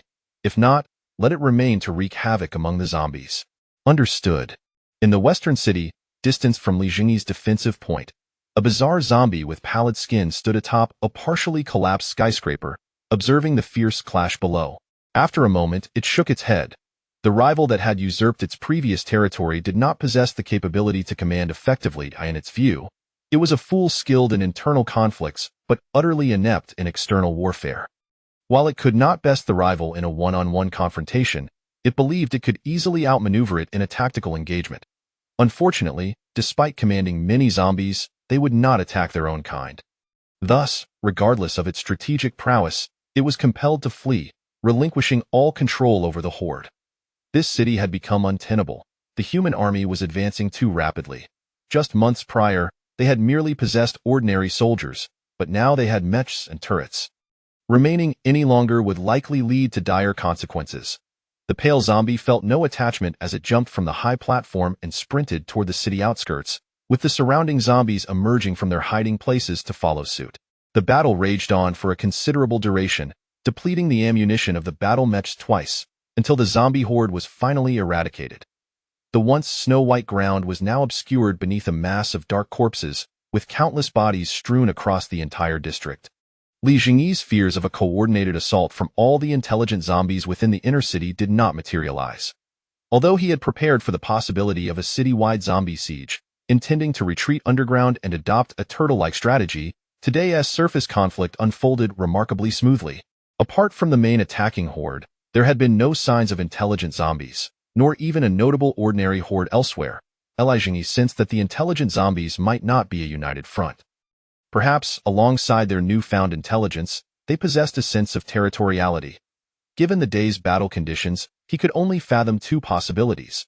Either the city harbored no additional intelligent zombies, which was evidently implausible, or the intelligent zombies engaged in competitive relations, refraining from mutual support and perhaps even preying upon one another, as had often been depicted in novels. Zhengyi hoped it was the latter. Although mutual consumption among zombies would undoubtedly render them stronger, it would also allow him to dismantle them one by one. Commander, the intelligent zombie has begun to flee. IVE dispatched Units 1234 to pursue it. Should we eliminate it once and for all? Not yet. Follow it quietly and observe its movements. Report back at all times. Understood. Cleanup squad. Mobilize immediately to scour the battlefield, clearing the surrounding districts of any remaining zombies, and scout for additional hordes. Report any anomalies without delay. Yes. Battle mech team, commence setting up defensive points along the route from our base to the comprehensive shelter. Understood. Wu Feng, take your unit and a battle mech squad to the underground comprehensive shelter to assess the situation there. Remember to install signal receivers along the way. Understood. I'll set off at once. Li Wenba, lead your unit to investigate the environment and conditions surrounding the shelter. Report any irregularities immediately. Received. I will carry it out promptly. With the orders dispatched, everyone began executing their assigned tasks. Zhengyi remained active as well, summoning engineering robots to clear the debris surrounding the base and utilizing the materials on-site to construct walls. At the same time, he set up electrical wiring to extend the laser turrets outward from the base. Chapter 63. Strive diligently upon receiving the news, the complex shelter sprang into action. They promptly dispatched personnel to open the shelter's grand doors, allowing Wu Feng and the army that had been waiting outside for quite some time to enter. The first to step inside were Wu Feng and the fully armed soldiers behind him, all clad in standard protective gear and full face helmets, clearly equipped to contend with harsh environments. Their attire far surpassed the makeshift uniforms and gas masks worn by the shelter's inhabitants. Following them were towering battle mechs, standing over 3 meters tall, adorned with heavy armor and formidable weaponry. At this sight, the residents of the shelter were convinced of the broadcast's assertions. This army not only possessed abundant supplies but also exhibited overwhelming firepower. Observing the welcoming party of several dozen individuals before him, Wu Feng gestured to a nearby soldier, who immediately produced a thermometer to conduct temperature checks on those nearby. Commander, what is this? Someone queried with curiosity. Fear not, this is merely a standard infrared thermometer, one of our precautionary measures. After a brief moment, the soldier conducting the checks nodded at Zhengyi, indicating that all was well. Greetings. I am Wu Feng from Tianfu Base. May I inquire if your leader is present? Wu Feng removed his fully enclosed helmet and inquired with a smile. Greetings, comrade. I am Zhang Qiming, the head of the complex shelter, replied a middle-aged man in his 40s, stepping forward from the crowd. Hello, Wu Feng said, extending his hand in greeting. Hello, Zhang Qiming replied, hastily shaking Wu Feng's hand. By the way, May I ask if it was you who fought the zombies outside? Indeed, it was us. Who else could it be? Then your arrival signifies that the zombies outside have been eradicated. Correct. We have eliminated the zombies from Tianfu base to the vicinity of the shelter, yet other areas remain perilous. Oh, thank you for the information. Now that the inquiries are concluded, let us address the matter at hand. As a soldier, I prefer to be direct. I am here on behalf of our base to negotiate with you. Understood. Please proceed. Our commander demands that you fully accept our command without objection. Additionally, all survivors must work. Tianfu base does not support idleness. Yes, we accept this, but what of the shelter's management personnel? How will you arrange that? The commander stated that since you have managed to endure this long, your administrative capabilities must be commendable, thus you will continue to oversee management. Oh, thank you. We shall manage diligently. However, the existing military personnel within the shelter must undergo restructuring. The defense responsibilities will be assumed by our dispatched personnel. The defense responsibilities are handled by this individual, Zhang Bao. Greetings, Commander. I am Zhang Bao, the captain of the guard. Previously, I was merely a bank security officer, so I defer to your directives. Zhang Bao's compliance eased Zhang Qiming's concerns. The situation here was becoming clearer. As long as he performed his duties well, the risk of being ousted was minimal. Very well, since you all agree, we shall henceforth be colleagues. I look forward to your cooperation, Wu Feng said, extending his hand once more. Likewise, I hope for your guidance, Commander Wu. Wu Feng shook hands with the actual management personnel of the shelter, and thus, the issue of affiliation for the thousands of inhabitants was resolved in just a few brief exchanges. The ordinary survivors, however, were left with no opportunity to interject. Now, there is one final matter to address. Everyone in the shelter must undergo temperature screening. Wu Feng proclaimed his last requirement. Commander, this is Li Wenba. We have encountered some unusual circumstances. Li Zhengyi suddenly received a communication from Li Wenba. What circumstances? We discovered 4 corpses. 2 of them were evidently killed by mutated zombies, but the other 2 were slain by knives. Oh, is that peculiar? Li Zhengyi inquired with curiosity. Among the corpses, those killed by zombies and those slain by knives were merely separated by a roll-up door. Furthermore, the door was half open, and although 3 individuals died, there were 5 distinct footprints. Subsequently, we followed the footprints and located another corpse that had been stabbed to death. Clarify your findings, please. We examined the vicinity and reached an unfortunate conclusion. Someone has been deliberately feeding the zombies, and this zombie is likely the intelligent one that escaped. Your analysis is intriguing. Please continue. Li Zhengyi delighted in the process of deduction. From the traces left behind, it seems someone lured survivors to this location to feed the zombies. And when the combat erupted unexpectedly, that intelligent zombie hastily departed to command the battle, leaving 2 survivors behind. The individual who fed the zombies, wishing to remain undiscovered, eliminated them. Your analysis is sound. See if you can unearth this individual. Anyone capable of betraying their companions to zombies would undoubtedly betray us as well. Such a person must not be allowed to remain. Commander, while I can make a brief assessment, this matter requires prolonged investigation. I suggest we have Officer Zhang Junshi take charge. Very well, your reasoning is valid. I will await Zhang Junshi's return to hand over this task. You may continue with your duties. Director Zhang, the commander has issued a new directive. He requires you to send survivors to assist in cleaning the battlefield. I wish to send people, but we only possess a limited number of suitable equipment for going outside. We can hardly spare many. Zhang Qiming responded, troubled. He wished to make a good impression but found this request somewhat daunting, especially considering the nuclear winter conditions outside. Not to worry. The commander has dispatched the first batch of supplies, which includes protective gear for outdoor operations. Then I must express my gratitude to the commander. You shall have that opportunity. Before long, the shelter's doors swung open once more, revealing 2 engineering robots and a fully armed squad of soldiers. Shortly thereafter, Zhang Qiming received a communication from Li Zhengyi. Director Zhang, greetings. I am Li Zhengyi, the commander of Tianfu base. Hello, Commander Li. I am Zhang Qiming from the complex shelter.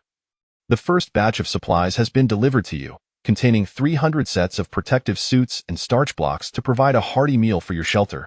Have you received them? Yes, we have received them. Thank you, Commander.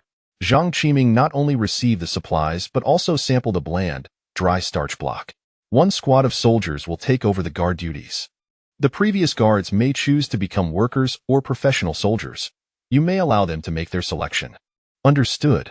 I will do so. Furthermore, Director Zhang, now is your time to shine. Organize the survivors to assist us in cleaning the battlefield, and I will recognize your capabilities.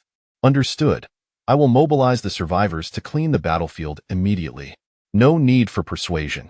You must inform them that work equates to food, and without work, they shall go hungry. Additionally, within the supplies, there is a set of base work regulations. You may allocate tasks according to those guidelines. Yes, I will strictly adhere to the regulations. Strive diligently. I have faith in you.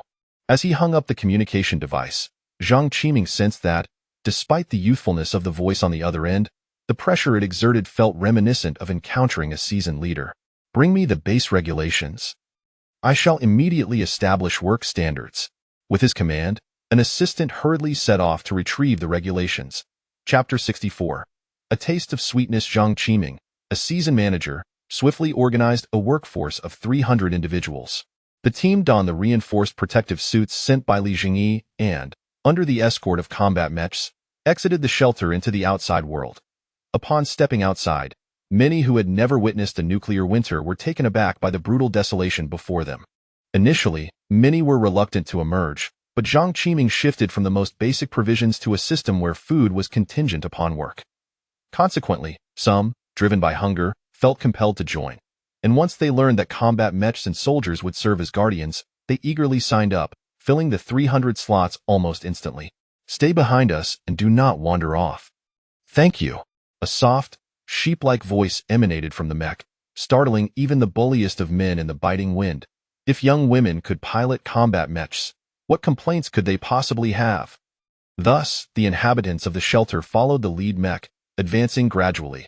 Soon enough, they were struck by the overwhelming sight of corpses littering the ground. The zombie bodies stretched for several blocks, numbering at least several 100,000, if not more. In the distance, a massive platform constructed of steel loomed, its numerous technologically advanced turrets scanning the surroundings.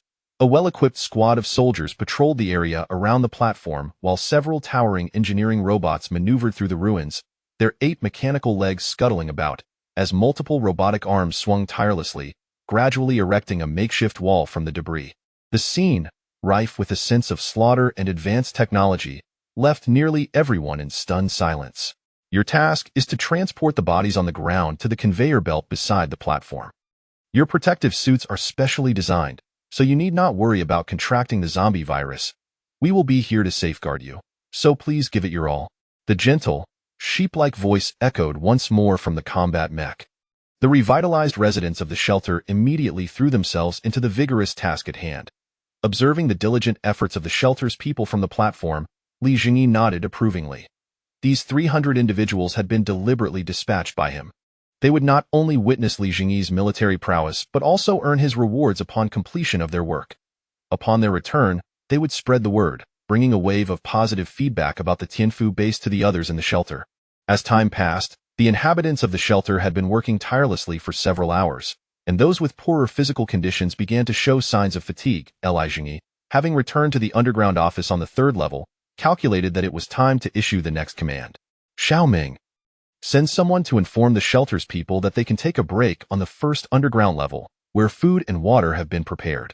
Understood, came the soft, sheep-like reply from the 1st mech soldier, who had been eliminated due to her However, Zhengyi could not possibly send a living, adorable girl back into the fray, so she now served as his aide, filling in for the bioweapon soldiers on the front line. Before long, the leader of the combat mech squad received Zhengyi's order and announced through the mech's loudspeaker, "Everyone, the commander says you may take a break on the 1st underground level, where food and water are ready for you. Please follow me to the 1st underground level for a rest." Who would refuse the chance to rest, with food and water awaiting them? Thus, the crowd followed the mech up to the platform and took the elevator down to the 1st underground level. Upon entering, the survivors were once again astonished. The grand subway level was illuminated brightly, filled with an array of unfamiliar machinery buzzing with activity. My goodness, I used to walk through here often before the apocalypse, and now it resembles a completely different realm. It feels just like being in a cyberpunk world. As the survivors marveled, a waft of enticing aroma reached them, causing their mouths to water.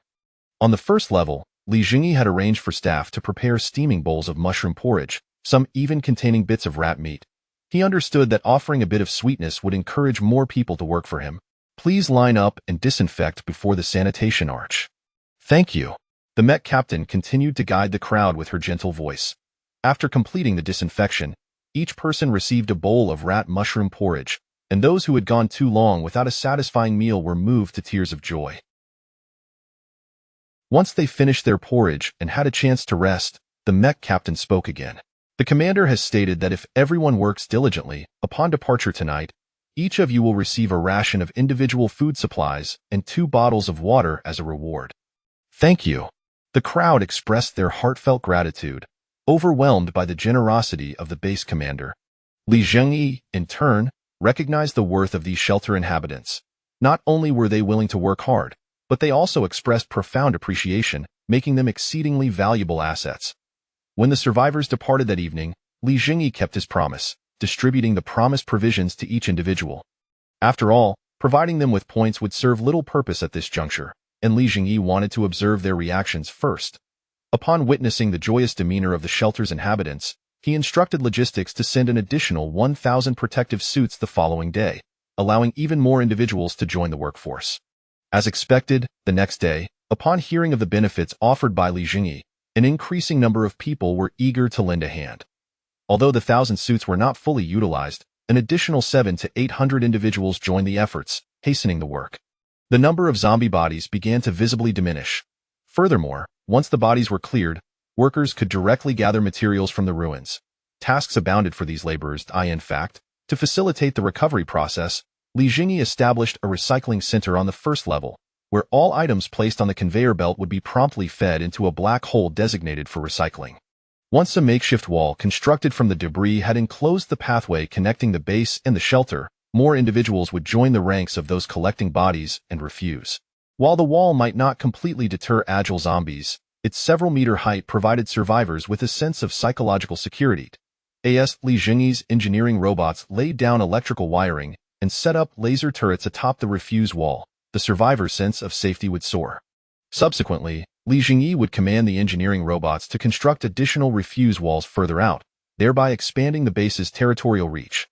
This would enable the laboring survivors to venture deeper into the enclosed ruins to gather resources. Food items would undergo disinfection before being stored in the food warehouse, while material refuse would be deposited directly into the recycling center at Wufeng. Having completed his tasks, returned to the train station with a contingent of soldiers to continue his unfinished endeavors. Li Wenba, having cleared the collapsed sections, resumed his exploration of the subway station. WIRNGF Ing, the prison warden, once again led a group of inmates to the surface for the more perilous recovery operations. The combat nun, tracking the elusive intelligent zombie, sent back a report indicating that the creature had fled northeast, where it had killed and consumed another intelligent zombie, successfully taking over its territory. From the information provided by the combat nun, it was confirmed that intelligent zombies would indeed consume one another. However, it appeared they did not actively seek to devour their kin unless vying for control over territory.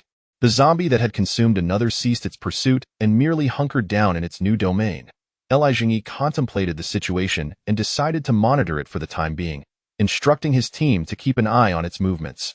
Chapter 65. I have long suspected he has issues, Commander. I heard you were looking for me? Zhang Junshi, having just completed his duties on another subway line, promptly sought out Zhengyi upon returning to Tianfu Station. Ah, old Zhang. I summoned you because Li Wenba has uncovered a matter that requires your attention. Zhang Junshi now held the esteemed position of chief enforcer for the entire underground system. Upon Zhengyi's suggestion, he had recruited and trained a squad of 20 enforcers, now primarily tasked with investigating the... Having previously encountered the formidable shape-shifting creature, he had become adept and adaptable in his enforcement duties, no longer rigidly adhering to the rules. Zhengyi had even dispatched 2 grenadiers to assist him, for although Zhang Junshi excelled in solving cases, he was still an ordinary person. The support of elite soldiers made a significant difference. Ever since he assumed full responsibility for maintaining order within the underground system, he had effortlessly apprehended several pests, sending them mercilessly to become lifelong prisoners. The security across the subway stations had vastly improved. "What is the matter, Commander? Speak freely. I would face mountains of blades or seas of fire without a second thought." Zhang Junqi's flattery had grown increasingly proficient. "It's not as dramatic as that. Li Wenba has discovered that someone within the complex shelter is colluding with intelligent zombies, feeding the survivors to them. I need you to track this individual down." After inquiring about the initial circumstances from Li Zhengyi, Zhang Junshi pondered for a moment. This should be quite simple. If he hasn't fled yet, he should be easy to locate. "Very well, I entrust this matter to you. You haven't been to the complex shelter yet, have you? Today, I shall accompany you." "That sounds splendid. With the commander by my side, I feel an exponential increase in safety. Please wait for me a moment. I shall return shortly." "Of course, Commander." As Li Zhengyi departed, the orange cat stretched lazily and rolled over to continue its slumber. It was no longer the sprightly creature that had first arrived. Under the care of abundant food and drink, it had grown considerably. "Hey, dog meat!"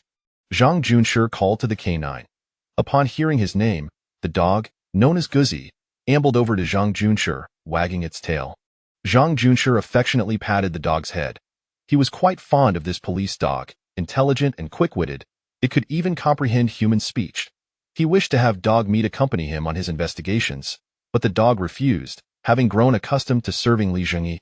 A few minutes later, fully armed, Li Zhengyi and Lisa arrived once more at the office in trance. "Old Zhang, let us be on our way." Before Zhang Junshi could react, dog meat had already faithfully sprinted to Li Zhengyi's side.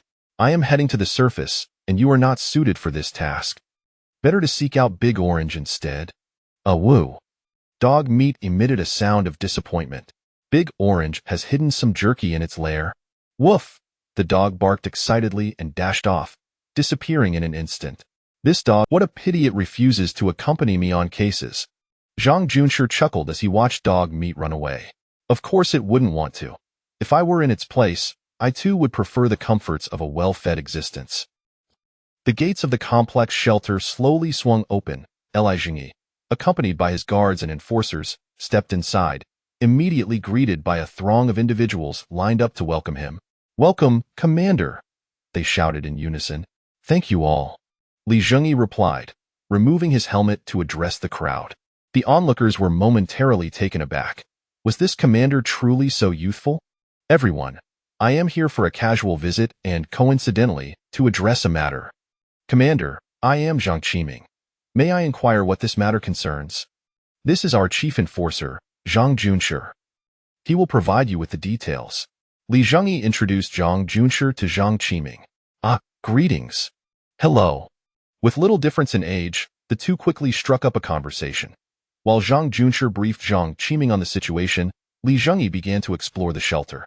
A group trailed closely behind him, ready to respond to any queries he posed, giving him the impression that despite its modest size, the shelter was remarkably well-equipped. Zhang Junqi's efficiency was commendable. After gathering information from Zhang Qiming, he promptly directed his team to locate the guards on duty the day the incident occurred. "Are you saying that the individual named Wang who consistently returns with supplies, and each time he and his team emerge in... Moreover, only 2 teams ventured out that day, and his team just happened to lose 4 members. Indeed, I have long suspected him of wrongdoing. However, since the head of the guard, Zhang Bao, is his cousin, and I lacked evidence, I could only bury my suspicions deep within." One of the guards disclosed his findings.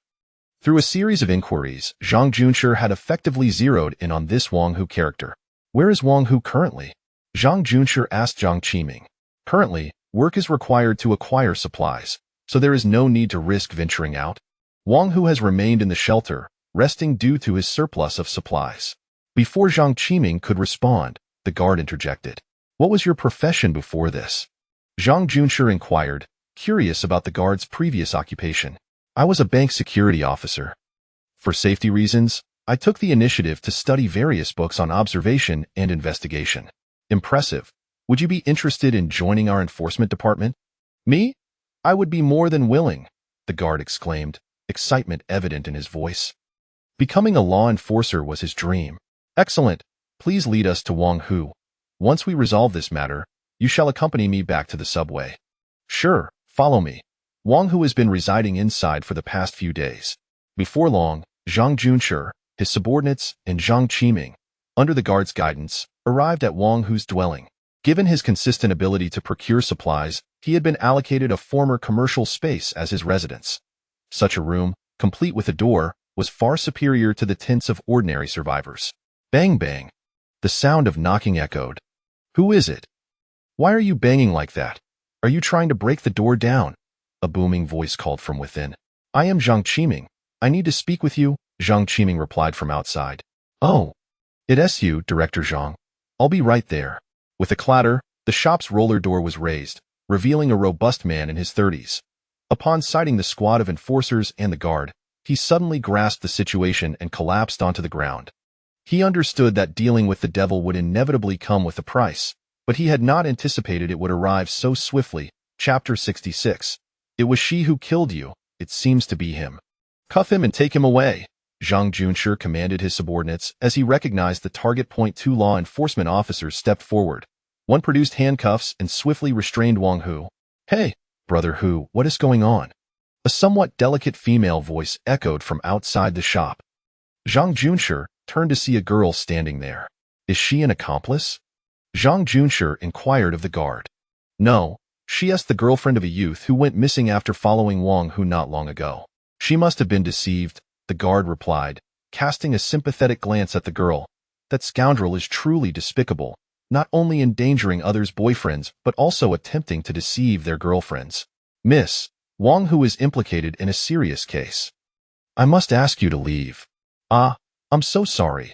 The shelter provided me with medication today, so I just came to return some to Brother Hu. There is no need to return it.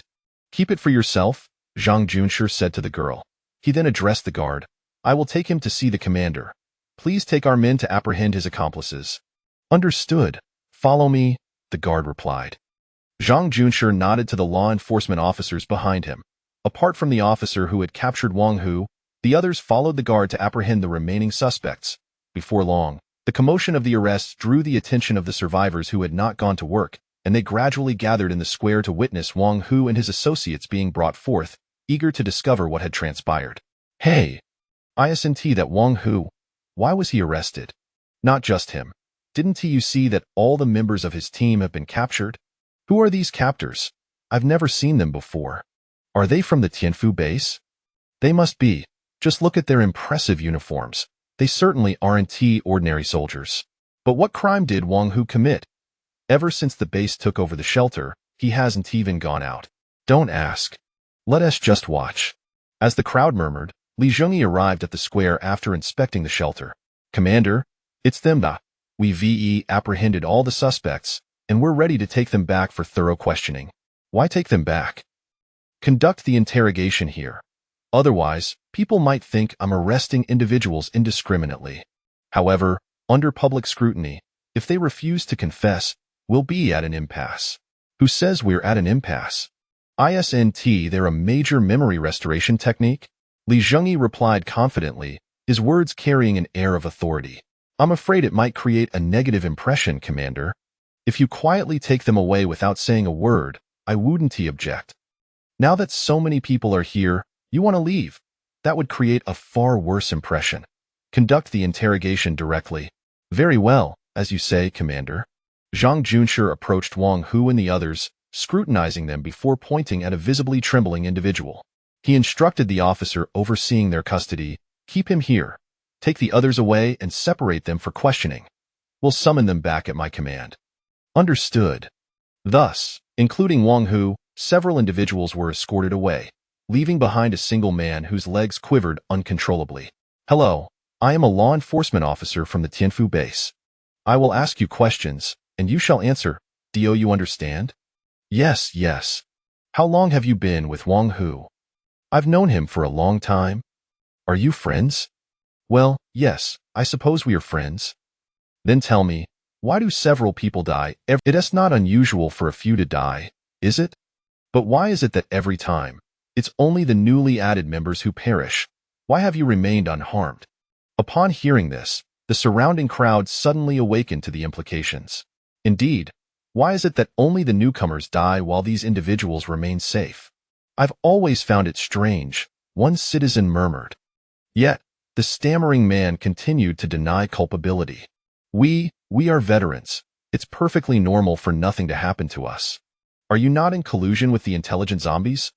Luring them with food in exchange for supplies, or perhaps ensuring your safe acquisition of resources? I, the man stuttered, clearly on the verge of capitulation. My brother has committed no crime. How can you apprehend him so casually? Just then, a burly man, accompanied by several others, rushed forward, demanding answers. Isn't that Zhang Bao, the former guard captain and Wang Hu's cousin? What is he doing here? When Wang Hu went out for supplies, he certainly profited from it. So now he is here to back his cousin. The survivors whispered among themselves, and Zhang Bao cast a glance at them, silencing their chatter. Oh, quite the influential figure. Isn't he? Who is he? Commander, that is Zhang Bao, the former guard captain, and Wang Hu's cousin. Zhang Qiming promptly informed Li Zhengyi. I see. No wonder he carries such weight. Li Zhengyi remarked casually. However, in the next moment, kill him. The command was still delivered with a casual ease. Boom! With the deafening roar of the nun's explosive weapon, Zhang Bao's body was obliterated into fragments. Ah! The crowd erupted in chaos at the sight of such carnage, many shrieking in horror. But I detest anyone who dares to overshadow me. It makes me appear powerless, Li Zhengyi remarked softly. Silence. As if under a spell, the crowd fell silent instantly. See, that is what true resolve looks like. Li Zhengyi paid no mind to the trembling men next to the dismembered corpse, instead striding directly to the equally terrified suspect. If you confess willingly, I want to kill you. If you dare to babble, I'll send you straight to hell. Li Zhengyi said with a smile that did not reach his eyes. The vivid image of Zhang Bao's destruction weighed heavily on the man, prompting him to divulge everything about their previous encounters with intelligent zombies and the subsequent agreements made with them for supplies. Meanwhile, the survivors were engulfed in fury, particularly those who had lost loved ones who had ventured out with Wang Hu and never returned. They gritted their teeth, eager to exact vengeance on Wang Hu and his associates. Several girls in the crowd wept passionately, having been grievously deceived. Yet, Li Zhengyi maintained his composure as he sought information. Does that intelligent zombie speak? No, it doesn't speak, but it can write. Remarkable. It is quite intelligent then. Aside from not speaking and its need for flesh, it's almost indistinguishable from a human. I see. Thank you for the information. All right, Lisa, please escort him on his final journey. Oh. But you said you wouldn't kill me. I indeed want to kill you. It's she who will, Li Zhengyi indicated towards the medical in the next instant. A sharp blade severed his head from his shoulders. Blood gushed from the neck stump as Lisa kicked the body to the ground. A collective gasp resonated through the survivors, soon followed by jubilant cheers. Well done. That is how these scoundrels should be dealt with. I think it's too lenient. He died too swiftly. Bring forth more criminals. Li Zhengyi directed the law enforcement officers. After a brief moment, Wang Hu and his associates were brought forth again. Wang Hu still clung to a glimmer of hope, believing that in such a public setting, he might feign ignorance and escape unscathed. However, upon arriving in the square, they immediately sensed the tension in the air. The survivors glared at them with seething hatred. Nearby lay a dismembered corpse, and the faces of the suspects paled as they comprehended the gravity of their situation. Li Zhengyi, not intending to waste any more time, turned to the combat mecha guarding them and commanded, "Burn them all alive." "Certainly.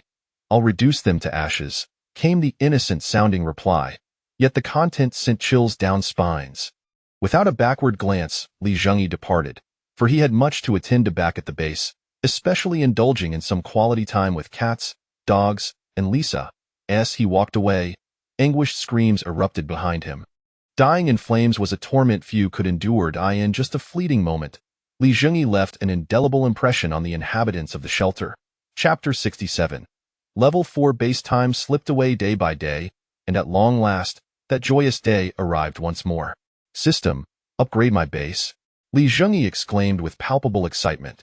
1 million resource points. This was the fruit of his arduous labor. In truth, he had amassed well over 1 million resources, but his cautious nature led him to wait until he had a sufficient surplus before opting for an upgrade. Upgrade request received. Resource points have been deducted. Commencing upgrade. Upgrade complete. The current base level is now a level 4 heavy base. Newly added structures: tank factory, medium fusion power plant, engineering workshop, barracks available for upgrade. Unlocking additional recipes. The next upgrade of the base will require 10 million resource points. Base upgraded. The host has received a body enhancement. Feeling as though he possessed boundless strength, a wicked smile spread across Li Zhengyi's face. Lisa was in for a challenge. He believed that a man's strength should be wielded in a particular manner. Only those brothers without women would utter the phrase, "Without a woman, the god of nature is born." A formidable man should conquer women with his innate prowess and then command his enemies, blast him to smithereens. Subsequently, the conquered women would unite in their efforts, obliterating the foe to mere dust. That, he mused, was the very essence of a natural god. Once he savored his newfound power, Li Zhengyi immediately thought of the newly unlocked tank factory. I knew it would yield heavy machinery this time. It was worth the resources I painstakingly accumulated. Alas, still no airport unlocked. He then moved to a spacious area on the first floor. Deploy the tank factory here. Alert: insufficient space. Alert: construction space insufficient. Ah, is this vast area still not enough? Alert: insufficient space. Alert: construction space insufficient. Very well, I shall wait a while longer. Although the ground was expansive, Li Zhengyi did not intend to construct heavy machinery above ground. Firstly, he deemed the surface target area too large. Who could predict whether nuclear strikes would occur in the future? Secondly, having grown accustomed to subterranean living, he felt far safer underground. He promptly summoned several engineering robots to commence the expansion of the first floor's space. Meanwhile, he returned to the barracks. Upgrade the barracks. Request received. 10,000 resource points have been deducted. The medium biochemical barracks has been upgraded to a large biochemical barracks. With the completion of the upgrade, the barracks now boasted an additional 40 incubation pods, allowing for the simultaneous production of 60 biochemical soldiers. Fortunately, I had the foresight to expand the barracks perimeter during the previous renovations. Otherwise, I would certainly face a shortage of space today, Li Zhengyi mused, pleased with his prescience. He then proceeded to the engineering workshop to continue with the upgrades.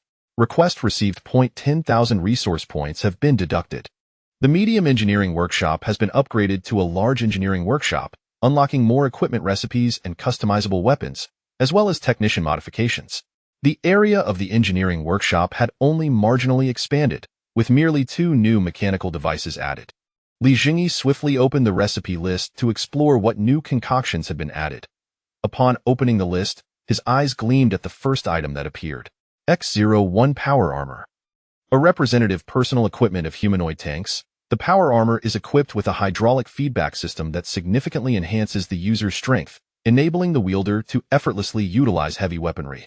Crafted from multiple alloy materials, the power armor boasts remarkable defensive capabilities. It features a triple defense function, allowing it to operate normally in extremely harsh environments, and is equipped with an excretion recycling system, alleviating survival concerns for the wearer in the short term. The power armor is powered by a microfusion battery, theoretically allowing for over a century of continuous use. The X-01 power armor requires 500 resource points, and the microfusion battery requires 300 resource points. This was quite impressive. Although cumbersome and not as sophisticated as the armor used by the nuns, it certainly qualified as a commendable piece of equipment. Li Zhengyi unhesitatingly ordered a set. Though expensive, his life was of utmost importance. After placing the order, he continued to peruse the subsequent recipes. Advanced Laser Rifle. An enhanced version of the standard laser rifle, this advanced model features a longer and thicker barrel, delivering a more potent and broader laser beam. Its drawbacks include high energy consumption, reduced ammunition count, and a limitation to semi-automatic fire. Utilizing high-energy power cells, with a capacity of 50 rounds, this weapon unleashes a formidable focused beam capable of penetrating a steel plate of 20 millimeters in thickness at a distance of 500 meters. The entire firearm weighs 3.5 kilograms and requires 120 resource points per unit, while the accompanying high-energy power cell necessitates 30 resource points.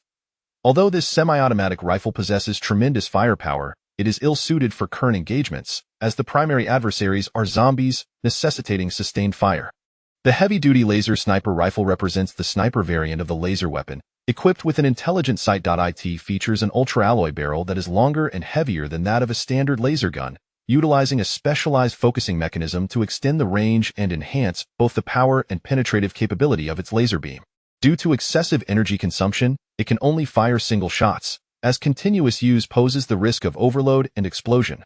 Powered by high-energy dual power cells with a capacity of 20 rounds, it can emit a powerful sniper laser capable of piercing a 40mm thick steel plate at a distance of 1,000 meters and weighs 12 kilograms. Each unit requires 500 resource points, while the associated high-energy dual power cells demand 60 resource points. Zhengyi finds this weapon quite appealing, deeming it suitable for elite soldiers. Positioned at elevated locations, it can both monitor and hunt individual mutated zombies. Moreover, he currently lacks such long-range sniper capabilities. He promptly ordered 10 units for trial use. The multi-barrel laser gun, a machine gun variant of the laser weapon, employs multiple reinforced barrels and enhanced capacitors, allowing for rapid firing of standard energy-level lasers. This multi-barrel laser is particularly effective against groups of infantry or lightly armored vehicles. The multi-barrel laser gun operates on an independent high-energy battery pack, boasting a capacity of 1,000 shots. It emits a powerful, focused beam capable of penetrating a 12mm thick steel plate at a distance of 500 meters. The entire weapon weighs 18.5 kilograms, while the high-energy battery pack itself weighs 10 kilograms. The multi-barrel laser gun requires 500 resource points, and the accompanying high-energy battery pack demands 250 resource points. At long last, a laser machine gun was within reach, and Zhengyi contemplated the possibility of equipping it with his power armor. The heavy flamethrower is an enhanced version of the standard flamethrower, featuring an expanded spray area and greater range, albeit with increased weight. The heavy flamethrower weighs 50 kilograms and utilizes refined fuel as its propellant. It necessitates 100 resource points, while the corresponding refined fuel canister requires an additional 50 resource points. Though it is yet another heavy weapon, its considerable weight confines its use to heavy infantry. Subsequently, Zhengyi stumbled upon the engineering workshop, which surprisingly offered the customization feature for live firearms in this world. Previously, during an assault on a bandit base, he had seized 2 heavy machine guns, only for them to be damaged by explosive debris, leading him to discard them into the disintegration pit in frustration. Now, he could finally create his own heavy machine gun. After a flurry of tinkering, the self-proclaimed gun enthusiast managed to assemble a heavy machine gun that appeared quite functional. Single dual-mount heavy machine gun. A formidable heavy machine gun utilizing 12.7mm caliber ammunition, with a maximum range of 2,500 meters and an effective range of 1,800 meters, capable of accommodating various types of ammunition. The single mount weighs 40 kilograms and requires 50 resource points, while the dual mount weighs 80 kilograms and necessitates 100 resource points. A conventional ammunition box containing 500 rounds demands 40 resource points. An armor-piercing incendiary ammunition box requires 60 resource points. The damage inflicted by a 12.7mm bullet, when targeting unarmored objects, should be comparable to that of a 10mm fragmentation round. However, it possesses the capability to engage armored targets. Even without armor-piercing rounds, its penetration power remains formidable. When equipped with armor-piercing ammunition, its penetrative strength can even surpass that of an individual laser weapon. The primary drawback is its considerable weight, rendering it impractical for personal carry. Additionally, when mounted on a mech, it lacks the intelligence of a spider turret. Nevertheless, its relative affordability ensures that there will always be a place for it. Chapter 68. The transformation of mechanized servants and the armored vehicle factory. Having concluded the inspection of the armaments, Zhengyi turned his attention to the transformation of skilled mechanized servants. Individuals designated for transformation will be converted into semi-mechanical servants, stripped of all memories, devoid of thought, and will obey commands unconditionally. These mechanized servants are suited for various heavy labor tasks. The transformation requires 100 resource points. The cost of 100 resource points is sufficient to create 2 soldiers, in addition to needing to provide 1 individual, equating to the expense of 3 soldiers. However, since they are more costly than soldiers, there must surely be advantages to their higher price. Zhengyi promptly commanded Wei Rongfeng to bring forth 10 underperforming prisoners. As soon as the prisoners arrived, Zhengyi immediately initiated the transformation process. The mechanized servant transformation workshop exhibited a degree of humanity towards onlookers, though the same could not be said for those undergoing transformation.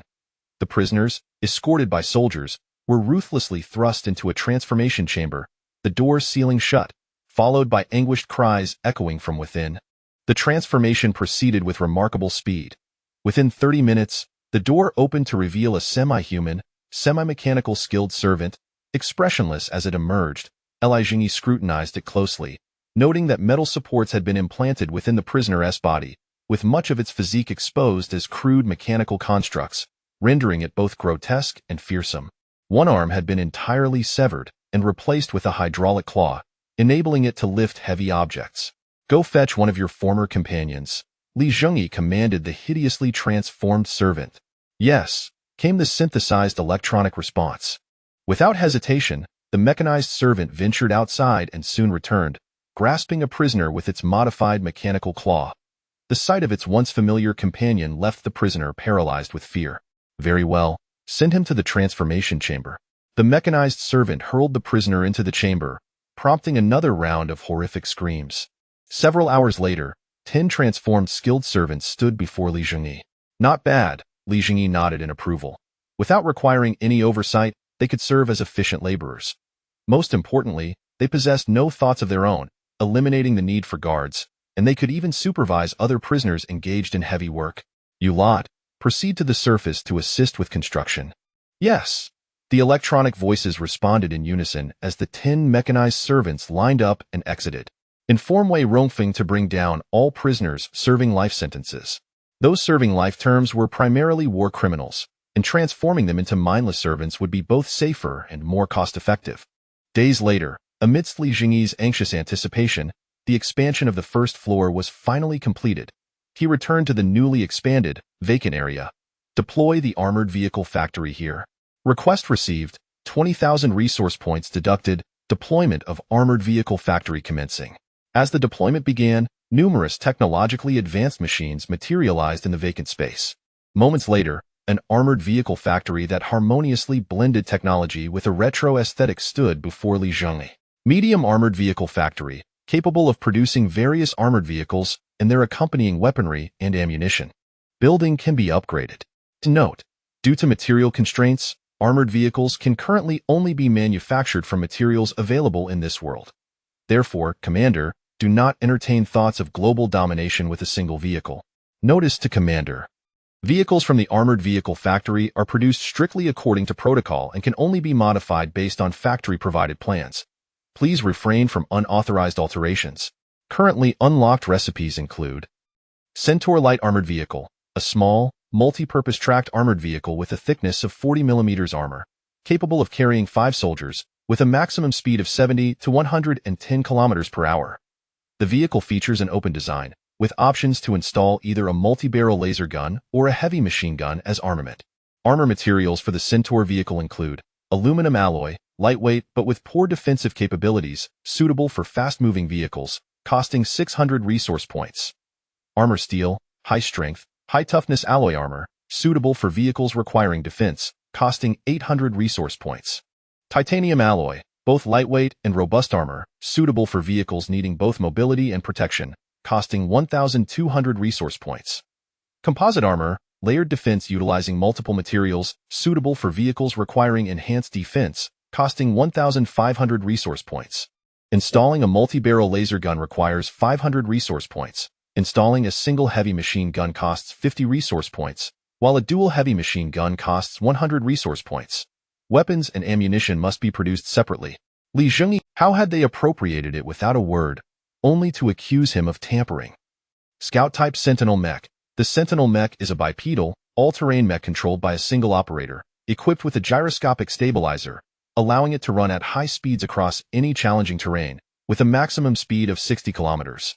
Armor thickness is 20 mm. The open cockpit provides enhanced visibility but is also more susceptible to damage. The Sentinel Mech's engine is outfitted with sound dampening technology, enabling it to engage in various covert operations.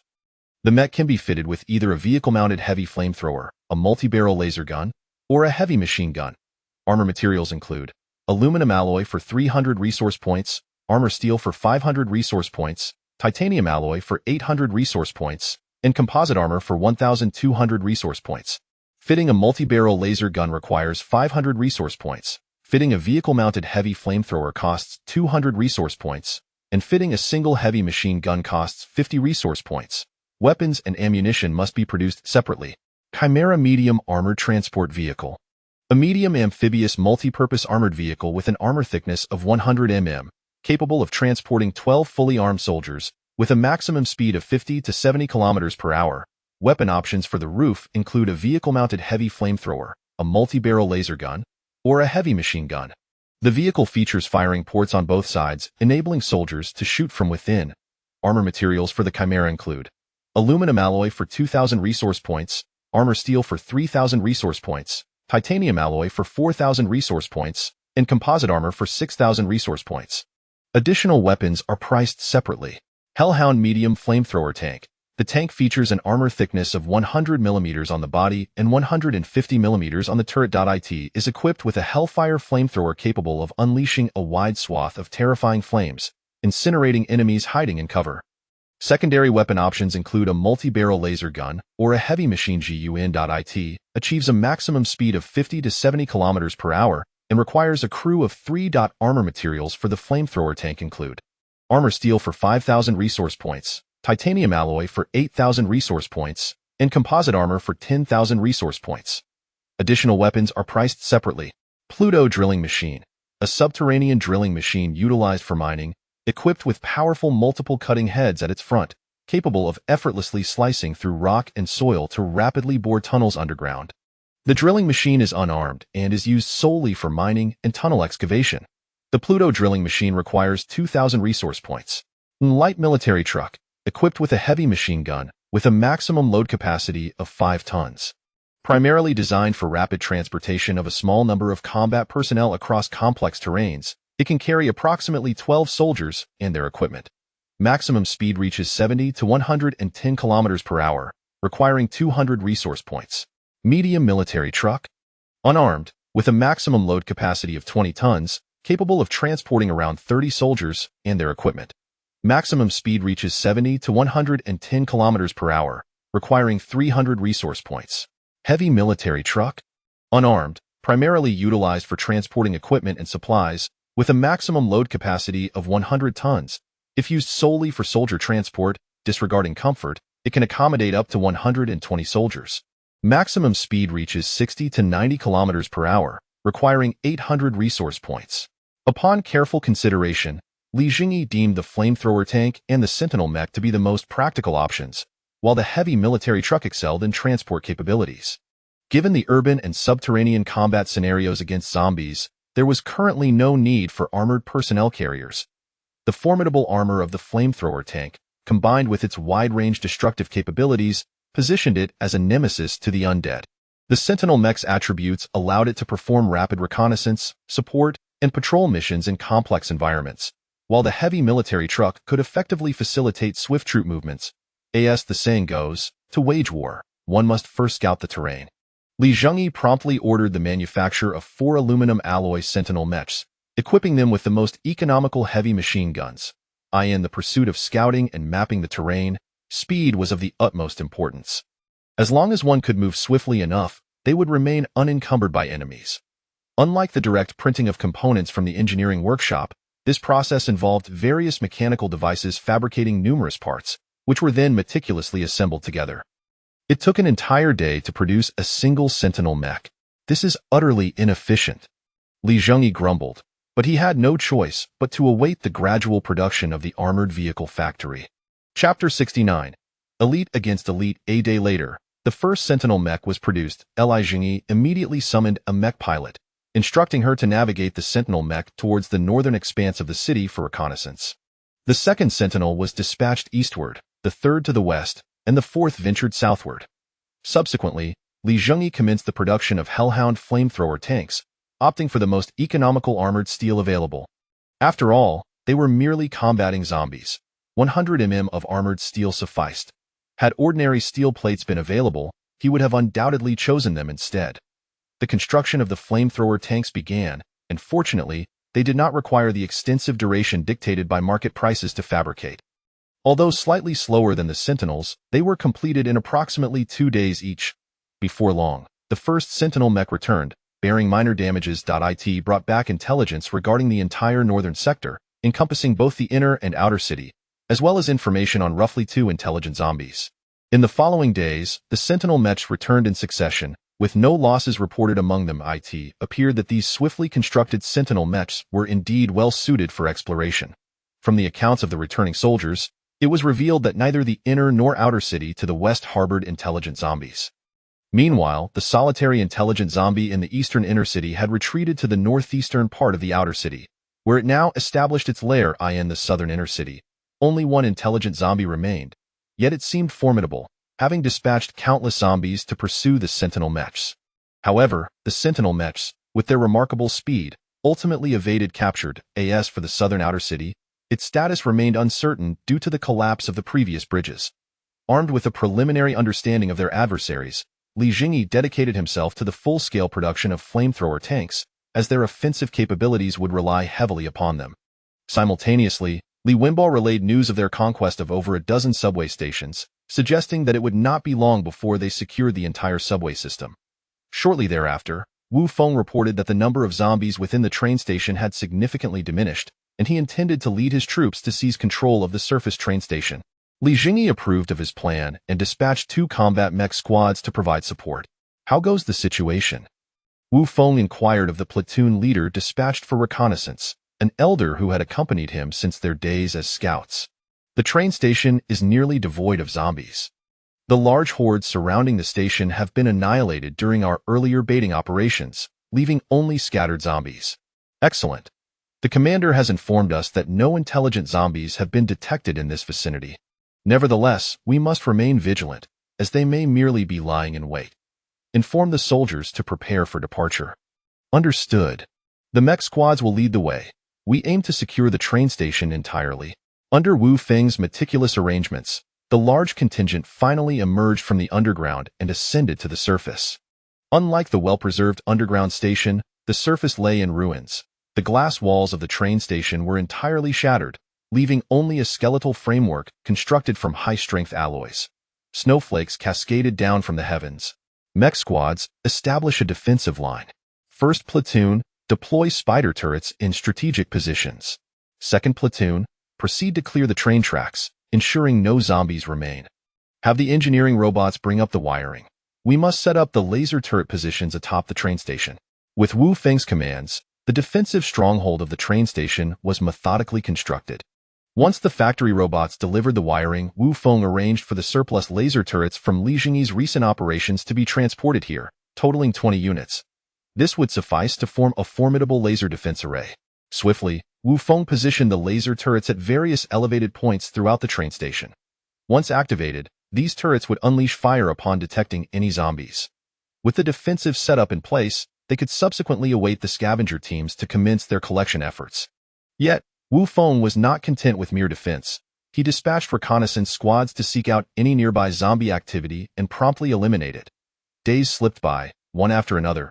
Zhengyi's stockpile of flamethrower tanks continued to grow, prompting him to expand the first level further for parking the manufactured armored vehicles. He then recalled all scavenger units, directing them to advance southward in squads to clear any scattered zombies encountered along the way. Simultaneously, mech aides and factory robots laid wiring to the south while constructing makeshift walls. The subway exploration mission was entrusted entirely to Wenbo and a mech squad accompanying him. As they delved deeper into the southern regions, the scavenger squads began to suffer casualties. Upon discovering Zhengyi's forces, the intelligent zombies swiftly organized their ranks for an offensive. Initially, they employed hordes of common zombies to pursue the scavenger squads, yet each time, the scavengers managed to evade capture. Learning from these encounters, the intelligent zombies began to deploy elite small teams of mutated zombies to confront Zhengyi's scavengers. Consequently, the scavengers began to incur significant losses, though Zhengyi regarded these minor casualties as inconsequential, provided that the fallen soldiers' equipment could be recovered. As Zhengyi identified the intelligent zombies ramping up their deployment of mutated squads to hunt down the biochemical soldiers, he promptly initiated countermeasures. He dispatched the Death Brigade, led by grenade launchers. The grenade launchers were outfitted with powered armor and equipped with multi-barrel laser guns. each carrying 20 kilograms of energy battery packs, capable of unleashing 2,000 high-velocity laser rounds, effectively a force to be reckoned with. The Death Guard's equipment also underwent an upgrade. They donned armor designed in the style of a Death Legion and wielded advanced laser rifles of greater firepower, with a select few snipers stationed at elevated positions for support. The reconnaissance efforts were undertaken by the Sentinel mechs, which had completed their mapping tasks. Once Li Zhengyi's elite squad was deployed, the mutated zombies faced devastating blows. The agile zombies, once sprightly, became mere jesters under the torrential assault of the multi-barrel laser guns. The towering, robust zombies and those clad in thick bone armor were either dispatched by heavy sniper fire or obliterated under the concentrated fire of the advanced laser rifles.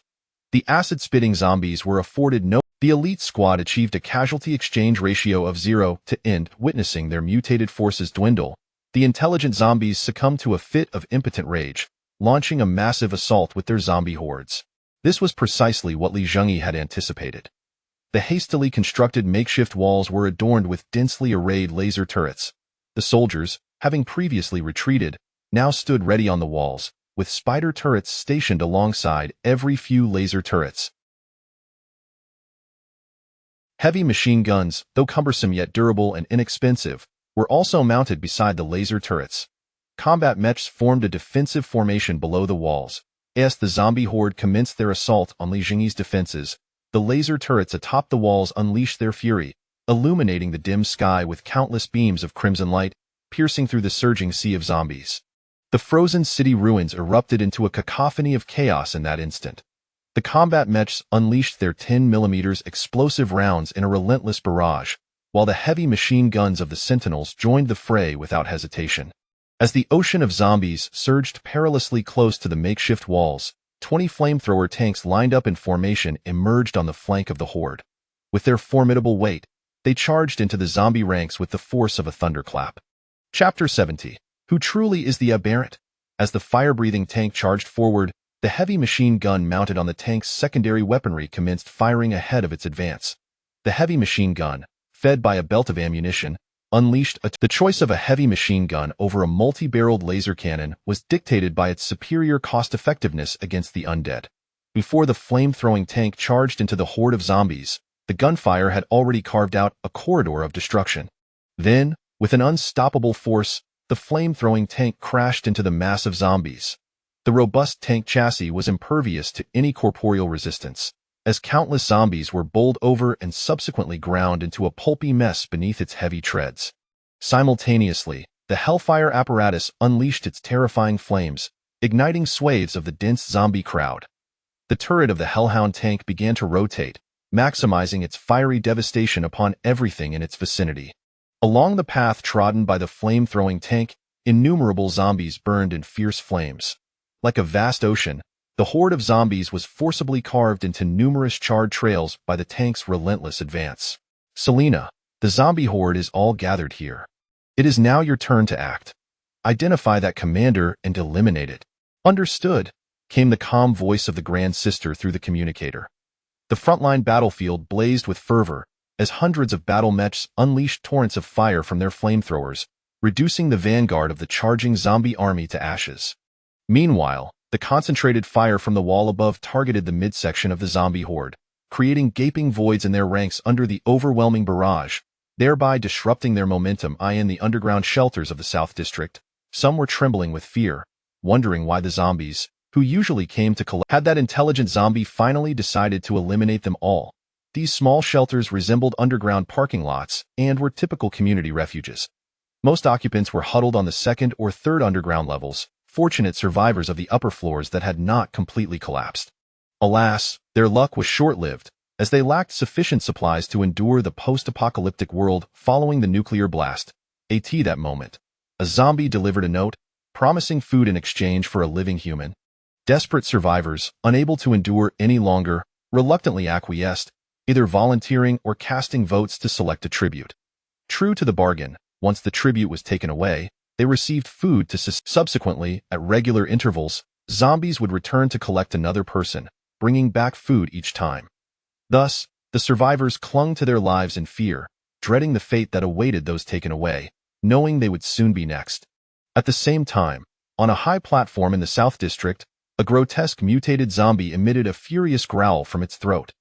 Today was supposed to be the day it received tributes, yet it was forced to engage in battle with the military of the central city. Unlike ordinary mutated zombies, it had regained its memory shortly after the nuclear bomb fell. Upon realizing it could control other zombies, it promptly led them in search of human flesh to satiate its insatiable hunger. Cleverly, it soon discovered a small community shelter, and after leading its horde inside for a feast, it felt its powers swell, enabling it to command even more mindless zombies. Yet, a troubling thought crossed its mind. With so few living humans, why should ordinary zombies be allowed to feast? Furthermore, human reproduction was exceedingly slow. If it continued this way, humanity would eventually face extinction. It soon devised a plan to farm humans. Thus, it established a system of trading food for living individuals, growing stronger with each human consumed. Consequently, it would not permit any competitors to thrive within its territory. Under its deliberate oppression, no intelligent zombies could develop in the southern inner city. However, this was only the case in the south.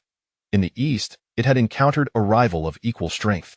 Reluctant to take risks, both sides quietly delineated their territories. After the eastern entity had been driven away, it relished in its victory for a time, only to soon find itself targeted by a human force. Observing the relentless waves of corpses crashing against the makeshift walls, akin to tides battering against rocks, its fury intensified, though it could only seethe in impotent rage.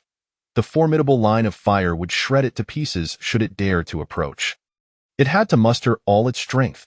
It dispatched every available zombie, including those surrounding the food storage. "We found it, in that tallest building.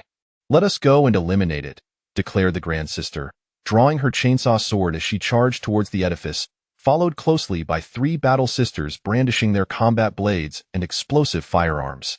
The Battle Sisters' powered armor was remarkably agile, enabling them to perform a variety of complex maneuvers while maintaining impressive speed. The newly produced powered armor from Zhengyi could not match their pace. As the Grand Sister ran, she swung her chainsaw sword, dispatching every zombie that dared to obstruct her path. Even the mutated zombies fell before her with ease. "You stay below to prevent its escape." Without pausing, the Grand Sister plunged into the building, while the 3 sisters took up defensive positions at the entrance. At that moment, the unusual activity below had caught the attention of the intelligent zombie. Yet, it felt confident.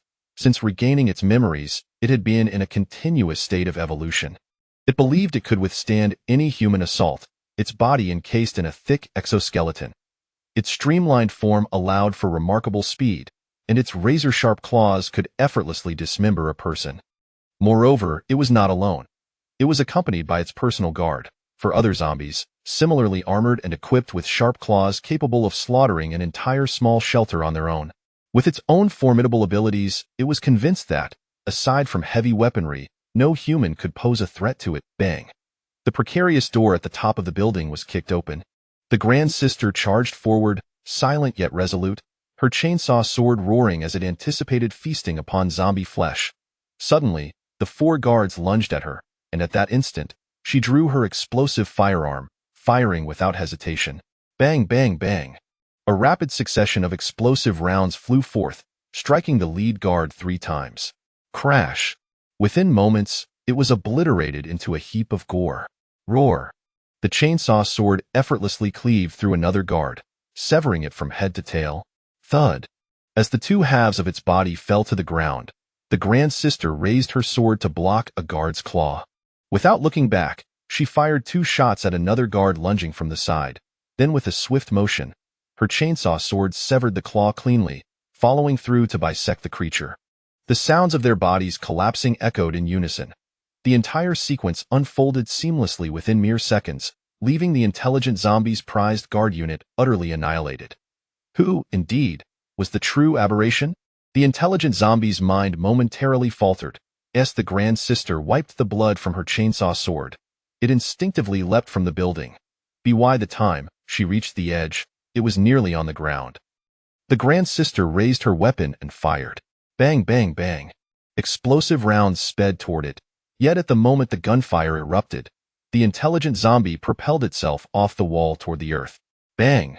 The explosives struck once more, and with no means of evasion, it raised a claw to shield its vital areas.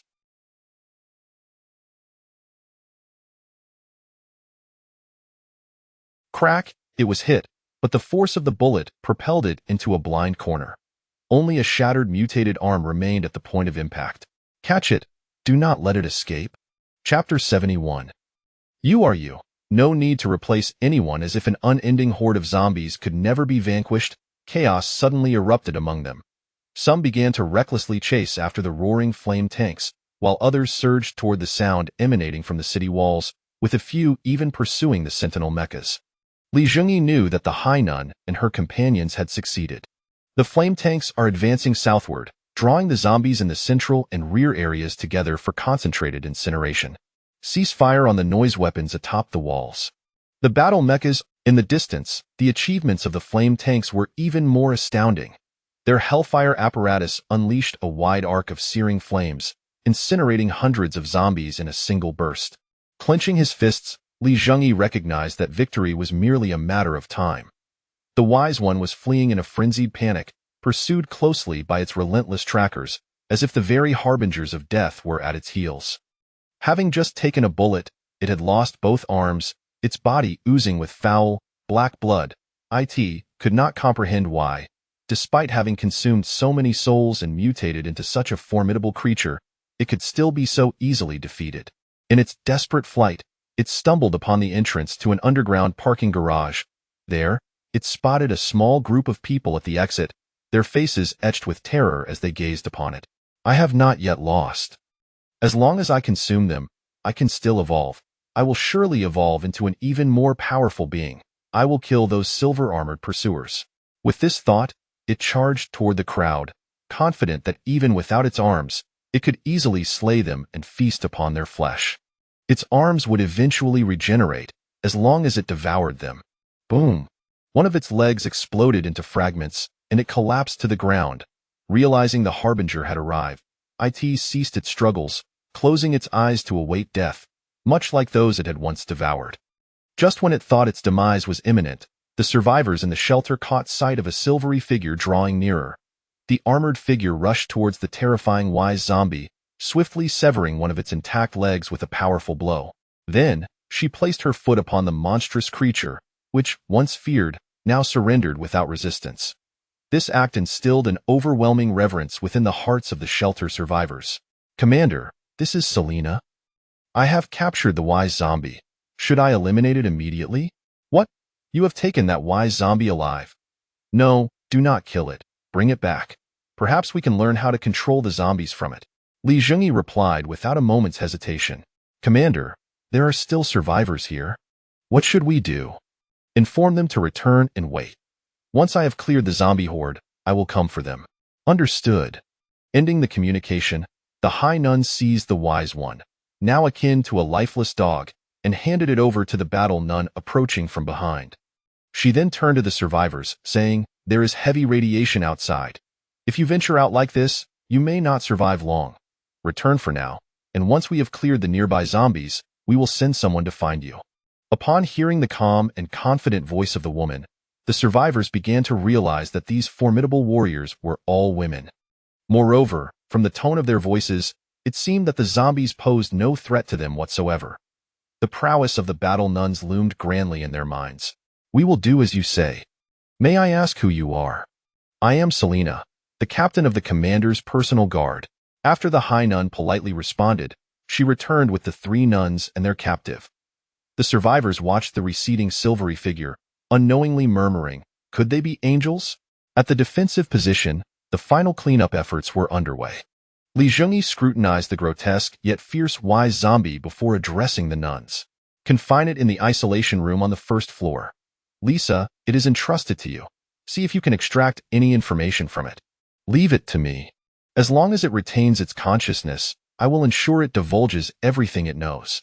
Lisa, accompanied by a battle nun carrying the Wise One, made their way to the main base, while the High Nun took over Lisa's duties, commencing her close protection work. In my current state, I actually no longer require protection, Zhengyi remarked, gazing at the distant battlefield. Protecting you is my duty, not contingent upon necessity. Thank you, Selena. Observing that the number of zombies had diminished, Li Zhengyi issued his orders. Battle mechas advance.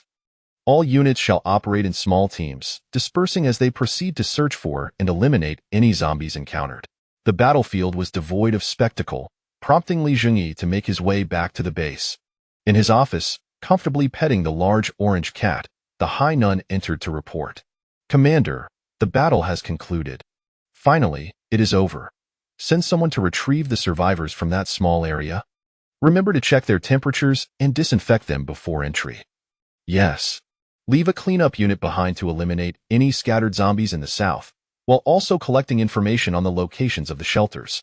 Understood. Furthermore, divide the main force into 2 large contingents to head west and north. We need a substantial population for resource gathering. Understood. I will arrange this immediately. Thank you for your hard work, Selena. That evening, after a long day, Li Zhengyi returned to his quarters, gazing at the empty expanse of his large bed. Alas, I wonder when Lisa will finish with that wise zombie. It seems I shall have to endure a few days of sleeplessness. Since the base had leveled up to level 4, Li Zhengyi's spirits had soared immensely. Despite the nightly revelries, he was able to withstand it all, and fortunately, Lisa was an exceptionally capable individual. Otherwise, he might not have been able to manage. After indulging in a luxurious hot bath in his grand bathing chamber, Li Zhengyi found himself unable to sleep. As he contemplated whether to summon his little secretary for some entertainment, the door to his room gently creaked open.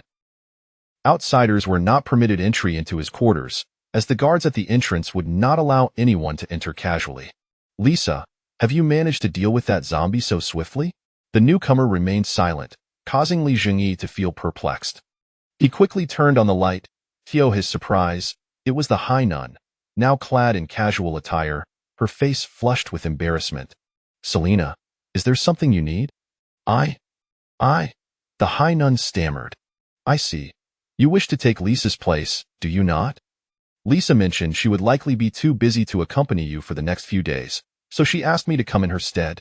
The High Nun's voice had dwindled to a near whisper. "You cannot simply replace her." Upon hearing his words, the High Nun's gaze dimmed. "I am sorry." She was about to turn away in a swift motion. Li Zhengyi darted to her side, wrapping his arms around her lithe waist, defined by muscles. "You are you. There is no need to replace anyone." The High Nun's eyes sparkled once more, while Li Zhengyi's hand naturally ascended, grasping her softness. After all, as a heroic unit, 20,000 words are omitted here. Chapter 72. The discerning individual prefers to manage public and private affairs simultaneously. Commander, while we were sweeping the area, we discovered a warehouse belonging to a crop seed distributor. Inside, there are numerous well-packaged seeds. Do you think they could be of use? Wu Feng's voice crackled through the communicator. You ask me? I would say they could indeed be useful, but it ultimately depends on the assessment of professionals. Here's the plan. Organize a team to transport them to the train station, and I will have our specialists take a look. Even if they are not suitable for planting, they should still serve as food, Li Zhengyi replied after a moment. Notify Teacher Yang from the mushroom cultivation facility to head to the train station. Inform him that a batch of seeds is arriving shortly, and he should select those suitable for underground cultivation. Yes. Xiaoming yawned, then slapped her cheeks a couple of times before bouncing off to execute her task. Wait. Assign a small squad of... The sweepers have discovered several shelters, varying in size. The senior nun entered from outside. Her command room was adjacent to Li Zhengyi's. Today, she donned standard military attire, revealing her beautiful yet resolute face. After multiple battles, Li Zhengyi now commanded hundreds of grenadiers, rendering the presence of battle nuns for simple guard duties unnecessary. The entrances to the main base and Li Zhengyi's office were now secured by grenadiers clad in powered armor, wielding heavy machine guns. The imposing 2-meter-tall black exoskeletons, complemented by large-caliber weaponry, exuded considerable intimidation.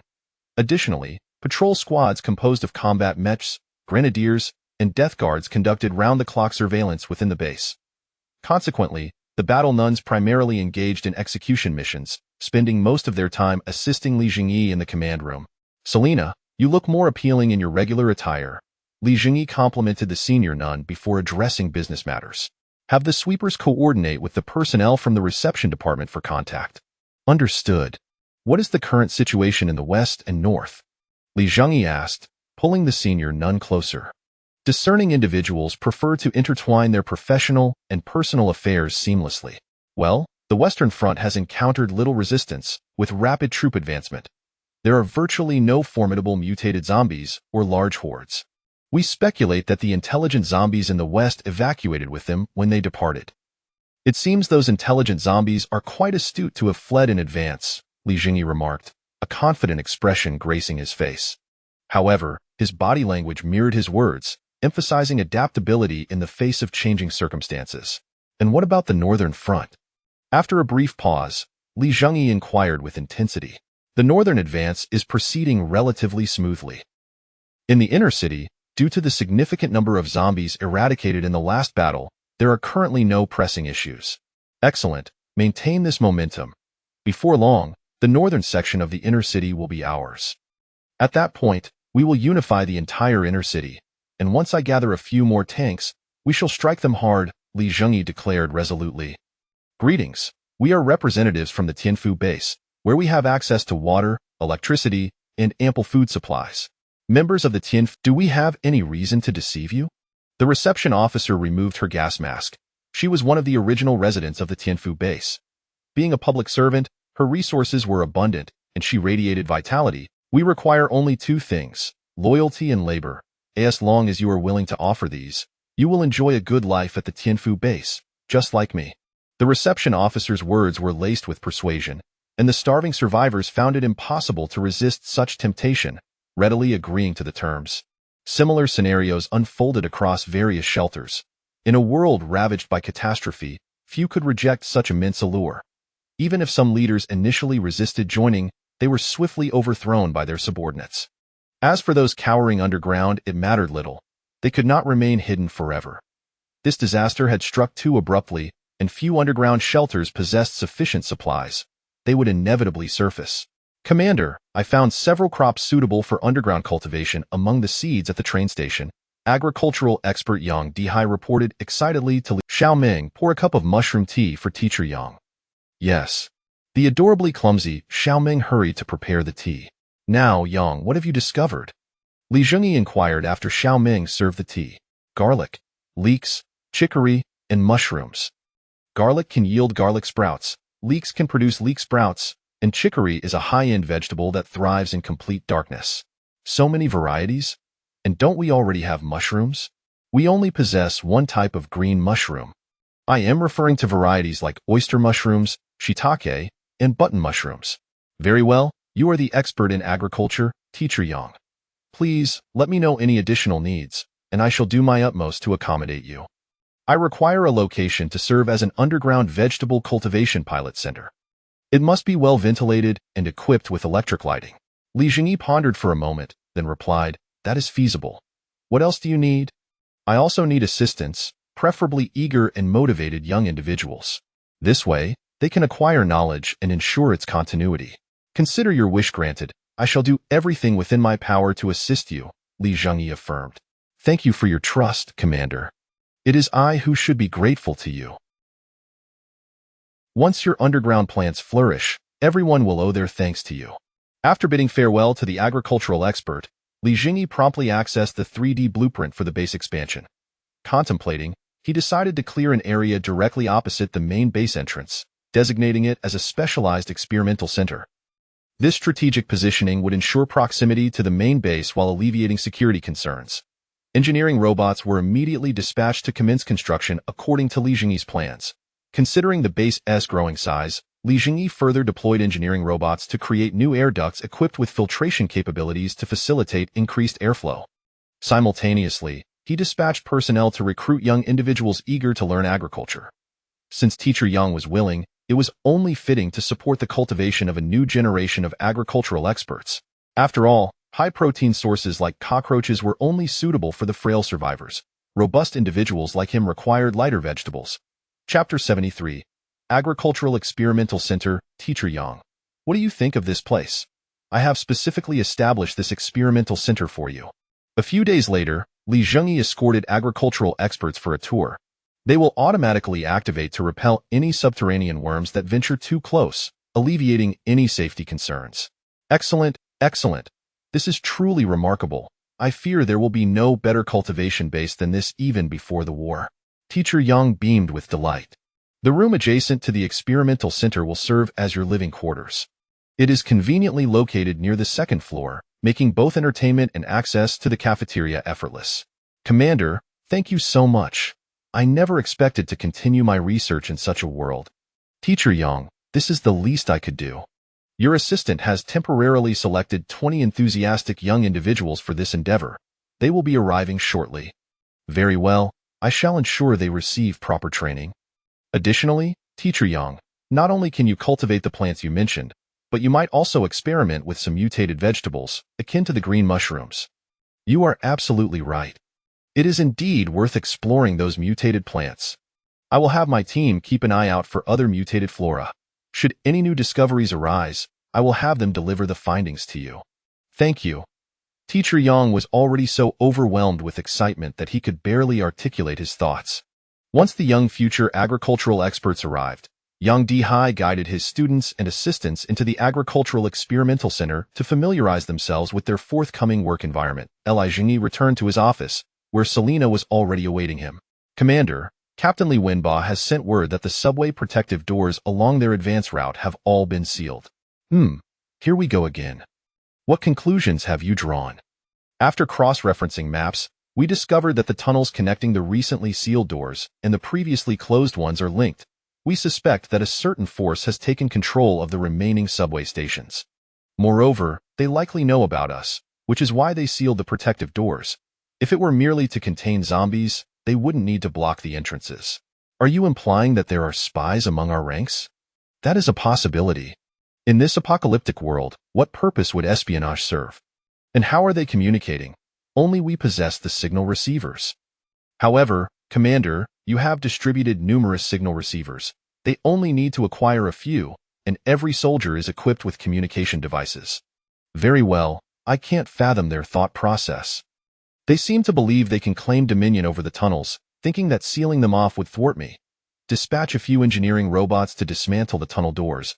Although it may take some time, I have plenty of that. I understand. I will allocate engineering robots shortly. Since Li Wenba is currently unoccupied, let him take charge of securing all underground shelters in the inner city. His former identity should prove beneficial. Yes, I will inform him. Once the inner city has been cleared, we shall turn our attention to the outer city. I hope there are no further complications. May I smoothly conquer the entirety of Baichuan. Who are you? Greetings, I am Captain Li Wenba of the Special Operations Team of the Baichuan Security Department, representing the Tianfu base.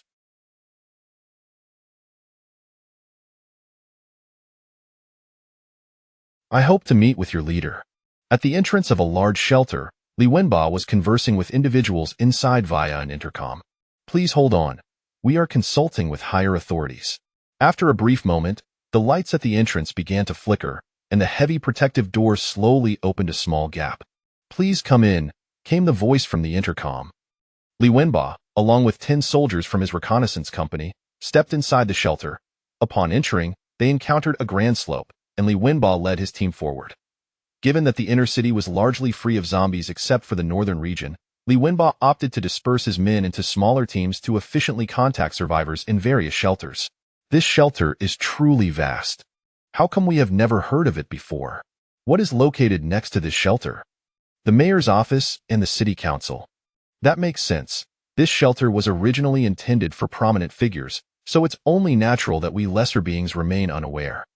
Why should they be entitled to such a splendid refuge while the rest of us are forced to hide in underground parking lots and cramped community shelters? Many have perished either from collapsing upper structures or due to inadequate shelter quality leading to radiation exposure. Of course, it is different for the mayor and the council members. They are selected from affluent families. As they approached the second door, yellow lights began to flash, and the door gradually opened to reveal a narrow passage for a single person. Without hesitation, Li Wenba stepped through the corridor. Upon entry, he was immediately surrounded by a squad of fully armed soldiers. Judging by their uniforms, they appeared to be security personnel directly affiliated with the city council. Li Wenba dared not underestimate them simply because they were security. These were elite soldiers who had been rehired after their military service. He removed his gas mask, revealing his face, and stated, I am Captain Li Wenba of the Special Operations Team of the Baichuan Security Department. We mean no harm. Following suit, the soldiers accompanying Li Wenba entered in turn. Please wait a moment. Our personnel are verifying your identity, the lead security officer informed him. Moments later, the head of the security team seemed to receive some form of communication. He holstered his weapon and signaled for the others to do the same. Welcome, Captain Li. I am Wang Ming, the security chief of the city council. The chief greeted Li Wenba with a smile. Hello, may I inquire who is currently in charge of the shelter? With his identity now acknowledged, Li Wenba's next objective was to meet the shelter's leader and persuade him to join the Tianfu base. Currently, Chairman Zhang is fully responsible. Follow me, and I will take you to see him. Your subordinates may remain here.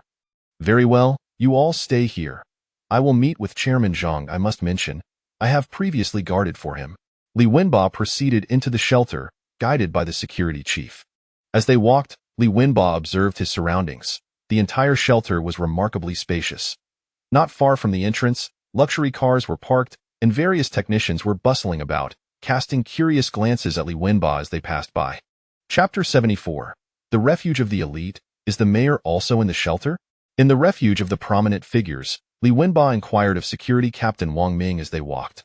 No, according to what the speaker's aide said, the mayor has turned into an infected. How unfortunate for him. Not just him. Nearly half of the council members have also succumbed to infection. I have personally dealt with several of them. Perhaps due to their military backgrounds, Li Wenba and Wang Ming found themselves in harmonious conversation. As they proceeded to meet the speaker, Li Wenba casually disclosed their current circumstances in the world and the formidable strength of their Tianfu base. Are you saying there are virtually no infected in the inner city anymore? You've eliminated them all? Wang Ming expressed incredulity, fully aware of the madness exhibited by those infected. Not long ago, they had dispatched an exploration team to assess the situation outside, but most had not returned. The few soldiers who managed to escape reported that the infected, having absorbed nuclear radiation, had become even more formidable, seemingly endless in number. Since the personnel sent out were equipped with miniature cameras, he had witnessed the contents firsthand. The mutated infected had left a profound impression on him. Indeed, our commander is currently devising a plan to reclaim the entirety of Baichuan. But how is that even possible? Without heavy, however, we can, rather, our weaponry can. Li Wenba confidently removed the standard laser gun from his back and handed it to Wang Ming. This is our standard issue weapon. It can effortlessly penetrate the defenses of the larger infected, requiring only 2 or 3 shots to bring them down. Curious, Wang Ming accepted the laser rifle, noting its lighter weight compared to his automatic rifle. Could such a lightweight weapon hold such power? This is merely the beginning. We are but a reconnaissance unit.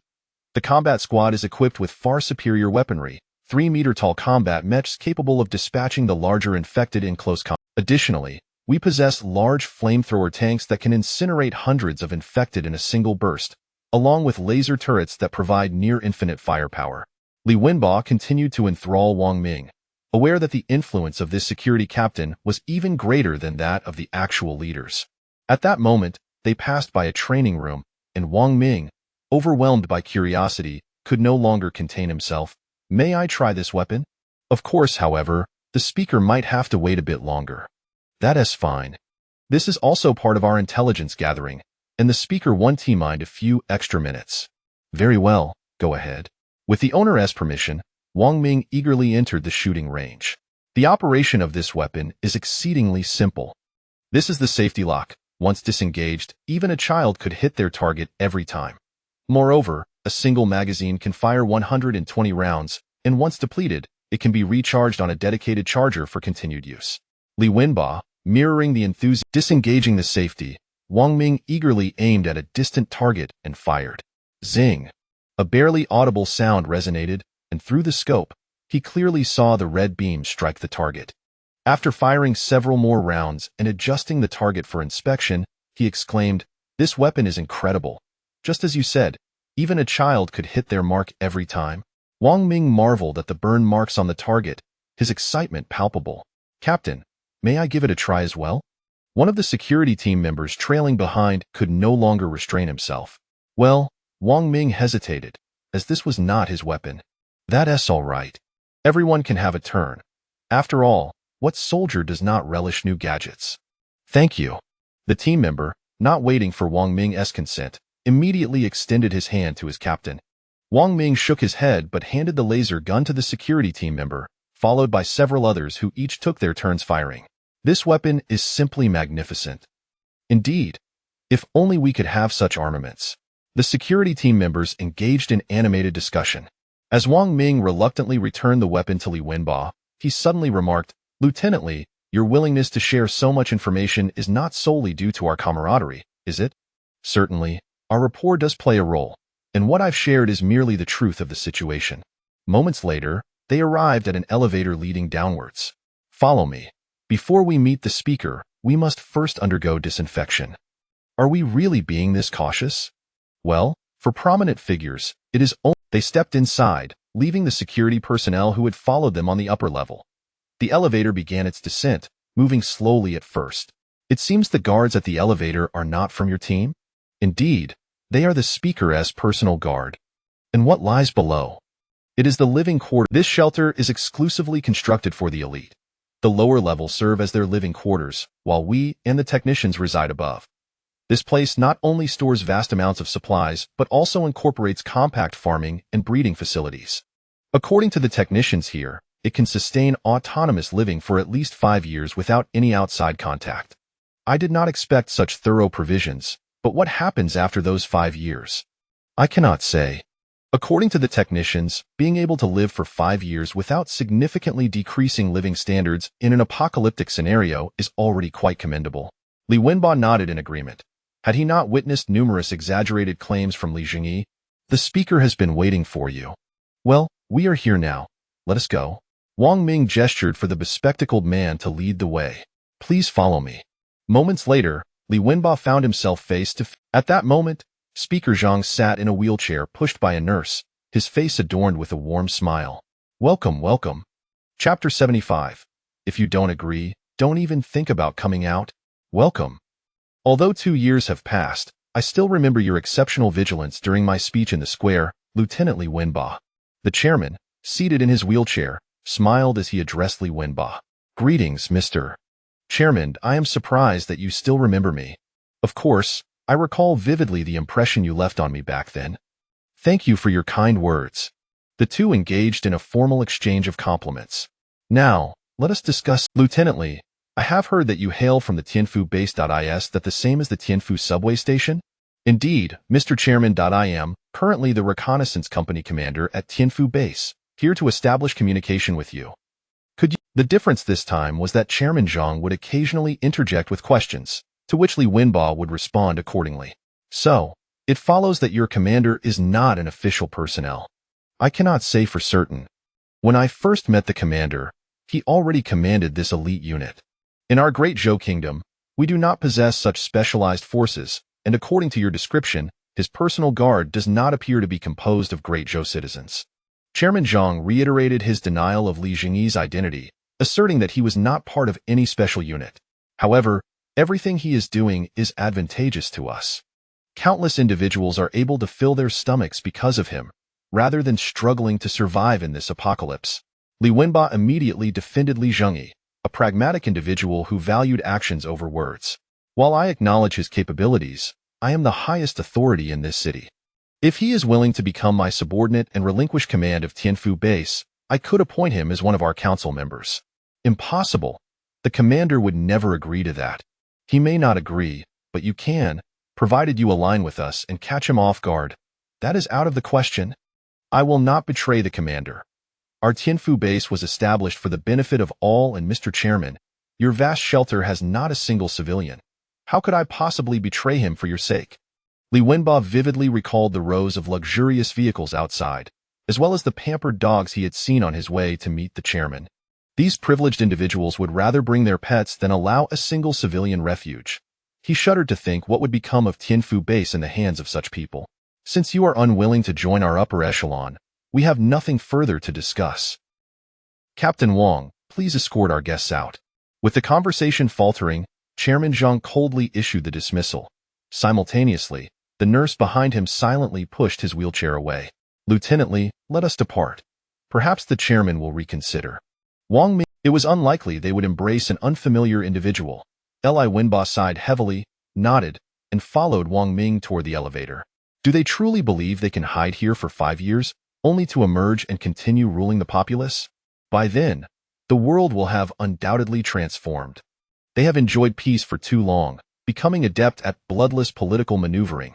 They would never accept a military dictatorship outright. Wang Ming wholeheartedly agreed with Li Wenba's sentiments. These remnants of a bygone era had morphed into parasites, squandering resources, and it was precisely their actions that had led the great Zhou kingdom into such disarray. The two proceeded in silence until they reached the exit.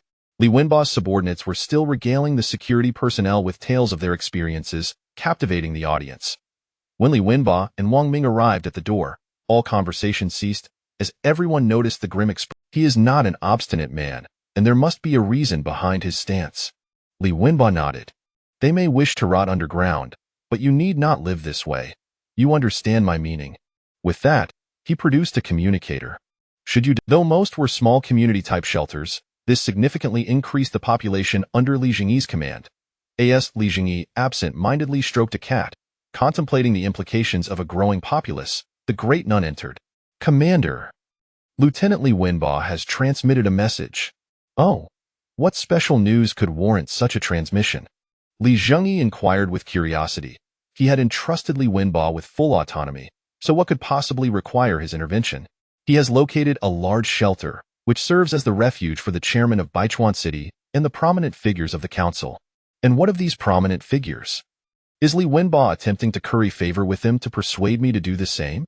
Certainly not. He has been unsuccessful in persuading the chairman to join us and has been expelled. However, he mentioned that the head of security within the shelter has shown interest and may align with us given time. These influential individuals are unlikely to humble themselves enough to join a nameless figure like me. Furthermore, even if they wish to come, I would not desire them. Those who are incapable of even the simplest tasks are of no use compared to a diligent farmer. Li Wenba also reported that the chairman's shelter lacks civilians. He observed that there are aquaculture and agricultural centers within. Oh, Li Zhengyi straightened in his seat. If that is the case, then they possess underground agricultural and cultivation technologies, which we must acquire. According to the information received, that appears to be the case. The great nun nodded in agreement. Inform Li Wenba that I will personally oversee this matter. Understood. Deploy a death squad along with combat mechs, and bring 2 factory robots to accompany them to the shelter. Also, convey to the inhabitants that their decision to join us is irrelevant. However, they must surrender their technicians and the flora and fauna they cultivate. Should they refuse, I shall seal their shelter's entrance and block their air vents, ensuring they remain imprisoned indefinitely. Chapter 76. The fierce battle at the shelter. The atmosphere within the shelter remained as monotonous as ever, with a handful of security personnel monitoring external intelligence through cable surveillance. Why does the speaker refuse to join us when it's south clear? This place can only sustain us for 5 years at most. The perspectives of the adults differ significantly from ours. Did you not see the captain seeking out the speaker again? Indeed, I hope the speaker concedes, as that would allow us to step outside for some fresh air. Wait, someone is approaching outside. The security personnel hastily ceased their idle chatter, directing their attention to the imagery transmitted by the surveillance system.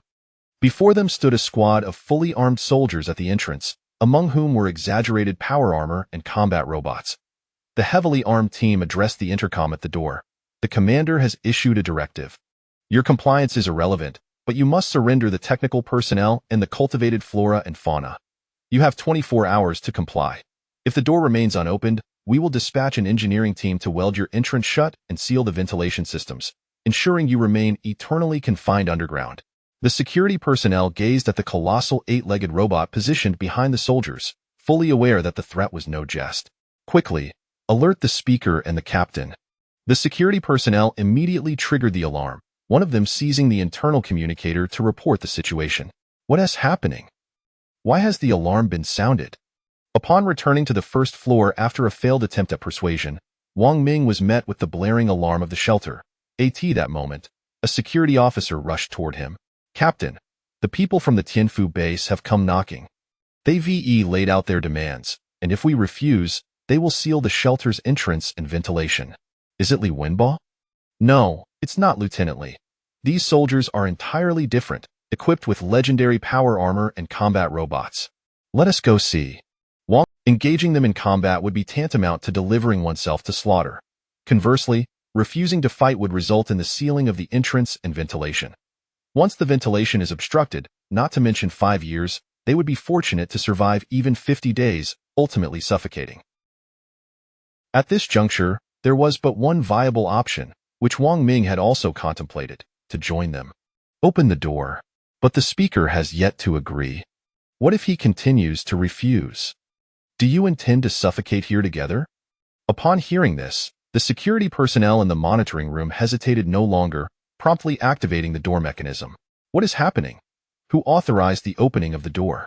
At that moment, the speaker's private guard stormed into the monitoring room. Given the current situation, the speaker will undoubtedly agree to open the door.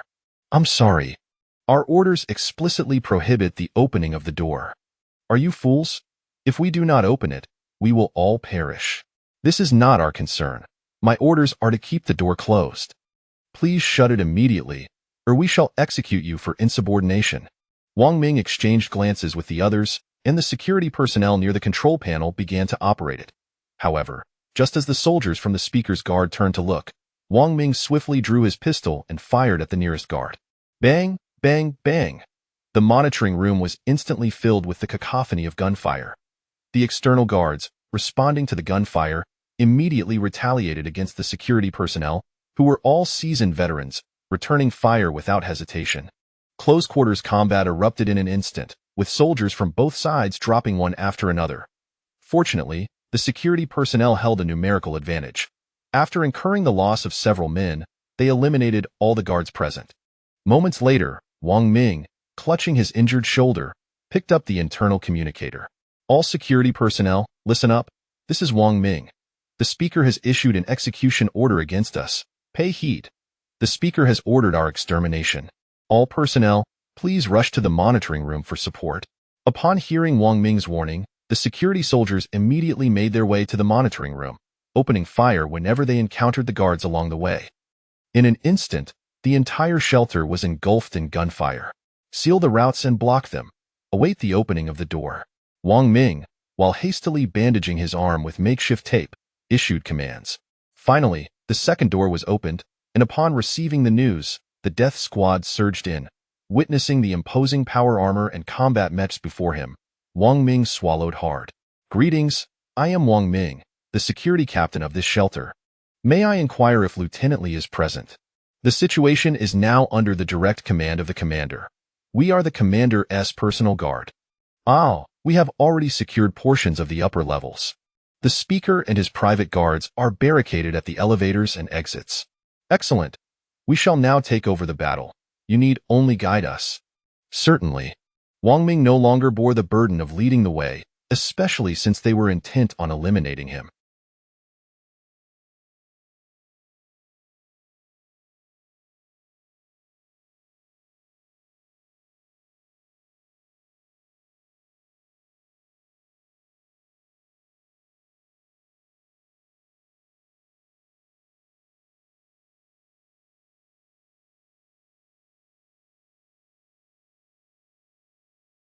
The soldiers guarding the elevator, having just witnessed the security personnel withdraw, were suddenly confronted by several indistinct shadows advancing from a distance, prompting them to open fire without hesitation.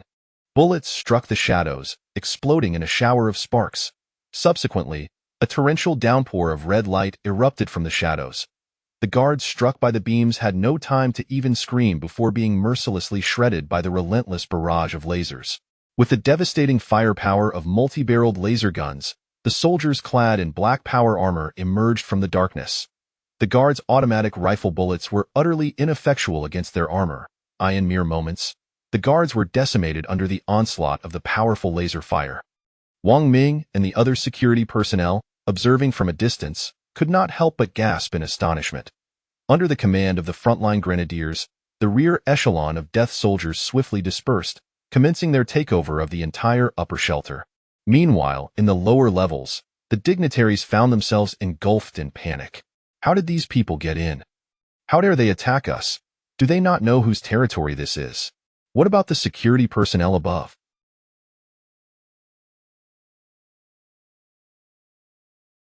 What do you mean they let them in? Speaker Zhang's face turned ashen as he watched the ruthless slaughter of the guard members on the monitor. Secretary Hu, is this what you meant when you said we were not in danger? This is what you advised me to refuse. Cough, cough. Speaker Zhang erupted in furious exclamations, but his agitation led to a fit of coughing. Speaker, you must remain calm. A nurse quickly produced medication, bending down to administer it to the speaker. Sir Speaker, relay a message to those above, stating that I am Speaker Zhang, and instruct them to cease immediately. Moments later, the messenger replied, Sir Speaker, they are not responding. Damn it, what do they intend to do? The speaker's complexion darkened. Sir Speaker, the enemy has taken control of the elevators and they are advancing down in 2 groups. Although we have halted the elevators, they have severed the cables and are already descending. As the report concluded, the sound of fierce gunfire erupted outside.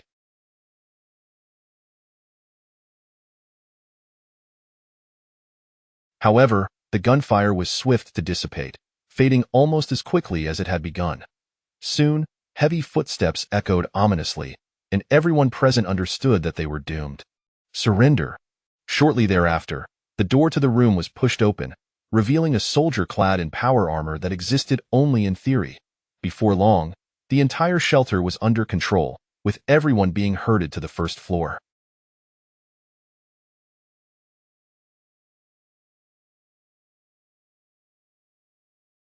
Following the installation of the signal receiver, the soldiers of the death squad promptly began reporting to Zhengyi. Commander, we have seized control of all areas of the shelter. As per our usual protocol, first, we must inspect all of them to ascertain if there are any rats among us. Understood. With a wave, at that moment, a bespectacled man dashed toward the entrance, but after merely 2 strides, he was struck down by several laser beams, severing both his legs. Yet, as he collapsed to the ground, the gaping wounds began to sprout fleshy growths that writhed incessantly. Burn him alive. No sooner had the order been given than a flamethrower soldier advanced, engulfing the man in a torrent of flames, causing the bespectacled figure to writhe in agony amidst the searing heat. Witnessing this, Speaker Zhang suddenly grasped the gravity of the situation, but it was already too late. Chapter 77. The Art of Persuasion Main Base, Zhengyi's Office. Commander, the shelter has been completely... I fear that the upper echelons of humanity have already been thoroughly infiltrated by them. It appears that they may not have emerged solely in the aftermath of the apocalypse, but rather are a species of intelligent beings that have specialized in clandestine infiltration among humans. Zhengyi, remaining in this post-apocalyptic world would only bring them suffering.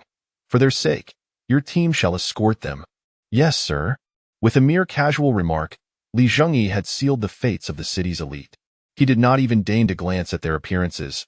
After terminating the call, he turned to the head nun and said, Selena, send some individuals to that prominent figure's shelter. There are quite a few livestock there. Have them learn from the technicians how to raise them. Once they have acquired the knowledge, bring those animals back to me for rearing. I will make the arrangements. No sooner had the head nun departed than Lisa, who had not been seen for a while, entered Zhengyi's office. My dear, did you miss me? Of course I did. Is that so? Then why haven't you come to the laboratory to see me? I've been rather busy lately. Lisa, have you made any breakthroughs? Zhengyi swiftly redirected the conversation. The intelligent zombie has agreed to assist us in controlling the zombies it can command for our extermination efforts. It can do that?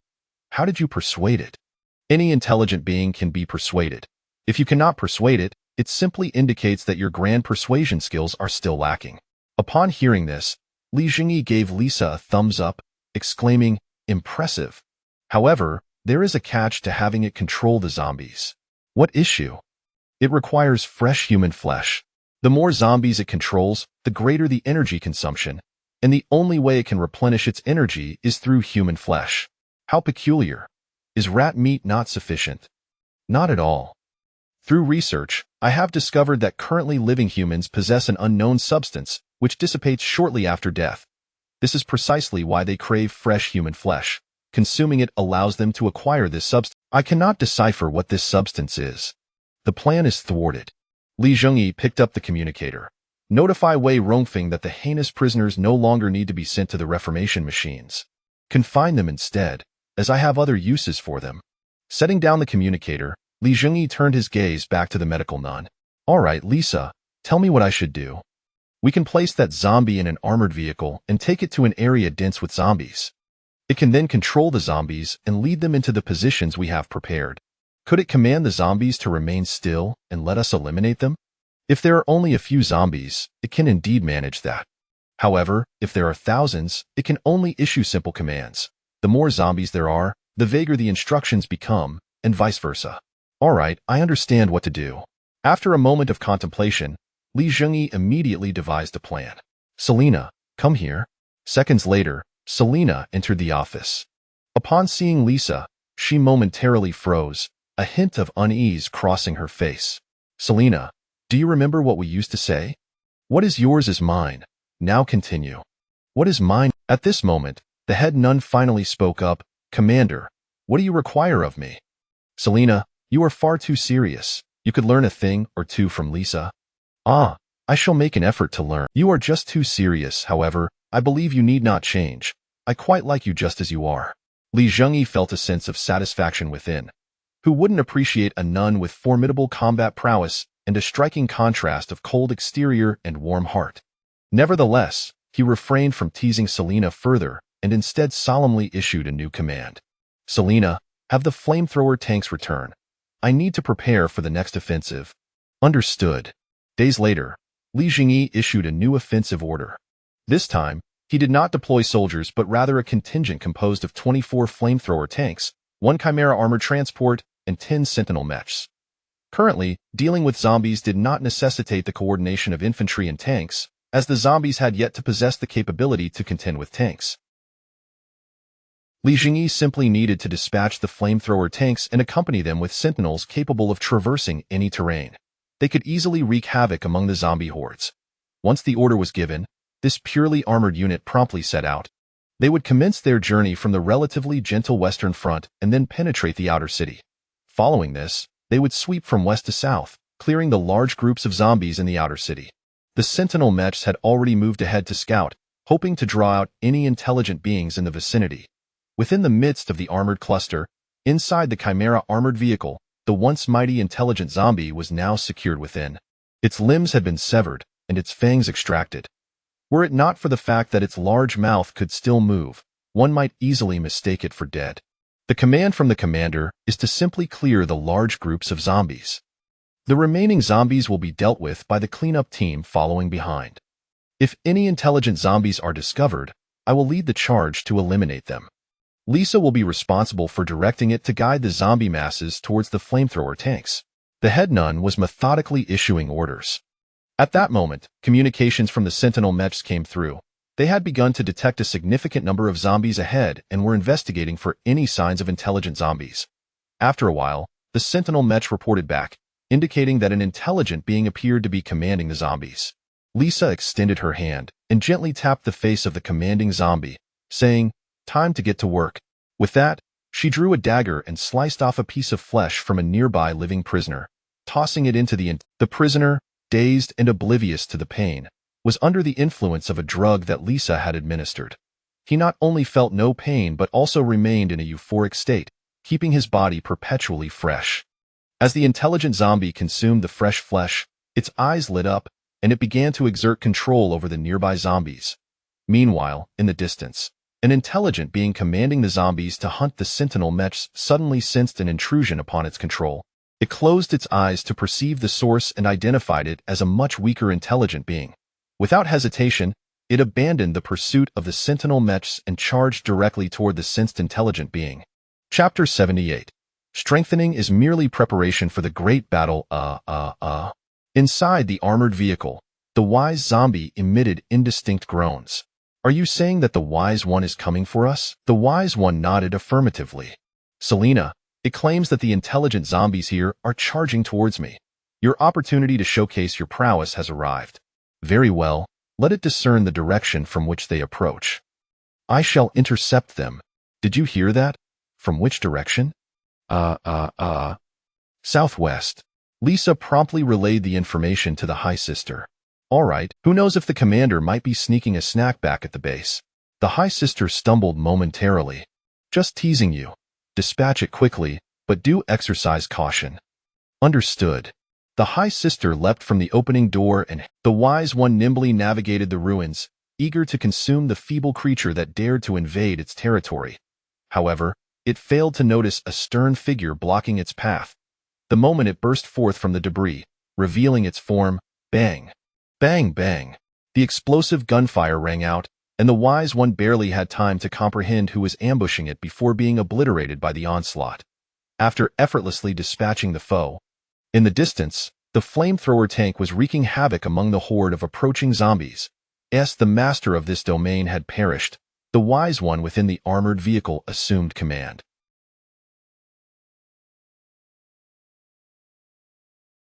Under its deliberate control, the zombies were divided into several dense clusters, which were then ruthlessly annihilated by the charging flamethrower tank.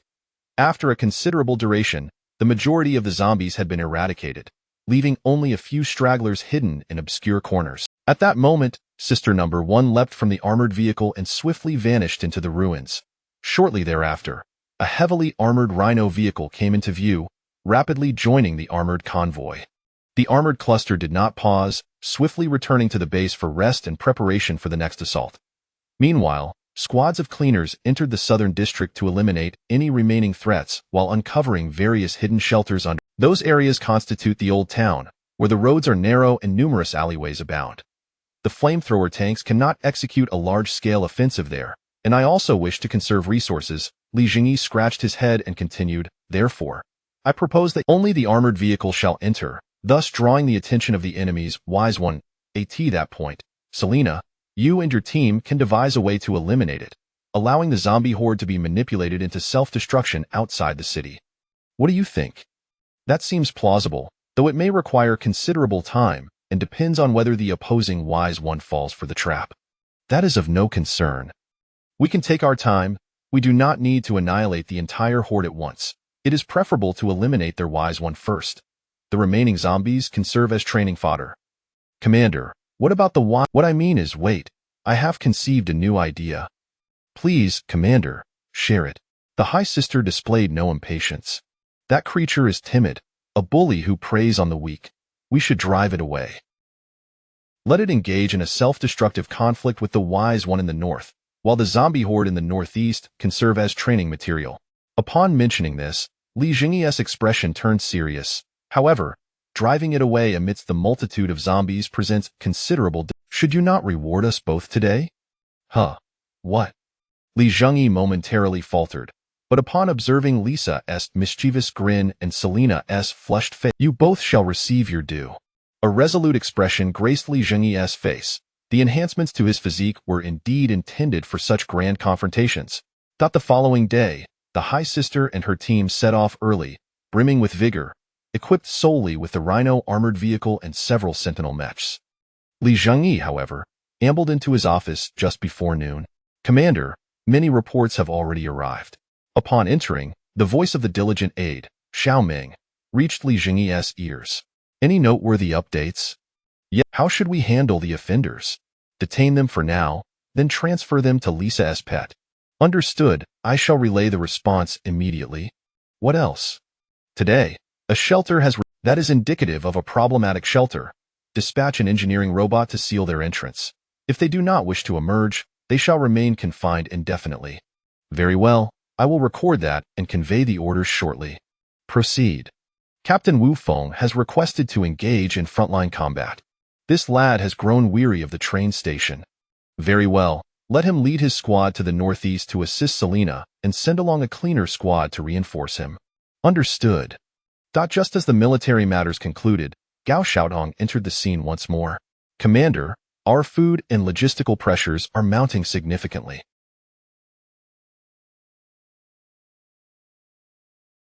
Recently, an influx of new shelters has occurred, many of which are in dire straits. Did not the collection teams gather a substantial amount of food from the surface? After all, it has only— Did I say that? These are for my consumption. No one is to touch my food. Those were your exact words as you munched away, Commander. Oh, wait. You didn't store all the canned goods for me, did you? Li Zhengyi nodded approvingly before continuing, "Oh, very well. But with our abundant starch and protein blocks, how can food possibly be insufficient?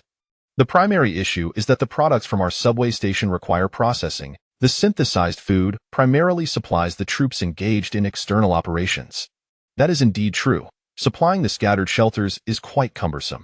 Have the personnel in the intake department tally the population, then devise a reasonable plan. Aside from a few functional large shelters, all other community-based small shelters should be abandoned, and the survivors therein relocated to the subway. We cannot squander so much effort on supply deliveries. The rest can be distributed as normal. Yes. Chapter 79. I shall see who is behind this mischief. Li Zhengyi was meticulously planning his subway station on a three-dimensional map. To be precise, he intended to. After laboriously working on the three-dimensional map for an extended period, he found himself suffering from a headache. Ultimately, he conceded defeat, acknowledging that he was not cut out for urban planning. "Xiao Ming, convey my orders to recruit designer." "Do I not know how to recruit?" Li Zhengyi promptly issued his command. Through his directives, recruitment notices swiftly appeared on the bulletin boards at various stations. Within a day, dozens of civil engineering designers had signed up. Subsequently, at Li Zhengyi's behest, each candidate presented a rudimentary proposal. In the end, he selected a few of the most promising individuals to serve as his urban design consultants. With their assistance, Li Zhengyi no longer floundered aimlessly. Under their guidance, he commenced designing the structure of the future underground city. Meanwhile, the great nun and her companions sat quietly in an armored vehicle, awaiting the arrival of the Wise One. When it arrived, they intended to deliver a harrowing lesson, scaring it away. "It has come. I shall go meet it." The great nun brandished her chainsaw sword and stepped out of the armored vehicle, just in time to catch a fleeting glimpse of a red figure. Raising her weapon, she fired a shot that struck the ground at the red figure's feet, forcing it to halt abruptly. The great nun scrutinized the crimson silhouette from a distance.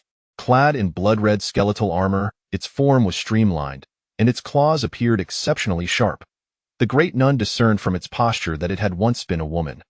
The red intelligent zombie regarded the great nun with a wary gaze, sensing the presence of the one who sought to usurp its command lurking behind the silver silhouette in the armored vehicle. It now understood why that individual had grown weak. It had been captured. The great nun holstered her explosive firearm and raised her chainsaw sword towards the red Wise One, the provocation unmistakable. The Wise One cast a long, contemplative glance at the great nun and the armored vehicle behind her before turning and fleeing at breakneck speed. It had merely mutated. It was not rendered foolish. If it could capture a fellow Wise One, capturing it would be child's play. The cunning and cruelty of humanity, their insidiousness and ruthlessness, were experiences it had already endured in its former human life.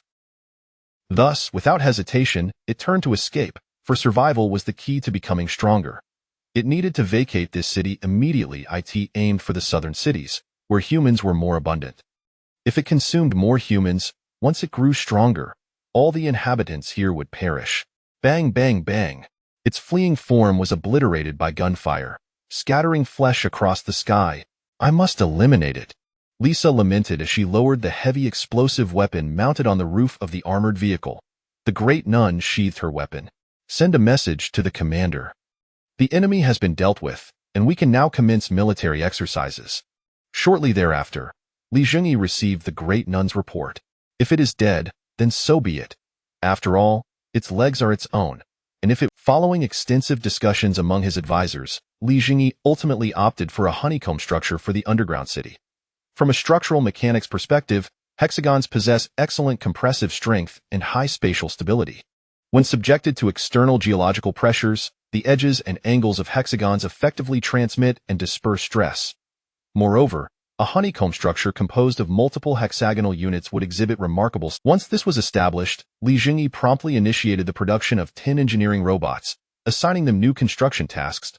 As Li Zhengyi contemplated the next steps, in the northeastern district, a rather unremarkable positional battle unfolded.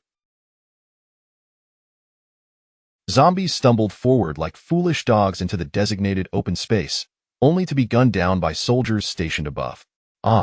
Lisa yawned. "Is this ever going to end? I'm getting quite annoyed."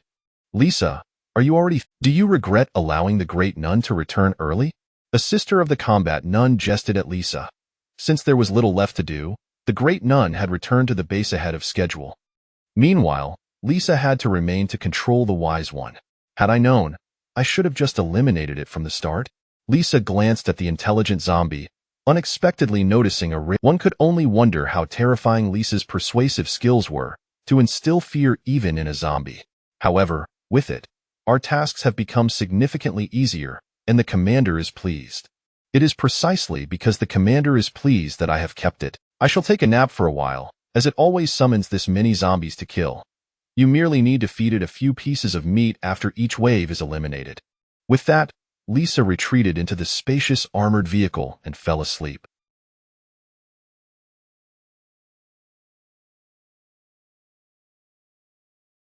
Zhengyi's military training exercises proceeded remarkably smoothly, with new bio-soldiers continuously advancing to become Death Sentinels. However, the progression from Death Sentinels to Grenade Soldiers was significant. This prompted him to pause the order to convert captured criminals into mechanical servants, as he needed to leave some rations for the intelligent zombie. Since the great nun had not yet returned, another nun reported on the day's activities. Commander, today yet another large shelter has refused to join us and has locked their doors. Should we proceed as before? Since they refuse to come out, we will, of course, do as we did before. Weld their doors shut.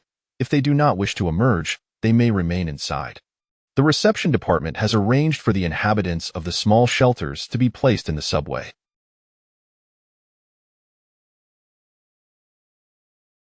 They are now stationed from XXX station to XXX station. Deploy guards for them while establishing several farms and breeding grounds in their vicinity, recruiting personnel from among them to work. The engineering robots tasked with dismantling the closed doors have completed their work.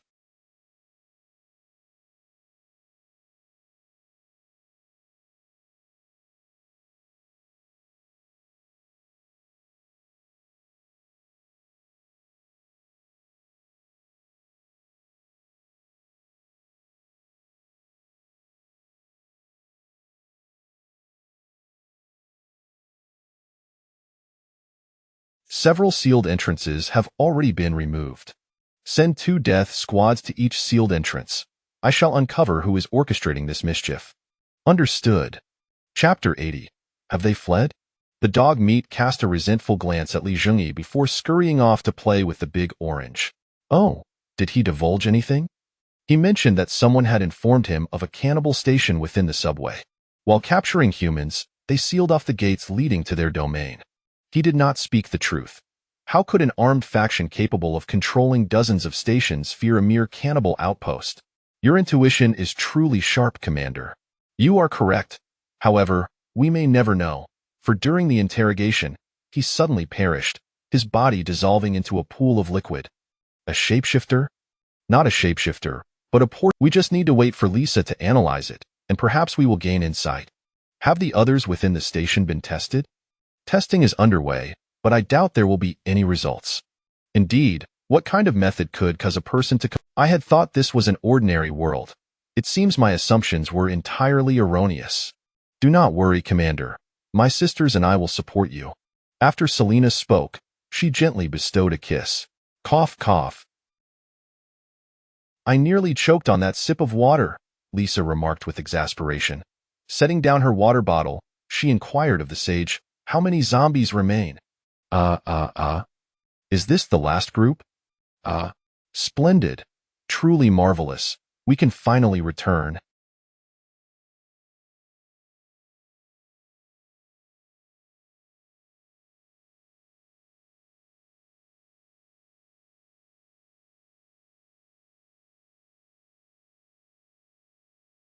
I am nearly bored to death here.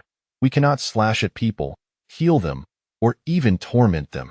At that moment, a prisoner, nearly a mere skeleton yet still alive, emitted a few hopeful grunts, as if anticipating some fortune. With a flash, the blade gleamed, accurately piercing the prisoner's heart, granting him a swift demise amid his pleasant delusions.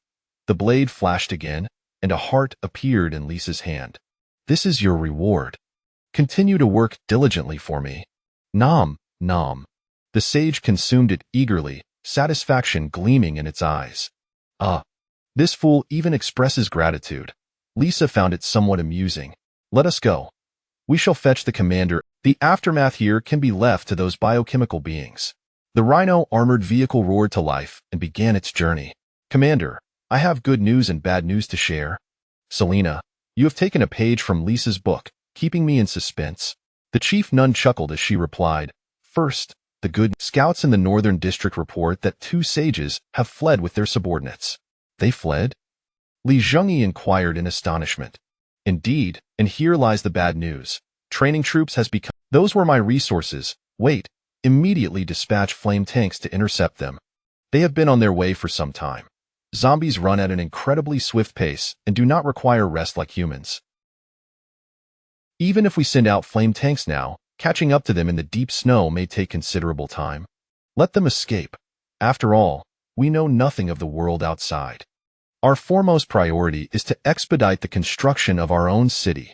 After contemplation, Li Zhengyi ultimately relinquished the pursuit. Yet, abandoning the immediate chase did not mean he would spare the zombies. He dispatched the sentinel mechs, capable of immediate deployment, to track the fleeing zombies and ascertain their destination. Subsequently, he sent out sweepers to eliminate any zombies remaining in the north and instructed them to search for more survivors. Small shelters and community refuges were frequently discovered, and the survivors within were subsequently brought into the subway for shelter. Meanwhile, Tang Chao and his team worked tirelessly to ensure electricity was connected to all subway stations. To facilitate the transport of supplies, Li Zhengyi deliberately retained several trams from the newly discovered comprehensive subway maintenance station. He instructed the dismantling team to remove the outer shells of the subway seats, transforming them into bare tram frames. After installing miniature fusion batteries, a cargo tram emerged, boasting considerable speed and capacity. This way, the Tianfu base could effortlessly transport supplies to every subordinate. The cargo tram would regularly shuttle between the Tianfu base and various stations, not only delivering goods, but also transporting working survivors. Of course, the cargo tram offered more than this single function. With nearly no zombies remaining in the city and limited underground working space, many survivors without work underground were organized to begin collecting materials and supplies from the surface. Each collection team was equipped with a certain number of mecha systems. Simultaneously, Li Zhengyi also deployed newly produced heavy trucks into resource collection efforts, significantly enhancing efficiency. Once the collection teams gathered a substantial amount of supplies, they would return to the nearest subway station, from whence the cargo trams would transport them back to the Tianfu base and the recycle. These matters did not require Li Zhengyi to oversee entirely.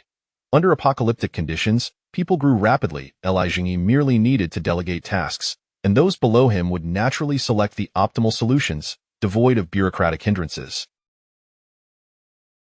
The consequences of corruption and embezzlement resulted in becoming mindless mechs. Moreover, all military units were directly under Li Zhengyi's command.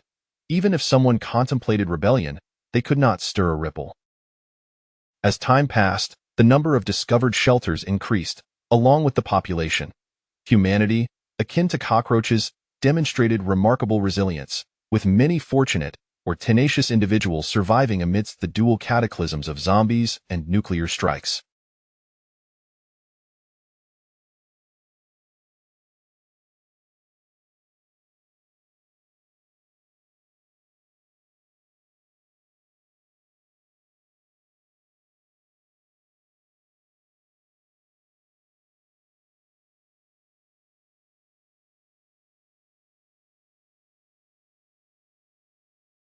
The harsh living conditions within the shelters fostered exceptional resilience among the survivors who were found. Only the most tenacious remained, as those lacking fortitude had perished. Provided there was ample food. As the population swelled, Li Zhengyi's resource points did not dwindle under the strain of increased numbers. Rather, following the large-scale mobilization of personnel for resource collection, they began to surge dramatically. Consequently, Li Zhengyi immersed himself wholeheartedly in the construction of the subterranean city. Chapter 81. The City of Minerals. Commander, the broadcast center has received transmissions from other cities today. As usual, Li Zhengyi sat in his office. This is the recording brought by the broadcast center. Take a listen. Li Zhengyi activated the recording function of the communicator, and an exceptionally professional announcer's voice resonated. Greetings, everyone. This is the Shan City We have restored the city's prosperity. All infections have been eradicated, and we have clean water, food, and electricity available. we invite everyone to seek refuge here. Xin City, the most magnificent port city of the Great Zhou Kingdom. Thus, Li Zhengyi found the content of the broadcast utterly implausible. Even Baichuan, an inland city that is barely a first-tier city, had endured 3 waves of bombardments and suffered from numerous nuclear strikes of varying magnitudes.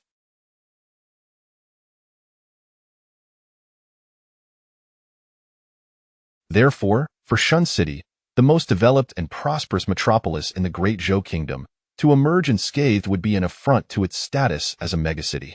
This must be problematic.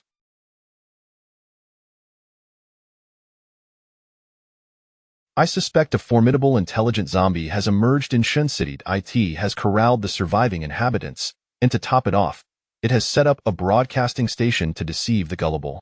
Our general staff shares the same sentiment. Let us not concern ourselves with that for now.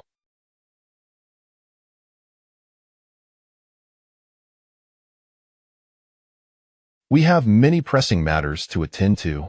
A sentinel mech tracking the zombie horde has returned, reporting that the intelligent zombie it was pursuing led its horde on a wide detour southwest after leaving the city.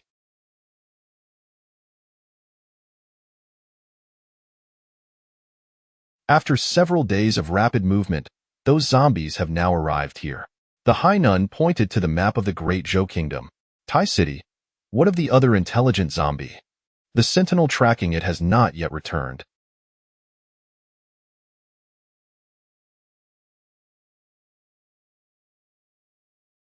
It likely ventured even further afield.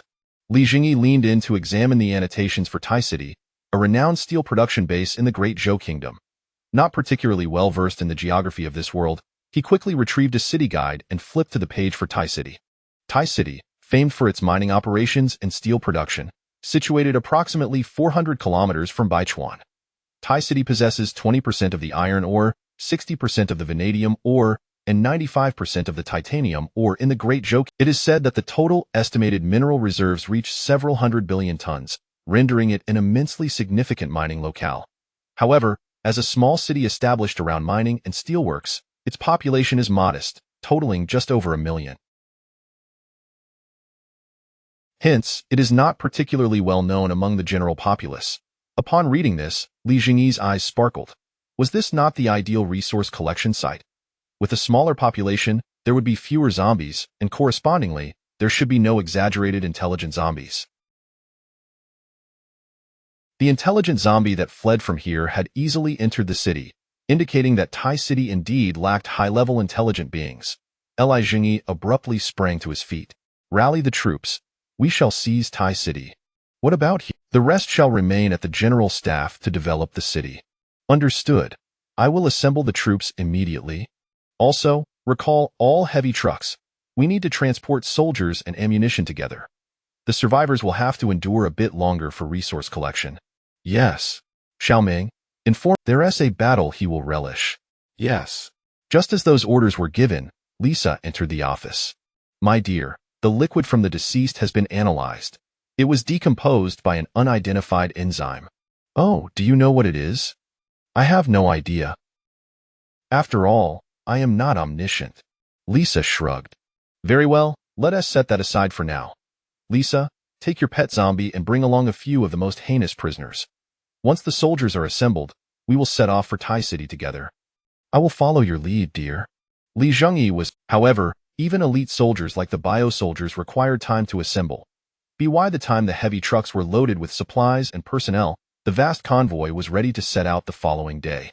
The entire convoy, with 12 sentinel mechs scouting ahead, 20 flame tanks as vanguards, 1 rhino armored vehicle, and 10 military heavy trucks in tow, majestically advanced towards Tai City in the southwest. A distance of 400 kilometers, a journey that could have been completed in mere hours on the highway before the apocalypse, now felt interminable in the midst of a snowstorm.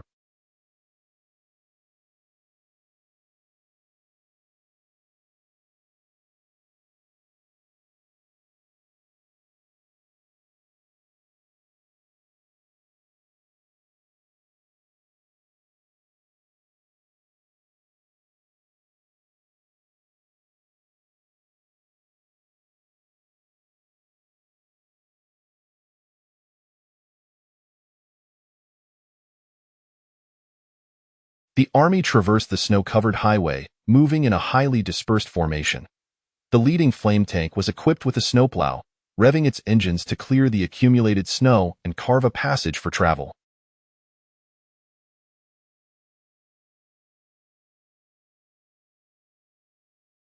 The vehicles behind it followed cautiously. After 2 days and nights of arduous marching, Zhengyi's army braved the suddenly unleashed blizzard and reached the outskirts of Tai City. Rows of flame tanks formed a semi-encircling formation at the forefront. Zhengyi's armored vehicle halted not far behind the flame tanks, while the 10 heavy trucks, 6 of which carried soldiers from 6 battalions, were systematically unloading their occupants. The remaining 4 trucks were laden with various supplies. This snow is truly relentless. Zhengyi, clad in— Of course, if you are willing to part with yours, I would not be averse to that. How naive of you. Cough cough. Lisa interjected. Oh, very well. The commander can address serious matters now.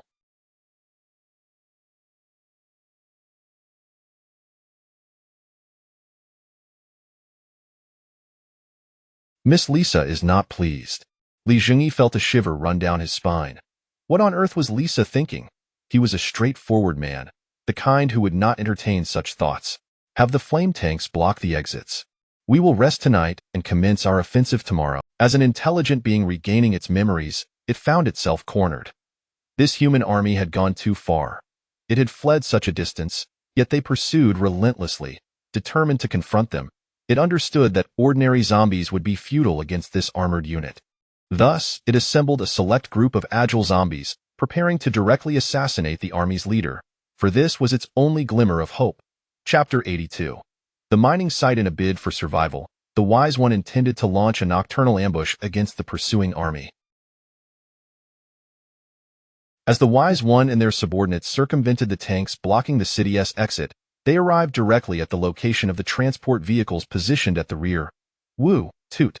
Suddenly, an armored vehicle— Subsequently, a flare was shot into the sky, exposing the Wise One and their entourage against the stark white expanse of snow. Bang, bang, bang. The heavy explosives aboard the armored vehicle fired first.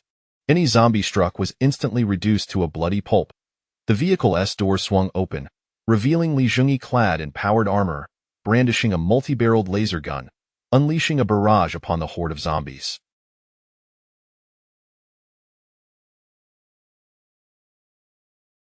Simultaneously, the soldiers lying in ambush around them rose to their feet, unleashing a torrent of firepower. The zombies charged desperately towards the armored vehicle, but those nearest were gunned. In a matter of moments, hundreds of mutated zombies were exterminated. The Wise One himself left oblivious to his own demise. Commander, you were indeed correct. They truly attempted a sneak attack. The Wise Ones can sense each other.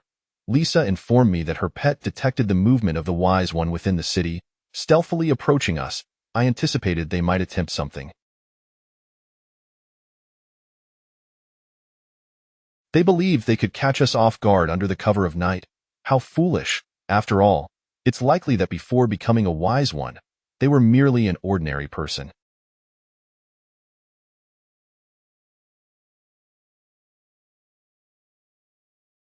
The very thought of a night raid is already quite a feat. Let us rest.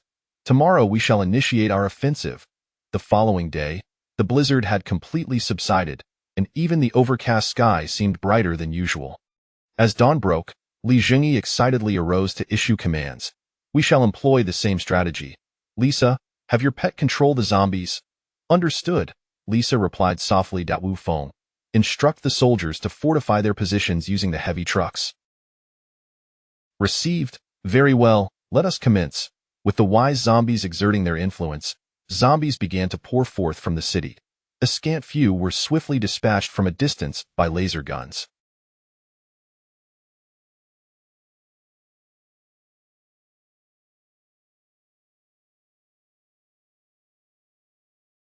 However, when a massive throng of zombies surged forth, the flamethrower tanks finally revealed their fangs. Vast swathes of the zombie horde were ignited, and under the searing heat, the previous night's snowfall began to melt into a murky slush that spread everywhere. The slaughter continued for the better part of the day until the city ceased to yield any more zombies. Is it truly possible that this small city harbors so many zombies? Originally, there shouldn't have been this many. That wise one must have brought a significant number from Baichuan City. However, their horde likely lost many along the way. Otherwise, there would have been even more. Li Zhengyi nodded in agreement. Deploy the sentry mech to infiltrate the city for reconnaissance. No sooner had Li Zhengyi issued the command than the sentry mech sprang into action, rapidly entering the city. Soon after, a green flare ascended into the air, confirming the city's relative safety. Leave half the tanks on guard outside the city. The other half shall advance inside and disperse for vigilance. Under Li Zhengyi's orders, half of the flamethrower tanks roared to life, maneuvering around the towering piles of corpses and slowly making their way into the city. Wu Feng, lead the soldiers in clearing out any remaining zombies and investigate for survivors.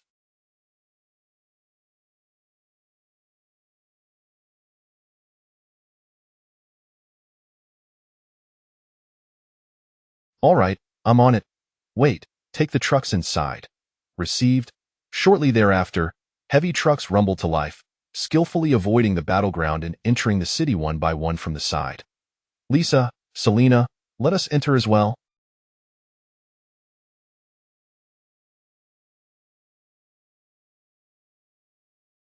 The three then boarded the armored vehicle and the bio-soldier driver engaged the engine, following suit into Huacheng.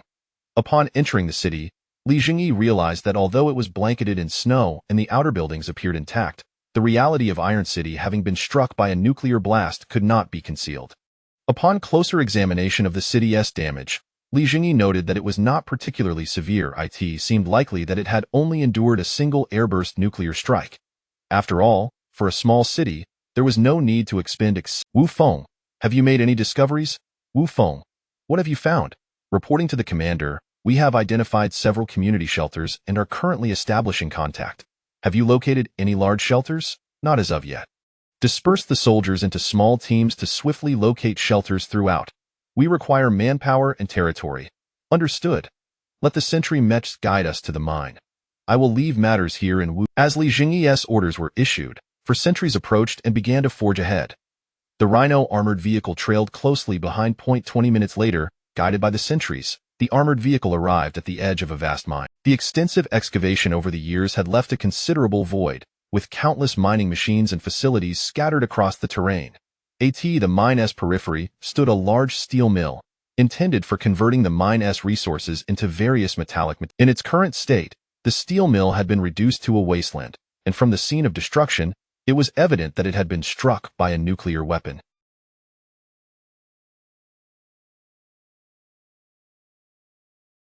It seems the nation that launched the nuclear strike has not forgotten this place, Li Zhengyi remarked, gazing at the ruins of the steel mill. Ding! Commander has captured a new city. Scanning initiated. Ah, the war system appears quite commendable. Scan complete. This city possesses abundant mineral resources, new outpost base unlocked, automatic mining facility unlocked. Outpost base. Once deployed, it will allow for the establishment of other buildings within its vicinity and possesses basic manufacturing capabilities. Automatic mining facility, a structure for the automatic collection of mineral resources.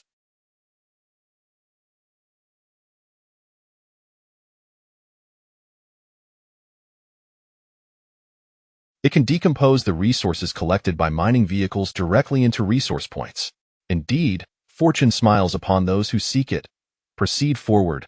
With Li Zhengyi's command, the armored vehicle pressed onward. Shortly thereafter, Li Zhengyi indicated a broad clearing, saying, deploy the outpost base here.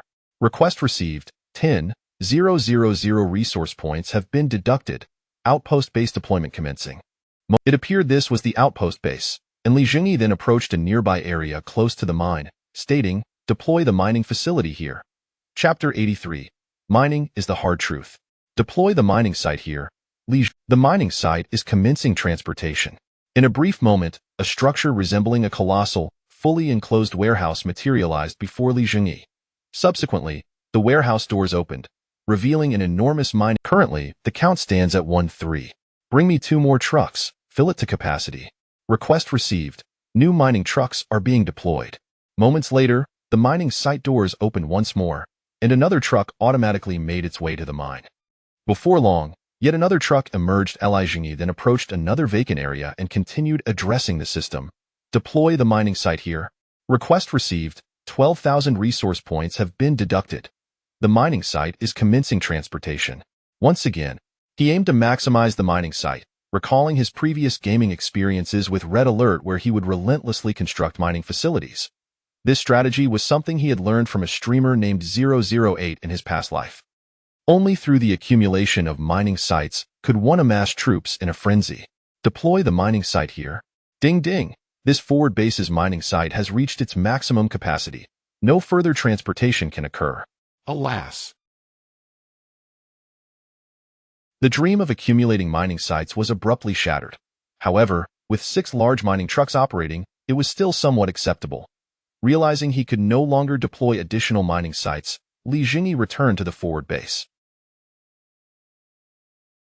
Upon entering the base's structure, he encountered a device resembling a low-grade base, positioned centrally within the room.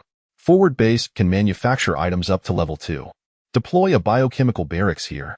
Request received. 1,000 resource points have been deducted.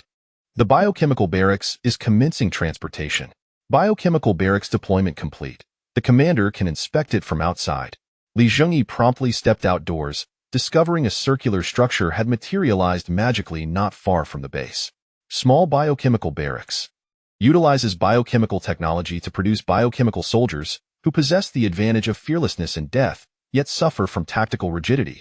Each biochemical soldier consumes 50 resource points and can upgrade. The small biochemical barracks has been upgraded to a medium biochemical barracks.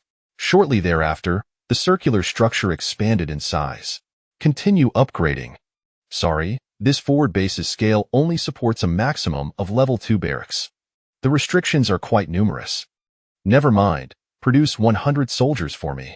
Departing from the barracks, Zhengyi proceeded to deploy a workshop, a fusion power station, and an underground water pumping facility.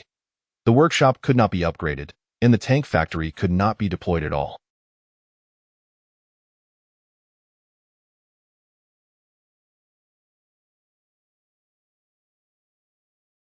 However, Zhengyi was unconcerned.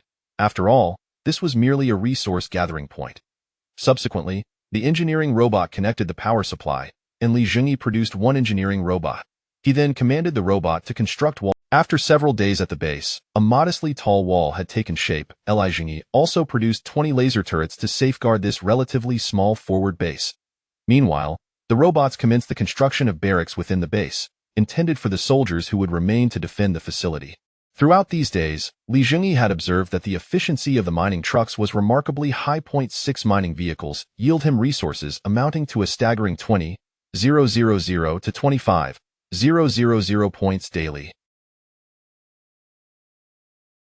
This figure is nearly equivalent to the combined daily earnings of all individuals at the Tianfu base.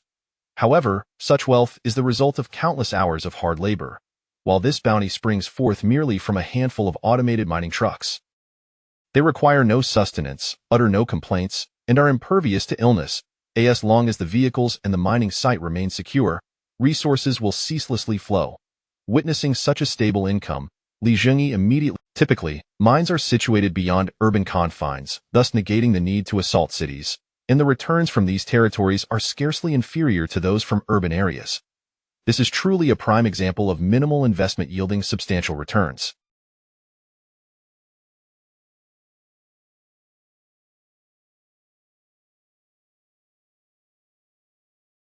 After establishing a recycling center and a substantial signal receiving tower, Zhengyi summoned Wu Feng, who was still scouring the city for survivors.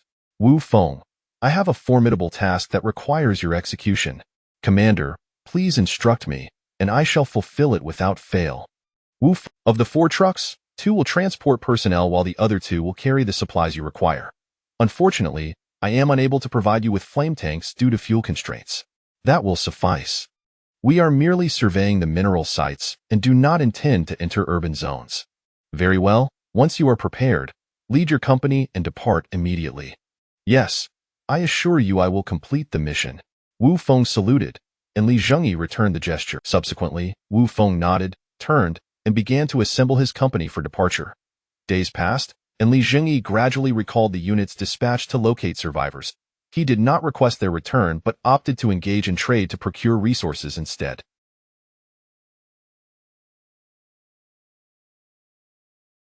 With the absence of zombies within Iron City, survivors were now able to venture onto the surface. Their only hindrance was the lack of suitable equipment for outdoor activity. Consequently, Zhengyi dispatched soldiers to deliver a certain quantity of protective gear and a modest supply of basic food to the survivors. Soon, the survivors donned the protective gear and emerged to the surface, commencing the task of transporting zombie corpses and collecting resources as required. Ultimately, they brought the gathered refuse back to the forward base in exchange for additional protective gear and food supplies. Within a mere fortnight, an increasing number of survivors began to surface, diligently gathering resources for the forward outpost.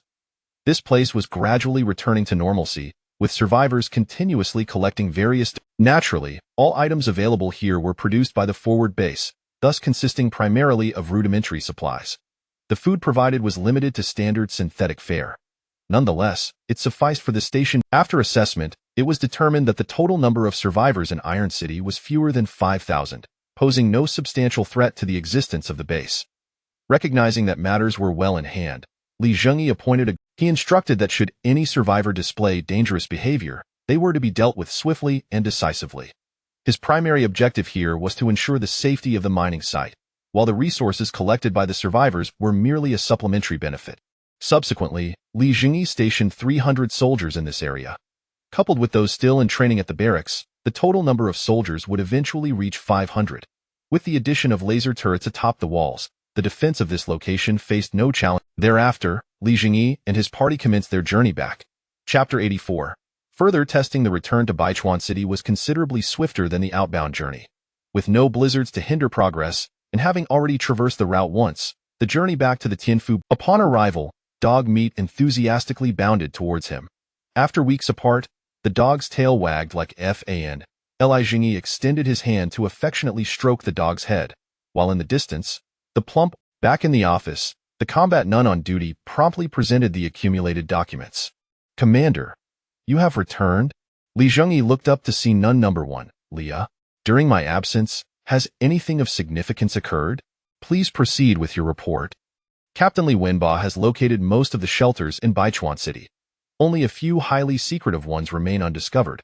He believes these are likely constructed clandestinely by prominent families. If they cannot be found, we shall not concern ourselves with them.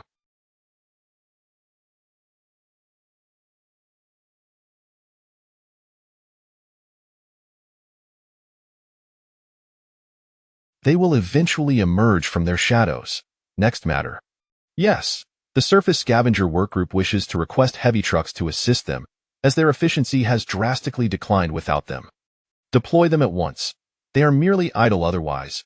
I will manufacture additional heavy trucks to be dispatched later, as they are quite useful for transportation. Understood. I will inform them. They undoubtedly have instigators behind them. Send the enforcers to investigate and identify the instigators. Prosecute them under incitement laws and present the outcome to all. Yes, I will notify them immediately. Good, you may go. Commander, I shall also head to the Meanwhile, Lisa took her pet zombie back to the laboratory for experiments. Zhengyi shook off the slight soreness from a day spent in transit, then rose to return to his opulent quarters, ready to indulge in a long soak to unwind. Oh, where are my personal guards? Upon reaching the entrance to his room, he noticed that the usual guards, now upgraded to grenade launchers, had been replaced by 2 combat mechs. The ladies are in the commander's room, preparing a surprise for you, replied one of the mech soldiers. It seemed these guards had truly matured since their upgrades. Zhengyi's spirits lifted, and he no longer felt fatigued from the day's journey. Energized, he strode into the room. The spacious chamber was empty, undoubtedly because the guards were in his specially designed. Zhengyi swiftly shed his clothes and dashed inside. Though he had spent time with Selena and Lisa, it had mostly been in transit or at the outpost. Moreover, the bitter cold outside had meant he had hardly removed his powered armor. Although heating generators had been installed at the base, providing warmth during his 2-day stay, it had not been sufficient to satisfy him. As he entered the bathhouse, illuminated by soft lighting, a veil of steam enveloped the space, creating an air of mystery. Deep within the bathhouse, several healthy, beautiful silhouettes frolicked. Li Zhengyi strode confidently towards the depths of the bathhouse, eager to further assess the combat capabilities of his upgraded personal guards. The following day, Li Zhengyi immediately immersed himself in the construction of his underground city. Accessing the three-dimensional map, he observed the area beneath the Tianfu subway station. Thanks to the tireless efforts of engineers, in accordance with the advisor's recommendations, Li Zhengyi categorized the underground city into military, residential, commercial, and agricultural zones. Since nearly all items were produced by his base, there was no need for an industrial zone. The structure of the entire city placed Li Zhengyi's main base at the topmost level, entirely expanded from the Tianfu base into a military district, which would be completely self-contained, inaccessible to ordinary citizens.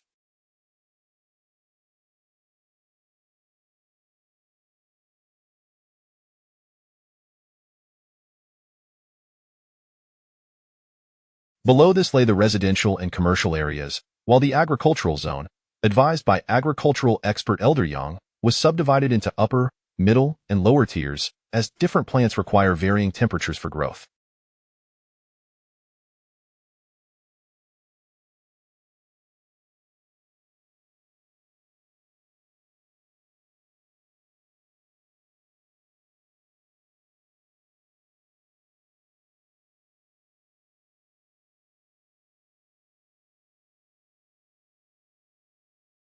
Given the honeycomb structure of the underground city, theoretically, hexagonal spaces could be infinitely expanded to increase the city's footprint.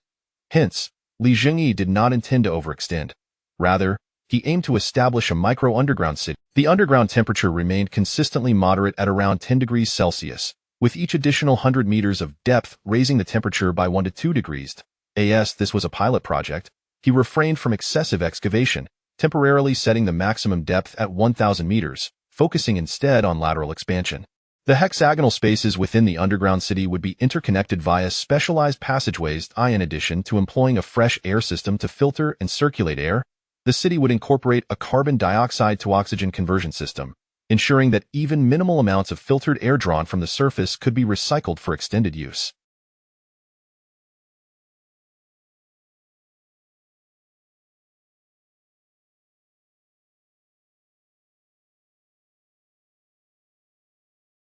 To further enhance air freshness, Li Zhengyi commissioned Elder Yang to investigate mutated mosses and ferns to discover potential oxygen-producing plants suitable for subterranean growth. If successful, it could eliminate the need for a fresh air system in the future, relying solely on plants. Of course, if necessary, electrolysis of water could also be employed to generate oxygen, though Li Zhengyi wished to avoid excessive depletion of water resources. As time passed, the construction of the underground city progressed vigorously, while resource collection on the surface thrived in full swing. Once everything fell into place, Li Zhengyi found himself with little to occupy his time. During the day, he would indulge in petting the narrow-tongued orange cat and stroking dog Meat's head. Nights were spent in spirited contests with Selena and Lisa. Although Li Zhengyi aspired to accumulate 10 million to upgrade the base, the underground city project would likely delay this goal. Nonetheless, he remained unconcerned. His practice was to contemplate contingencies. First point, one must consider defeat before victory to prolong one's existence. Once the underground city was completed, Chapter 85, The Rare Good Souls in the Apocalypse. Even amidst the arduous trials of the apocalypse, Li Zhengyi continued to lead a life of leisure and tranquility, akin to that of a celestial being.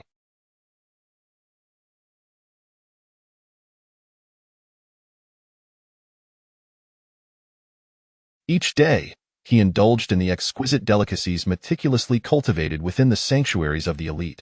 Surrounding him were numerous companions, who not only devised strategies to safeguard his well-being, but also brought him joy.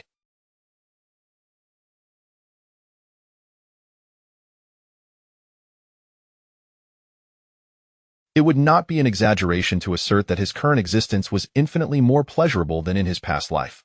Simultaneously, the agricultural expert Yang Dihai did not disappoint. After countless days and nights of diligent research and experimentation, he successfully cultivated several varieties of underground vegetables. Furthermore, he developed a rapidly proliferating mutant moss, which not only served as sustenance but also became a potential source of oxygen for the future subterranean nest city.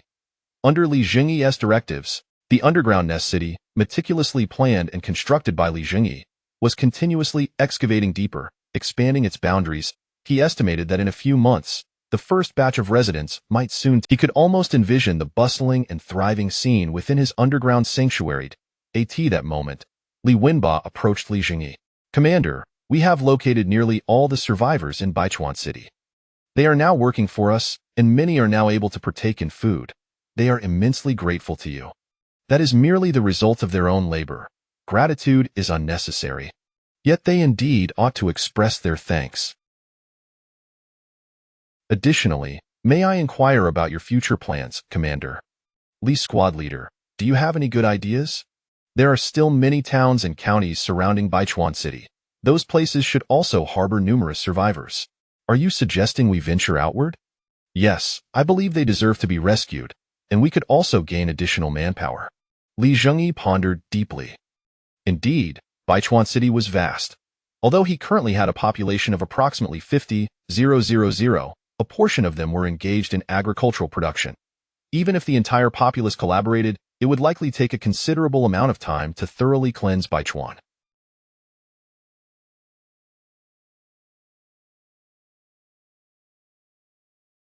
Moreover, the outskirts also possessed resources that would eventually need to be gathered. Acknowledging this, Li Zhengyi nodded and addressed Li Wenba. "Very well.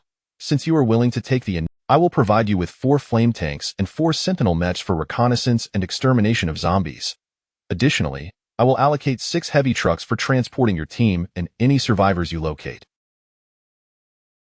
You may proceed with your mission." "Thank you, Commander." Li Wenba exclaimed with gratitude. A true champion of the common folk, Li Zhengyi regarded him as one of the rare good souls amidst the apocalypse. Time flew swiftly, and months slipped by in the blink of an eye. While survivors in other cities struggled to endure the onslaught of various mutated creatures, Baichuan City flourished with a vibrant prosperity. The resources within the subway that could be salvaged and dismantled had been largely exhausted.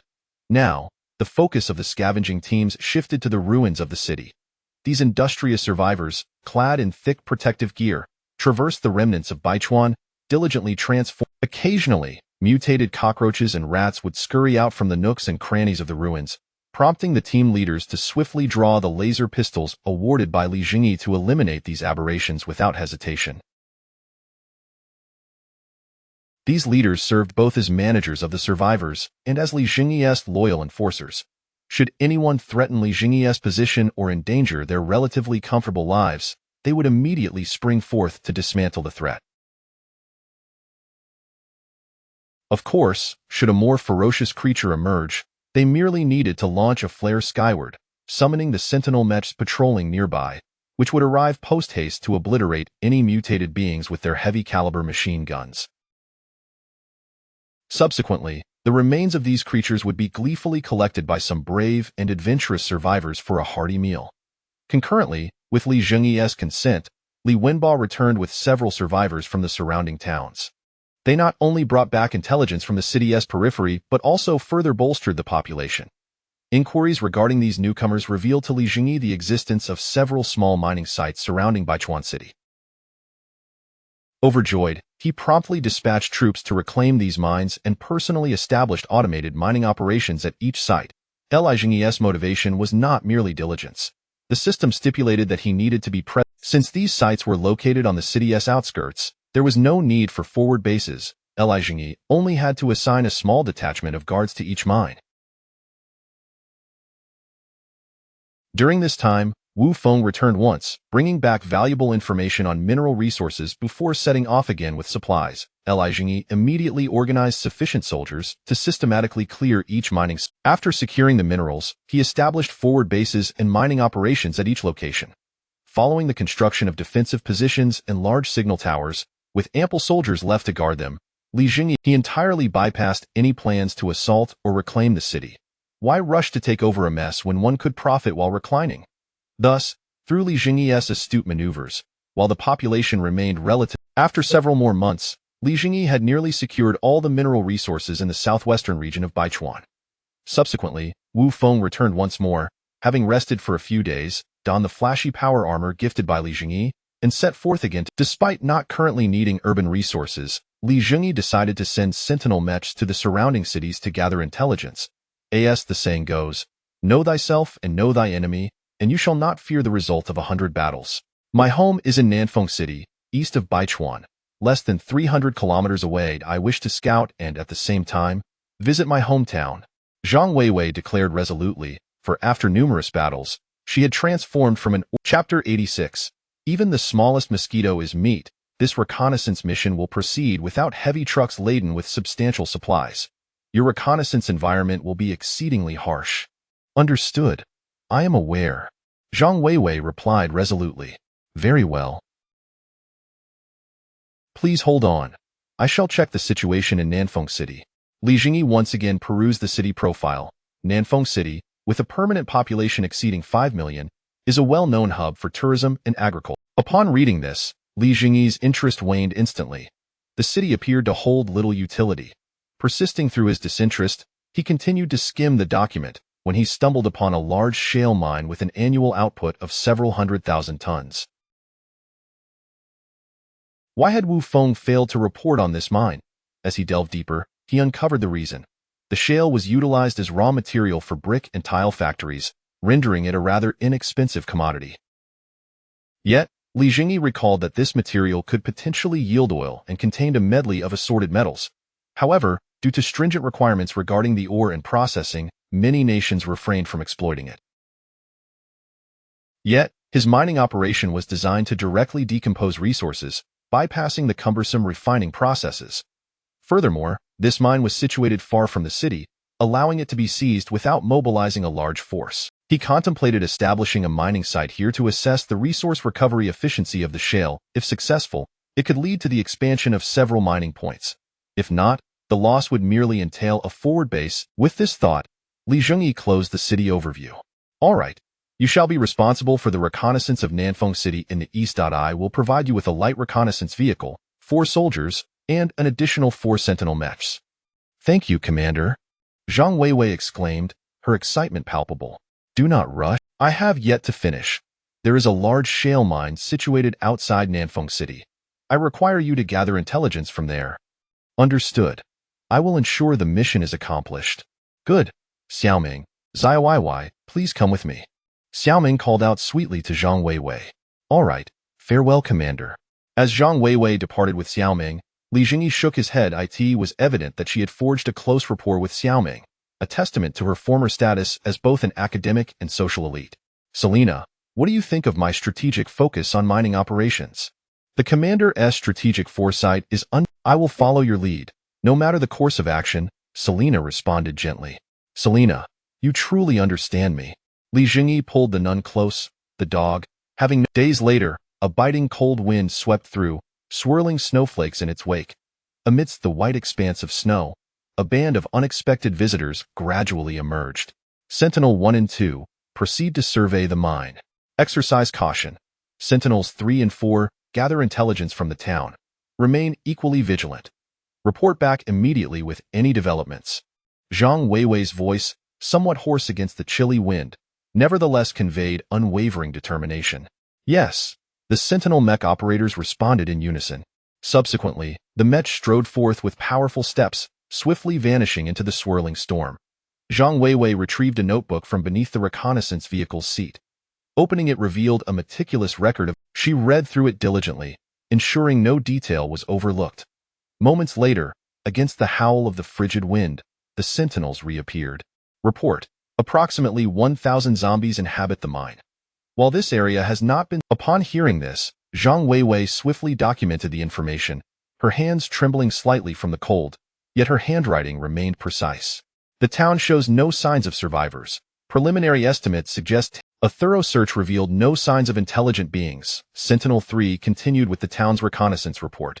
Zhang Weiwei continued to record this information diligently.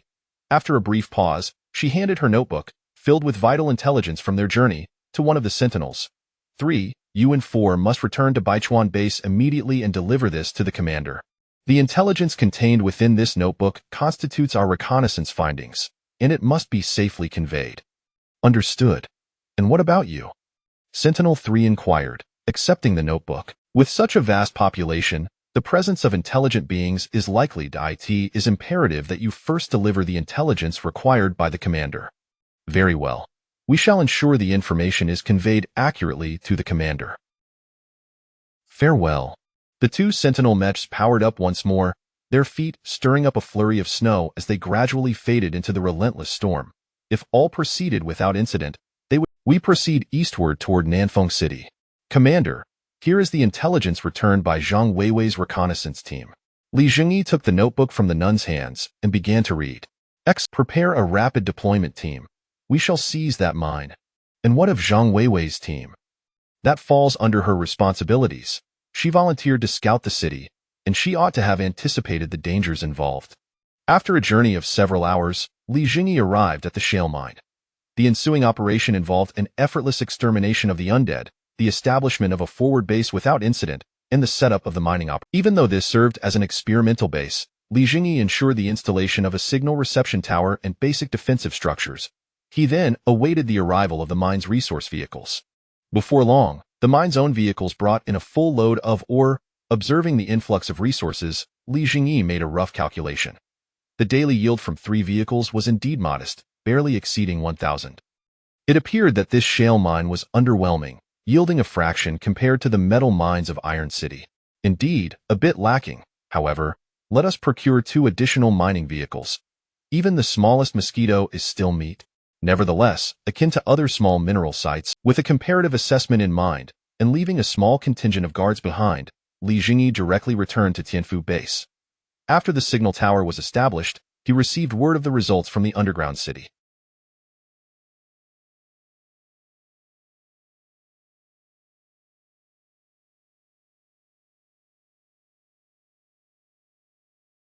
Thus, he needed to return promptly to inspect the underground city that had occupied his thoughts.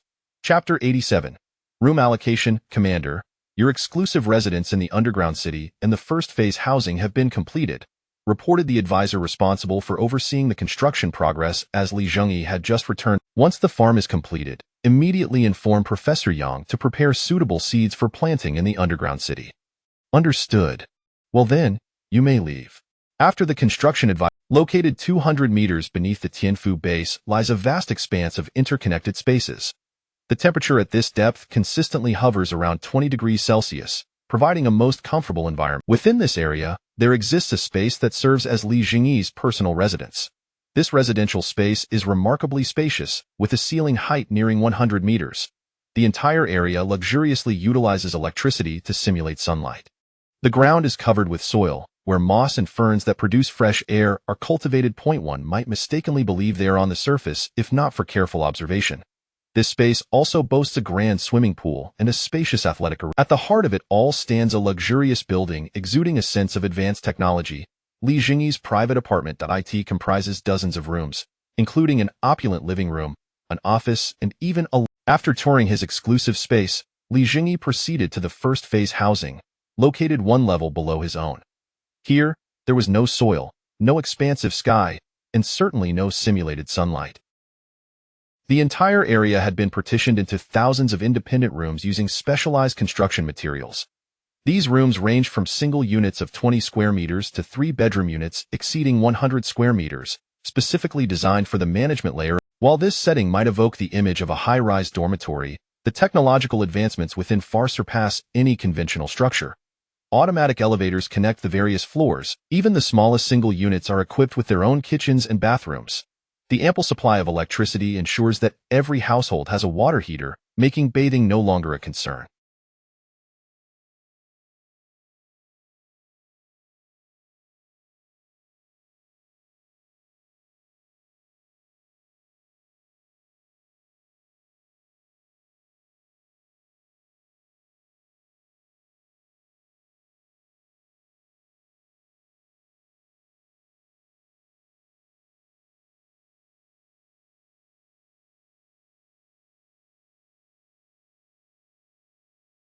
Naturally, there are still restrictions on water usage to conserve resources.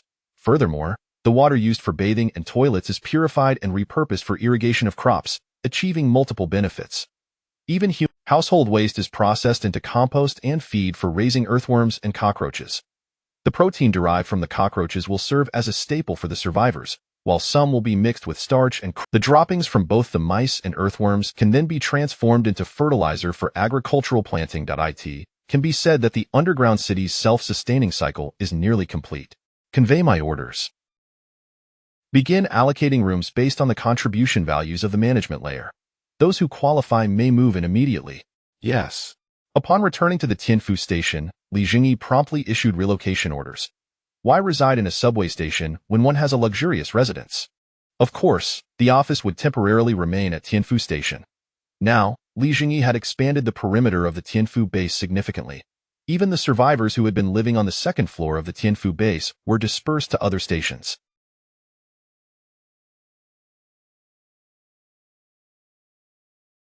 Presently, aside from various management personnel, ordinary survivors could no longer enter and exit freely. As Li Zhengyi facilitated his own relocation, the living rights for the first phase housing were also distributed. Countless management personnel received notifications from the Tianfu base almost immediately. Based on their respective management levels, they were allocated rooms of varying sizes. Upon receiving the news, most were left bewildered, except for a select few who were most had no inkling that Li Zhengyi was secretly constructing an underground city. After work that evening, the notified management personnel promptly arrived at the Tianfu base, presenting their names before the staff member responsible for allocations.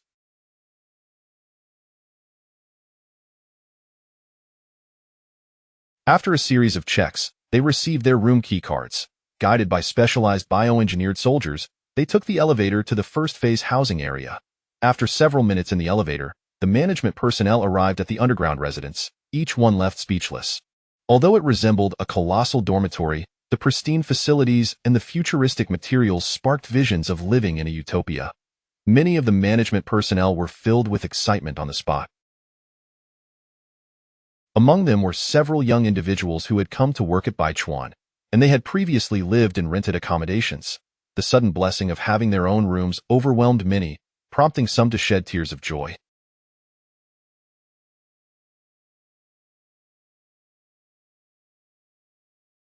This included Gao Xiaotong, who, as a non-local with modest family circumstances, had worked as a storekeeper after graduating university, barely scraping by after rent. Having never been one to flatter others or engage in unsavory, however, after surviving the apocalypse, her profession caught Li Zhengyi's attention, and she ultimately rose to become the head of the food management department. Now, she had been allocated a spacious 100-square-meter suite. Standing before the door of her luxurious new suite, Gao Xiaotong trembled as she extended her key card. Ding! Welcome back, Supervisor Gao. I am your intelligent service assistant. As the door slid open, a graceful female voice resonated within. Ah! Gao Xiaotong was taken aback. There is no one else in the room. I am your intelligent assistant. Only management personnel of supervisor level and above are qualified to have the intelligent assistant system. Oh! Cautiously stepping into her new abode, she found it clean and orderly, saturated with a sense of advanced technology that instantly captivated her. Supervisor Gao, I have prepared hot water for you in advance.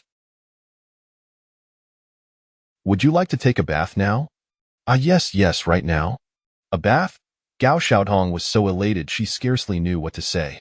Moments later, while soaking in the comfortable bathtub, she felt as if she had been reborn.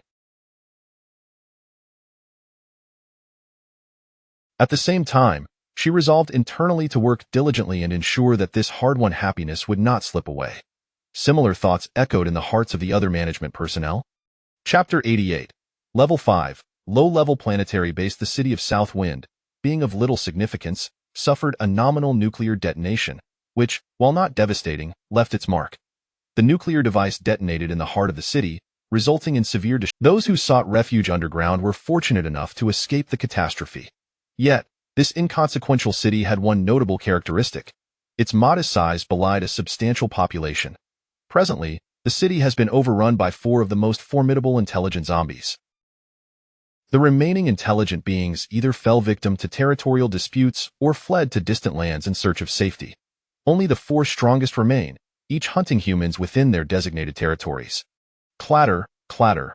The sounds of a sentinel mech shaking off its pursuers, the mutated zombies, as it arrived at the hideout of Zhang Weiwei and her companions.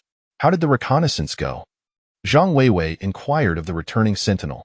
Indeed, there exists a vast concealed entrance at the location he described. Then he was correct. A substantial strategic resource depot. I never anticipated they had been secretly stockpiling supplies. It appears I believe he will find it compelling, Zhang Weiwei asserted confidently. However, before she could finish speaking, a thunderous roar echoed from the distance. Trouble, you're being tracked. I thought I had shaken them off. The intelligent zombies, we shall drive out to divert their attention. Sentinels 3 and 4, take this opportunity to escape the city and convey the message. Understood. Let us proceed and draw their focus. Zhang Weiwei commanded, slapping the soldier in the driver's seat, who immediately pressed the accelerator. The Centaur light reconnaissance vehicle surged forward with a rush. Roar. Another colossal roar erupted, reverberating like a tidal wave. Countless hordes of zombies surged towards the Centaur. We're surrounded. Quickly, head under Zhang Weiwei's guidance, the vehicle barreled towards the adjacent urban area, pursued relentlessly by the ravenous horde, which began to tighten its encirclement, seemingly determined not to let them escape. After a brief chase, 2 sentinels suddenly darted out from a shadowy alcove, swiftly heading for the city's outskirts. The zombies, upon realizing their presence, could no longer impede their escape. Amidst the chaos, the sound of heavy machine gun fire erupted, obliterating the obstructing zombies in an instant. The sentinels raced further into the distance, leaving the frustrated intelligent zombies they vowed to capture the fleeing humans and subject them to torment until death. Ah! Li Zhengyi exclaimed, his mouth agape. Lisa fed him a forkful of canned fruit, and as he savored the sweetness, he noticed the resource points had just surged to 11 million.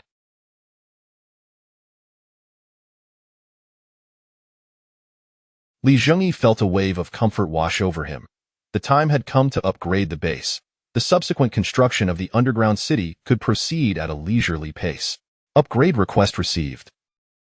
Resource points deducted. Commencing upgrade. Upgrade complete. Current base level, level 5, low-level planetary base. New facilities added. Aircraft manufacturing workshop, mine stealing, unlocking additional recipes. The next base upgrade will require 1 billion resource points and the occupation of 800 medium-sized cities. As the world's hegemon, one cannot remain complacent in a corner. Commander, it is time for action. Base upgraded. Commander receives a physical enhancement. What the hell, 1 billion? 800 medium cities? Li Zhengyi exclaimed, spitting out the fruit that Lisa had just fed him. This was an outrageous escalation in requirements. Darling, what is wrong? Lisa asked, visibly concerned. Let us set aside the meal.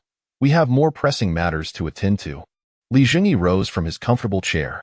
Come, he neglected the upgrades of other buildings, heading directly to the base's first floor. The first floor of the base had now expanded significantly. The previous subway level had become little more than a stairwell.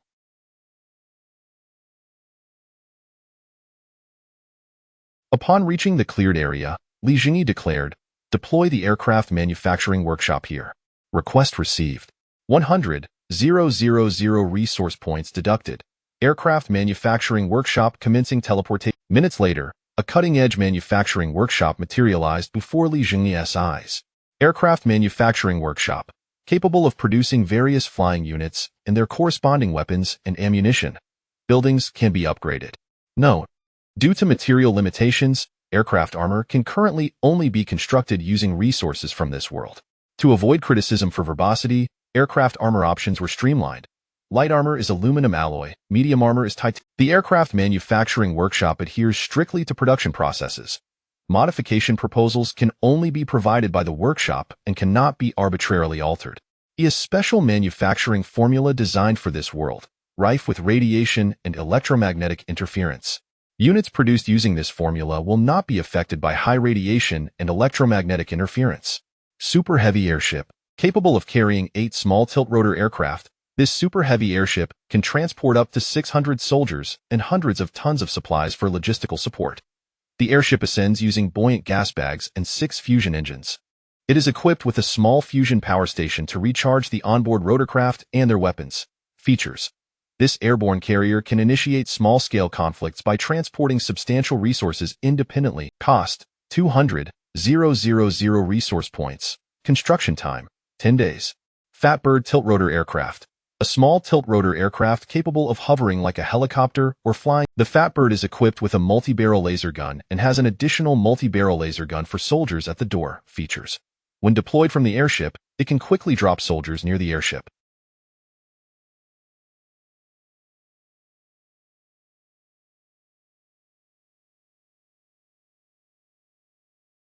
Drawback: lightweight armor and short flight range.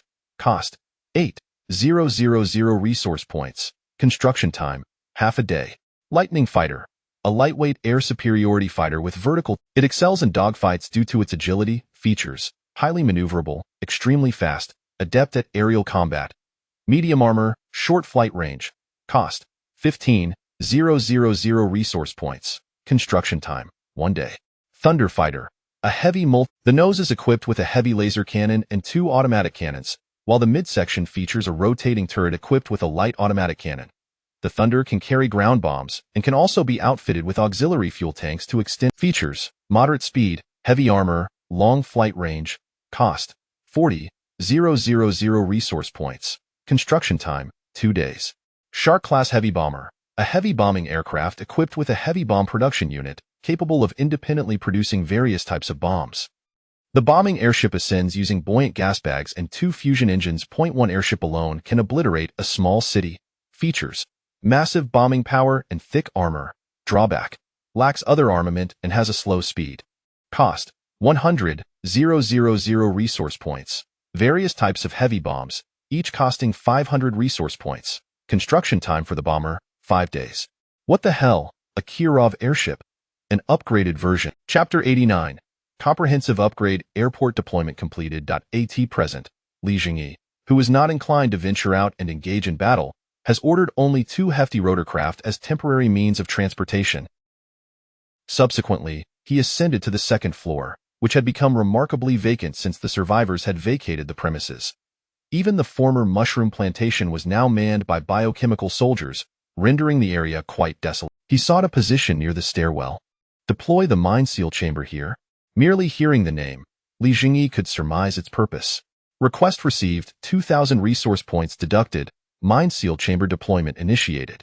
Moments later, the space transformed into something akin to a cinema hall. Commander, it's free anyway. Might as well say something? Voice recorded. Please strike a handsome pose. What on earth?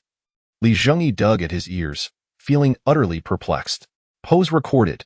Mine seal chamber is now ready. Mine seal chamber. Anyone who spends 5 minutes in this room will have the commander's glorious image imprinted deep within their psyche, subtly enhancing their loyalty.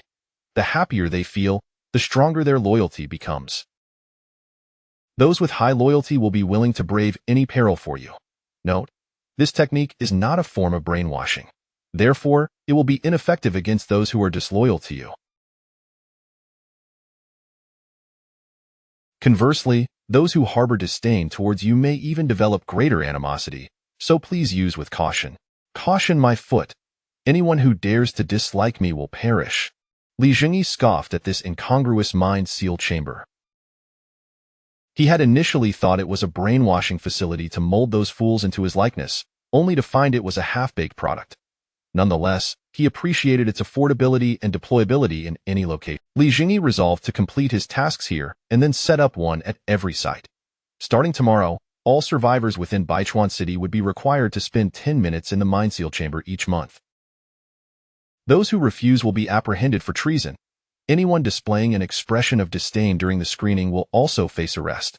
As for what would happen to them post-arrest, well, may heaven have mercy on them. From now on, this room shall be known as the faith. Anyone who hears my speeches within will be imbued with unwavering faith. Lisa, what do you think of this name? Li Zhengyi charmingly addressed Lisa. Commander, whatever you decide is fine, Lisa replied. Then, an image of him digging at his ears appeared on the screen. It's free anyway. Might as well say something? Li Zhengyi stumbled in surprise as he heard Lisa stifling a laugh beside him.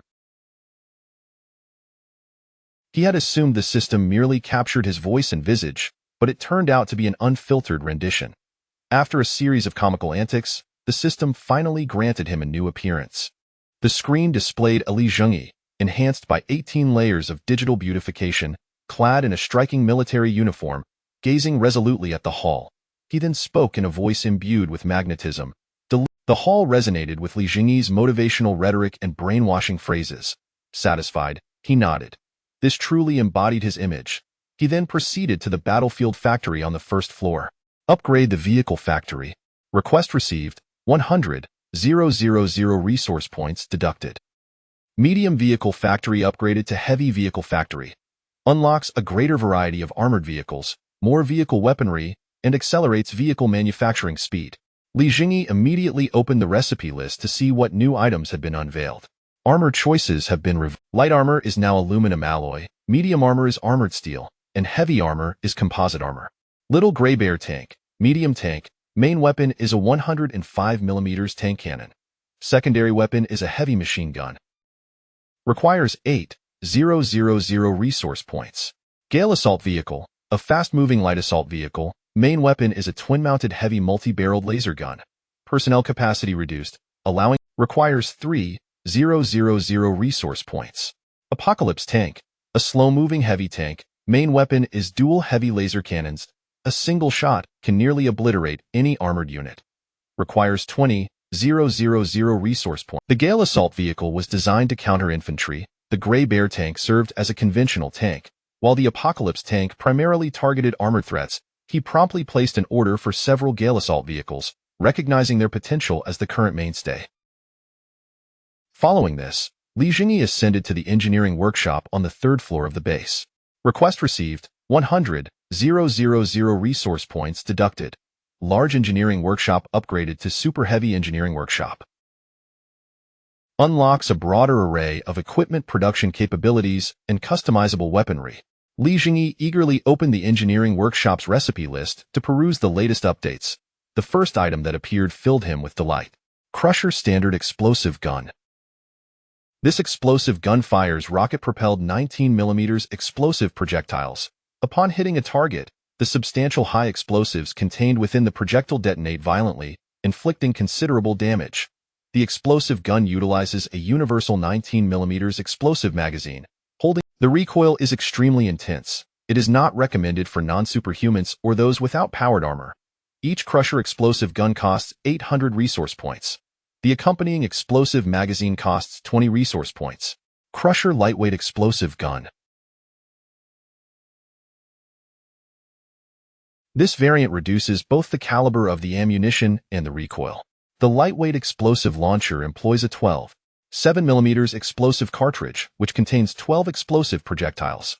Despite the reduction in caliber, its use is still not The Crusher lightweight explosive launcher requires 400 resource points for each unit, while the accompanying lightweight explosive magazine costs 8 resource points.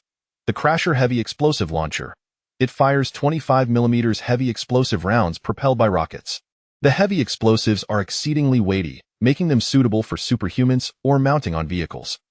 Each heavy explosive launcher demands 2,000 resource points, with the linked ammunition box requiring 500 resource points, containing 200 heavy explosive rounds. Laser cannon.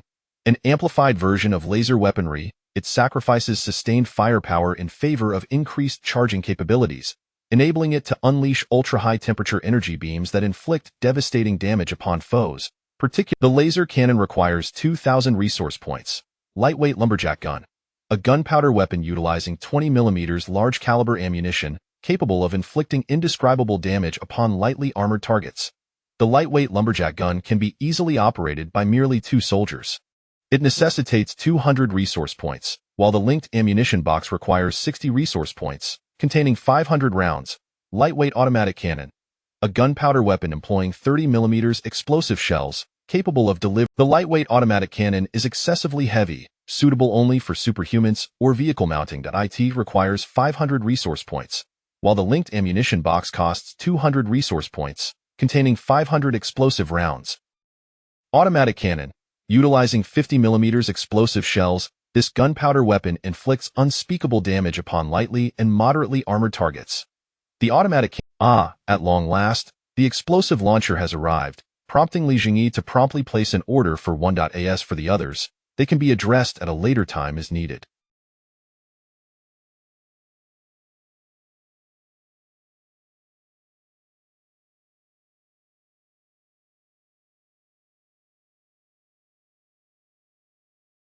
Li Zhengyi upgraded the barracks once again. Request received. 50,000 resource points have been deducted. The medium biochemical barracks has been upgraded to a large biochemical barracks. With the upgrade complete, the barracks can now produce 200 biochemical soldiers simultaneously. Li Zhengyi is no longer in want of combat soldiers. A few days later, after deploying the Faith Chamber at all his outposts, he received new intelligence. Commander, we have received news from South Wine City. A secret supply storage base has been discovered there.